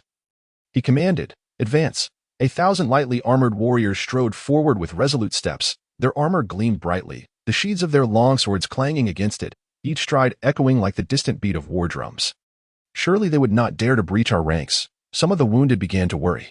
They would not, Regli assured them with confidence, all the while subtly inching backward. Soldiers only slay their enemies. They would not harm their comrades. Yul stood tall, offering solace to the crowd. 200 meters, 100 meters, 50 meters, 10 meters. Finally, the formation reached the entrance, at which point 10 towering figures leapt from the ox carts behind the Grand Marshal's carriage.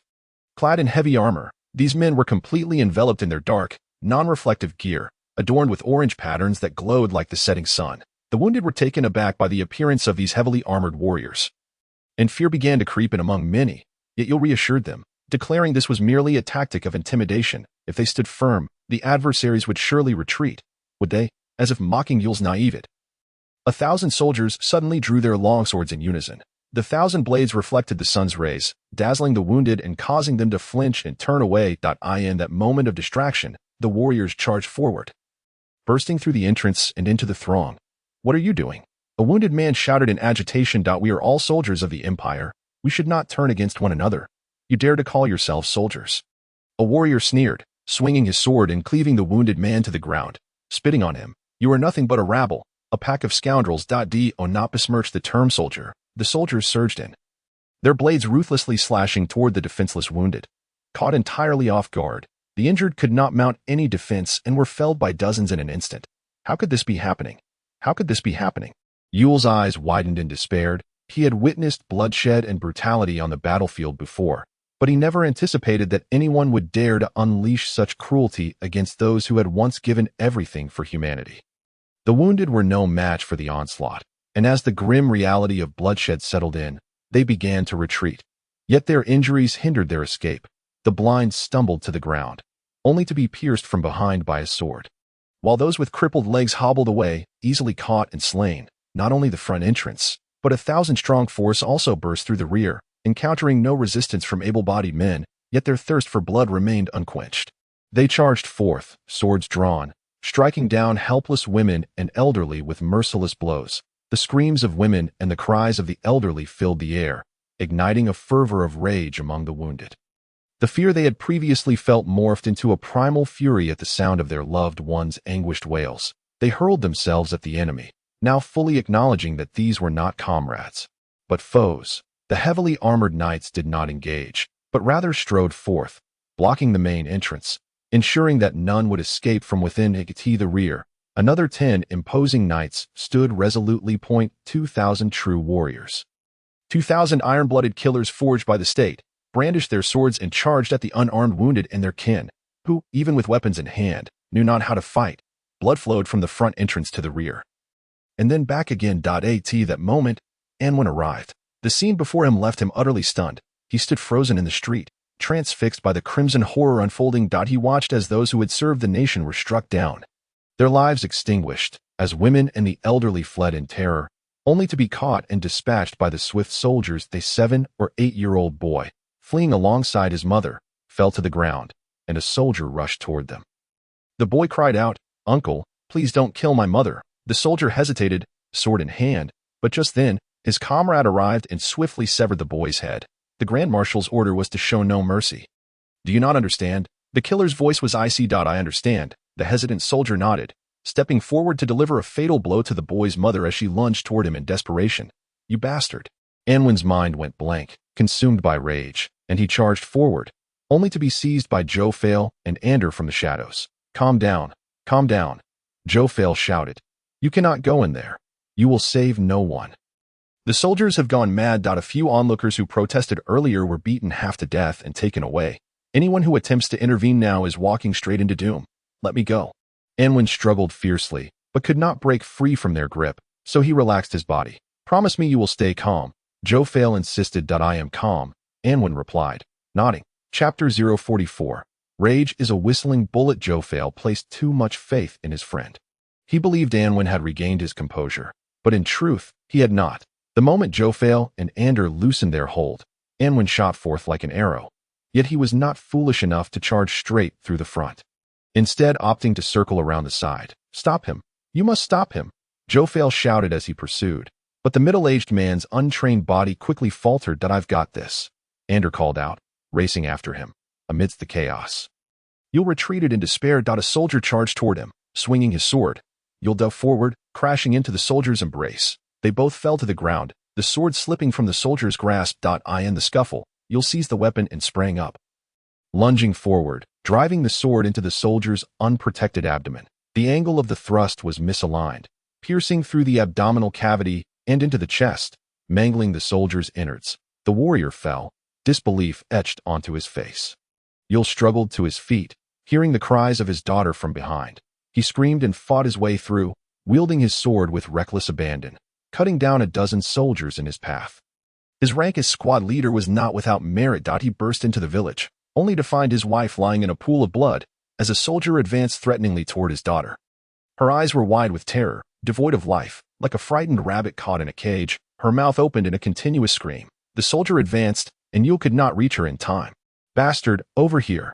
he roared, drawing the soldier's attention, and hurled his sword. The blade sliced through the air with a soft whistle, embedding itself in the soldier's throat. The warrior trembled, grasping the sword in a futile attempt to pull it out, but gradually lost strength and collapsed. "Bastard, bastard!" Yul cried, rushing forward to embrace his daughter, only to have a sword cleave through his leg from the side that he fell, his severed limb bleeding profusely. Regli approached, sword drawn, pointing it menacingly at Yul. Regli. At this moment, no further explanation was needed. The sword and blood had already conveyed all that was necessary. Yul finally understood that he had misplaced his trust, that Anwen's accusations were not unfounded or baseless. But it was too late.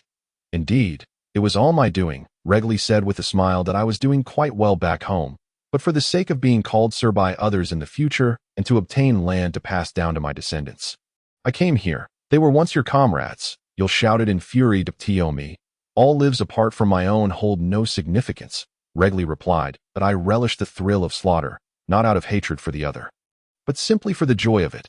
Similarly, I refrained from striking you earlier, as there was no necessity. Now, however, the time has come to wield my sword." Yul closed his eyes, tears of despair welling up. He thought of Anwen, recalling how the young man had warned him more than once to be cautious, how he had said that thousands of lives depended on his actions. That I was wrong. I was truly wrong. Tears of regret could not halt the sharp blade. Regli, with a cruel grin, drove the sword into Yul's abdomen. It would not bring about an immediate death, but it would ensure he felt ample suffering. Yul screamed, his body curling in agony. Regli withdrew the sword and plunged it into Yul's thigh. "Remember when you told your subordinates that Captain Regli was not a butcher, that he hated the other tribes because he loved those of our kind who suffered at their hands, and that he sought justice for them?" Regli laughed. "You were mistaken. I simply enjoy doing this. When there are other tribes, I act this way toward them. When there are no other tribes, I act this way toward my own kind." He withdrew the sword, stabbing again and again until Yul collapsed into a pool of blood, convulsing as life slipped away. "Savor your final moments." Regli approached the girl with a sword in hand, a smile gracing his lips. "I am uncertain of the visage of a devil, but upon seeing you, I finally comprehend." At that moment, a voice rang out, prompting Regli to turn in astonishment, where he beheld Anwen standing beside a house 6 meters away. "Ah, our meddlesome big boy has arrived." He chuckled as he turned, lifting his sword to gaze at Anwen. "Oh, and there is another bothersome companion." He glanced past Anwen to see Ander hurriedly catching up, panting heavily. "Excellent," Regli remarked. "This saves me a great deal of trouble. I have long found you unpleasant. Come, let me see if your muscles are as taut as Yul's." Anwen. Ander dared not advance any further, instead calling out from afar, "We are no match for him." He wished to urge Anwen to flee, but upon witnessing Yul's lifeless form in a pool of blood, his heart swelled with fury. "Regli, you are a scoundrel," he bellowed. "Yul trusted you so deeply, so utterly. How much is trust worth?" Regli inquired earnestly. "Can it elevate me above others? Can it make me a wealthy man?" Anwen remained silent, his gaze fixed not on Regli, but rather on the girl in the distant corner. The girl trembled, her eyes wide with terror, yet she no longer cried out. Her mouth agape, she stared at the corpses of her parents, lost in a daze. "Do you wish to avenge them?" Regli laughed, gesturing with his sword towards the bodies of Yul and his spouse. "If so, come forth. Or perhaps I should come to you." He beckoned Anwen forward with a curl of his finger, then strode confidently toward him, his wrist twisting to transform his sword into a shimmering arc of light. Ander did not flee. Instead, he bent down to seize 2 stones, running forward while hurling them at Regli. The battle-hardened bloodletter chuckled as he evaded the first stone, swatting the second aside with ease. Ander bent down to retrieve more, only to be yanked aside by Anwen. Playing the hero, Regli laughed. I've heard you're a blacksmith? You should possess some strength, D.O. You think the might of a blacksmith can fell a warrior who emerges from a sea of blood? Anwin spoke not a word. Instead, he silently drew forth a second-generation light firearm. The bullet was chambered. What is that? Regli asked, eyeing it curiously. It appeared akin to a rather ineffective hammer, albeit too small to cause harm. You can give it a try, Anwin replied. Ander looked on in astonishment at Anwin and the peculiar iron contraption in his grasp. Although it was indeed made of iron, Regli's assertion rang true. It was far too diminutive, seemingly ineffective even against an unarmed warrior, let alone a sword-wielding bloodletter. Yet Anwin's composure was unerringly steadfast, instilling in Ander a vague sense that this device was far from trivial. His instincts had always served him well at that moment. 3 warriors rushed forward, swords drawn, eyeing Regli with caution. Regli smiled. Allies, subordinates of the governor. He produced a badge from his breast pocket, waving it before the 3 men. It was a covert operative's badge issued by the governing hall, one that all 3 warriors recognized. What of them? One warrior pointed at Anwin and Ander. May I have them for sport? Regli inquired with a grin. The warriors clearly held little regard for such operatives. One scoffed and suddenly charged at Anwin, sword raised high, employing a cleaving technique. Given his build and the speed of his swing, one strike would surely split Anwin's head in 2. Anwin turned his head slightly, the light firearm pivoting, his index finger moving with a whisper. With a faint explosive sound, a bullet was propelled from the barrel. The solar iron, charged with power, easily pierced through the warrior's facial bones. Embedding itself deep within the center of his skull, the core of the solar iron unleashed its force, and the outer iron shell disintegrated in an instant, transforming the interior of his head into a gruesome pulp. The warrior, sword still raised, toppled backward, his body crashing to the ground with a heavy thud. Ander's eyes widened in disbelief. What have you done? One warrior screamed in terror. Another, more seasoned, faced the formidable adversary with a mixture of awe and determination. Suddenly lunging at Anwin with a thrusting technique, with a swift motion of his left hand, Anwin chambered another bullet. His right index finger moved slightly, and the bullet whistled forth, striking the warrior squarely in the forehead. The warrior collapsed forward, his sword sinking into the earth, its weight forcing it deeper into the ground, kicking up a cloud of dust. Is that magic from the demon tribe? The terrified warrior cried out. Turning to flee at Anwin's left hand moved first, followed by his right, sending a bullet crashing into the warrior's rear skull. The warrior stumbled forward, collapsing in a heap. What have you done? What is that? Regli's gaze was fixed on the light firearm in Anwin's hand, his eyes brimming with greedy desire. This is my wrath. Anwin turned to face him. The barrel aimed at the enemy ignited in a distant village and has burned its way to the capital. He murmured, I intended for this fire of anger to scorch the darkest evils of the empire. But his eyes clouded momentarily, overwhelmed by the incessant cries of agony, by the sight of the good falling in pools of blood. A chill crept over Regli as he suddenly realized that the young man before him was no ordinary foe. That weapon could indeed be fearsome, yet no weapon, no matter how terrible, could compare to a person who does not flinch even while taking lives.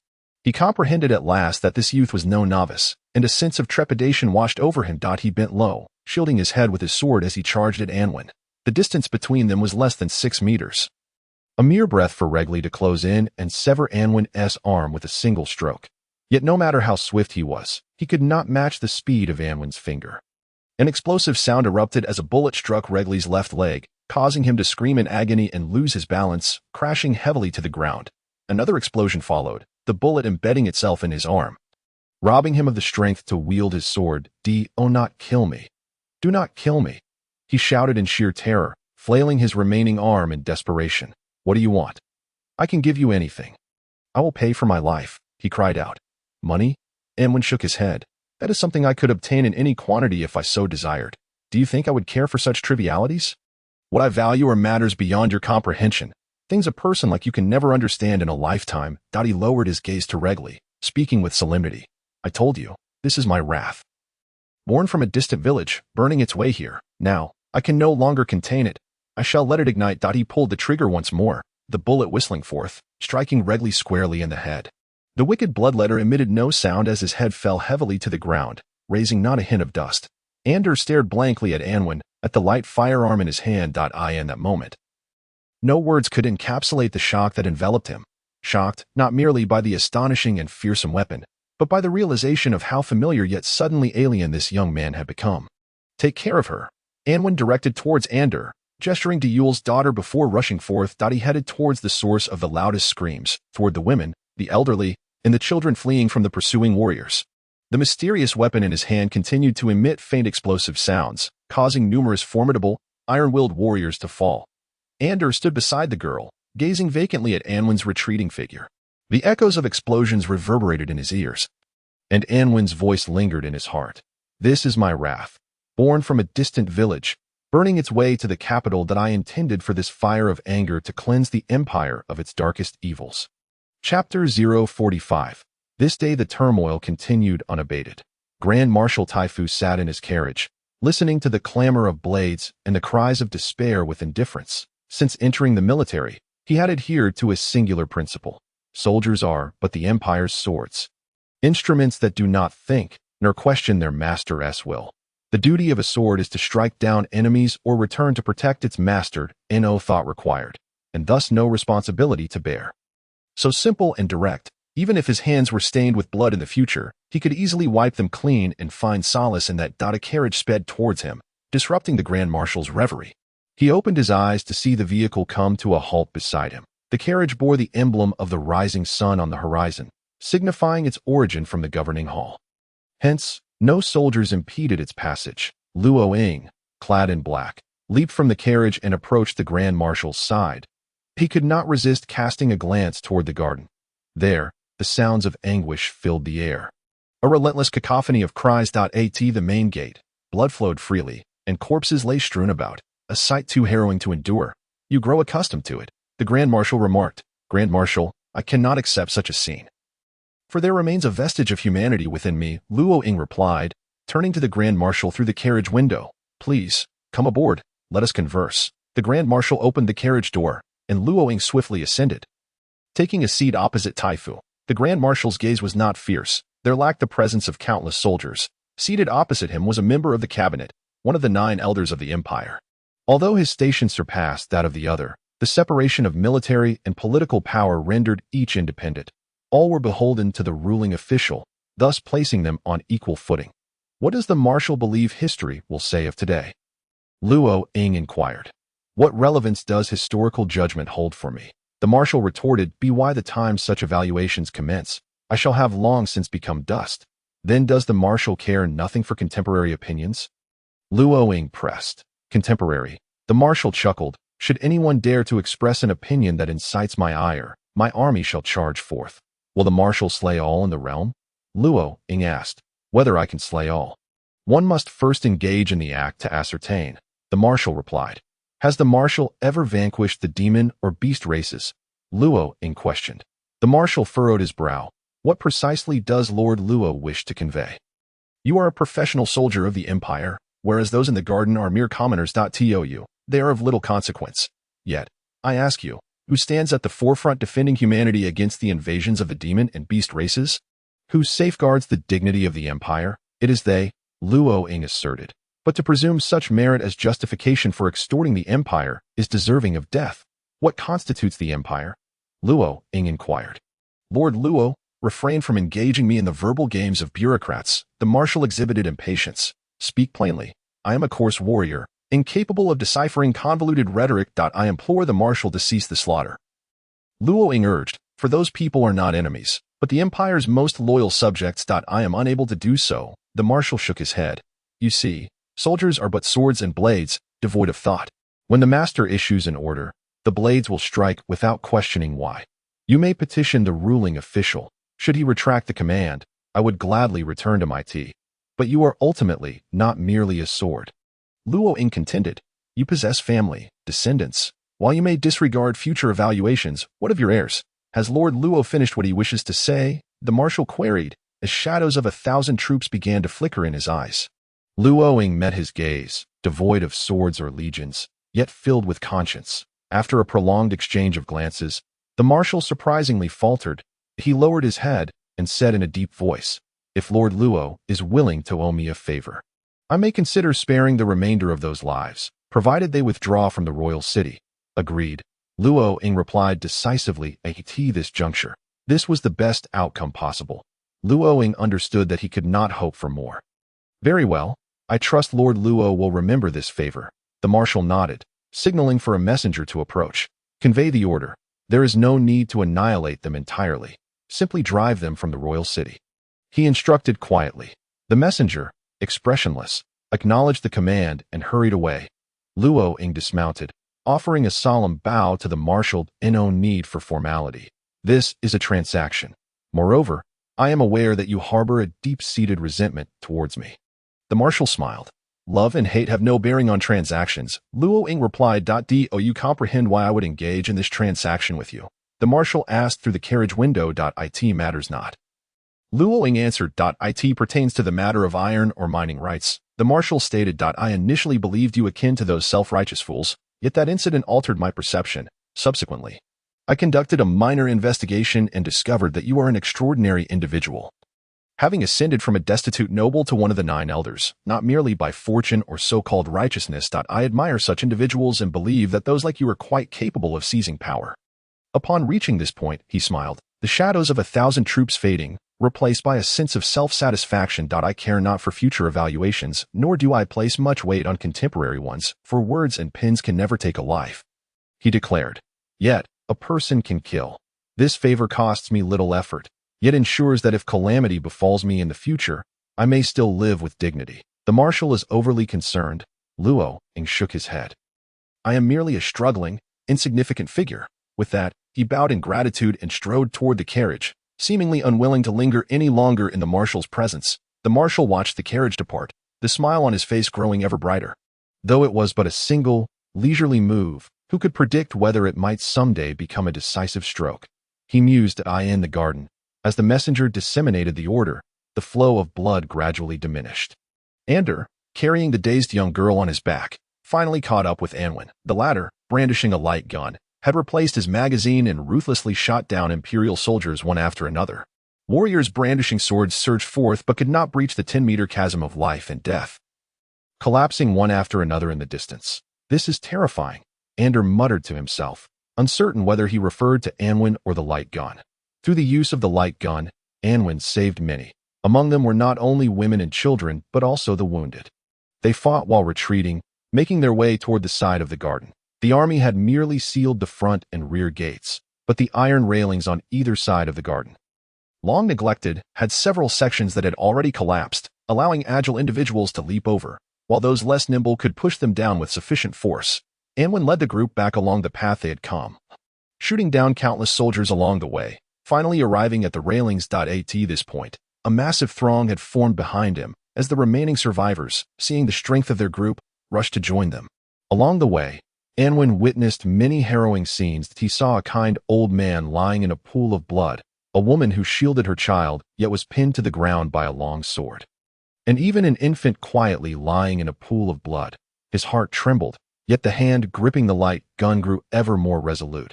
His eyes, blurred by tears, nevertheless maintained an uncanny precision when firing.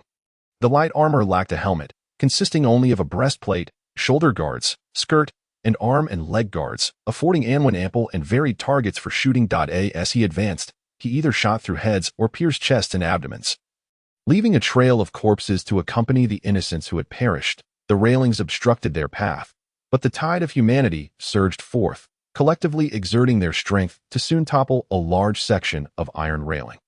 The people rushed onto the street, fleeing in a panic. The army, too, was in motion, a large contingent charging forth, heavy armored warriors among them.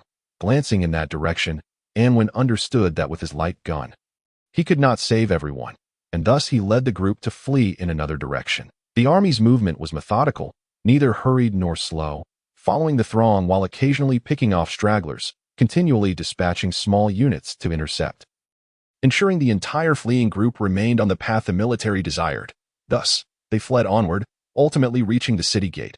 Anwen turned back to behold the imposing heavy-armored warriors. They stood silently at the rear of the throng, refraining from striking down the fleeing. Further back, a dark mass of troops approached, swords raised, eyes glinting with malice. Listen, a commanding officer bellowed. Clear out of the royal city, never to return, or face merciless slaughter, merciless slaughter. Thousands of soldiers raised their swords high, shouting in unison, their faces devoid of shame, even brimming with pride. Anwen clenched the light gun, his eyes reddening. What grants you the audacity to feel no shame? What instills you with such confidence? Yes, you are regular troops, true soldiers trained by the Empire, yet why is it that on the front lines battling other races, your figures are perpetually absent? It is the conscripted forces who die in your stead. The conscripted forces who fight for the glory of the nation, and yet now, you unhesitatingly turn your swords against them. By what right do you take pride? He gritted his teeth, blood seeping from his gums. Anwen, we must go quickly, Ander urged, handing Yule's daughter to a woman and grasping Anwen's arm, leading him toward a narrow alley. If we are to exact revenge, we must remain. He whispered. They have no way out. And we can do them no further good. Anwen moved in silence, taking advantage of the crowd's cover as he and Ander slipped into the alley.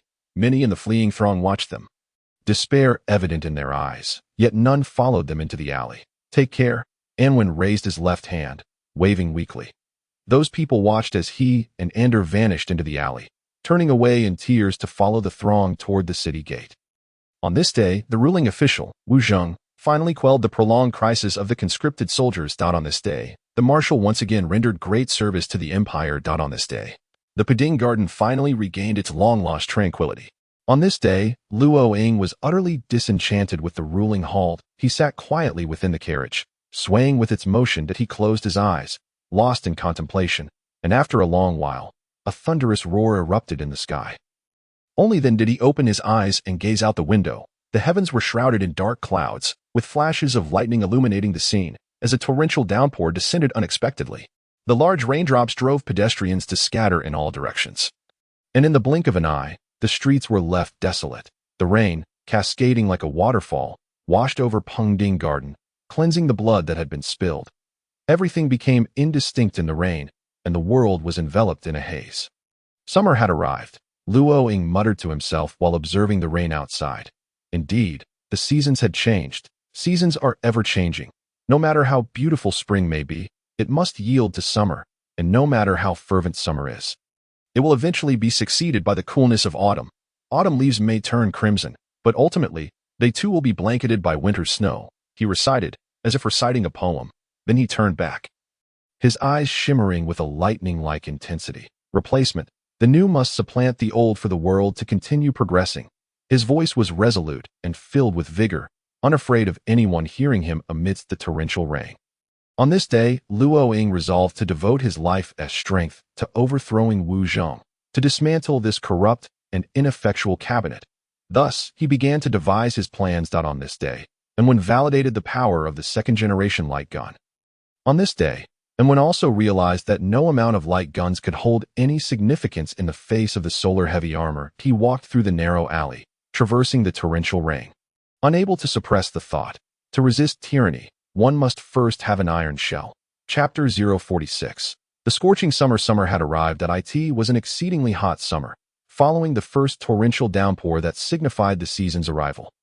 Each day was marked by the sun's relentless glare and searing heat that rain had rendered Anwen ill. After lying in a stupor for 3 days, he awoke to find Xiao Falai hurriedly bringing him water and medicine.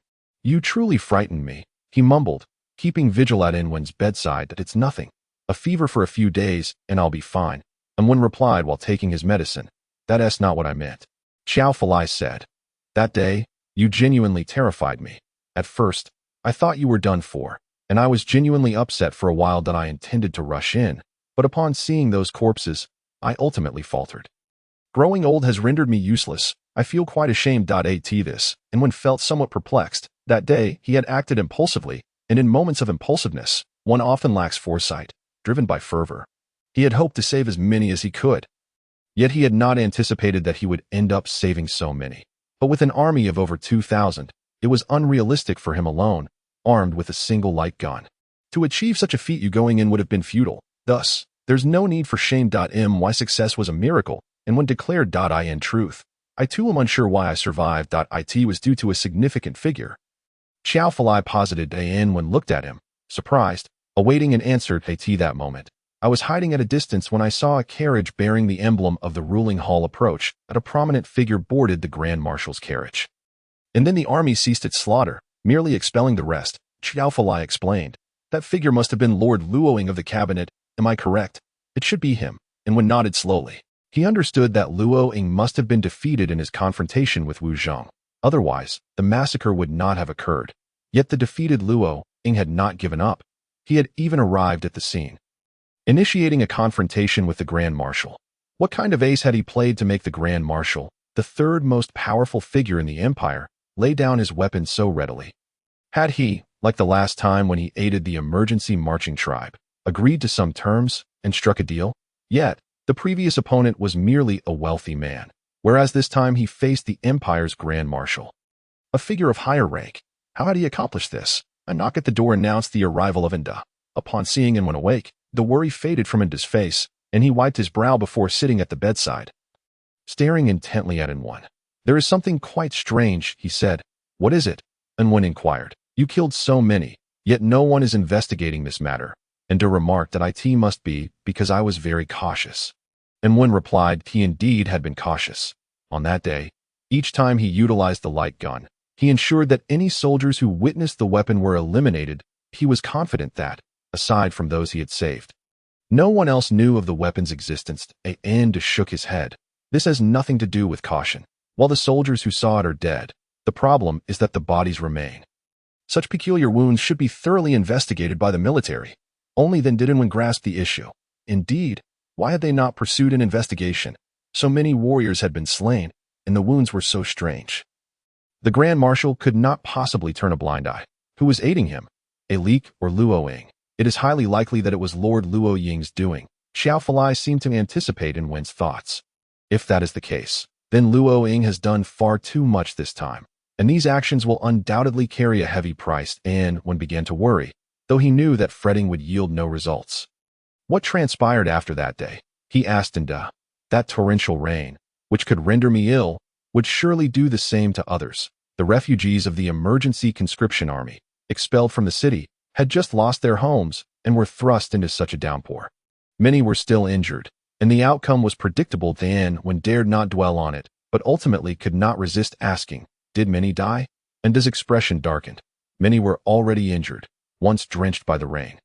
They succumbed immediately. I've heard that within 10 miles outside the royal capital, numerous corpses are lying about. The remaining survivors dare not approach the royal capital again and can only drag their sickened bodies away. The situation is likely not optimistic. Wu Zhong and Tai Fu deserve death. Xiao Falai cursed vehemently. Butchers, executioners. Indeed, they deserve death, both for the Chiu family of Kameng village and for the kind souls who perished before and after the rain that day. An Wen instinctively reached for his body but found nothing. Xiao Falai understood his meaning and opened a nearby cabinet, retrieving the light gun and offering it to him. Is this what you were looking for?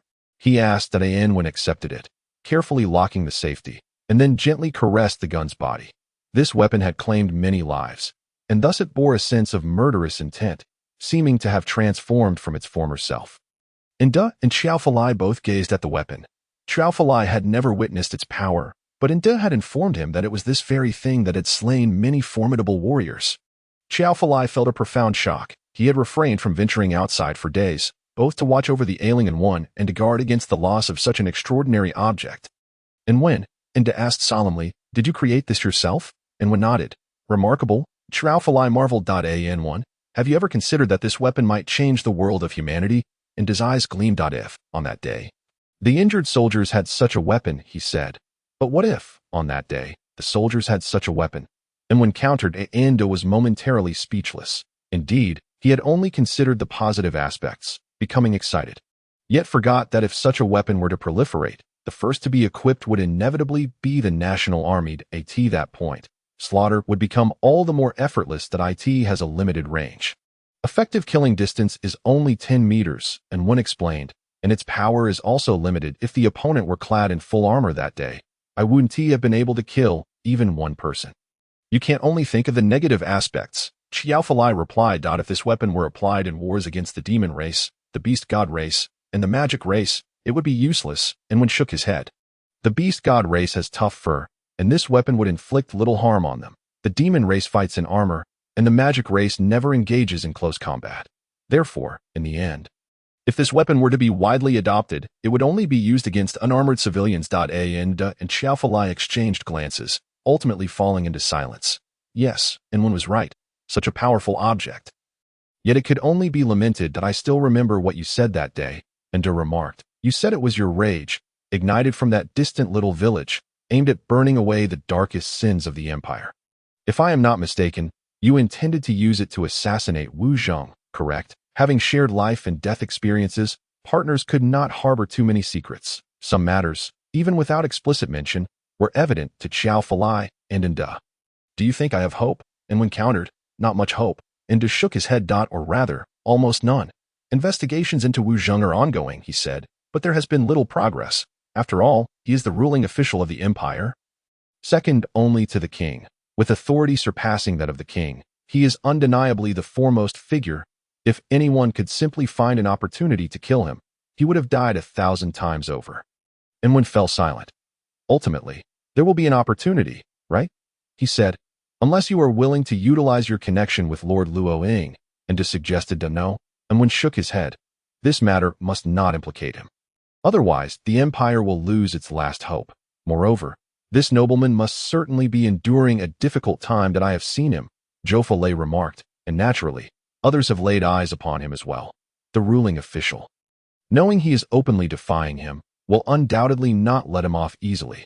Anwen began to feel anxious. Has Alec been here? He inquired. Yes, he has, Zhou Falei replied. He is quite concerned for you, yet he assures us that we need not worry about him. That day was chaotic, as General Gao Gu had a fierce argument with the Grand Marshal. No one would suspect him of leaking information to the outside world at that moment. The sun had slowly ascended to the sky, its rays piercing through the window, hot and blinding. Anwen shielded his eyes from the sunlight and gazed outside. He sensed that the light gun in his hand was becoming somewhat warm under the sun's glare. He understood this was merely an illusion. It was not the weapon that was hot, but rather the weight of the mission it was destined to bear. Can I accomplish this? He pondered. Summer arrived swiftly, bringing with it oppressive heat.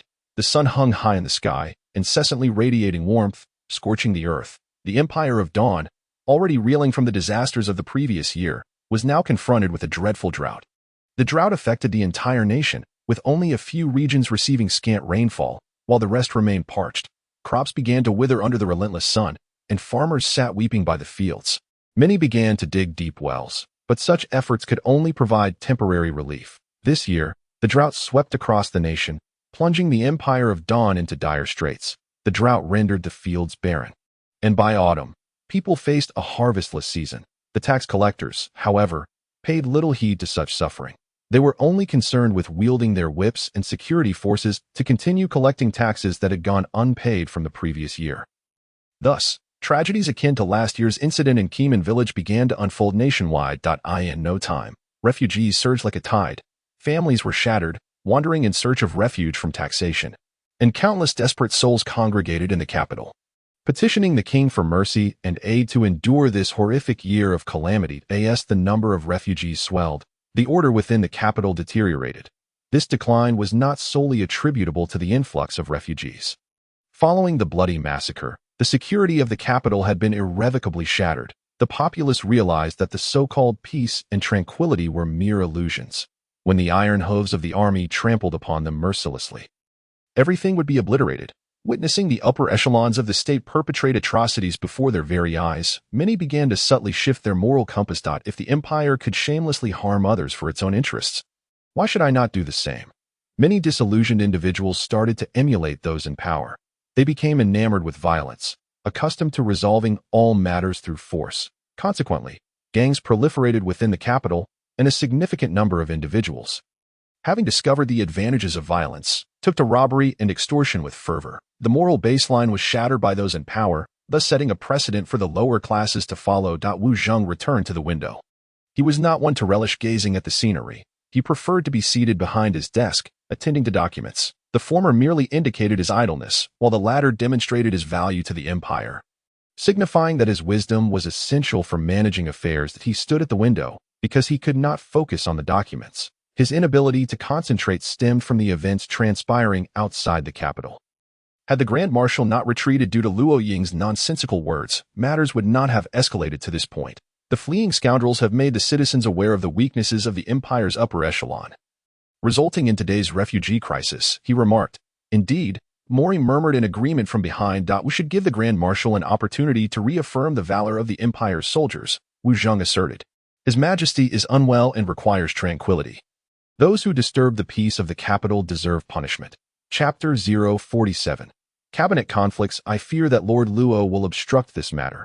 Mori hesitated to say that it is fitting that he understands who wields authority within the cabinet. Wu Zheng replied nonchalantly.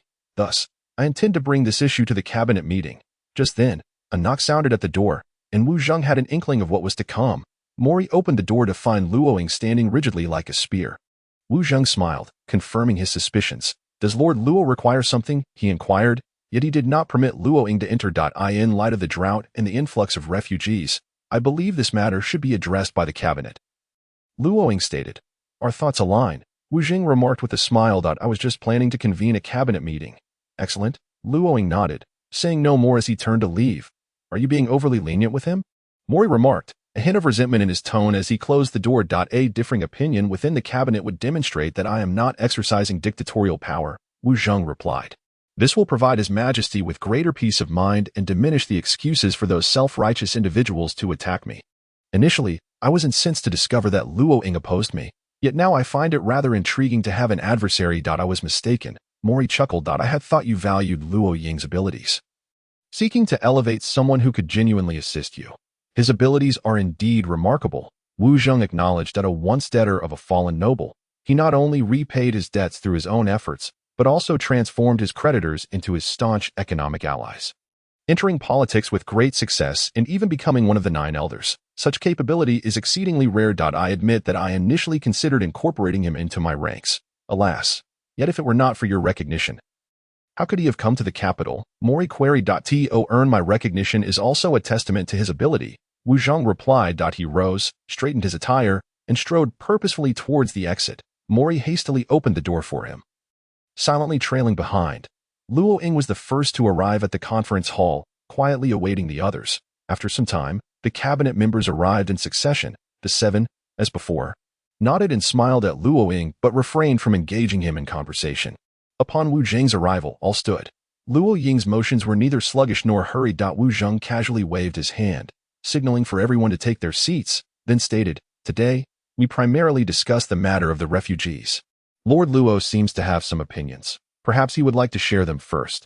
The 7 exchanged glances before turning their complex gazes towards Luo. 2 consecutive years of disaster have driven many into bankruptcy, ultimately rendering them refugees. If we cannot resolve this, the Empire shall face a grave crisis. Luoying asserted. An suggestion is to exempt the disaster-stricken areas from taxes and to open the national treasury for disaster relief. A bold proposal, Wu Zheng nodded, shifting his gaze to the 7. The 7 hesitated, uncertain of the implications behind Wu Zheng's 3-word evaluation. Some, well aware of Wu Zheng's perspective, shook their heads. Lord Luo speaks lightly. The Empire's finances are already in crisis. To exempt taxes at this juncture would plunge the Empire further into the abyss of collapse. As for opening the treasury, that is even more ludicrous. Are we to empty the national coffers for a few slothful individuals who neglect their farming duties and seek to take advantage of the Empire? Others among them nodded slightly, while some fixed their gazes on Wu Zheng. Awaiting his stance, there is merit in that, Wu Zheng acknowledged. Another 3-word evaluation followed, leading to silence. At this moment, everyone understood the ruling official's intent, and the atmosphere became lively. Lord Luo must not solely seek to curry favor with these wretched commoners for his own prestige. He should consider the Empire's actual circumstances. The reality is that disasters are widespread. If we forcefully collect taxes at the original amounts, countless families will be shattered. Should these individuals join the ranks of refugees, the situation will worsen. However, if we stabilize these people, the Empire will have the capacity to cope with the natural calamities Luo encountered. The previous year's tax revenue was already dismal. If we exempt the disaster-stricken areas from taxes this year, the Empire's finances will undoubtedly be destabilized. Financial instability is but temporary, yet if half the populace becomes refugees, the turmoil will extend beyond finances, Luoying retorted. The urgent matter at hand is to address the unrest caused by the commoners within the capital. Someone interjected. Well said, Wu Zheng nodded. Interrupting the debate between the two sides. My perspective is that these commoners have exploited the perceived weaknesses of certain individuals in the Empire's upper echelons, thus believing they can take advantage. If we cut off their ambitions, they will retreat like those hastily conscripted soldiers. We should mobilize the military once more, granting the Grand Marshal an opportunity to prove he is not a coward. True warriors should direct their swords against foreign foes, not their own citizens. Luo Ying could not contain his excitement. Your own citizens? Wu Zheng scoffed. In the midst of His Majesty's grave illness, they neglect to share the burdens of the nation and instead flock to the capital to create chaos. This is disloyalty to His Majesty and to the Empire. Such individuals can hardly be termed citizens of the Empire, and what of the tax exemptions and disaster relief? Luo Ying attempted to suppress his anger. Luo Ying did not continue the argument on this matter, which surprised Wu Zheng. Nevertheless, he did not intend to relent due to his opponent's concession. Given that this is a nationwide disaster, we must naturally mobilize the entire nation to provide aid. Wu Zheng asserted, the Empire's official channels currently lack the means, so I propose we harness civilian efforts. The calamity that befalls the populace must be met with a collective effort for salvation. Thus, it is imperative that donations be solicited from various regions to aid the afflicted areas. This is the true path to resolution. Immediately, praises were voiced. Luo Ying, consumed by rage, forcefully slammed his hand upon the table and stood up abruptly. Are you intending to extract the very last drop of blood from the people? Wu Zheng, do you truly serve as the chief administrator of the Dawn Empire? And do you regard the common folk as subjects of the Empire? Luo Ying, temper your tone. Before Wu Zheng could respond, a voice rang out sharply. You lot. Luo Ying pointed an accusing finger at the assembly, exclaiming, aside from being mere sycophants to Wu Zheng, aside from opportunism, what do you truly understand? Are you not aware that if we allow this disaster to escalate unchecked, what is most likely to occur? Should the refugees rise in rebellion, what do you think you will ultimately gain? You speak too harshly, my lord. Wu Zheng chuckled. The more his opponent displayed indignation, the more satisfied he felt. For it signified that his rival was utterly helpless. Let us proceed to a vote, he proposed, casting his gaze over the assembly. Who among you agrees with my stance? 7 hands were raised. And who stands with Lord Luo? No hands were lifted. Does Lord Luo himself disagree? Wu Zheng looked at Luo Ying, mocking him with a smile. Luo Ying shoved his chair aside and strode out. In the name of the cabinet meeting, I command that the Grand Marshal dispatch troops to quell the unruly commoners within the capital, Wu Zheng declared, while simultaneously instructing the provincial administrations to organize public donations for disaster relief. Luo Ying could not contain his fury. He could not bear to linger in this building. Reeking of decay, he burst out of the edifice, hopped into a carriage, and furiously instructed the driver to take him home. The driver, trembling with fear, hastily urged the horses onward. At that moment, Wu Zheng stood by the window, watching the carriage depart, a smile gracing his face. Sometimes, it is beneficial to have a few such individuals around, he remarked to Mori. The monotony of governance can be alleviated with the occasional amusement provided by these people. Mori chuckled in agreement. The carriage sped away, turning down several streets before slowing its pace towards the district of official residences at the heart of the capital. Just then, a young beggar dashed up from the roadside, swiftly catching up to the carriage, shouting, My lord, anyone wishes to see you. Stop the carriage. Hearing this, Luo Ying hastily leaned out, shouting at the driver, who reined in the horses, causing the carriage to sway violently, nearly toppling over. The young beggar outside was startled and quickly stepped back. Luo Ying, disregarding the commotion, opened the carriage door and inquired, Where is he? Here is the address, the young beggar replied, leaning closer to stuff a piece of paper into Luo Ying's hand before darting away. Return to the residence, Luo Ying commanded the driver after a brief hesitation upon reading the note. The carriage swiftly entered the official residence district, a place exclusively inhabited by high-ranking officials of the capital, thus heavily guarded. Not even the young beggar could have entered, let alone the general populace. The carriage arrived at a small courtyard, and Luo Ying hurriedly disembarked that he intended to don a set of commoner's attire and take along 2 loyal attendants to discreetly meet Anwen. He found himself ensnared in a political quagmire, where danger loomed at every turn, and he wished to shield his friends from any peril. However, before he could set out, someone rushed to his residence. This was a trusted confidant he had secretly arranged within the administration. The urgency of their arrival indicated the gravity of the matter, compelling him to postpone his departure and meet with this individual. Indeed, the news they bore was astounding. His Majesty lies gravely ill and in a state of unconsciousness. Word from the palace reveals that the royal family has decided to appoint Princess Mingzhu as the acting monarch. Is the news reliable? Luo Ying inquired with urgency. It is accurate. The royal family sent someone personally to inform the chief administrator. The messenger replied, panting from exertion. You cannot afford to be absent from the hall at this moment, the messenger continued. The cabinet members will soon enter the palace to pledge their loyalty to His Majesty. If you are not present, I shall return. Without a moment's hesitation, Luo Ying changed back into formal attire. The old king had no sons, only a daughter. Princess Mingzhu, now in her 30s, had a young son who was too immature to assume the throne. Thus the responsibility naturally fell upon the princess. Luo Ying understood the old king's folly and recognized the wisdom of the princess, although the royal family had largely withdrawn from governance. They remained the rightful rulers of the nation and still held the power to convene the royal council. For the high-ranking administrators, this was virtually the only sword of Damocles hanging precariously overhead. Luo Ying could not afford to miss this opportunity. The sun blazed fiercely that day. Before noon, the streets had already become unbearably hot. Anwen sat indoors, observing Joffrey as he fanned himself incessantly, shaking his head in concern. Drink more hot water. It is already hot enough. Why drink something even hotter? Joffrey dismissed the advice. Hot water replenishes moisture and induces perspiration. Anwen argued. When sweat evaporates, it carries away body heat, thus providing relief. Just look at me. You are naturally cool-headed, Joffrey retorted, but nonetheless picked up a cup of water. How can you determine my state of mind? Anwen gazed out the window. Anders had departed nearly the entire morning, yet Luo Ying had yet to grace this humble abode with his presence. Anwen began to feel anxious. He was not concerned about his friend's loyalty. Rather, he feared for his safety. Around noon, Anders finally arrived, asking, What? He hasn't come. Are you certain you didn't misplace the note? Anwen queried. What a joke, Anders exclaimed, his eyes widening with indignation at his friend's skepticism regarding his capabilities. Everyone makes mistakes, Anwen replied. Then I am not human, Anders retorted vehemently, emphasizing his anger and confidence through self-deprecation. That means something must have gone awry. Anwen concluded that I will go out to inquire. Without even taking a sip of water, Anders dashed out. By evening, he returned, wiping sweat from his brow. Indeed, a serious matter has transpired. What is it? Joffrey leaned in eagerly. All 9 members of the cabinet have mobilized today, heading to the royal city. And they have only just departed, Anders explained. The king has been bedridden with illness lately. Joffrey speculated. Could it be? It is possible, Anders nodded.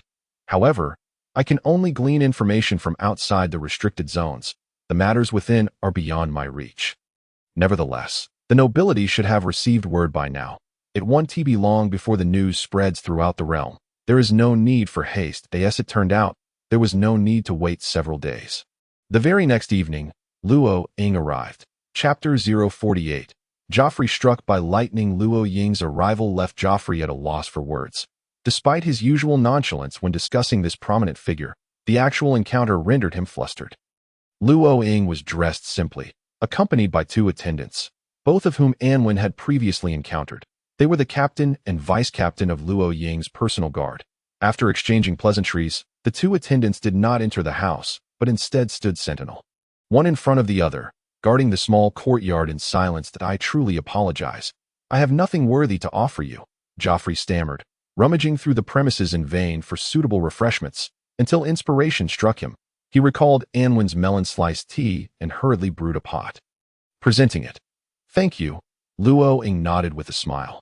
Anwen introduced the 2, and while Luo Ying had not heard of the playwright's name, he graciously offered a few compliments. Joffrey had learned from Anwen about their acquaintance, but could hardly believe that Luo Ying regarded Anwen as a confidant.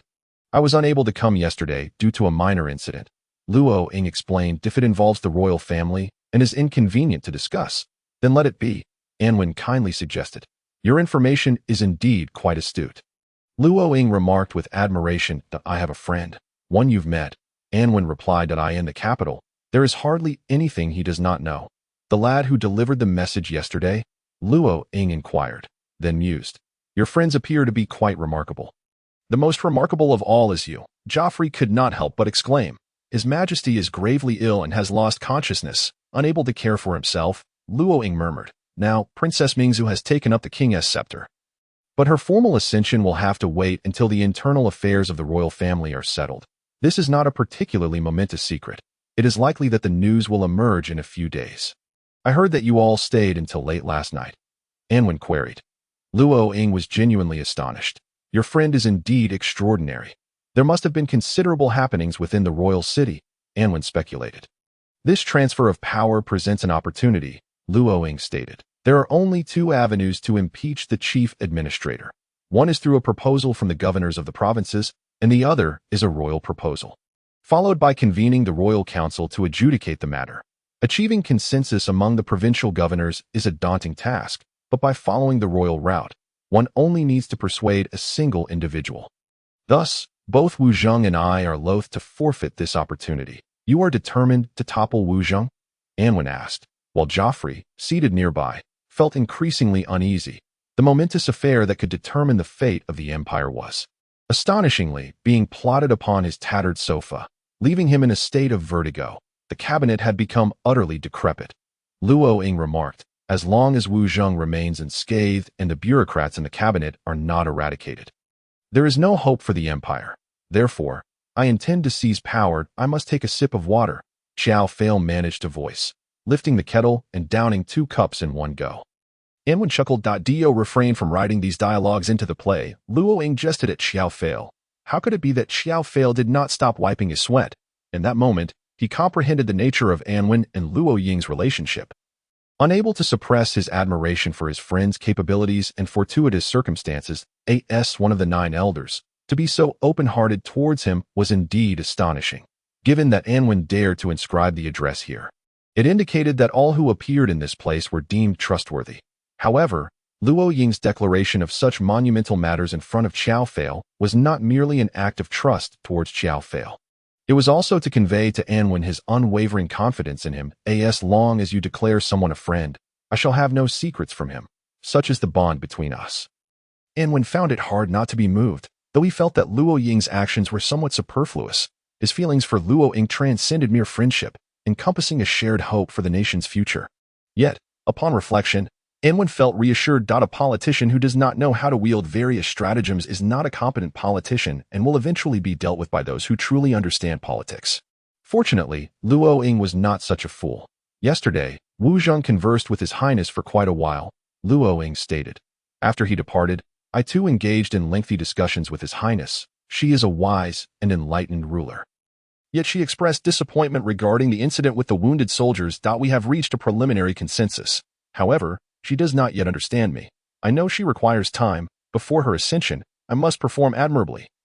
And yet I feel so solitary. He gazed at Anwen, leaving his thoughts unspoken. But even Xiao Fei, who was unaware of the intricate details of their story, grasped the gravity, wiping his brow once more. He felt increasingly perplexed by this friend. Anwen, just how capable are you? In truth, my initial ambition was the royal capital, Anwen revealed. Upon your second visit, I had already contemplated this, Luo Ying responded, which is why I arranged for you to meet at the back door. My objective aligns with yours, Anwen replied. Luo Ying paused, then comprehended. What are your plans? He inquired. To call it a plan would be an overstatement. Anwen replied. My thoughts are rather simple. Wu Zheng murdered my master, Qiu Li, and indirectly caused the demise of the entire Qiu family. I cannot allow him to live in peace.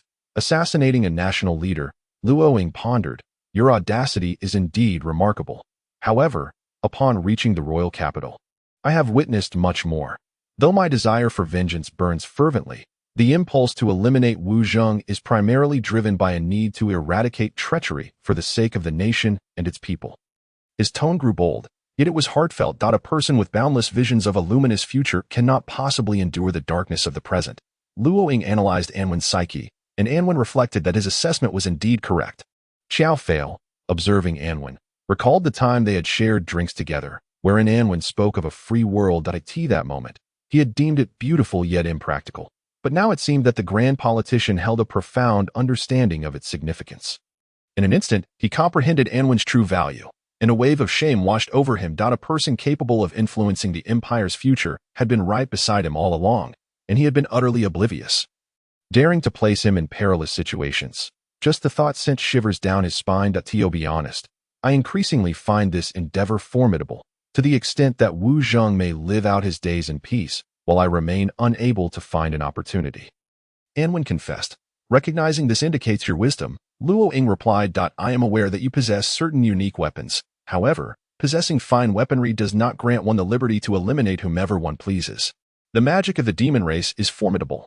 Yet I have never heard of them successfully assassinating a nation's commanding officer. Indeed, Anwen nodded. You are aware of the weapons? He inquired. Of course, Luo Ying sighed. For them, I have found myself indebted to the Grand Marshal once more. Curiosity sparkled in his eyes, yet his lips remained tightly sealed, showing no inclination to pry into Anwen's affairs. Anwen rose and retrieved 2 light cannons from his chamber, placing them before Luo Ying. Gazing at the 2 distinct pieces, one large and one small, Luo Ying was filled with confusion. Is it these? He asked. Indeed, Anwen confirmed. The larger one was crafted during my time in Shengdun town, while the smaller one was created after I arrived in the royal capital. How can they possess such formidable power? Luo Ying queried. The explanation is rather straightforward, Anwen began, demonstrating the second-generation light cannon briefly. The body of the cannon is made from solar iron, which absorbs solar energy, storing it for firing. The bullets contain fully charged solar iron, which, upon striking a target, releases energy explosively, shattering the outer iron casing and causing destruction. While the explanation sounded simple, it involved intricate constructions. For Anwen, who had been dismantling toy guns since childhood, it was no challenge. However, Luo Ying and Xiao Fei listened in astonishment. This structure, Luo Ying marveled, is far ahead of modern craftsmanship. Anwen chuckled at the mention of modern. While it is accurate to describe a period, if used to denote standards, this world is still far from modernity that I may not comprehend it fully, but I find it quite impressive. Xiao Fei remarked, shaking his head. In comparison, bows and arrows are excessively crude and rudimentary, large yet ineffective. Their effective killing range is merely 10 meters, Anwen pointed out, and they cannot penetrate light armor, rendering them of little use on the battlefield.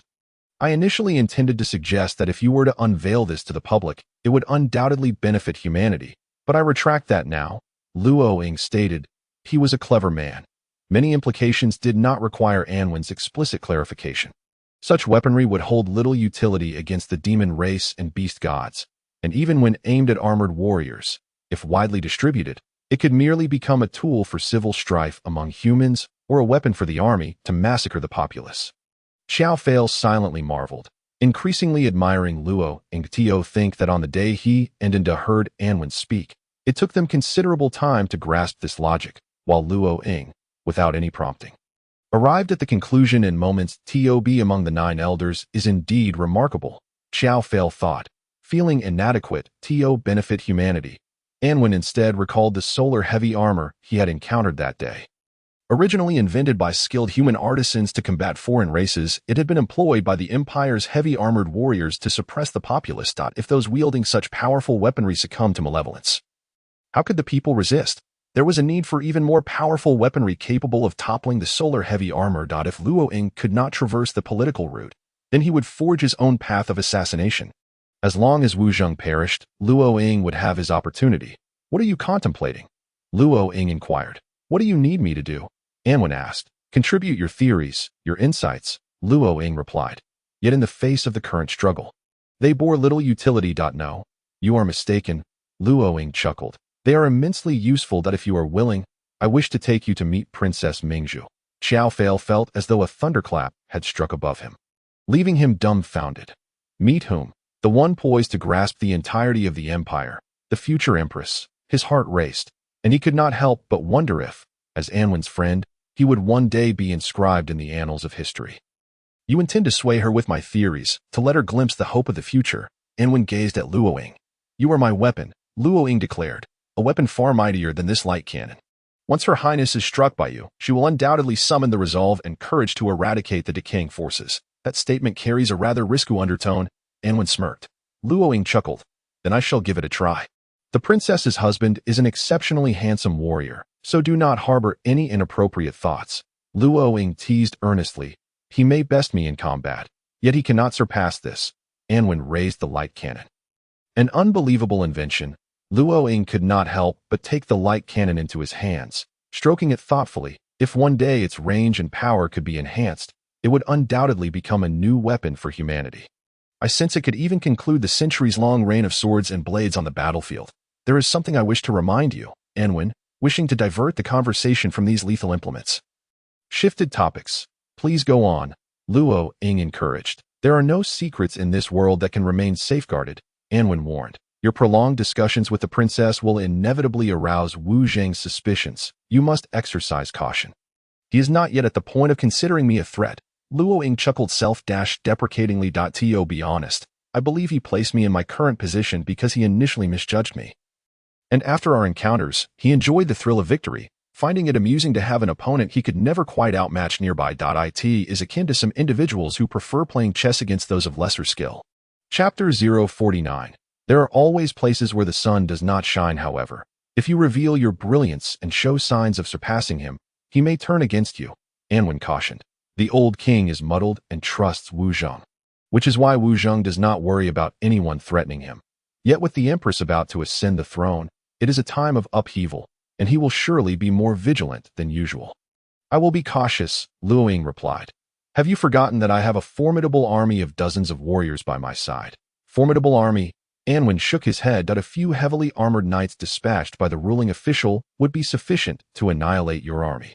The nation's sharp weapon. Would he dare to use it to assassinate the cabinet? Luo Ying countered. A cornered rabbit will bite, let alone Wu Zheng, who is inherently a wolf, Anwen remarked. Although an assassination is unlikely, it is better to be cautious than careless, Xiaofei interjected. His words were calm, yet the speaker's heart was anything but tranquil. Unable to shake the thought that this statement might leave a mark in the annals of the empire's history, rest assured, I am not a careless person. Luo Ying smiled. My life has been fraught with difficulties. I would not have survived this long through negligence. Take this, Anwen said, pushing a second-generation light gun towards Luo Ying. No need for that. Luo Ying shook his head. I will be frequently entering and exiting the palace recently. It would be unwise to carry a weapon. Besides, I have someone to protect me. You need it more than I do. Speaking of caution, you must also be careful. Although Taifu has suppressed the matter of the light gun, it does not mean that not a whisper of it has escaped. He is a soldier and possesses an innate vigilance towards weapons. Be wary not to let him discover you. Few know of this matter. Counting myself, you are the fourth person, Anwen stated. That is good. Luo Ying nodded. As for the Grand Marshal, you need not worry.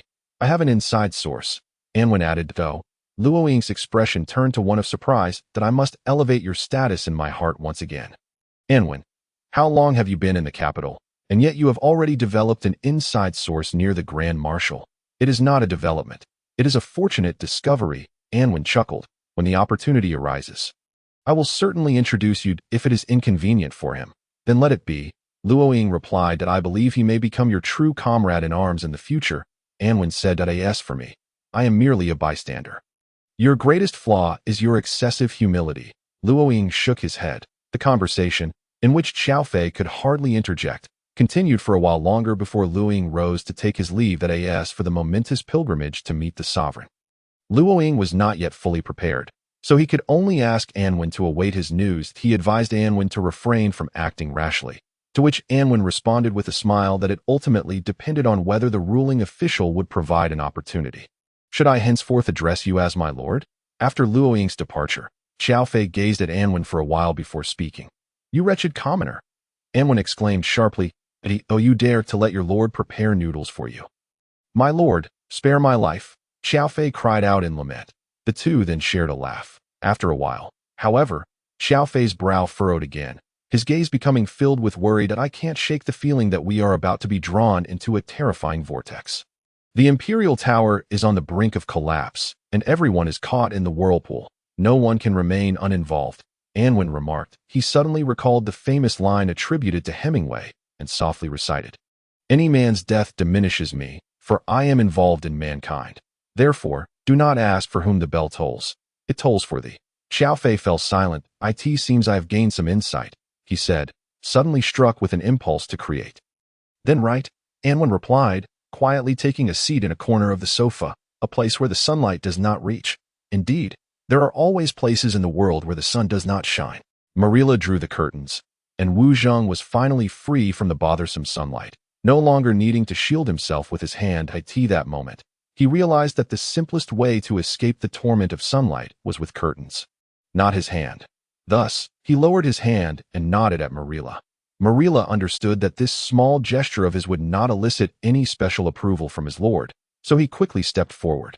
My lord, He bowed, uttering this title, which carried many meanings, the most significant being, "Your command, Do you think he could become a true enemy?" Wu Zheng inquired. "Your wisdom, my lord, certainly requires no embellishment from me. But it can serve as a reference," so Marilla pondered seriously before responding. "Not necessarily, but there is risk. He is not a simple man and often seizes opportunities at critical moments. Did he not arrive in the capital step by step in this manner?" "Indeed, that is his terrifying aspect." Wu Zheng nodded. "I once thought this would make things interesting, but it seems fate has turned interesting individuals into dangerous ones. The prince's attitude is ambiguous, and he has conversed with Luo Ying for too long." Marilla stood silently. As if he were invisible, Wu Zheng fell into contemplation, and after a long while, he suddenly asked, "Does he have any leverage against him? I need something substantial to expel him from the cabinet." "Only the iron or mining rights," Marilla replied. "But he has managed that very well, almost beyond reproach." And Wu Zheng pressed, "Have you forgotten what he mentioned last time about Feng Fu?" Marilla asked, "Regarding that matter, I am not sure how much evidence he possesses." Wu Zheng felt a headache coming on. "Regardless of how much, it is still a threat," Marilla stated. "Since this matter involves Feng Fu, then he should share in my headache." Wu Zheng said, "I have assisted him considerably. It is time for him to repay me." "How can you call it repayment?" Marilla laughed. "This is his own affair. He is merely safeguarding his own interests." "Not safeguarding interests." Wu Zheng was enlightened, smiling as he said, "It is a matter of self-preservation." "You are correct," Marilla nodded. "A jester is still a jester." Wu Zheng remarked that he cannot become the star of the stage. He can only amuse the audience when they are bored. The true star waves his hand, and he must quietly exit. As Wu Zheng spoke, Marilla silently withdrew. First, at dusk, Alec arrived at Xiaofei's home, carrying several bottles of wine. The three friends had not gathered for a long time, and Alec felt they should indulge in a few drinks. "Today, nothing can intoxicate me," Xiaofei proclaimed, seated on the sofa in a manner befitting a great figure, as if the heavens and earth could no longer accommodate him. "What? Has someone funded a play based on the script of the great writer?" Alec teased. Had it been anyone else who uttered such words, Xiaofei would have surely reacted with fury, but having shared countless drunken escapades with Alec, filled with foul language and ribald jokes, such teasing was easily dismissed. "Can I say something?" Xiaofei looked at Anwen. "Say whatever you wish," Anwen replied nonchalantly. "Come, allow me to formally introduce you. This is Lord Anwen." Xiaofei rose, adopting a serious demeanor as he gestured towards Anwen with a bow. "Oh, Lord Anwen," Alec responded enthusiastically, standing up and bowing to Anwen. "I am but Alec, the humble deputy of the Grand Marshal. It is an honor to meet you. Do you think I am jesting?" Xiaofei protested. "That I am quite serious." "Come here," Alec beckoned. "What for?" Xiaofei approached. Alec leaned in to sniff. "You haven't been drinking?" "The wine is in my heart. Can your dog nose detect it?" Xiaofei beamed with pride at Mr. Alec. "If you were to be recorded in the annals of history, what would you wish to leave behind?" "Perhaps a lifetime of glorious deeds," Alec answered earnestly. "Look at him, that detestable visage born of ignorance and fearlessness." Xiaofei pointed at Alec and said to Anwen, "Today's wine is quite good." Anwen ignored their antics and poured himself a glass to sip slowly. "However, speaking of which, Lord Alec may indeed leave behind a lifetime of glorious deeds in the future." Xiaofei clapped Alec on the shoulder. "But that is contingent upon you first currying favor with our Lord Anwen." "What role is this exactly?" Alec finally found it hard to play along. He felt that Xiaofei was either delirious or had lost his mind. "Sit down first." Anwen patted the sofa and poured a glass of wine for each of them. "Let us not tell him," Xiaofei suggested. Anwen chuckled. "Enough of this nonsense." "Anwen, what on earth is this fellow's issue?" Alec inquired. "There is an opportunity at hand, perhaps one that could help us realize our ambitions. But it may also plunge us into hell," Anwen said earnestly. "Will you seize it, or let it pass?" "Are you serious?" Alec inquired. Anwen merely nodded. "Very well, let me first ask you about the situation at Pruding Garden." Alec asked earnestly. "Since that incident, I have refrained from questioning you, for whenever I broach the subject, your expressions betray an unsettling discomfort. Initially, I presumed it was merely grief, but today, upon uncovering the military secrets of the fallen at Pruding Garden, I realize the matter is far more complex than it appears. Should we tell him?" Zhou Fa Lei asked. "It is not our intention to keep you in the dark," Anwen replied, "but given your position, It is prudent for you to remain uninformed about certain matters. Friendships can have varying degrees of intimacy, cannot they? Elik scoffed discontentedly. Anwen shook his head. You will eventually come to know of this. But the timing is of great consequence. Elik, although you may currently find yourself in a less than favorable position, I am confident that if given the opportunity, you could indeed become a beacon of hope. The shadows of the Empire run deep, and I fear you may be extinguished before you even shine. Let us speak of Pengding Garden. Elik insisted that I know you were involved in that affair. Hence you must be aware of how those soldiers met their demise that be why my hand. Anwen stated, rising to his feet. In the astonished gaze of Elik, he walked into the bedroom and retrieved the light gun. Placing it upon the table that it was with this weapon that I took their lives, he declared. Elik stood agape, struggling to find words. The revelation came as an overwhelming shock, and though he had suspected Anwen's involvement, he had never anticipated it would reach such a magnitude. Was it all you? He asked. Anwen nodded. With this, he pressed. Anwen affirmed. What is this? A light gun. I've never heard of it. I invented it, originally intending to use it to assassinate Wu Zheng. But circumstances forced my hand to employ it prematurely. Although it remains undisclosed, it has likely piqued the Grand Marshal's suspicion. He must be investigating both the murderer and the weapon. Anwen explained. Elik's breath quickened as he gazed at the light gun on the table, wavering between reaching for it and withdrawing his hand. Secrets, indeed, carry a heavy burden. After a prolonged silence, he sighed. From this moment on, I shall likely be even more anxious in the presence of the Grand Marshal. Thus, it is best that you remain as uninformed as possible. Zhou Fei sighed.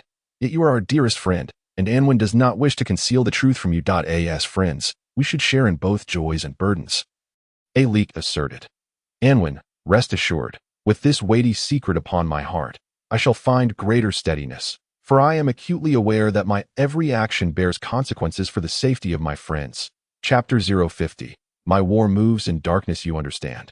That is all that matters, Zhou Fei remarked. Let us discuss the opportunities at hand. Elik's expression turned grave. The king is gravely ill. I suspect he shall not endure much longer. Anwen continued. I have heard that Princess Mingzhu is a wise ruler. This transition of royal power could very well present an opportunity to overthrow tyranny. Your information is remarkably astute, Elik noted. I have only just learned of this myself. I intended to astound you with the news. Yet it seems I am the one taken aback. Lord Luo Ying among the 9 elders is my friend. Anwen seemed poised to further astonish Elik. He had resolved to follow Princess Mingzhu's lead and convened the royal council to impeach Wu Zheng. Elik fell silent, rendered speechless by the overwhelming revelation that in such moments, words felt utterly inadequate to convey his feelings. Anwen observed him, seemingly awaiting his processing of the information. After a lengthy pause, Elik finally nodded. Proceed. That I intend to join the effort, Anwen declared, but this choice may lead to either a radiant future or irrevocable ruin. Should we succeed, the Empire will greet a true dawn. Should we fail, we shall be reduced to ashes. Elik chuckled. Reduced to ashes, irrevocably doomed. Indeed, Anwen affirmed solemnly, is not the life of a hero meant to be resplendent. Elik's smile faded. That I once contemplated that if I were to live a life of unfulfilled ambition, merely compromising to survive, what then? After much reflection, I concluded that if my life is indeed a tragic tale, then I must ensure that my end is glorious. He gazed intently at Anwen, his eyes earnest and sincere, filled with a fervor akin to a flame within his heart. Speak, what must I do? He inquired. Are you unafraid of death? Anwen countered. If I fear not the drudgery of mere existence, why then should I fear death? Elik declared grandly. Anwen chuckled. When the time is right, I shall recommend you to Luo Ying, he said. As for what you must do, he will be far more aware than I. Just be prepared. Zhou Fei quickly added. And do not let the Grand Marshal catch wind of this. This is war, Elik stated gravely. From the moment you confided in me, the battle has already commenced. I now stand upon the battlefield. You shall soon witness what Elik is like in the fray. One can only imagine. Zhou Fei chuckled. I shall refrain from drinking, Elik asserted, pushing the cup away and rising to his feet. Moreover, for reasons of safety, I shall reduce my visits henceforth. So serious. Zhou Fei momentarily struggled to accept this change. I am a soldier, Elik replied. That in times of peace, I may indulge in revelry, lost in the embrace of a maiden. But in times of war, I must remain ever vigilant. I must heed the winds and storms from all directions. prepared to confront the blades of my enemies. Which maiden have you ever collapsed upon? Joe F.A. Lay jested. Alik remained somber, addressing Joe F.A. Lay. Old Joe, you are my greatest concern. Do not become a burden to ANWN. Do you truly think so little of me? Joe F.A. Lay retorted angrily. Alik offered a formal salute to his two friends. From this day forth, I, Alik, temporarily depart as your friend. Here, I stand as your comrade. Take care, my comrades. To be honest, Anwin also found it difficult to accept Alik's abrupt transformation. But he respected Alik's approach and stood up accordingly, nodding solemnly, prompting Joe F.A. Lay to adopt a more serious demeanor as well. Alik said little more, striding out of the small room, disappearing into the encroaching darkness of the night. As darkness enveloped, the streetlights remained unlit, creating an atmosphere akin to the cusp of dawn. Alik traversed the shadows, yet his gaze radiated light. This aimless existence was finally on the brink of witnessing the dawn. The prolonged torment was nearing its end. With each thought, he felt a swell of excitement. Yet the more exhilarated he became, the calmer his expression turned. War had been declared, and new forces lurked in the shadows. Poised to assail the old powers, the old forces were like a colossal behemoth, suffocating the nation's lifeblood and severing the path to a luminous future, while the new forces appeared small and fragile, vulnerable to destruction. Thus, caution was paramount. He must be 1,000 times more vigilant. From that day forward, Alik transformed into a new incarnation. On the surface, he remained the same, yet inwardly he had changed profoundly. He ceased to lament the mundane clerical tasks and no longer regarded running errands for the Grand Marshal as a torment. He metamorphosed into a spider, casting a vast web, positioning himself at the center. Attuned to the movements of the winds and rain, feeling the vibrations of every thread, those tedious documents became intriguing, and he diligently perused them, extracting every piece of noteworthy information and intelligence. He became a warrior, a soldier embedded deep within the enemy's core. At this juncture, everything appeared different through Alik's eyes. From the drudgery of work, he gradually unearthed intriguing revelations. For instance, the actual troop numbers in many regions did not align with the reported figures. The Grand Marshal, while appearing to merely receive state remuneration and relying on ancestral fiefs for income, actually had substantial unaccounted sources of wealth. Notorious gangs within the capital were intricately linked with the military. Furthermore, the Grand Marshal's wife had a confidant, a woman with whom she shared everything, who was secretly the mistress of a high-ranking official. Previously, he had sensed these things but overlooked them due to a lack of focus. Now, however, he observed quietly and listened attentively, leaving no useful information unexamined. On this day, he led a detail to protect the Grand Marshal's wife during her shopping excursion. This was a task he had once detested. Yet now he approached it with great enthusiasm. Madam, please, madam, be cautious, madam. I believe this jewelry suits you splendidly, madam. I feel this garment truly showcases your nobility, madam. Your makeup today is divine, akin to a goddess.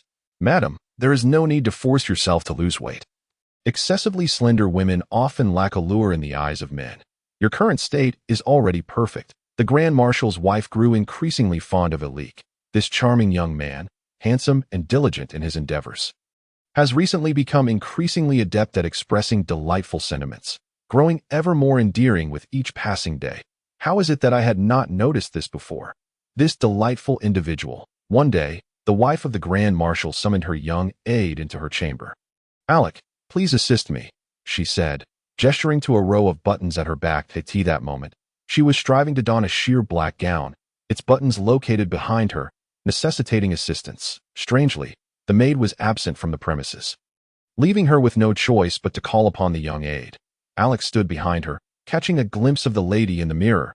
She was the second wife of the Grand Marshal, 15 years his junior, and at 32, she appeared as radiant as a blooming flower due to her impeccable upkeep. She twisted her body, seemingly attempting to adjust to the constricting garment, her movements imbued with a captivating allure. The reflection revealed a vivid expression, her gaze wandering, equally enticing. Alik understood her needs, and inwardly chastised himself for having been overly eager to gain her trust. Yet, the situation had unfolded, and there was no turning back. To evade would likely lead to a swift dismissal from the Grand Marshal's side, or worse, he contemplated deeply, and then a glimmer ignited in his eyes, reminiscent of a warrior on the battlefield. Unafraid of death, charging valiantly toward the enemy, that light was sharp as a blade, severing many of his internal convictions, cutting through previously held boundaries, and shattering various constraints. This is war. He told himself, I am a soldier. He affirmed internally, I in pursuit of light. I shall not fear traversing the deepest shadows. The enemy is despicable and cruel. To vanquish them, I can become even more despicable and cruel. He moved forward with measured steps, a smile gracing his face. That day, the Grand Marshal was away on official business, returning only late in the evening. Unbeknownst to him, his aide had spent the entire afternoon in his wife's chamber. From that day forth, Alec's status within the Grand Marshal's residence experienced a remarkable elevation. Henceforth, the lady, concerned about the security of the royal capital, insisted that the Grand Marshal provide her with guards whenever she ventured out. As the aide accustomed to managing the household's affairs, Alec naturally became the leader of the entourage. One day, the Grand Marshal's wife, Su Yuna, visited her friend Li Lian, with Alec accompanying her. In the past, he would have stood outside the room, but this time, he was invited inside, even granted a seat and a cup of tea. The two young women engaged in light-hearted banter, discussing intimate matters in Alec's presence. They paid little mind to him, and he, not blushing in the least, simply sipped his tea. Li Lian stole glances at Alec, then whispered something to Su Yuna, prompting Su Yuna to playfully swat her. Though her touch was gentle, more akin to a caress, the two erupted into laughter. Days passed in this manner. Li Lian was particularly joyful today, having received a new gown adorned with numerous expensive diamonds from a certain gentleman. Yet, she was also quite displeased, for this same gentleman had only spent an hour with her, fretting and nagging without any intimacy. On another occasion, she found herself enraged because the gentleman had refused her request for a new carriage. Leaving in a huff, today, her heart was heavy with worry, as it had been half a month since he last visited. But soon, her spirits lifted again, for she realized that the gentleman was not upset with her, but rather preoccupied with urgent matters. How significant could these matters be? Su Yuna inquired with curiosity. Alec continued to sip his tea in silence. This was his routine, merely a silent observer, never interjecting. As if he were a breathing ornament, never intruding upon the private exchanges of the two sisters. Thus, they felt no need to conceal their conversations from him, but a matter of utmost importance. Li Lian whispered. Best not to inquire further. Just how significant is it? Su Yuna pressed on, her curiosity piqued. Lian, do share. You wouldn't bring it up if you didn't expect me to be intrigued. I know you'll spill it eventually. After much back and forth, Li Lian finally murmured. Do you know of Luoying? The whisper resonated like thunder, startling Alec, though he kept his head bowed, quietly sipping his tea. I know. Su Yuna nodded. I've heard he is always at odds with the gentleman, quite an insufferable character. Indeed, Li Lian replied, that ungrateful wretch, whose current position is only secured by the gentleman's approval, dares to turn against his benefactor after ascending to such a formidable seat that at this critical juncture of power transition, he is foolishly making trips to that city. Even a fool could discern his intentions. Surely the gentleman has nothing to fear from him. Su Yuna chuckled. The gentleman has the utmost trust from above and shares an exceptionally close relationship with my husband. Who could possibly threaten him? There is always danger, Li Lian cautioned. The new master's attitude towards the gentleman is not as favorable as that of the old. Then the gentleman must exercise caution. Su Yuna expressed concern for her friend's man. No need, Li Lian laughed. This Luo character has little time left for comfort. Alec's senses heightened. What do you mean? Has something been discovered about him? Su Yuna inquired softly. Not exactly, Li Lian shook her head. This man is exceedingly cunning. The gentleman cannot target him through political means. However, have you heard of the Glory Society?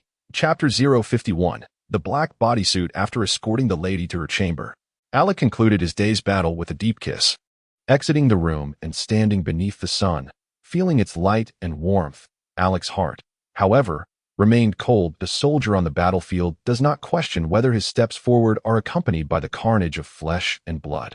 Nor does he ponder whether his iron-fisted deeds may lead others to question the blood on his hands. He seeks only victory, for the sake of light, willingly succumbing to the encroaching darkness. He strode purposefully, mounted his horse, and galloped away. The news he had received was startling. A prominent official resorting to assassination in the face of political adversaries, shameless, despicable, treacherous, were it not for Alec's own use of similar unscrupulousness to obtain this intelligence. Luo Ying would not even know who had orchestrated his demise. Riding swiftly, he raced down the long street, not toward a friend's house, but back to his own. Bursting into the courtyard, he dashed into his room, swiftly changing his attire before preparing to rush out once more. But then he paused, seated himself, and closed his eyes, remaining still. Patience is paramount. The more urgent the situation, the less one should act rashly. This is a battlefield. This is war. I lurk in the shadows, and the enemy has minions hidden in the dark. Whoever reveals a weakness shall perish first. He sat quietly, allowing time to pass, then gradually rose. Glancing at the sky, the dusk was approaching, but it was still not enough. As darkness began to descend, he made his move, cautiously departing through the back alley's small gate, navigating through the winding streets, and entering Jofer's courtyard in the shadows, knocking on the door. "Long time no see," Jofer exclaimed in surprise as he opened the door.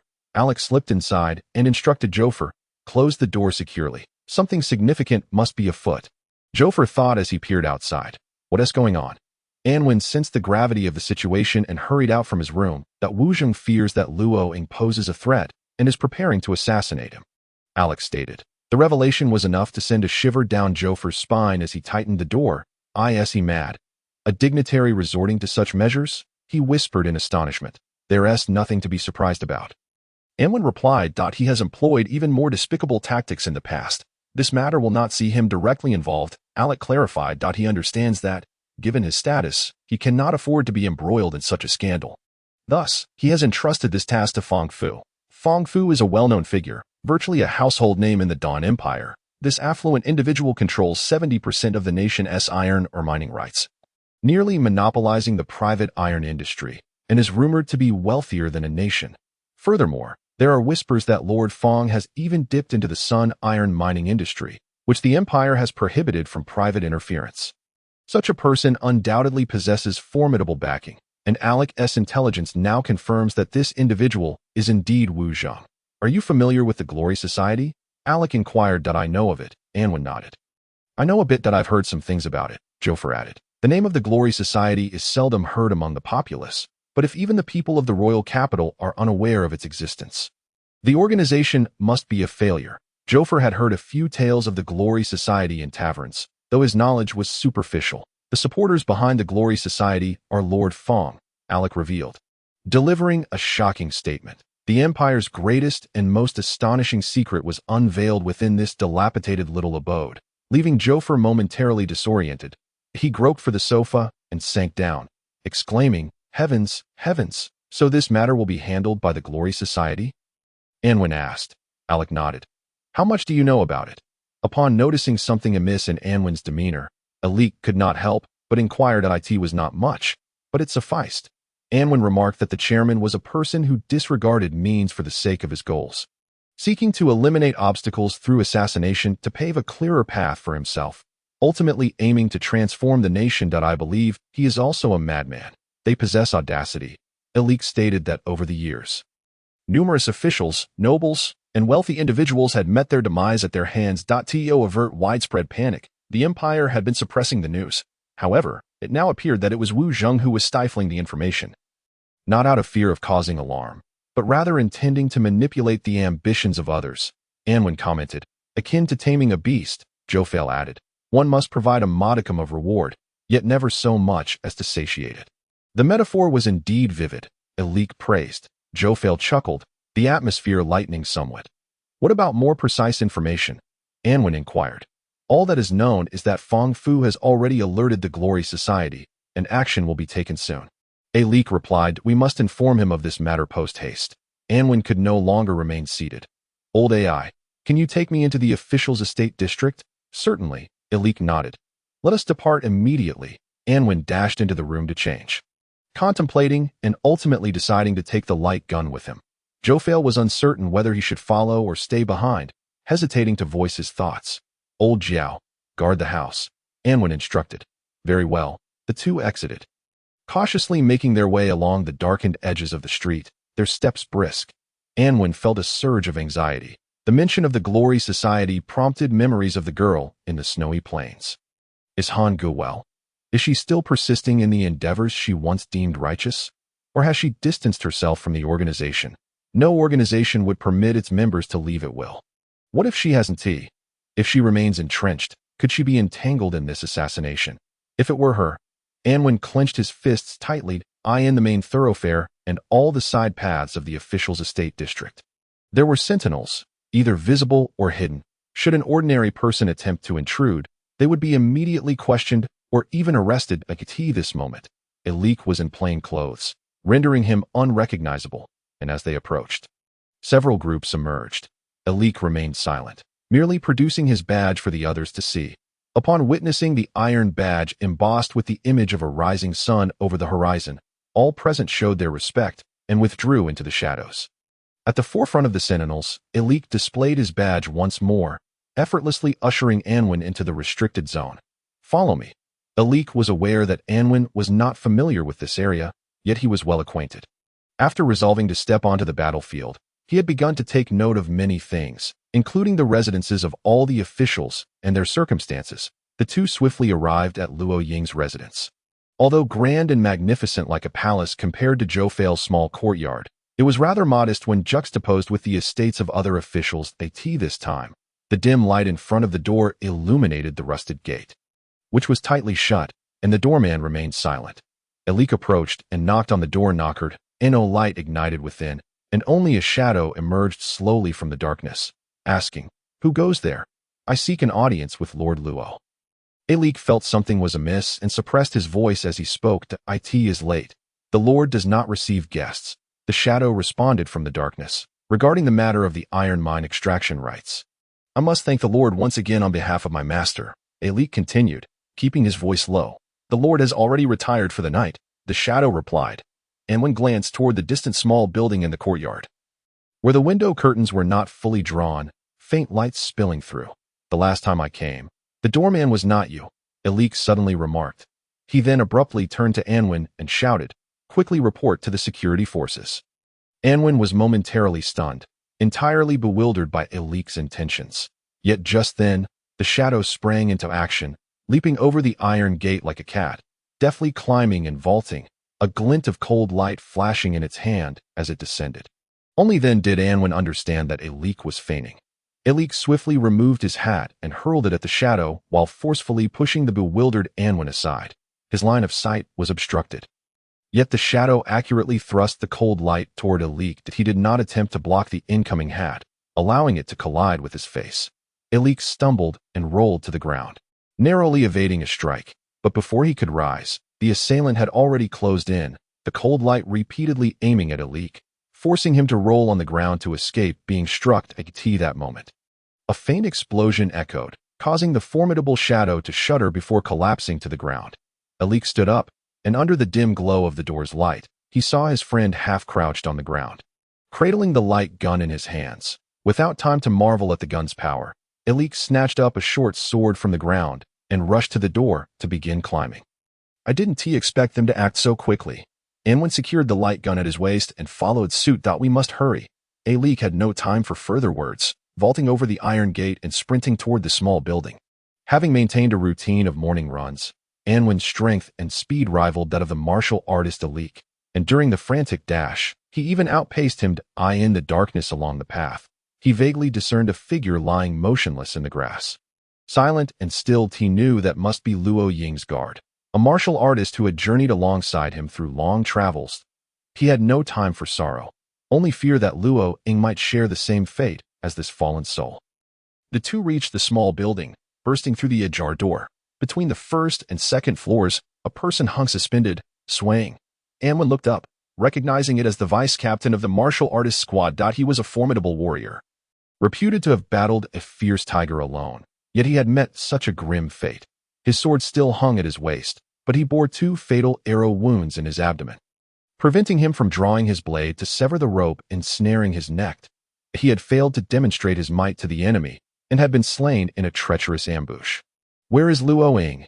Anwen quickened his pace, rushing into a room on the 3rd floor. There were sounds of shouting within, guiding Anwen to his destination.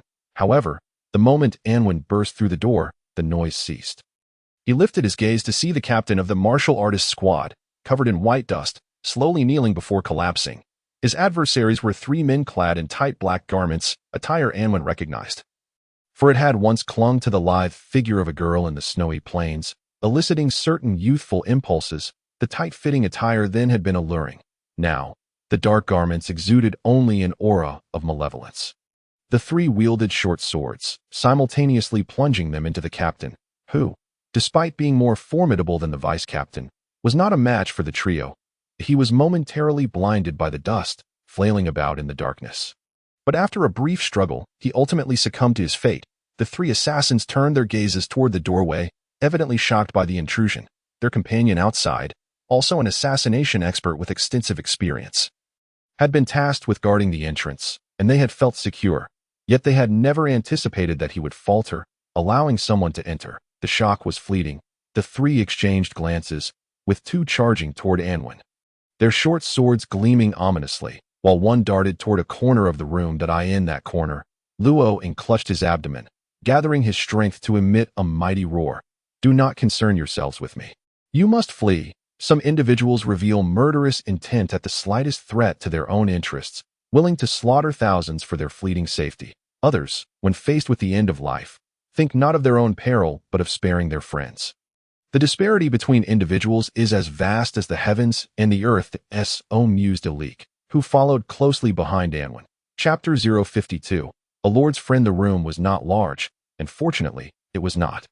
Anwen bent low, disregarding the two black-clad figures charging toward him, raising the light gun and pulling the trigger. The bullet whistled forth, striking the first assailant in the back of the head before he could thrust his short sword at Luo Ying. The black-clad figure dropped his weapon, collapsing forward, nearly falling atop Luo Ying. The two remaining assailants were already upon him. Anwen swiftly rotated his wrist, chambering a second round, and fired again, hitting one of the black-clad figures who was retrieving a paper package from his bosom. The man trembled and collapsed, the paper falling to the ground and stirring up a cloud of white dust. The final figure in black had already rushed close, his sword thrusting viciously towards Anwen's chest. There was scarcely enough time left to chamber a round. That moment, Alek lunged forward, his short sword piercing the chest of the black-clad assailant, who had no choice but to parry with his own weapon.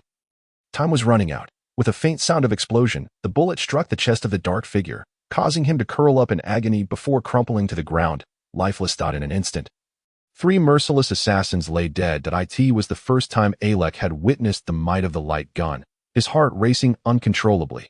Anwen dashed past the corpses towards Luo Ying, while Alek stood vigilant, sword in hand. How is he? Anwen asked, lifting Luo Ying, noticing a wound on his abdomen that was bleeding profusely. The injury was on the side.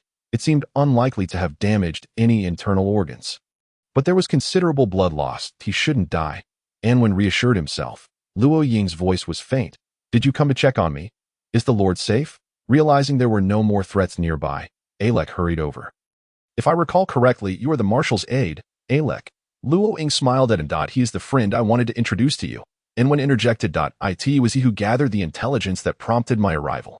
It was a close call, just a moment away from disaster. Indeed, just a moment away from everything becoming irretrievable. Alek felt a twinge of shame for his excessive caution. This was a battlefield where opportunities slipped away in an instant. He had feared being discovered by hidden enemies, forgetting that timing was more vital than life itself. If anything were to happen to the Lord, we would lose this war entirely. This was my strategic error. As he berated himself, Luo Ying nodded. I had my suspicions, but I never expected it would be you. An aide to a great marshal is indeed not someone one would readily suspect. Alek felt a flush of embarrassment. Luo Ying laughed. Some chase after fame and fortune, while others pursue ideals. Those who submit themselves to darkness for the sake of light make a great sacrifice. I hold such individuals in high regard. Moreover, I believe I owe my survival today to your sacrifice. In that moment, Alek was deeply moved. What kind of person could see through his suffering and perseverance, recognizing his ideals and beliefs? Such a person must be wise, understanding the grandeur and pettiness of humanity. Someone whose aspirations aligned with his own, that he suddenly felt an overwhelming urge to weep. Anwen and Xiaofei were his friends, but Luo Ying was a kindred spirit. What about your troops? Anwen questioned with some irritation. Didn't you have dozens of men with you? Where are they? I sent them away. Luo Ying replied. I received a letter in the evening, written by my wife. She said she had arrived near the capital and that someone seemed to be following her, requesting that I send someone to escort her. Did you believe it?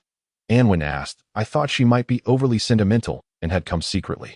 Luo Ying sighed, and the handwriting truly resembled hers. It seems the adversary had been plotting for quite some time. Alec remarked, I had thought assassins merely lurked in the shadows to ambush and kill. But I did not anticipate their meticulous planning for assassination, rivaling that of military strategists. We must staunch the bleeding and find a doctor, Anwen urged, helping Luo Ying to sit that moment. A shattering sound came from the window, and the three turned to see a shadow leap through the broken glass, plummeting to the ground below. One less corpse of a black-clad figure remained in the room. This is bad, Alec exclaimed. Rushing to the window, where he saw a figure rolling on the grass below before vanishing into the darkness, he jumped down, injuring his foot upon landing, but rolled to absorb the impact. Anwen, having to ensure Luo Ying's safety first, was a moment too late, arriving at the window only to see Alec limping into the shadows. He stood guard by Luo Ying, his light gun in hand, reproaching himself for his inaccurate shot. Alec is quite remarkable, Luo Ying noted, to have uncovered such covert intelligence. Rather, it is Wu Zheng who lacks caution. Such secrets should not have been revealed. Anwen replied, You once said there is no secret that can be kept in this world. Luo Ying mused, that is human nature. Many matters, when confined to one's heart, can manifest as illness. It is only by sharing them with others that one can find relief. And you? Anwen inquired. That is why I did not bring my family to the capital. Luo Ying smiled. I fear I might not withstand the pressure and would inadvertently reveal the secrets to them. It is not that I distrust my family. It is merely that they are not as strong as I am and could not bear the weight of such secrets. As he spoke, he closed his eyes, and after finishing his sentence, he fainted. Anwen carefully checked his body once more, confirming there were no other injuries before feeling reassured. Shortly thereafter, Alec returned, limping, and sighed. I apologize. I let him escape. The one who should apologize is me. Anwen replied that I will find a doctor, Alec declared. Surely there must be patrolling constabulary nearby. Anwen asked if so, summon them at once. You should not expose yourself. Once you find them, return immediately. And you? Alec questioned. I will stay. Anwen replied that we are not the same. Alec silently nodded, raising his collar before stepping outside. After a challenging climb over the gate, he found his hat, obscuring much of his face before venturing onto the street. Not long after, a patrol of the constabulary passed by. Alec displayed his badge but did not reveal what lay behind him. The young soldiers dared not casually inspect the badges of the lords. After saluting, they were startled by the news of the bloodshed and rushed towards Luo Ying's estate, while others hurried to fetch a doctor. Alec cast a glance towards Luo Ying's residence, slowly departing into the darkness. His identity must remain concealed, but Anwen could no longer hide, ready to reveal himself to the world and showcase his brilliance. The panicked constabulary quickly summoned a doctor, who swiftly bandaged Luo Ying's wound. The alarmed constabulary soon found their highest officer, the constable of the capital. The assassination of one of the 9 elders was a matter that could shake the entire empire. The constable, drenched in sweat, realized his career was at an end, praying that Lord Luo would be safe. Otherwise, he would face not only dismissal, but possibly imprisonment as well. Fortunately, the doctor reported that Lord Luo was not in mortal danger, provided he received timely treatment, rested, and ensured the wound did not worsen. Within a month, he would recover.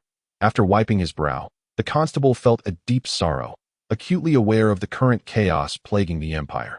The law enforcement in the capital had deteriorated to such an extent that perhaps it was better not to hold this position, lest he lose his head when greater calamities struck in the future. Nevertheless, an investigation must commence of the 4 assassins. 3 lay dead, and all 6 guards of the Luo estate had perished. These bodies required examination, and relevant personnel needed interrogation. However, the only person of interest in the Luo estate was Anwen.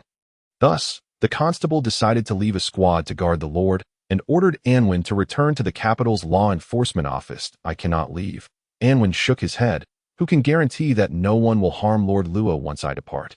The constabulary is responsible for that. You are the only lucid survivor in the estate. Some matters can only be clarified by you.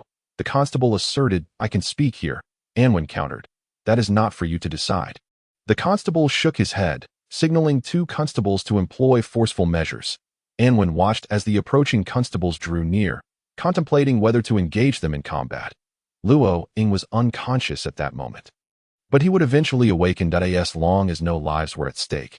Given his status as one of the 9 elders, he could afford to act somewhat excessively towards the constables. At worst, he would simply apologize to the constable. Just then, a commotion erupted outside, as a group of individuals charged in like madmen, sending the constable into a frenzy. The constables stationed outside drew their swords, but were quickly overwhelmed and left scrambling. The intruders stormed in with fierce determination, nearly causing the constable to soil himself. My lord, the leader yelled, eyes ablaze with fury. Silence. Anwen commanded sharply. He recognized those who had rushed in. They were Luo Ying's personal guards. The long journey had left an impression of each individual upon him, and each of them remembered this young man, who held a special place in their lord's esteem. Itsu. The leader's eyes softened as he looked at the unconscious Luo Ying, quickly gesturing for his subordinates to maintain silence. The lord is unharmed, Anwen assured. The doctor just finished bandaging him and said with a month of rest, he will recover. He merely lost too much blood. Understood. The leader nodded, then lamented, how could this happen? The captain and vice captain. They have fallen. Indeed, Anwen confirmed. The leader froze, and the warriors behind him stood still for a moment, their eyes reddening as tears streamed down their faces. How could this be? How is this possible? The leader wept, for they were formidable individuals. Even with a throng charging in, they were capable of withstanding the esteemed constable. Anwen turned to the constable of the royal capital and offered a slight bow. I cannot leave. If you have inquiries, please pose them here. Who are you all? The constable, witnessing the fierce warriors quieting down, gathered the courage he had dropped. The leader, with reddened eyes, produced a badge from his bosom and extended it towards the constable. The badge, depicting a sun rising above the horizon, forged from iron, signified his subservience to the governing hall. Each of the 9 elders had their own subordinates and would issue such badges for traversing the royal capital, serving as proof of identity. The individuals before him were direct subordinates of Lord Luo, and thus the constable dared not treat them with disdain. After politely returning the badge, he inquired, and what of this young man? He is a friend of the Lord. The leader emphasized the term friend. This revelation startled the constable, who surmised that his previous demeanor towards Anwen had been gravely inappropriate, prompting him to quickly soften his expression and respond with a smile. Sir, this matter is of great import. We must conduct a necessary investigation. As I have stated, I will speak here. Anwen rose, instructing the leading warrior to look after Luo Ying before stepping into an adjacent chamber. The leader signaled, and immediately several individuals followed, guarding Anwen's side. At this moment, constabulary soldiers stormed in, each bearing bruises and missing teeth. The constable glared fiercely at them and bellowed, "Withdraw. Be cautious not to disturb the Lord." The group that had entered would exit as they had come. Cut a long story short, Anwen began, I am a friend of Lord Luo and was invited as a guest this evening. But unexpectedly, an assassin attempted to take the Lord's life, leading to a confrontation. The Lord sustained injuries during this altercation, while the assassins were slain by the Lord's shadow guards. Shadow guards? The constable's expression reflected confusion. The warriors guarding Anwen also appeared bewildered. Surely, the constable does not believe that Lord Luo is surrounded solely by these overt protectors. Anwen's tone brimmed with sarcasm. I see. The constable responded, visibly embarrassed. May I inquire if this individual or these shadow guards? He began tentatively, only to be interrupted by Anwen shaking his head. Shadow guards, naturally, must remain concealed. Anwen asserted, this is Lord Luo's secret, if made public and discovered by those assassins. The Lord may not be so fortunate next time. Therefore, esteemed constable, he fixed his gaze upon the other, exhibiting no signs of the anxiety or panic typical of a commoner in the presence of nobility, instead imparting a sense of pressure upon the constable. Such demeanor was unattainable for any commoner. It emanated from a heart brimming with confidence and inherent strength, a quality reserved for those born into the nobility. This compelled the constable to reconsider his earlier underestimation of the seemingly impoverished youth. The cause of the assassin's demise is a secret, Anwen stated calmly.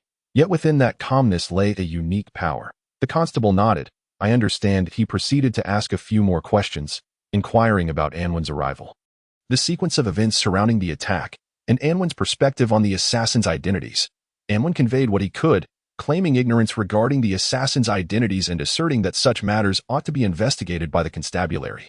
The constable, laden with trepidation, departed, issuing orders to bolster the protection of Luo Ying's estate and deploying additional constabulary forces to reinforce the security of the official's district, before hastily making his way to the residence of the governing lord.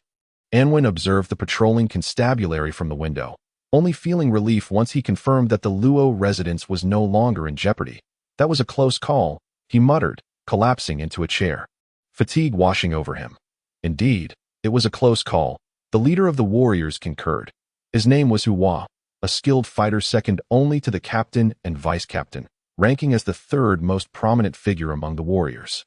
With both high-ranking officers deceased, he had naturally become the prime candidate for the new captaincy. Yet, he felt no joy. Recalling his fallen comrades with sorrow, he harbored distrust towards the constabulary, hence had divided the remaining 43 warriors into several groups to guard the Luo estate from all sides. Establishing a rotation schedule before accompanying Anwen to the bedside of Luo Ying. "How did you suspect the Lord was in danger?" Anwen inquired. "From the outset, I felt a twinge of doubt," Hua replied. "The lady has always been prudent. In the decades since her marriage to the Lord, she has never caused him trouble. This time felt unusual. However, the Lord affirmed that the letter was indeed penned by the lady. So I did not dare voice my concerns. Upon reaching the location mentioned in the letter, we found no signs of carriage or horse, which made me realize the gravity of the situation." "How long have you been with him?" Anwen asked. "I am actually from the lady's household," Hua explained. "The lady, concerned for the Lord's safety, had me accompany her to provide care. Yet, I have failed in my duty." His expression was one of deep shame. "Luo Ying is quite audacious," Anwen chuckled. "To dare prevent the lady from dispatching someone to lead," Hua smirked slightly. "I do not mind that. The captain and vice-captain were both good men. Far more skilled than I, alas." Anwen sighed. They must have felt quite frustrated before their demise. Indeed, it was frustrating. Hua clenched his fists. These despicable assassins, in a direct confrontation, could not have bested even the vice-captain, let alone those 4 brothers. After expressing his anguish, he turned to Anwen. "I did not expect you to be so formidable," he remarked, "to have single-handedly vanquished such fierce assassins, due to the nature of the confrontation." "They had no opportunity to employ trickery," Anwen responded, "and my weapon was sufficiently powerful." Hua was filled with curiosity, but refrained from pressing further. Anwen had previously mentioned to the constable that this matter was a secret. Given its confidential nature, it was prudent to limit knowledge of it. As Hua was now the captain, he had to lead by example in safeguarding this secret. The safest approach to maintaining secrecy was to remain unaware of it. The lady had also instructed that the primary task was to protect the Lord without interfering in his affairs. "Was there quicklime in that package?" Anwen inquired. "Indeed," Hua nodded. "I had my brothers check it before they transported the bodies. Each of the 3 assassins bore this substance, along with various poisons, poison needles, and ropes. The brothers outside fell victim to the 3-legged spike soaked in potent poison, incapacitated before being slain. The vice-captain was ensnared by a hidden poison needle within the carpet and subsequently shot. The captain was overwhelmed by the 3 of them and blinded by the quicklime.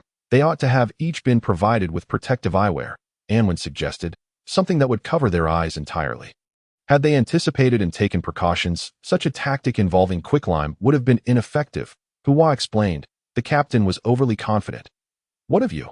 Anwen asked. "I too was once quite confident, but after this night, I dare not be again," Hua confessed. "We must all be vigilant," Anwen advised. "I in another resplendent residence akin to a miniature palace." The constable sat in a state of panic. The lavish reception room was filled with incense, its subtle fragrance possessing a calming effect. Yet, the constable's mind was a tumultuous storm, uncertain how to report to the Lord.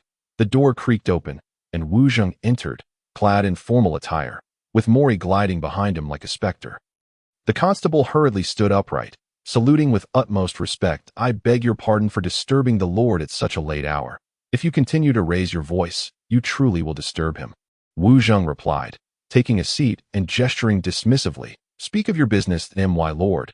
It has just come to my attention that Lord Luo has been attacked during a cabinet meeting," the constable stammered, perspiring heavily. "Where?" Wu Zheng's eyes gleamed, though he suppressed a smile, replacing it with a stern expression. "Right here in this district," the constable replied, sweating profusely. "How is Lord Luo?" Wu Zheng inquired, concern etched across his face. "He is well. He has merely sustained a wound to his side," The physician has assessed him and stated that with a month of rest, he shall recover. The constable trembled as he spoke. What? Wu Zheng slammed his hand on the table, rising abruptly to "My lord." The constable, terrified, felt his legs weaken, nearly collapsing, and quickly bowed. I accept full responsibility for my failure to protect. I am willing to accept your punishment. Wu Zheng's eyes burned with fury as he turned to Mori, who lowered his head, his brow furrowed in deep thought. Provide the details, Wu Zheng commanded, resuming his seat, suppressing his disappointment and rage. Yes, the fearful constable relayed all he knew, acknowledging that the identities of Lord Luo's shadow guards were not to be disclosed to anyone but the governing lord. The lord's friend instructed that this matter be kept secret and not leaked. He concluded, "Fool." Wu Zheng could not help but curse, leading the constable to assume he was being scolded, prompting him to bow even lower. "My lord, would you like me to examine the bodies?" Mori inquired softly. "Go ahead." Wu Zheng felt a throbbing headache, raising one hand to his forehead and gesturing dismissively. "Leave." Mori uttered a single word and strode outside, while the sheriff exhaled a sigh of relief, hastily bowing to Wu Zheng before hurriedly following suit. Shortly thereafter, Mori returned alone. "My lord, I allowed the sheriff to leave first," he stated. "What do you think?" Wu Zheng waved his hand, indicating his indifference to the peculiar wound. Mori remarked, "The injury is minor, seemingly the result of a fine blade's thrust. However, out of caution, I dissected the wound and discovered it was not a sword injury. Why the fixation on this?" Wu Zheng shook his head. "I have no interest in the wound. I wish to understand the matter regarding Luo Ying's dark attendant. They must possess a weapon unseen by anyone." Mori replied, "A weapon unseen by anyone." Wu Zheng expressed surprise. "Thus, I must mention the wound," Mori said with an apologetic demeanor. Wu Zheng nodded. "The wounds of the three are one on the back of the head, and one on the chest. They are not penetrating injuries. I examined them and found numerous iron fragments within the wounds, suggesting some small iron object struck the body, then exploded, causing devastation." Mori continued. "Moreover, apart from that, they bore no other marks. This indicates that the assailant took their lives with a single strike, leaving them utterly incapable of resistance before that dark attendant. Is there truly such a formidable person beside Luo Ying?" Wu Zheng pondered in confusion. "It appears the preliminary investigation was insufficient," Mori noted. "The Glory Society's reputation is not befitting." Wu Zheng sighed in resignation. He had initially believed that with Fang Fu's request for their assistance, the matter would be foolproof. Yet now, dark attendants, what utter nonsense. The dignified and composed lord had resorted to such profanity, indicating his mood had plummeted to an all-time low. Mori remained silent, waiting for his lord to regain his composure. Now, the entire district has heightened its defenses. It is no longer possible to have the Glory Society take action, Wu Zheng muttered, acknowledging that he would have to seek another opportunity. But where might such opportunities be found? Especially now that Luo Ying was on high alert, future defenses would undoubtedly be reinforced. Mori understood his lord's turmoil and sensed that he should instill some confidence while also providing an outlet for his lord's pent-up anger. Thus, he suggested, "My lord, simply command the capital's sheriff to refrain from causing a commotion, to avoid alarming the city, and to retract unnecessary defenses." "Foolish," Wu Zheng rebuked. "If I were to do so, would it not be akin to announcing to the world that this matter concerns me? Would it not openly reveal to Luo Ying that I am the culprit? I reside in this district. With such an event occurring, I have every reason to issue orders to strengthen defenses. How could I disregard my own safety and instead demand a reduction in defenses?"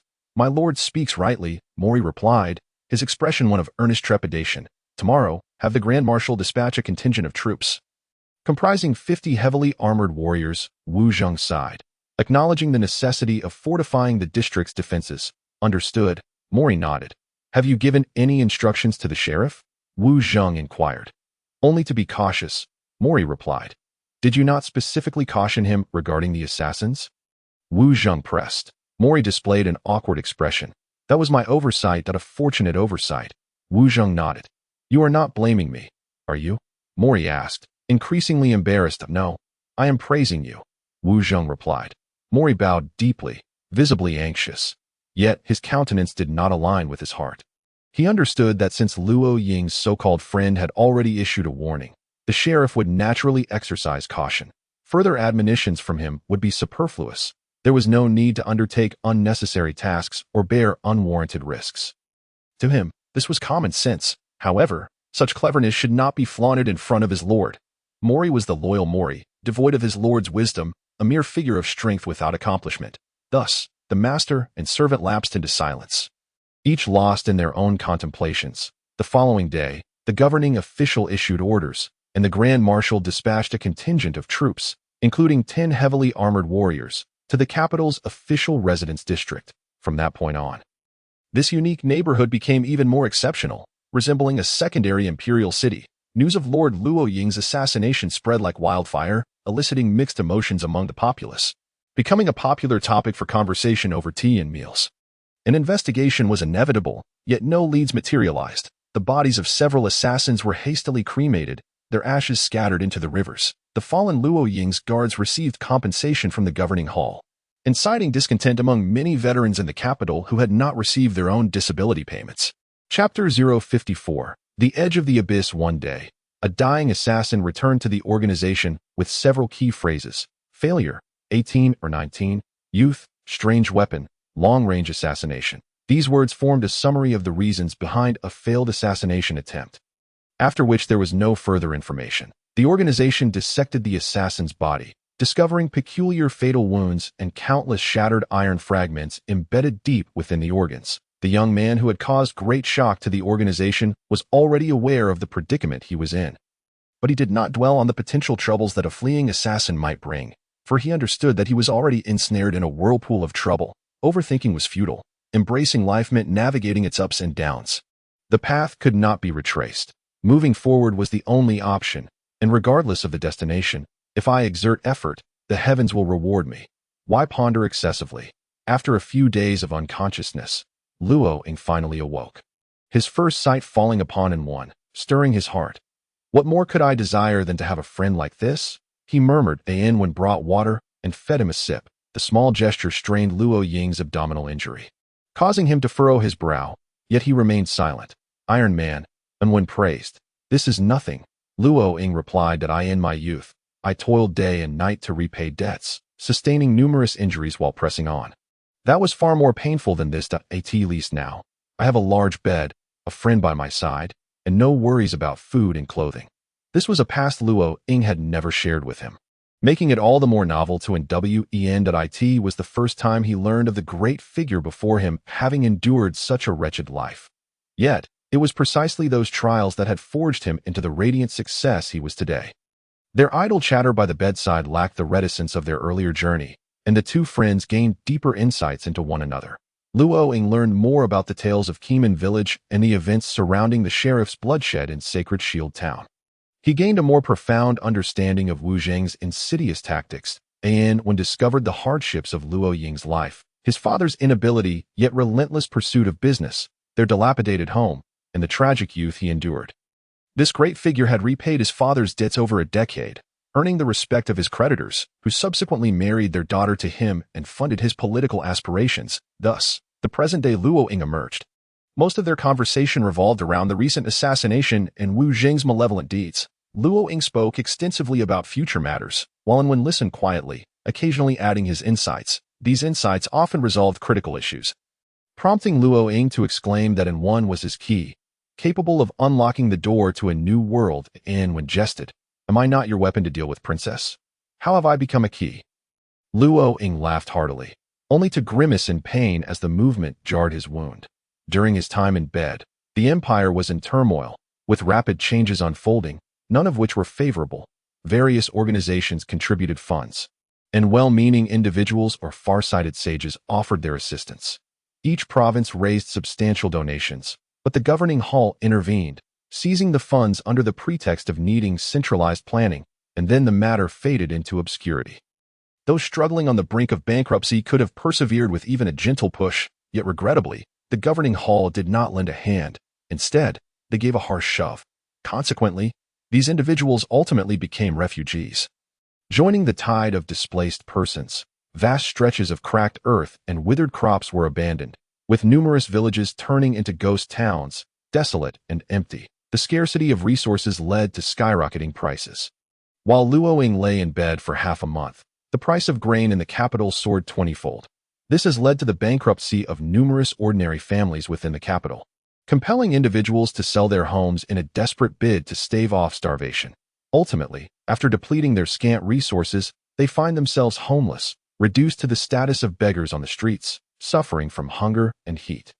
Each day witnesses the tragic demise of those succumbing to starvation, rendering the city's scavengers exceedingly busy. The Grand Marshal's army has proven ineffective in addressing the surging tide of refugees, a situation that Luo Ying had foreseen, which explains his lack of vehement protest during the recent assembly.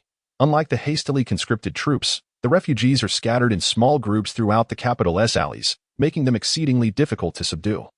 Attempting to cleanse their presence would be akin to waging a grand urban guerrilla warfare within the vast expanse of the capital. Initially, the military charged forth with fervor, yet after prolonged efforts with little success.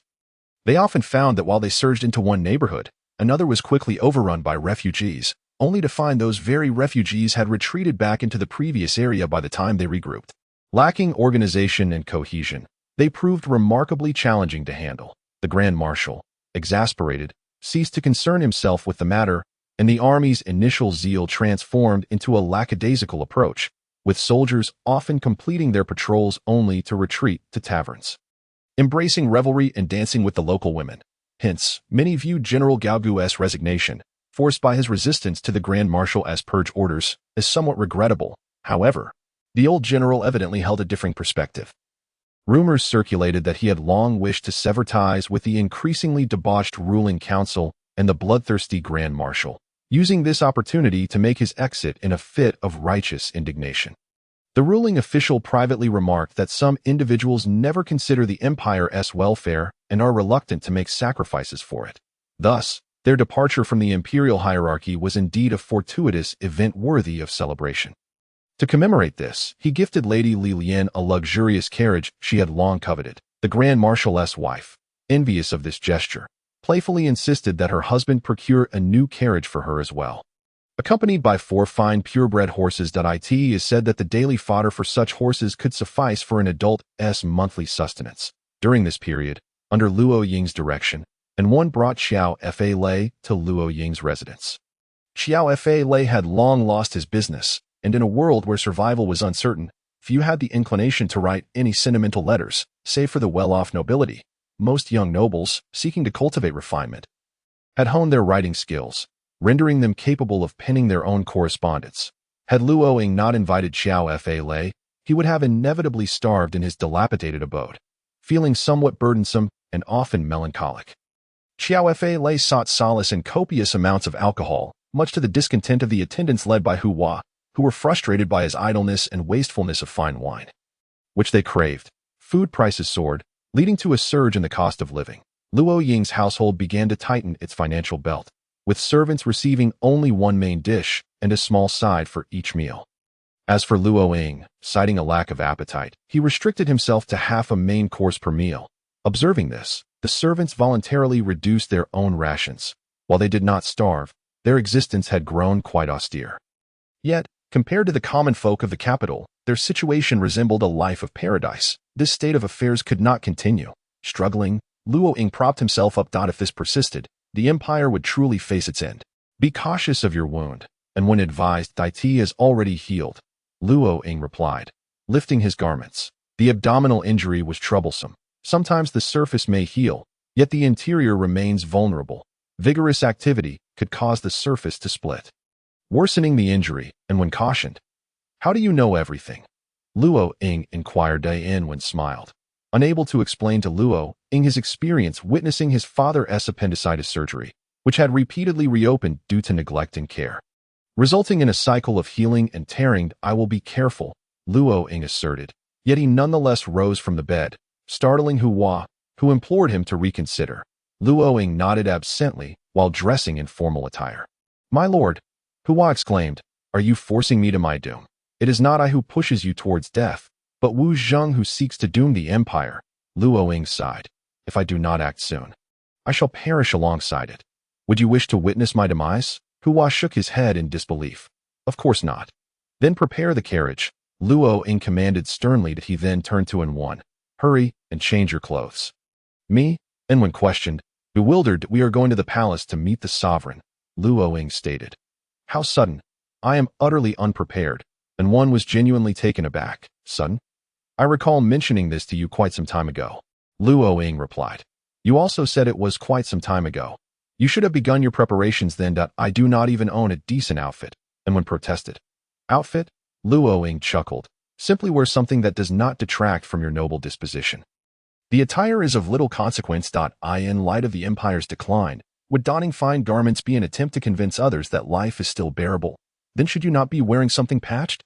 And when inquired earnestly, "Do you not think that would be overly theatrical?" Luo Ying countered, "If not, then allow me to lend you my formal wear," interjected Xiao Fa Lei, who had just arrived at the doorway and overheard their conversation. And when envisioned Xiao Fa Lei's garments swaying on his frame and shook his head. "Go drink your wine. Convey my regards to Her Majesty the Queen," Xiao Fa Lei remarked. "Oh, I should clarify. Future Her Majesty the Queen. By the way, is it truly so complicated to sort out relations within the royal family? Why has there been no succession yet? Does it require such an extended period for resolution?" "His Majesty still has brothers," Luo Ying replied. "It is not uncommon for others to covet the throne, that if great families engage in prolonged disputes over inheritance, how much more so for a nation? There will not be any unforeseen complications, will there?" Xiao Fa Lei asked, somewhat anxiously. "Not likely," Luo Ying reassured him. "At present, who among the few would be willing to take on this mess? It is not a privilege, but a burden. Yet, some challenges must be presented to the future sovereign. Otherwise, should they ascend to power too easily, they may lack gratitude or reverence, which would bode ill for their future. So intricate, even more so than my dramas." Xiao Fa Lei mused. On that note, "I believe you should pull yourself together, and when advised, wasting your life away in drunkenness is not the conduct befitting a great playwright. Write something. The current turmoil in the empire is the perfect subject matter. Write a tragedy? I would gladly do so, yet no one would care to read it. A comedy? In such a world, how can I find joy?" Xiao Fa Lei shrugged. "Suit yourself," and when replied, "I merely feel pity for the wine of the Luo family." "Have you not noticed how the guards regard you? What do they think?" Xiao Fa Lei replied nonchalantly. "I have grown utterly disillusioned with life. Nothing matters to me anymore. Do not be overly pessimistic," Luo Ying remarked while stepping outside. "The more one lives in a tragic world, the more one ought to maintain optimism." "Why?" Xiao Fa Lei asked. "Because this is a battle between you and the entire world," Luo Ying explained. "If you do not remain optimistic, you are bound to lose. Yet, if you can sustain your optimism until death, even if you cannot change this world, at the very least, you prove that this world has not changed you." Xiao Fa Lei stood there, deep in thought, contemplating earnestly. "Are you optimistic?" and one inquired as the two exited the small building. Luo Ying merely shook his head, his expression grave. "The edge," he stated, "the precipice." Once aboard the carriage, the two sat across from one another, and Luo Ying exhaled heavily. "The empire now teeters on the brink of a precipice. Its fate hangs by a thread. I hope you can grasp it." Anwen remarked. "Once again, you have spoken a golden phrase," Luo Ying replied. "I am genuinely perplexed by the vast wisdom that resides within your youthful mind. In truth, one merely needs to be true to oneself." After pondering for a moment, he continued, "What does it matter to fixate on future generations? After your demise, the world will still belong to them. They will shape it as they see fit. And what power do you possess to alter that? Will you descend from the heavens to intervene? Throughout the millennia of human civilization, there has never been a record of divine intervention. It seemed to make sense, yet also lacked reason." Anwen nodded and shook his head, ultimately smiling. "Never mind. This is the wisdom of someone like you. An old-timer. I am still young. Without the accumulation of life experiences to compare at times, I feel as though you have lived for a millennium," Luo Ying said earnestly. "Rather, I possess the history of several millennia and the civilization that has arisen from it." Anwen thought to himself, yet refrained from voicing it. After passing through the inspection at the gates of the imperial city, the carriage entered the palace grounds. Although accustomed to witnessing world-renowned architecture, Anwen was still momentarily taken aback. The images on television and computer screens pale in comparison to the reality before his eyes. Thus, it is common for people to complain that the boxing matches broadcast on television lack excitement, yet they find themselves exhilarated when watching ordinary people brawl on the streets from their windows. Having traversed a plaza adorned with flowers, greenery, and fountains, they arrived at the palace, where the carriage underwent another inspection. However, this examination was not particularly thorough. It was more ceremonial in nature. The two men proceeded to a long corridor leading to the main hall, where, at the end of the corridor, they touched the royal code to express their loyalty to the crown.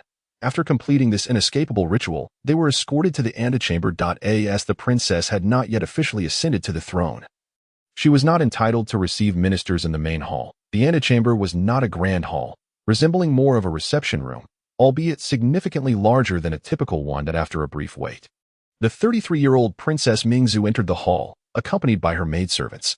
Luo Ying gestured for Anwen to stand alongside him, and they both bowed respectfully. The princess nodded with a smile, indicating for them to take their seats. Anwen dared not gaze too intently, yet in the briefest of glances, he discerned the princess's features. Frankly speaking, she was far removed from his preconceived notions of a princess. In his imagination, a princess should resemble the famed Snow White, or at the very least, be akin to Cinderella, effortlessly captivating all in a flowing gown and crystal shoes. Alternatively, she could be delicate and fragile, akin to a greenhouse flower, fainting after a few words, requiring the protection of a knight. However, the princess of the Dawn Empire was evidently not so. She had a slightly plump figure, capable of withstanding the elements, and while her appearance was not particularly striking, it was merely of average beauty. If there was anything remarkable about her, it was her aura. Generally speaking, any ordinary woman donning such a resplendent gown and parading through a lavish palace would possess a commendable presence. "How is the wound, my lord?" the princess inquired with concern. "Although it still aches, it is manageable as long as I refrain from excessive movement." "Thank you for your concern, Your Highness." Luo Ying replied that I am quite disappointed and feel guilty that such events transpired within the capital. Princess Mingzhu said, "I have heard that unrest has been brewing outside, necessitating military intervention, which deeply troubles me. Your Highness's information channels are relatively restricted, thus much of what you hear is merely the polished version." Luo Ying stated. At times, I wish to disguise myself and experience the sentiments of the common folk, Princess Mingzhu admitted somewhat helplessly. However, those of royal lineage truly possess little freedom. The people around her only share pleasant tidings, never revealing a hint of troubling truths. I feel as though I am a blind and deaf fool, and it vexes me. She then turned to Anwen and kindly asked, "Who is this young man?" Luo Ying looked at Anwen, urging him to introduce himself. Anwen felt somewhat at a loss. He was entirely unfamiliar with court etiquette and had no idea how to address such a prominent figure. Thus, he stood up and bowed once more, saying, "Your Highness, my name is Anwen." "Greetings," the princess smiled. "Anwen is my friend. It is thanks to him that I have narrowly escaped death," Luo Ying explained. "Consequently, I suspect some individuals harbor a deep-seated hatred for him. Thus, I must keep him close at all times to safeguard him from potential harm." "Your words only increase my guilt," Princess Mingzhu replied. "It is truly a disgrace for the royal family that even within the palace, where the council convenes, one cannot feel safe. No. Luo Ying shook his head. "It is rather the fault of the ruling hall or the governing officials." The princess regarded Luo Ying, her gaze seemingly inquiring. "Your Highness, I have brought Anwen to meet you in the hope that you might hear his perspectives and thoughts," Luo Ying said. "Perhaps this will inspire you and alter the fate of the entire empire." "Are you suggesting that we may speak freely?" Princess Mingzhu inquired. "Indeed," Luo Ying affirmed with a nod. "You may leave." She waved her hand, and the maidservants bowed and exited, leaving only the two men behind, standing silently in the princess's presence, heads bowed and avoiding eye contact. Clearly, they were the princess's protective force, the individuals she trusted most. "Mr. Anwen." Princess Mingzhu addressed him formally, indicating her respect. "Lord Luo has mentioned that he has a friend of remarkable intellect, one whose insights on the development of the entire empire are unparalleled. Now I understand. That is you. I am unworthy of such praise," Anwen stammered, feeling overwhelmed. "The empire stands on the brink of peril." Princess Mingzhu said, "I need someone to assist me." "Can you, sir?" Luo Ying looked at Anwen, his gaze encouraging. Anwen fidgeted restlessly, unsure of where to begin. He lifted his head, only to be struck by the sight of a world map hanging on the wall ahead. Fixating on the map and the position of the Dawn Empire, he suddenly felt a surge of emotion. "Your Highness, look," he pointed at the map. "What do you perceive the empire as?" "Like a child guarded by 9 warriors." Princess Mingzhu replied after a moment of contemplation, a hint of resignation in her tone. "Some may deem the child fortunate, but for the child, it would prefer to become a powerful warrior, no longer reliant on the protection of others, free from the burdens of debts owed, and immune to the scorn and complaints of those formidable guardians. Do you not think the empire resembles the sun? Anwen queried. The sun? The princess appeared surprised. Luo Ying was equally taken aback. Anwen had never expressed such thoughts to him before, and hearing them now was unexpected. Did he intend to offer praise? The empire was on the verge of being shrouded in darkness. How could it be likened to the sun? The territory of the empire was nearly circular, bordered by the other 9 nations, much like the rays of a sun illuminating the entire world. Anwen continued, while there may seem to be no connection between each ray, they are all linked to the essence of the sun. As long as the essence exists, they are one and the same. Please, go on, Princess Mingzhu urged. Though she could not fully grasp Anwen's meaning, her interest piqued nonetheless. Many believe our nation to be situated in a barren wasteland, a geographical disadvantage. However, I contend that this is, in fact, our geographical advantage, Anwen stated, gazing at the map. Because the wasteland is desolate, for centuries, the powerful 9 nations have regarded the empire as inconsequential, with no nation attempting to conquer them. This land is merely a burdensome encumbrance, failing to recognize its intrinsic value. If we can connect with the 9 nations, we could become the nexus among them, a bridge facilitating communication. Not only could we engage in trade, but we could also become the cultural, artistic, and technological exchange center for all 10 nations, a central hub attracting talent from each corner, and a flourishing ground for the mingling of cultures. As he spoke, Anwen's mind was flooded with knowledge he had previously absorbed, each piece coalescing into articulate expression. Why did Britain dominate the world in the 19th century, earning the title of the empire on which the sun never sets? Because it was isolated overseas, with ports on every side, thriving in trade, supplemented by various political strategies that rendered any continental nation incapable of threatening Britain's security, while Britain could unite with any nation on the continent to attack those that opposed it. Although the Dawn Empire is not maritime, its situation is remarkably similar. If any nation among the 9 harbors covetous thoughts towards the Dawn Empire, the empire could immediately ally with the other 8 nations. Provided that political maneuvers are applied judiciously, it could create a scenario where the 9 formidable nations would not dare to act against the Dawn Empire, fostering a state of balance, stability, and peace among the 10 nations. Princess Mingzhu listened intently, her expression growing increasingly serious. The brilliance in her eyes intensifying. Anwen's words vividly painted a vast canvas, depicting a realm where the Dawn Empire interconnected with all corners, drawing upon the strengths of all to become an unparalleled nation, where politics, economy, and culture flourished like never before, and the brilliance of talents from all 10 nations converged, fostering a virtuous cycle of material and cultural prosperity. The notion of abandoning agriculture in favor of commerce left the princess astounded. Agriculture is the foundation of a nation, the key to sustaining its populace. How could any king sit securely upon his throne with such a vital lifeline controlled by foreign powers? However, in Anwen's perspective, this is hardly an issue. The desolate wasteland of the barren plains has always been inhospitable, with agricultural yields barely sufficient to sustain basic sustenance. Any minor calamity or misfortune would immediately impact the nation's economy and the people's livelihoods, a predicament that has long plagued monarchs and governing officials alike. Consequently, the Empire of Dawn has struggled to develop into a formidable power, remaining in a state of survival, languishing at the bottom among the 10 nations. Over time, many have resigned themselves to this fate, believing that the nation's fortune is immutable, enduring for centuries, and accepting their weakness as a reality. As long as they can survive, it is deemed sufficient. Yet, who does not yearn for strength? Nevertheless, what would happen if we truly became that powerful, and the other 9 nations were to covet us? Princess Mingzhu could not help but inquired. It ultimately revolves around the question of who possesses this land. Anwen replied, "Does your highness believe that if any nation were to seize this territory, the others would remain indifferent? That which is desired by all cannot be possessed by any. If they are wise enough, they will simply maintain amicable relations with us rather than risk isolation through reckless plunder." Chapter 056. Royal Council of the Imperial Family. The barren plains are akin to a piece of putrid meat, edible, yet unpalatable, and consuming it may lead to digestive ailments. Thus, the 9 nations regard it with disdain, showing no interest. Since a nation thrives upon this land, let it continue to do so. After all, it is impoverished to the point of clattering, never posing a threat from behind. On the contrary, due to our confrontation with formidable foes, we ensure your safety. Surely, you ought to express some gratitude. for instance, through mineral resources or human capital. Whenever there is a conflict with foreign tribes, all eyes turn to the Empire of Dawn, hands extended, murmuring, "Little brother, show us some appreciation."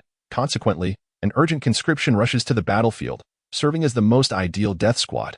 Yet, being of the same kin, it feels inappropriate to demand sacrifices and bloodshed from you. Thus, we shall compensate according to half the standard of our warriors, ensuring that we do not owe you anything. This is the origin of the disability compensation. Living under the shadow of the 9 nations, the Empire is indeed one of the 10 nations, yet its status is lamentably dismal. Is it tragic? Indeed, it is profoundly so. However, in Anwen's view, this tragedy is precisely the Empire of Dawn's wealth. Very well, I am a piece of putrid meat. Thus, you naturally lack the interest to seize me, and as such, I find myself secure.